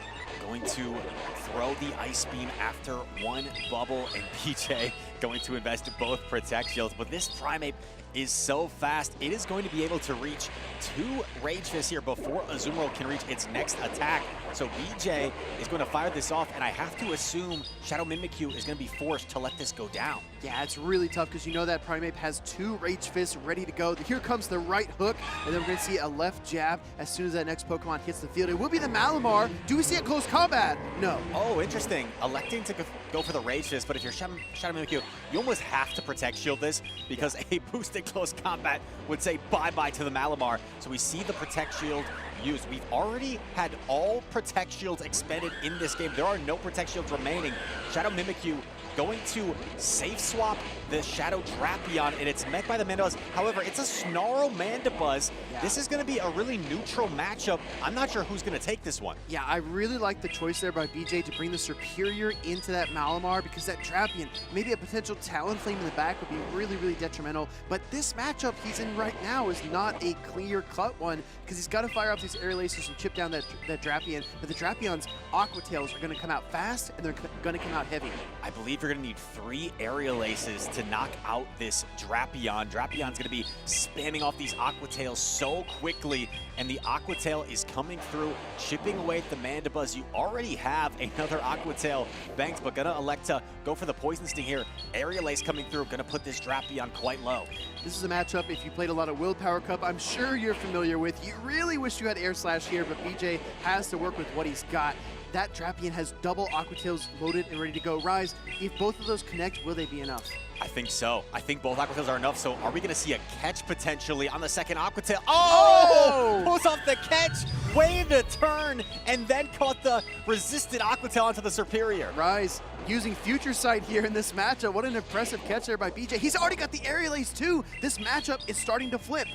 But now, can Shadow Mimikyu get 2 charge attacks before the Superior can reach a charge attack of its own? Superior's going to commit to the Frenzy Plant here. Aerial Ace is not enough. There are 2 charge attacks loaded right now on the Malamar. Yeah, but the trick is, this foul play, I don't think will be enough. Superior does hang on deep into the red. Can it get the Frenzy Plant? Yes, it's got it. Oh my goodness, Frenzy Plant is being queued up here. This might be enough to knock out the Malamar, and it goes down, and BJ hangs on to take game number 1. Wow, just wiggling his way out, finding that gap and shooting right through it to find that win condition. BJ, very, very impressive there. You saw him, as soon as he saw that Shadow Drapion come out and he sent out the Mandibuzz, he shook his head. He's like, this is not the matchup I want. I can't win this if this goes the way it looks on paper. I have to move the pieces around, and he did exactly that in the end. Shadow Mimikyu had an opportunity there to throw the superpower to knock out the Superior before the Frenzy Plant, but in the moment, it's such a difficult decision because if you're Shadow Mimikyu, are you thinking, if I debuff myself with this superpower, does that simply just allow the Mandibuzz to then do a few charge attacks and knock me out? So that was a really difficult decision Shadow Mimikyu had to make. Decided that he felt like he needed more energy perhaps, or he couldn't afford to debuff himself. Yeah. But it would have been close. Maybe if he had superpower there, could have survived a foul play potentially, or a Dark Pulse rather, and knocked out the Mandibuzz. Really close endgame. Well, Malamar is about average when it comes to overall stats and bulk, right? So it's not, like a Primeape, and it's nowhere close to something like a Toxapex. It's somewhere in the middle. And I feel like if you do debuff yourself and take that neutral foul play from the Mandibuzz, it is very threatening. So, like you said, Rise, it was like a split-second decision. Do I risk it all, or do I just try to farm down with the side waves and make the most of it? Tough spot to be in, but Shadow Mimikyu is looking to bounce back here in Game 2. Also, a tremendous showcase of what Primeape is capable of.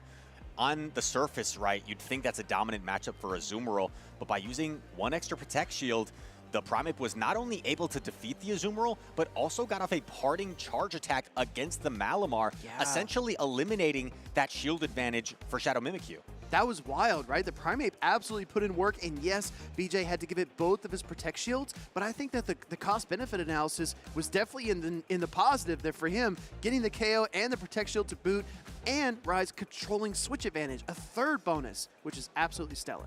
These players just about set to lock in for game number 2. BJ just thinking it over for a moment longer, And now we do have the lock-in.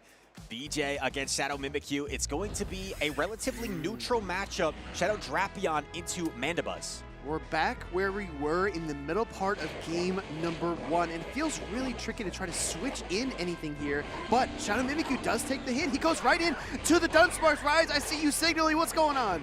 This is not a good spot to be in for Shadow Mimikyu. However, we did see a slight delay on the swap from BJ. So right now, this Dunsparce has double Drill Run. If BJ doesn't throw immediately, we may see Shadow Mimikyu get the shield event, and that's what's going to happen. He's actually going to be able to pull a Protect Shield advantage here, potentially, from BJ. Look at BJ. He's like, come on, I'm a Primeape. I should be beating this Dunsparce. Why is it giving me so much trouble? If this is a Rage Fist, there's no need to shield. Shadow Mimikyu, with a big decision to make, decides to go ahead and let it through. Close combat going to knock out the Dunsparce. And now going to come in with the Azumarill. I like this decision personally because you can eat this damage a little bit better. If you come in with the Drapion, you're almost required to shield the close combat, but Azumarill can actually withstand this damage. Oh, actually going for the double Karate Chop, converting that into the close combat here, boosted by the Rage Fist. This is a one-stage attack boost, and Primeape gives it all it's got, taking that Azumarill down to the yellow. Wow, Primeape just put the Azumarill down to about 40% health or so, and this looks like a tough situation for Shadow Mimikyu to climb out of. However, he is up a Protect Shield. He is going to have to rely on the power of Drapion as well as the energy from Azumarill to try and make something out of this game. This is interesting too because Shadow Mimikyu switching in that Dunsparce allowed the switch advantage to now be in BJ's control. He has that Superior in the back and the Azumarill's in the back for Shadow Mimikyu. If those two get aligned, it's got to lean BJ's way, but he needs to get through this Shadow Drapion first. With the speed of Drapion, the switch timers are going to come into effect here. After this Aerial Ace and after maybe an Aqua Tail, the switch timer will soon be up. So Shadow Mimikyu could try to maneuver around in this endgame to try and open up some sort of win condition. But right now, just building up some more energy and saving the energy. Aerial Ace coming through, not going to throw into knockout, but going to put the Drapion into the red health. Yeah, there's not a lot of fast attack pressure to be told on BJ's team. He's got no Mud Slapper, he's got no Charm user, no Incinerate user, so I think that lowering the HP on the Drapion is a calculated decision here by Shadow Mimikyu. Aqua Tail connects. Now we're going to see another Aqua Tail get queued up, but will it reach it in time? Yes. This Aqua Tail will knock out the Mandibuzz if it connects. BJ has to make the decision. He's going to let it go. He's going to put it all on the back of the Superior. You know that it has a positive matchup against the Azumarill. However, Drapion gets off a Party Crunch. A debuff here on the Crunch could be absolutely massive in this endgame here. Here we go. You can't clear the debuff if it happens at the last Pokemon. No debuff. No debuff, and look at this. It takes so many poison stings to get up to the Aqua Tail. He's only going to muster that much. A real test of BJ's counting. Is it the Crunch? Is it the Aqua Tail? He calls it. Oh, immaculate counting from BJ. Knows he can withstand the Aqua Tail. You can't withstand the Ice Beam. He saves the final Protect Shield, and he's only one Vine Whip away from the double Frenzy Plant. And Shadow Mimikyu recognizes it. He says, it is lights out for me. Unfortunately, I cannot topple this Superior and BJ's incredible awareness and counting. BJ able to take the series 2 games in a row. Very precise gameplay there from BJ, and one of the best showcases of Primeape I think we've seen thus far today. In a negative matchup against the Azumarill, did great. Got in a positive matchup against the Dunsparce and was able to manage the extra energy to take out like 60% health of the Azumarill as well. I'm looking at this team for Shadow Mimikyu, and I see the Shadow Drapion, I see the Talonflame. Talk to me, Rise, about BJ's commitment to that Superior, because it felt like there were tons of obstacles to it, and it was a very risky choice. Do you agree? That's a good point. That's a good point. On paper, you have some hard checks there, but here's the thing. The Talonflame is a little bit afraid of that Dunsparce, a little bit afraid of that Feraligatr, so maybe just made the call. I'm going to call your bluff. I don't think you're bringing the Talonflame. You're just going to bring the Drapion as your Superior answer, and it ended up working out for BJ.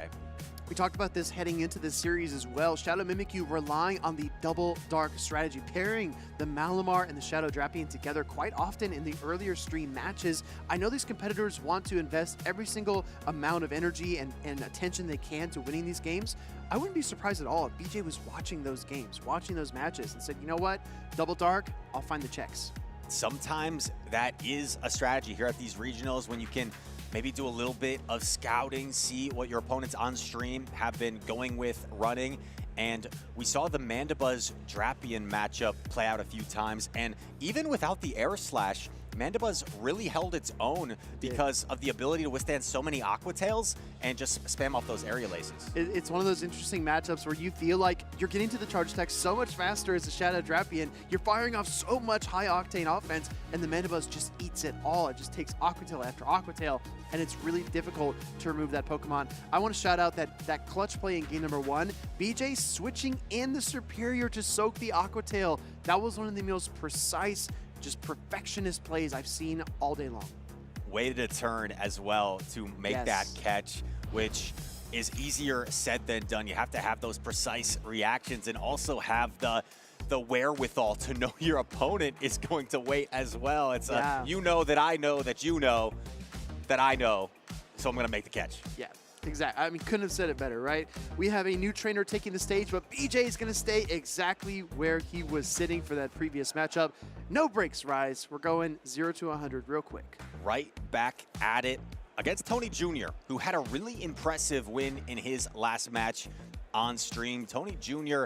is from the Chicago area, I believe, where there are so many talented trainers. We've seen Abinav today play exceptionally well. Abinav also battles a lot in that area. And Tony Jr. was really able to use that Abomasnow in his previous matchup in speed. I gotta say, once again, Abomasnow has some really solid play here. Beats the Superior, can beat the Clodsire, can beat the Mandibuzz. And the Feraligatr matchup, a little bit uncomfortable because you really just have that energy ball to threaten it. Yeah. And of course, wants to stay away from the Dunsparce and the Primeape. I'm telling you, shields down, Abomasnow will go to town on this team from BJ. That Primeape needs the close combat. That Dunsparce needs to land 2 rock slides to pick up a KO against an Abomasnow. Meanwhile, you're throwing so much ice and grass type damage at your opponent, you can really put in some work. So if I had to take just a quick snapshot right now, I would say that Tony wants to take those shields down and unleash the Abomasnow, but he's got to find the offensive pressure to do it. Maybe Primeape or Malamar could be the key for him. Also, the Clodsire looks really solid for Tony Jr. Doesn't really have a hard check. I gotta say, Clodsire on both sides looks awfully solid. Tony doesn't really have a hard check to Clodsire himself. Perhaps the Abomasnow and the Malamar, you could say, but Clodsire can really fight back well against both of those Pokemon, whether it be the charge attack pressure against the Abomasnow or the sheer bulk. Sometimes Clodsire, in the zero shield scenario against Malamar, can actually withstand 2 foul plays and win that zero shield scenario, getting to 2 charge attacks. That's absolutely bonkers. When you're dealing 1 turn, same type attack bonus, super effective side wave damage, and the Clodsire just absolutely stands in the microwave, takes the heat, and still gets to those charge attacks. That is wild. We'll see if BJ elects to utilize the Primeape as much as he did in the previous matchup. I think it has a few more checks, perhaps. This time, the Clodsire, not a great matchup for Primeape. The Malamar, of course, not great. And Azumarill, I mean, I would say not great, but honestly, we saw how well it did against Azumarill in the last matchup. Right. I think that the tell of the tape is to kind of gather that energy, deploy it where you can, and find your opportunities. So I wouldn't count any of these Pokemon out, to be honest. And we've seen a lot of trainers kind of pushing against the tide as well. If you don't think a Pokemon is a particularly strong pick, that is when you bring it because your opponent can't see it coming. Also, the Superior looks solid. This looks like a relatively neutral matchup. I think these trainers could go many a which ways with their Pokemon selection. I like Superior Clodsire for BJ, but I feel like the core breaker then would be that Abomasnow. So maybe if I'm formulating a team, maybe you lead the Primeape, try to make some headway, break some shields, and then you have the Superior Clodsire. Maybe Clodsire as your safe switch to pull out the Abomasnow, and then Superior will just reign free. And of course, with that Icy Wind ability on the Abomasnow could come to be a factor in this matchup. Sometimes the ability to debuff a Pokemon first and then come in with something, and that can really wreak havoc and set yourself up for a huge advantage. Both trainers running a Primeape on their team.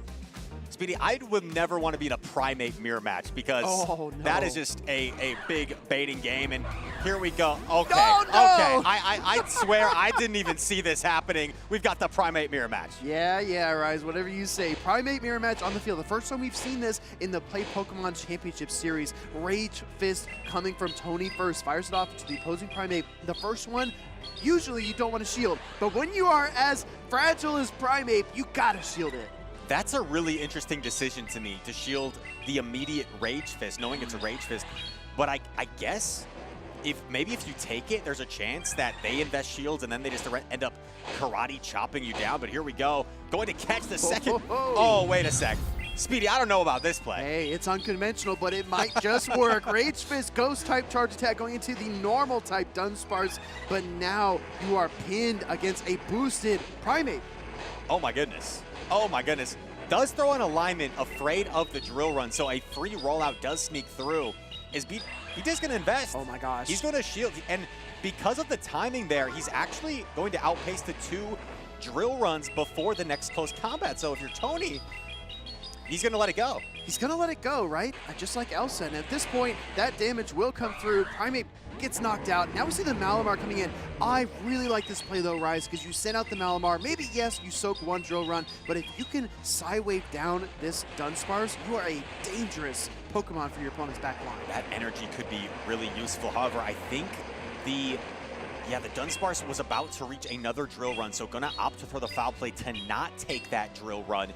And now BJ is going to come in with another Pokemon. Comes with the Superior, of course. You don't want to come in Primate against the Malamar, so he's going to build up to a charge attack, and we're going to see the Malamar fire off a foul play first. Is there any situation where you send in that Primate to soak a resisted foul play and try to get some energy together? Because now, look at the play by BJ. He throws the Aerial Ace. He throws the Aerial Ace, and it's a catch, but it's a super effective catch onto the Abomasnow. That's the move BJ would want to throw anyway. Immediate pivot. Remember, the Primate still had a Rage Fist loaded. So if you're Tony, this is so difficult. Yeah. Because now you shield, but now the Primate is potentially going to get to another Rage Fist at the same time as the Icy Wind. It's a charge attack priority. I'm telling you, this is a master class in a Primate gameplay. If you were looking for a rubric to study, you better take some notes, because this Primate for BJ is going absolutely bananas. It is double boosted. It's a negative matchup, or at least it's supposed to be Primate. Oh, doesn't quite get there. It gets Psywave down, and now there's a move. There's an attack loaded, the foul play. I think this might be enough. It's going to be close. Can Superior hang on? This was the MVP for BJ in the previous series. Can it hang on through the foul play? It looks like it can! Oh! 1 HP and a dream! Wow.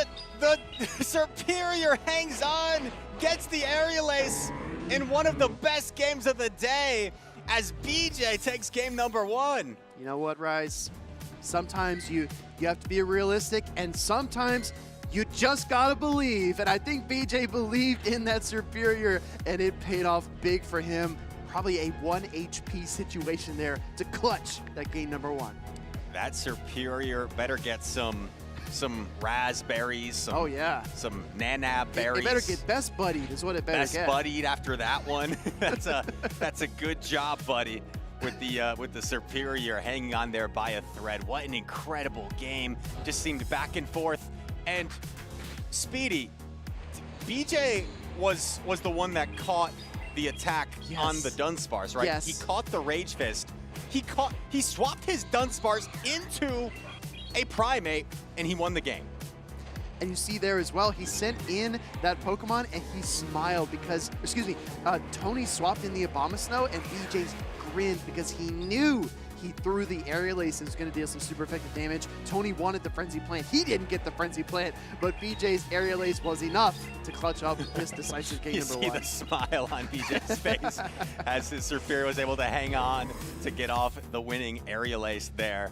Unbelievable. The Aerial Ace was all you needed at the end, and Here we go. Game number 2. Are you serious right now? Another Primate mirror match. Oh my goodness. We saw how they played this out the first time. Tony's Primate will likely win the charge attack priority tie again. He's going to go straight forward. This time BJ kind of biding his time, goes for the extra karate chop. Also no shield here, Rise. No shielding this time, and I like the decision. You know you lose the charge attack priority, so why not build up more and at least threaten the close combat? Now this becomes a difficult decision for Tony. Do you try to call them? He calls the bait. He calls the Rage Fist. Nah, no way that was going to be a close combat, right? BJ knows it. He plays a ton of Primate. He knows other Primate users as well. Going to go on the charge attack priority tie here to force the opponent to throw. Tony looks like he's going to pick up the knockout and control switch. No, excuse me. BJ shields up at the last second. This is interesting. I personally don't know about that shield because if you're Tony, now you're just content letting this go. There's not a whole lot of health left on the Primate. Now he's going to take the shield advantage and go for a farm down potentially with the Clodsire. Ooh, I like this play a lot. Coming in with the Clodsire. Oh, he's being ambitious. He's pushing for the close combat. It is resisted, but this is actually same type attack bonus. 2 stages buff. This might actually leave a mark. It's such a strong move. Takes out about half health of the Clodsire. In comes the Dunsparce, and this could be a poor setup for the back Pokemon of BJ, but Dunsparce right now coming in as the Clodsire is approaching Drill Run range. Yeah, I mean, Tony shook his head, but honestly, if you're seeing the Dunsparce right now, this is the best place to see it because it's not aligned against your Abomasnow when it's your final Pokemon, and you still have 2 Protect Shields, so he uses the first one here on the Clodsire. Clodsire puts up that first Protect Shield. Earthquake coming through. Not going to be quite enough to knock out the Dunsparce, but will put it low. We're going to see BJ elect to let this Earthquake go through. It connects, building up towards the Drill Run here. Nice counting, farming up a little bit of extra energy that could come into play. Tony has to make a decision to shield or not to shield. That's the question. He's going to let this go. I think Clodsire might actually, Clodsire hangs on. That is a potential sacrificial swap down the stretch, but can Abomasnow get it done? Yes, it can. And that farm down is just going to make this impossible situation even more unlikely as the Icy Wind is already being queued up. Now the Superior forced to take it, and I don't know if the Superior, it would probably need 3 Aerial Aces at this point because there's still a shield to hide behind. So BJ knows what's up. He's just going to elect not to throw the charge attack and is going to concede this game number 2. Yeah, I mean, if game 1 ended in fireworks, this one ended in a fizzle. Really tough position to be in for BJ, but I do think that choice to send the Dunsparce into the Clodsire was intentional. He was trying to call out something else in the back, maybe a Azumarill, maybe Malamar, anything besides that Abomasnow, and unfortunately, that's what he got. After we sung the praises of the Superior game 1, Tony said, I'm not letting Superior win game number 2. He went with the Sludge Bomb, Clodsire, and the Abomasnow in the back, and that Superior didn't really have a great place to go. Yeah, you're exactly right. I mean, he was ready for it. So resetting the table, fresh start, going into game number 3. Yes, you take the information from the previous matchups, but you also have to kind of stay present, stay in the moment. How do you adjust in game number 3? Because if you do the same thing twice, your opponent might see it coming. It's a mind game. It's about reading your opponent, making that prediction, and we are locked in here for a game number 3. All tied up. 1 game apiece. Winner take all. Here we go. Losers, semis, Group C. We're going to get Abomasnow facing off against Shadow Feraligatr. This is surprisingly a matchup where you'd almost prefer to be the Feraligatr because the Powder Snow damage is not very threatening and builds up to the Ice Beam, going to bait the Hydro Cannon and gets the Protect Shield straight away. BJ in the driver's seat here. That was an instantaneous protection from Tony. I'm really interested to see if he's going to bait or if he's going to go for the big attack. BJ, a lot of pressure on his shoulders. If this is Icy Wind, it's a wasted shield. And he calls the Energy Ball. What a big shield. Has made both correct 50-50 calls thus far. Shielded correctly, baited successfully, and now is going to go for the Ice Beam on charge attack priority. And Tony's going to let it go. And Speedy, this Feraligatr is still so healthy after this lead matchup. Yeah, and there's no grass type there for Tony to take it down. His grass type just got KO'd. He's going to come in with the Malamar now, taking neutral damage from the Shadow Claws, but the Feraligatr Hydro Cannon is going to hurt.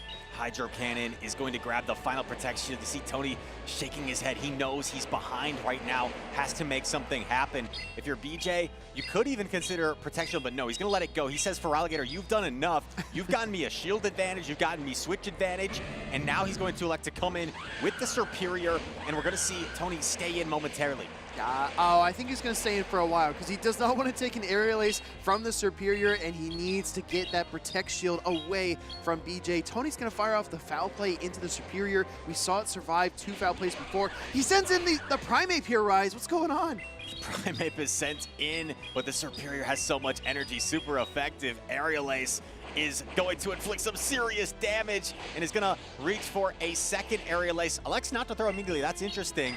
Wants to invest a shield here on the range. You probably could withstand it, but I think BJ's just trying to play this extra safe, perhaps? Yeah, perhaps, but at this point, the Superior can overcharge. BJ getting 2 Vine Whips. He might have even been able to get more, but he wants to maintain a little bit of HP on that Superior, throwing the aerial ace for the knockout. Now that Malamar from Tony is cornered. This is his last Pokemon in a decisive Game 3.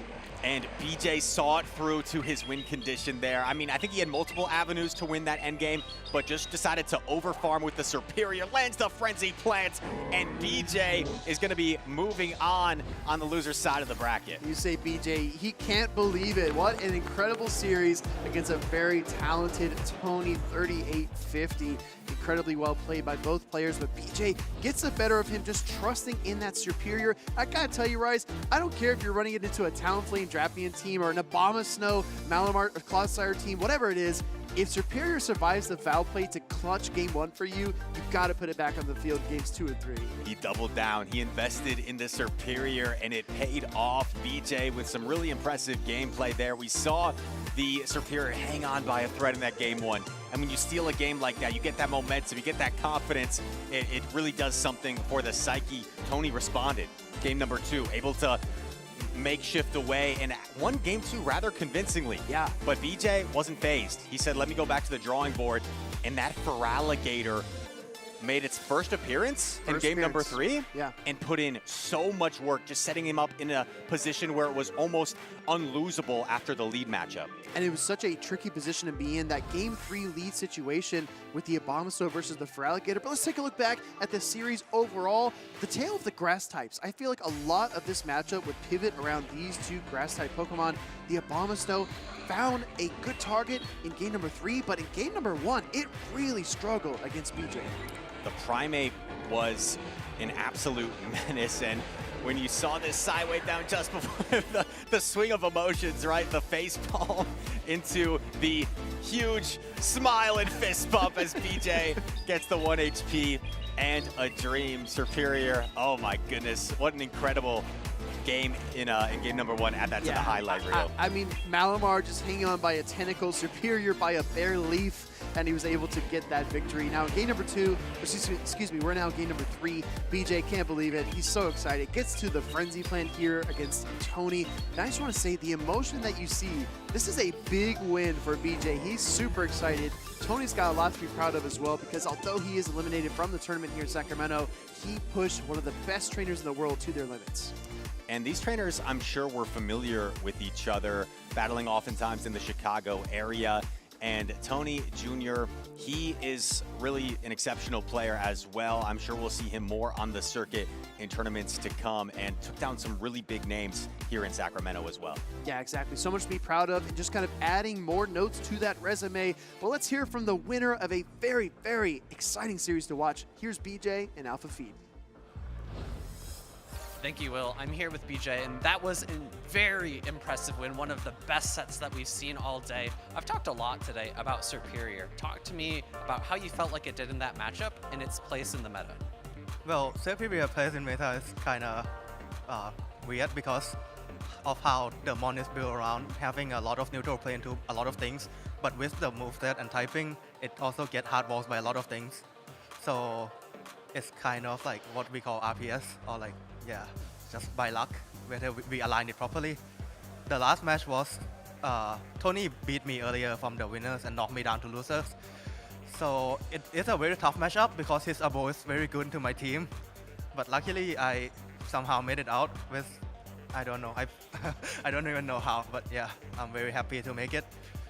And for Alligator was definitely the key in that game number 3 to be able to win switch advantage against that Abomasnow, right? You're able to land that Ice Beam in the end game to knock it out. That was really, really key. Talk to me about for Alligator and your usage of it. Is it a Pokemon that you're comfortable with? Do you like playing with it? Would you prefer the meta was built around something else? The reason why I chose for Alligator in the game 3 was because I wanted something to lead that has neutral play into everything. So the thing is, like, I know Abomasnow is like grass type, which for Alligator is not supposed to be great into. But the thing is, like, if I need my Superior to like be doing well, and if he end up leading Abomasnow, and for Alligator like need to see it, then like my Superior don't need to see it, right? So I was like, okay, let's just do this. If he doesn't lead Abomasnow, then great. I have like all the great matchup, but if he does, then we'll just play it out. So yeah, that's what I feel about for Alligator right now. But yeah. Well, thank you for the insight. As a last question, is there anyone that you'd like to shout out? Any friends or family at home who might be watching? A lot of people I want to shout out. So my friends who come here with me, Existing Monkeys, and a few other friends, my teammates in Cool Cats, people from Draco Biz, my friends basically, my mom and my dad for always supporting me, I guess. And yeah, that's about it. All right, well, congratulations again. Good luck in the rest of the tournament. I'll send it back to the casters. You can see the emotion that these trainers wear on their sleeve, how much it means to them, and it just brings a smile to your face to see how much this means to BJ securing that win there. I just love seeing these trainers persevere and achieve more and more on this circuit. It's one of those things where you probably don't realize it until you get up to do that winner's interview and they ask you who you want to thank. And like feels like the list just goes on and on and on and on because there's so many people who've been a part of the journey. And you saw BJ at the end there. He was like, I think my mom, dad, my friends. He went down the list. He said, I think that's everyone. But I'm sure there's some other person he want to say thanks to as well. People oftentimes are able to make so many friends in this community that you can reach out for scrims and practice. Sometimes there's practice tournaments, like our friend Martine hosts sometimes that people like to utilize. And BJ, I'm sure, has a lot of people that he'd like to thank, as he said there, for some of his success and some of his amazing skills that he should credit himself for showcasing to us. Yeah, absolutely should, right? But sentimental music stopped playing. We're back into the cool music. We got to pump up the energy here, Rise. We got Valor Ash on the stage versus Gerald X. I really enjoy watching Gerald battle in previous seasons. He leaned a lot on Altaria. He's a very, very innovative trainer, and this is the first time you've seen him on the stage. This might even be, Valor Ash's third or fourth trip to the main stage so far today. Valor Ash with a lot of stream time. We've seen the signature Talonflame working well for him. Going to potentially have a lot of play in this matchup. Has to watch out for the Dunsparce, but other than that, really has a lot of play everywhere else. Even the Azumarill, Speedy, isn't the worst matchup in the world for the Talonflame because a Brave Bird plus Fly threatens to knock it out. Dude, that's absolutely wild, but that is definitely the case that Pokemon's got a ton of play, and Valor Ash is probably more experienced with it than anyone. You could argue that Lurgan Rocket maybe is the best Talonflame player in the world because he did finish the highest with it at Worlds, or maybe Rocha Babyface from Mexico, and maybe he's the best Talonflame player. But Valor Ash, I gotta say, he's got the most miles flying high. He's flying high. Gerald, I know, is a bit of a break dancer. He's got a secret talent there, a secret skill. Is he going to be able to channel the break dancing into dancing around with his maneuvers in this battle? We'll yet to see.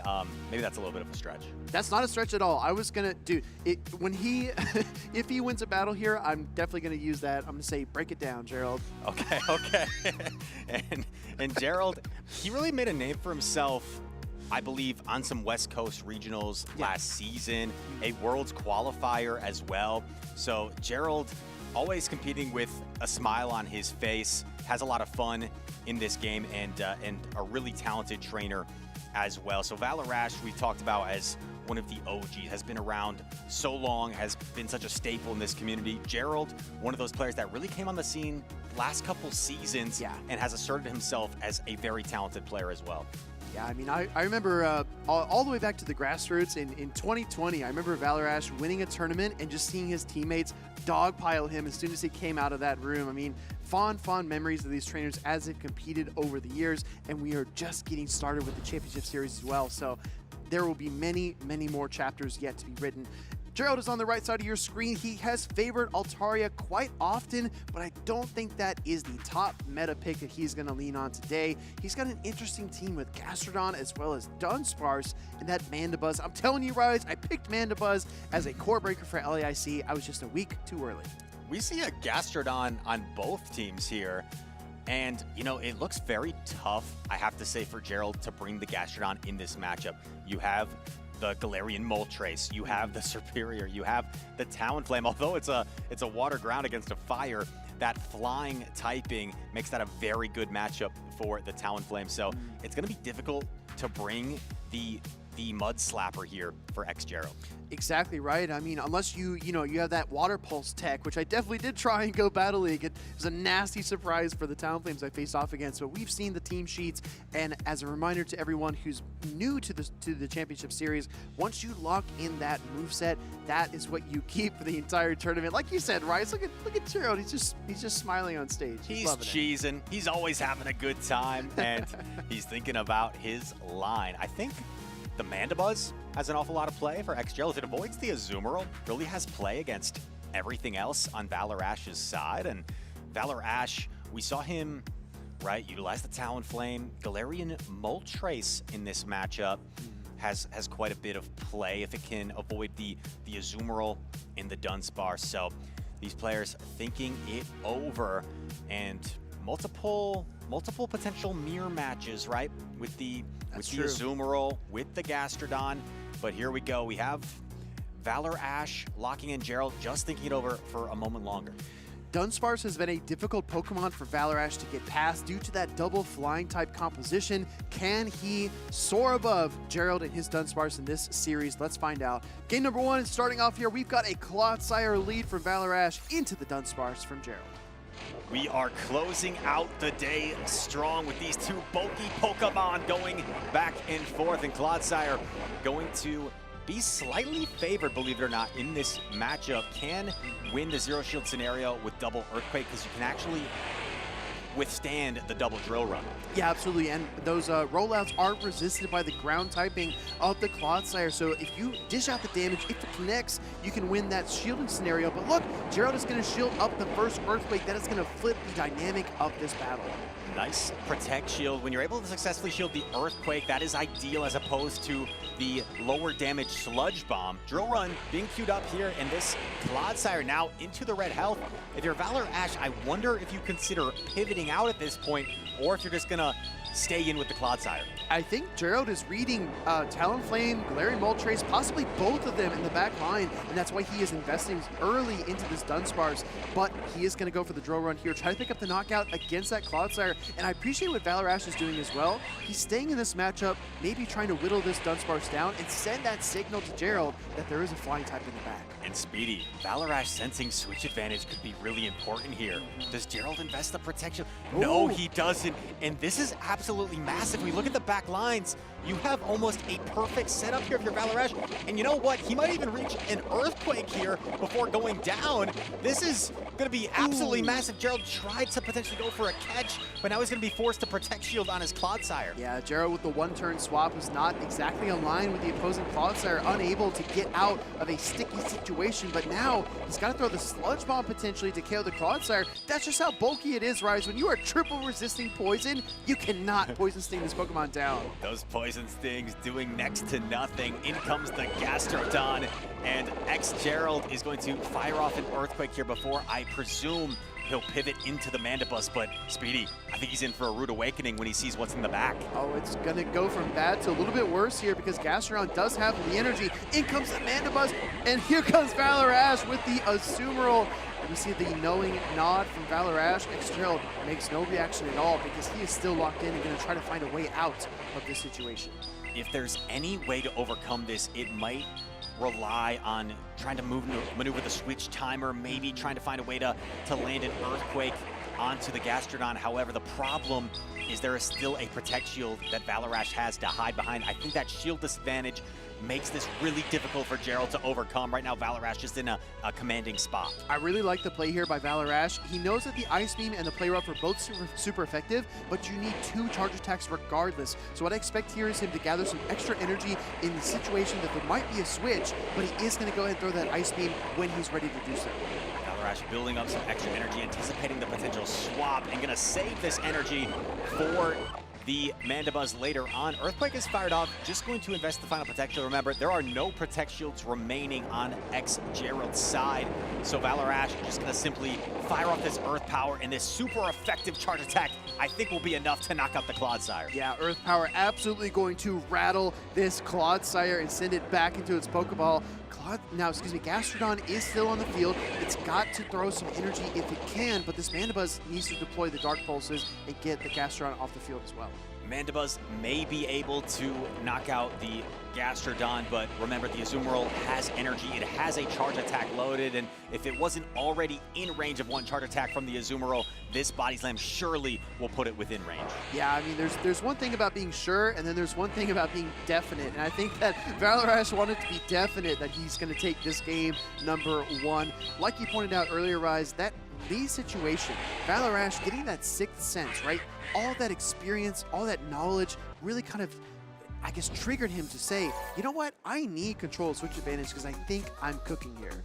If he doesn't invest that first Protect Shield in the Clodsire and fight for switch advantage, that could have been a completely different game. Yeah. But once you got the alignment of the Gastrodon, the Clodsire, and the Azumarill on the Mandibuzz, it was next to impossible for Gerald to overcome. So Gerald is going to try and maybe change up the strategy here in game number 2, or maybe we'll fight a little bit harder for switch advantage this time around. I really appreciate Valorash also trying to pull the rug out from under Gerald by not bringing either of his flying type Pokemon. No Galarian Moltres, no Talonflame. He did not give Gerald the targets he was looking for when he brought his Dunsparce. The Mandibuzz just couldn't find itself in the right spot, and Azumarill can take the Aerial Aces no problem here, as we see Valorash very commanded game number 1 win, and it's back to the drawing board for Gerald, going to try and devise a strategy in game number 2. Yeah, this is a very pivotal match. This is the losers semis of Group D. The winner will advance to the losers finals and day number 2. So there's a lot on the line for both these players. Their tournament run might be coming to an end in a few short minutes, or we could be waking up to a bright morning full of potential on Sunday. After a long day of battling, especially on the loser side of the bracket where sometimes you have to play some extra matches, it's nice knowing that you can qualify for day number 2, come back, have a good night, and that's what these players are fighting for right now, trying to stay alive in the tournament and go out to dinner perhaps tonight and have something to look forward to tomorrow beyond that of just enjoying the community, but trying to stay alive and fight for that regional title. Yeah, exactly. I mean, you have to stay present in the moment and kind of shrug off the fatigue, try to power through these final games, because you don't want to look back and say you pushed this long and then at the very end you wavered. We're going to jump right into game number 2. We got Valorash on the left. Gerald is on the right. Talonflame takes to the skies, and Clodsire is going to rise up to meet it. Here we go. Game number 2, Talonflame in a fairly neutral matchup here against Clodsire. There's no Stone Edge, so you can't afford to take a charge attack from the Clodsire, but double Sludge Bomb will knock out the Talonflame. And this is a little bit interesting from Valorash. Elects not to throw and is at 100 energy, so Valorash will probably have to throw immediately here. Otherwise, he's wasting energy. He's going over 100, so forced to throw immediately now. Yeah, once you reach that cap, any additional fast attack it will net you the fast attack damage, but it will not gain you any additional energy, so it's really kind of wasteful, like you said, to power through that. We're going to see another fly get fired off here by Valorash, trying to peel away that Protect Shield or get the knockout. He's going to get the former against that shiny Clodsire. Gerald staying in here. I think Valorash is going to shield in kind, right? But here's the thing, Speedy. I believe Gerald's only 2 Poison Stings away, so after this Protect Shield, Gerald is actually going to reach the 3rd Sludge Bomb before this fly here, and now Valorash has to make the decision. He's going to invest both Protect Shields into the Talonflame. But now I think the adjustment is to Incinerate down, right? Because now the Sludge Bomb, you need additional 6 Poison Stings. Maybe he can go for the full Incinerate down to the Clodsire. Gerald recognizes it, but it might be too late. Oh, that rollout! Oh, the rollout, because the one-turn swap, the second rollout didn't register in time, so Valor will get off a parting attack here, and it's shielded. Unfortunately, did let some energy go to waste, but did secure the switch advantage. This is massive too, because we've seen Gastrodon really struggle against flying-type Pokemon, in particular Mandibuzz. Valor doesn't have a hard answer to Dunsparce, but this Gastrodon is about as close as he can get with his team composition. This is where Gastrodon wants to be, right? But yeah, there's still a neutral matchup lurking in the back. This game is very far from over. Gastrodon unleashing the Earth power on this charge attack priority. It's not going to be quite enough to knock out, but it's going to put this Dunsparce into a potential farm down range. Oh, but you know what? After this drill run, the switch timer is going to be up for Gerald, so he can pivot out. No way. He's going to bring in the Mandibuzz to try to snarl down, perhaps? Well, I don't know if he can snarl down. That would be a big snarl down. That'd be a big snarl down. But Valor able to pivot out as well after those charge attacks. And now we have a very neutral matchup. If this was a Stone Edge Clodsire, it'd be a pretty comfortable match for the Clodsire. With Sludge Bomb, it's very neutral. I think the Clodsire needs to land 3 Sludge Bombs to KO the Mandibuzz, maybe even 4 if Gerald has caught a very, very strong Mandibuzz here. First Sludge Bomb going to get fired off. We're going to get a really good idea of how much damage Valor needs to deal to get the knockout here. First Sludge Bomb, no, honestly, Rise, it's going to be 4. It's got to be 4 Sludge Bombs here. It's close. After the Poison Sting damage, perhaps 3 will be close, but maybe just barely not enough. Another Dark Pulse unleashed onto the Clodsire, and we're going to see Valor throw another Sludge Bomb. Keep in mind, there's still a little bit of health on some Pokemon that are remaining in the back that have pivoted out. Maybe that opens up an opportunity for a catch attempt here in the endgame. Come on, Rise, it's 4. It's got to be 4. Look at the health of the Mandibuzz. You're right, it's already eaten 2. We're going to see the Dark Pulse from the Mandibuzz get fired off here. And like you said, Rise, there are some sacrificial switch opportunities for both players. Gerald's got 2 in the back. He's got his Dunsparce and the Clodsire. Actually going to throw another Snarl, eat another Sludge Bomb, and this is going to hurt.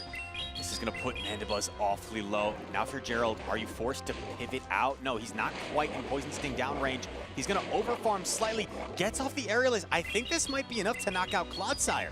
It's going to be really, really close. Clodsire is tremendously bulky. Aerial Ace, not the best charge attack, but it gets the job done. And now we've got a Gastrodon from Valor. All his hopes lie on this Pokemon, and it's not going to move any further than this. Aerial Ace going to knock out the Gastrodon, and it looks like Gerald is able to even up the series 1 game apiece. Still had 3 Pokemon in that game with a combined maybe 10 HP. Yeah, right.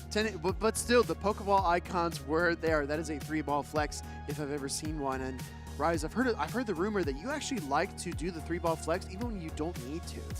You know, sometimes you got to have a little bit of fun, whether it's in the Go Battle League or not. What would you say is the better flex speed? I think I've heard this talked about on stream in the past. Yeah, go ahead. ahead. Would you say the 2-shield flex or the 3-ball flex? It's got to be the 2-shield flex, right?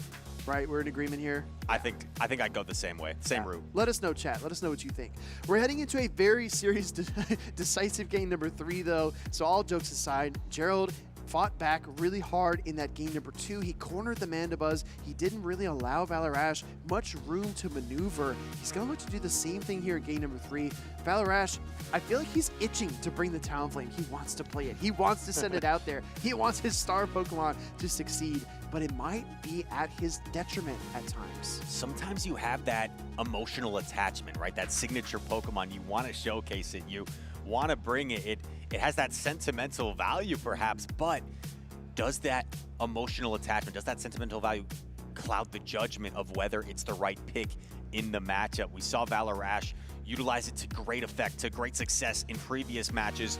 Right now, he brought the Talonflame in for game 2. It didn't really work out, and the pivot to Dunsparce, I think, was a critical moment there from Gerald. Yes. As Valor had so much energy, but only got off 1 charge attack.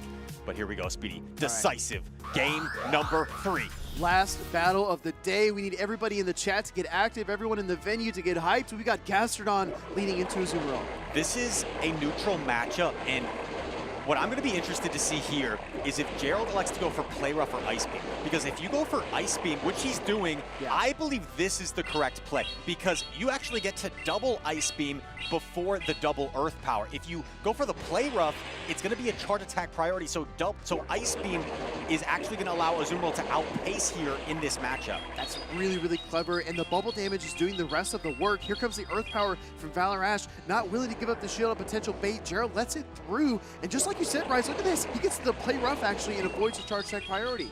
Play rough coming through onto this Gastrodon, and we're going to see Valor Ash invest a Protect Shield, going to build up some extra energy, has so much energy here, and this Body Slam will be enough to knock out the Azumarill at this low of health. He's got Azumarill, he's got Clodsire in the back. Valor Ash wants control of Switch advantage, and control of Switch he will get. Here comes the Dunsparce. These rollouts are resisted, Rise. This Gastrodon has been a nuisance for Gerald. This is a hefty rollout down if I've ever seen one. Earth Power connects, inflicting some big damage into Dunsparce. I don't think you can roll out down before, yeah, he's actually forced to unload a drill run here. Wow, that's really, really tough because you don't want to give up energy and Switch and HP, and Gerald has lost all three of those things to that ground and water type. Now we see the Azumarill counter swap met by the Clodsire. What are your thoughts, Ice? Well, super effective Sludge Bomb is going to be threatening to Azumarill. Ice Beam being traded as well, gonna pull up Protect Shield from Gerald, and right now Valor Ash just has a significant health advantage. The shields are even at this point in time, but now a Sludge Bomb being queued up, and Clodsire does outpace this Azumarill. It's a little bit faster to those charge attacks. Just a little bit faster, but it's taking a lot of damage. We're gonna see the Clodsire switch in now for Valor Ash. The trick though, I don't think that this Clodsire from Gerald is within Earthquake range. Right, this is awkward. A single Earthquake not gonna be enough, and now Valor Ash faced with a big decision, gonna let this first Earthquake go through. You see the big, super effective damage. You have to assume you go for the Earthquake. A bait just seems way too risky against this Clodsire, and a Protect Shield is pulled. That's the final Protect Shield from Gerald. That was an incredible position to be in. Like you said, the bait is way too risky, but maybe it was the key play that Valor Ash needed to make, because now the Switch timers are displaced. Dunsparce is on the field. I think it hangs on here. I think it hangs on, and I think it has a drill run loaded right now, and it's gonna fire it off before going down. This won't quite knock out, but it's gonna put Clodsire really low. What do you do if you're Valor? You're gonna let it go. You're gonna hope maybe you can Poison Sting down? No, you stay in. You gather some energy here. Poison Sting down, but now what? You can't even get to the Sludge Bomb, can you? He's gonna pivot out. I think he reaches Sludge Bomb speedy. I don't think he reaches Earthquake. The problem is this Clodsire is almost at double Sludge Bomb. Valor Ash knows he's in a really tough situation. He needs to somehow hang on to the Sludge Bomb to get off the Ice Beam, but I don't know if Azumarill can do it. Yeah, Clodsire musters up a second Sludge Bomb. Bombs away, says Gerald. Sludge Bomb gonna connect to the Azumarill. Can it hang on? I'm looking at the HP.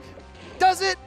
No! Oh, just barely, not enough, and reaching for the Earthquake. Oh! Hold on. Gets off the Earthquake, hold on! Hold on. Hold on. X-Gerald crosses his fingers.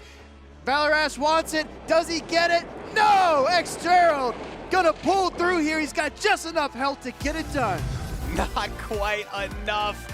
A battle for the ages to end day number one as Valor Ash and Gerald trade mirror matches. It was just a sliver of health in the Clodsire mirror in the end. That's going to be the difference, and Gerald hangs on to win the match. That was an intense series there between those two very talented trainers. My gosh, the Clodsire mirror matches, the management of the HP, not being able to get to that Ice Beam. Honestly, Rise, that game came down to just one or two Poison Stings. If X-Gerald doesn't have that much energy, or if Valor Ash has a little bit more energy, it could swing either direction. Honestly, I think that Sludge Bomb on the Azumarill did just barely enough to knock out. It was a game of inches. If that Azumarill hangs on with 1 HP, it's a different result. If the Clodsire maybe had a few less HP, the Earthquake knocks out. Just such an incredibly close game, and I think these two trainers have a tremendous amount of respect for her. What an absolute showcase of skill. Yeah, I think you're right. I think that I thought you and I were going to get another BJ Superior situation where he held on with just a sliver of HP, but that was not the case. Sludge Bomb was enough to pick up the knockout, and Gerald will advance into day number 2. I think that's the end of Valor Ash's tournament. The end for Valor Ash, but he said we'll see him in Toronto, UIC, so hope to see some success from Valor Ash there. A nice run in this Sacramento tournament.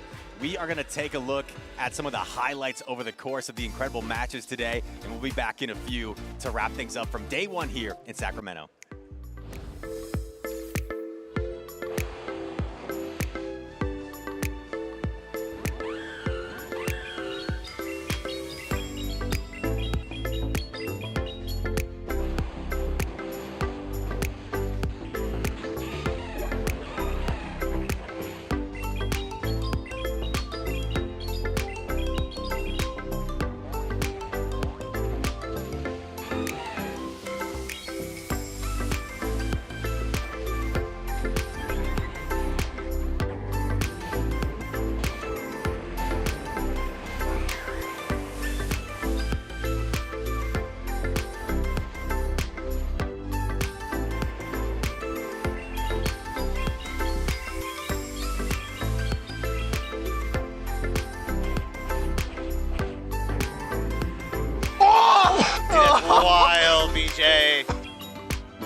It's gonna be close, It's man. close, man.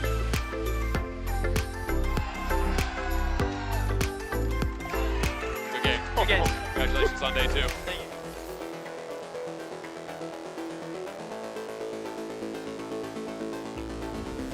I think an area Pokemon trainers can focus on in order to improve is to just remember to work with others while playing. Sometimes when you're by yourself, it's kind of hard to tell maybe where you're doing well, where you're doing bad. And also just playing with other people makes it a lot easier to, feel confident, and it just makes it a lot more fun in general.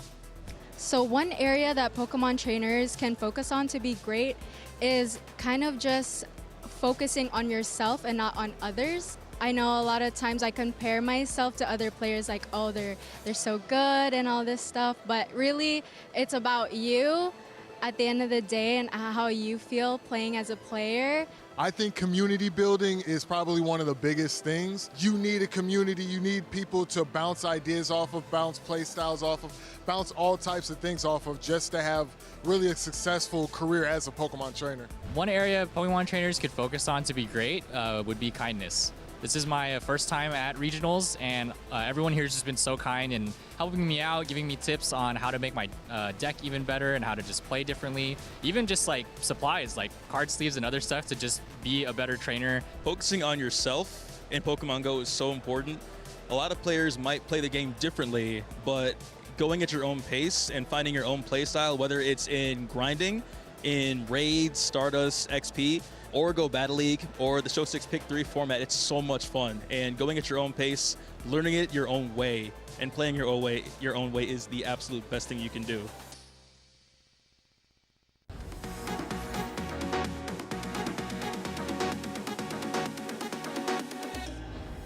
So I think if I had one tip for new players, as this is also my first regional, make friends with everyone who's here. Everyone's super friendly, ask lots of questions. Everyone's just so happy to be here, and they just really want to help everyone who wants to play Pokemon. If I had one tip for a new player, it'd be to practice, to scrim a lot of people and just keep practicing. A tip I would have for new players would be if you just pick a deck and you practice it a ton and you just play it, then you can do well. It's a game that you learn by doing, so getting in as many matches as you can and learning from your mistakes, making note of any misplays, any ways that you could have played better. One of the things that I did to prep for this tournament was practicing with my friends and playing some friendly sets and just kind of sharing feedback with each other. And so really having that community helps a lot. Practice is the biggest thing, really. If you're not practicing your events, you're not going to know your matchups, you're not going to know what to play, and you're going to have a bad day. But if you pick good decks, practice lots, you'll do well eventually. Watch streamers and play popular teams. A tip I'd have for new players to play whatever deck you're comfortable with and what deck you like the most, because you'll have the most fun that way.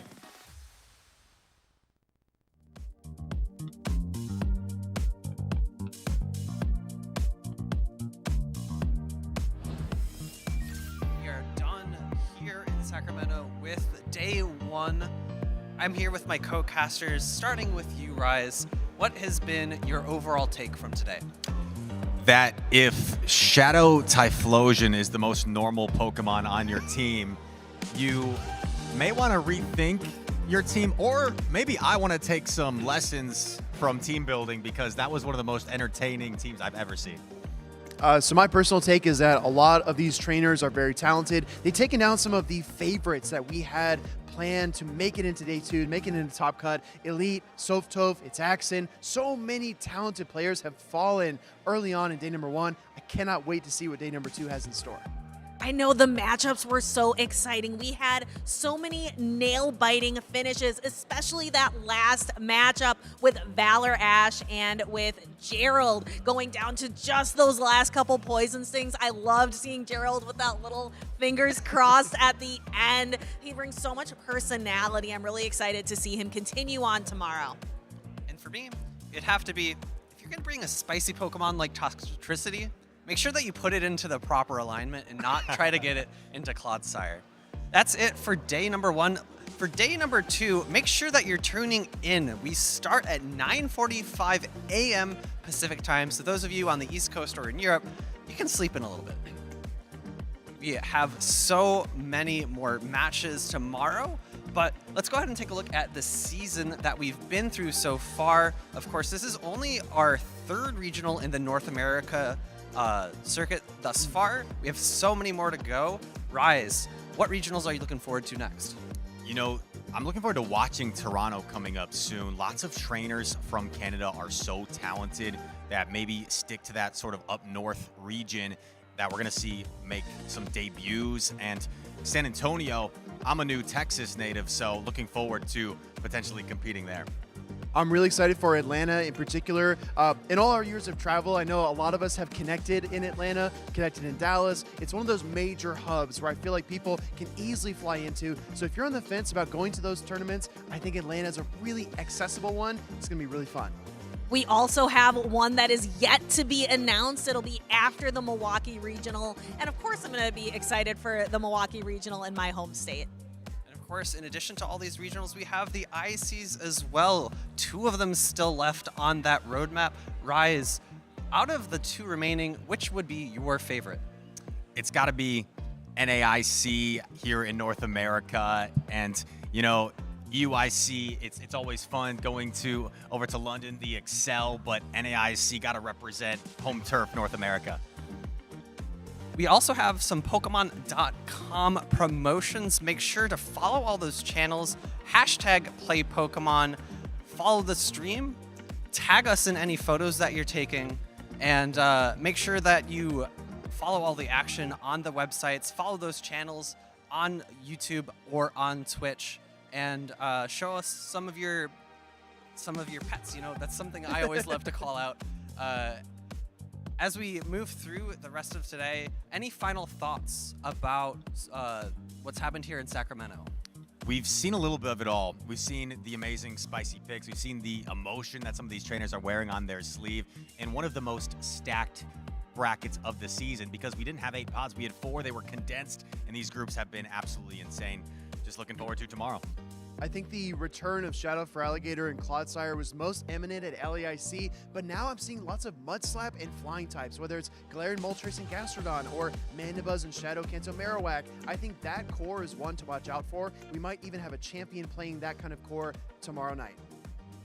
Nick and I talked a lot about during our matches the Pokemon that do well as bench pressure, or will they perform on the field? We spent a lot of time like with Serperior, with Azumarill. I'm really looking forward to seeing which Pokemon are going to be at the top of the Day 2 bracket, because that really shows how well the Pokemon performed versus Day 1. That's just a popularity contest. Day 2 is where it's really at. I'm going to have to combine your 2 points together. I think the answer for Shadow for Alligator is what I'm looking forward to the most. Is it going to be Superior? Is it going to be one of the dark flying types? Tune in tomorrow at 9:45 a.m. Pacific time to find out, and we'll see you then.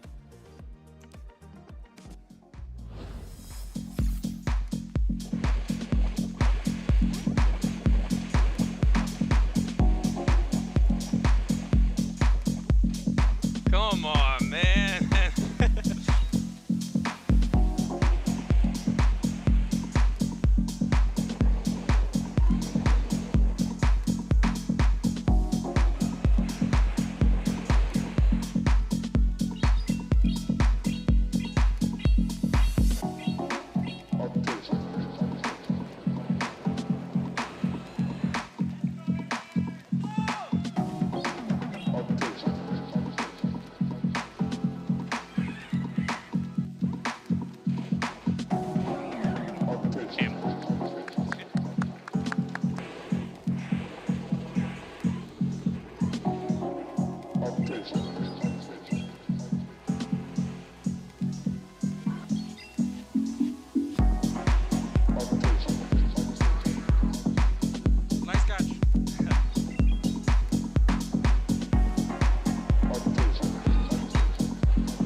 Bye.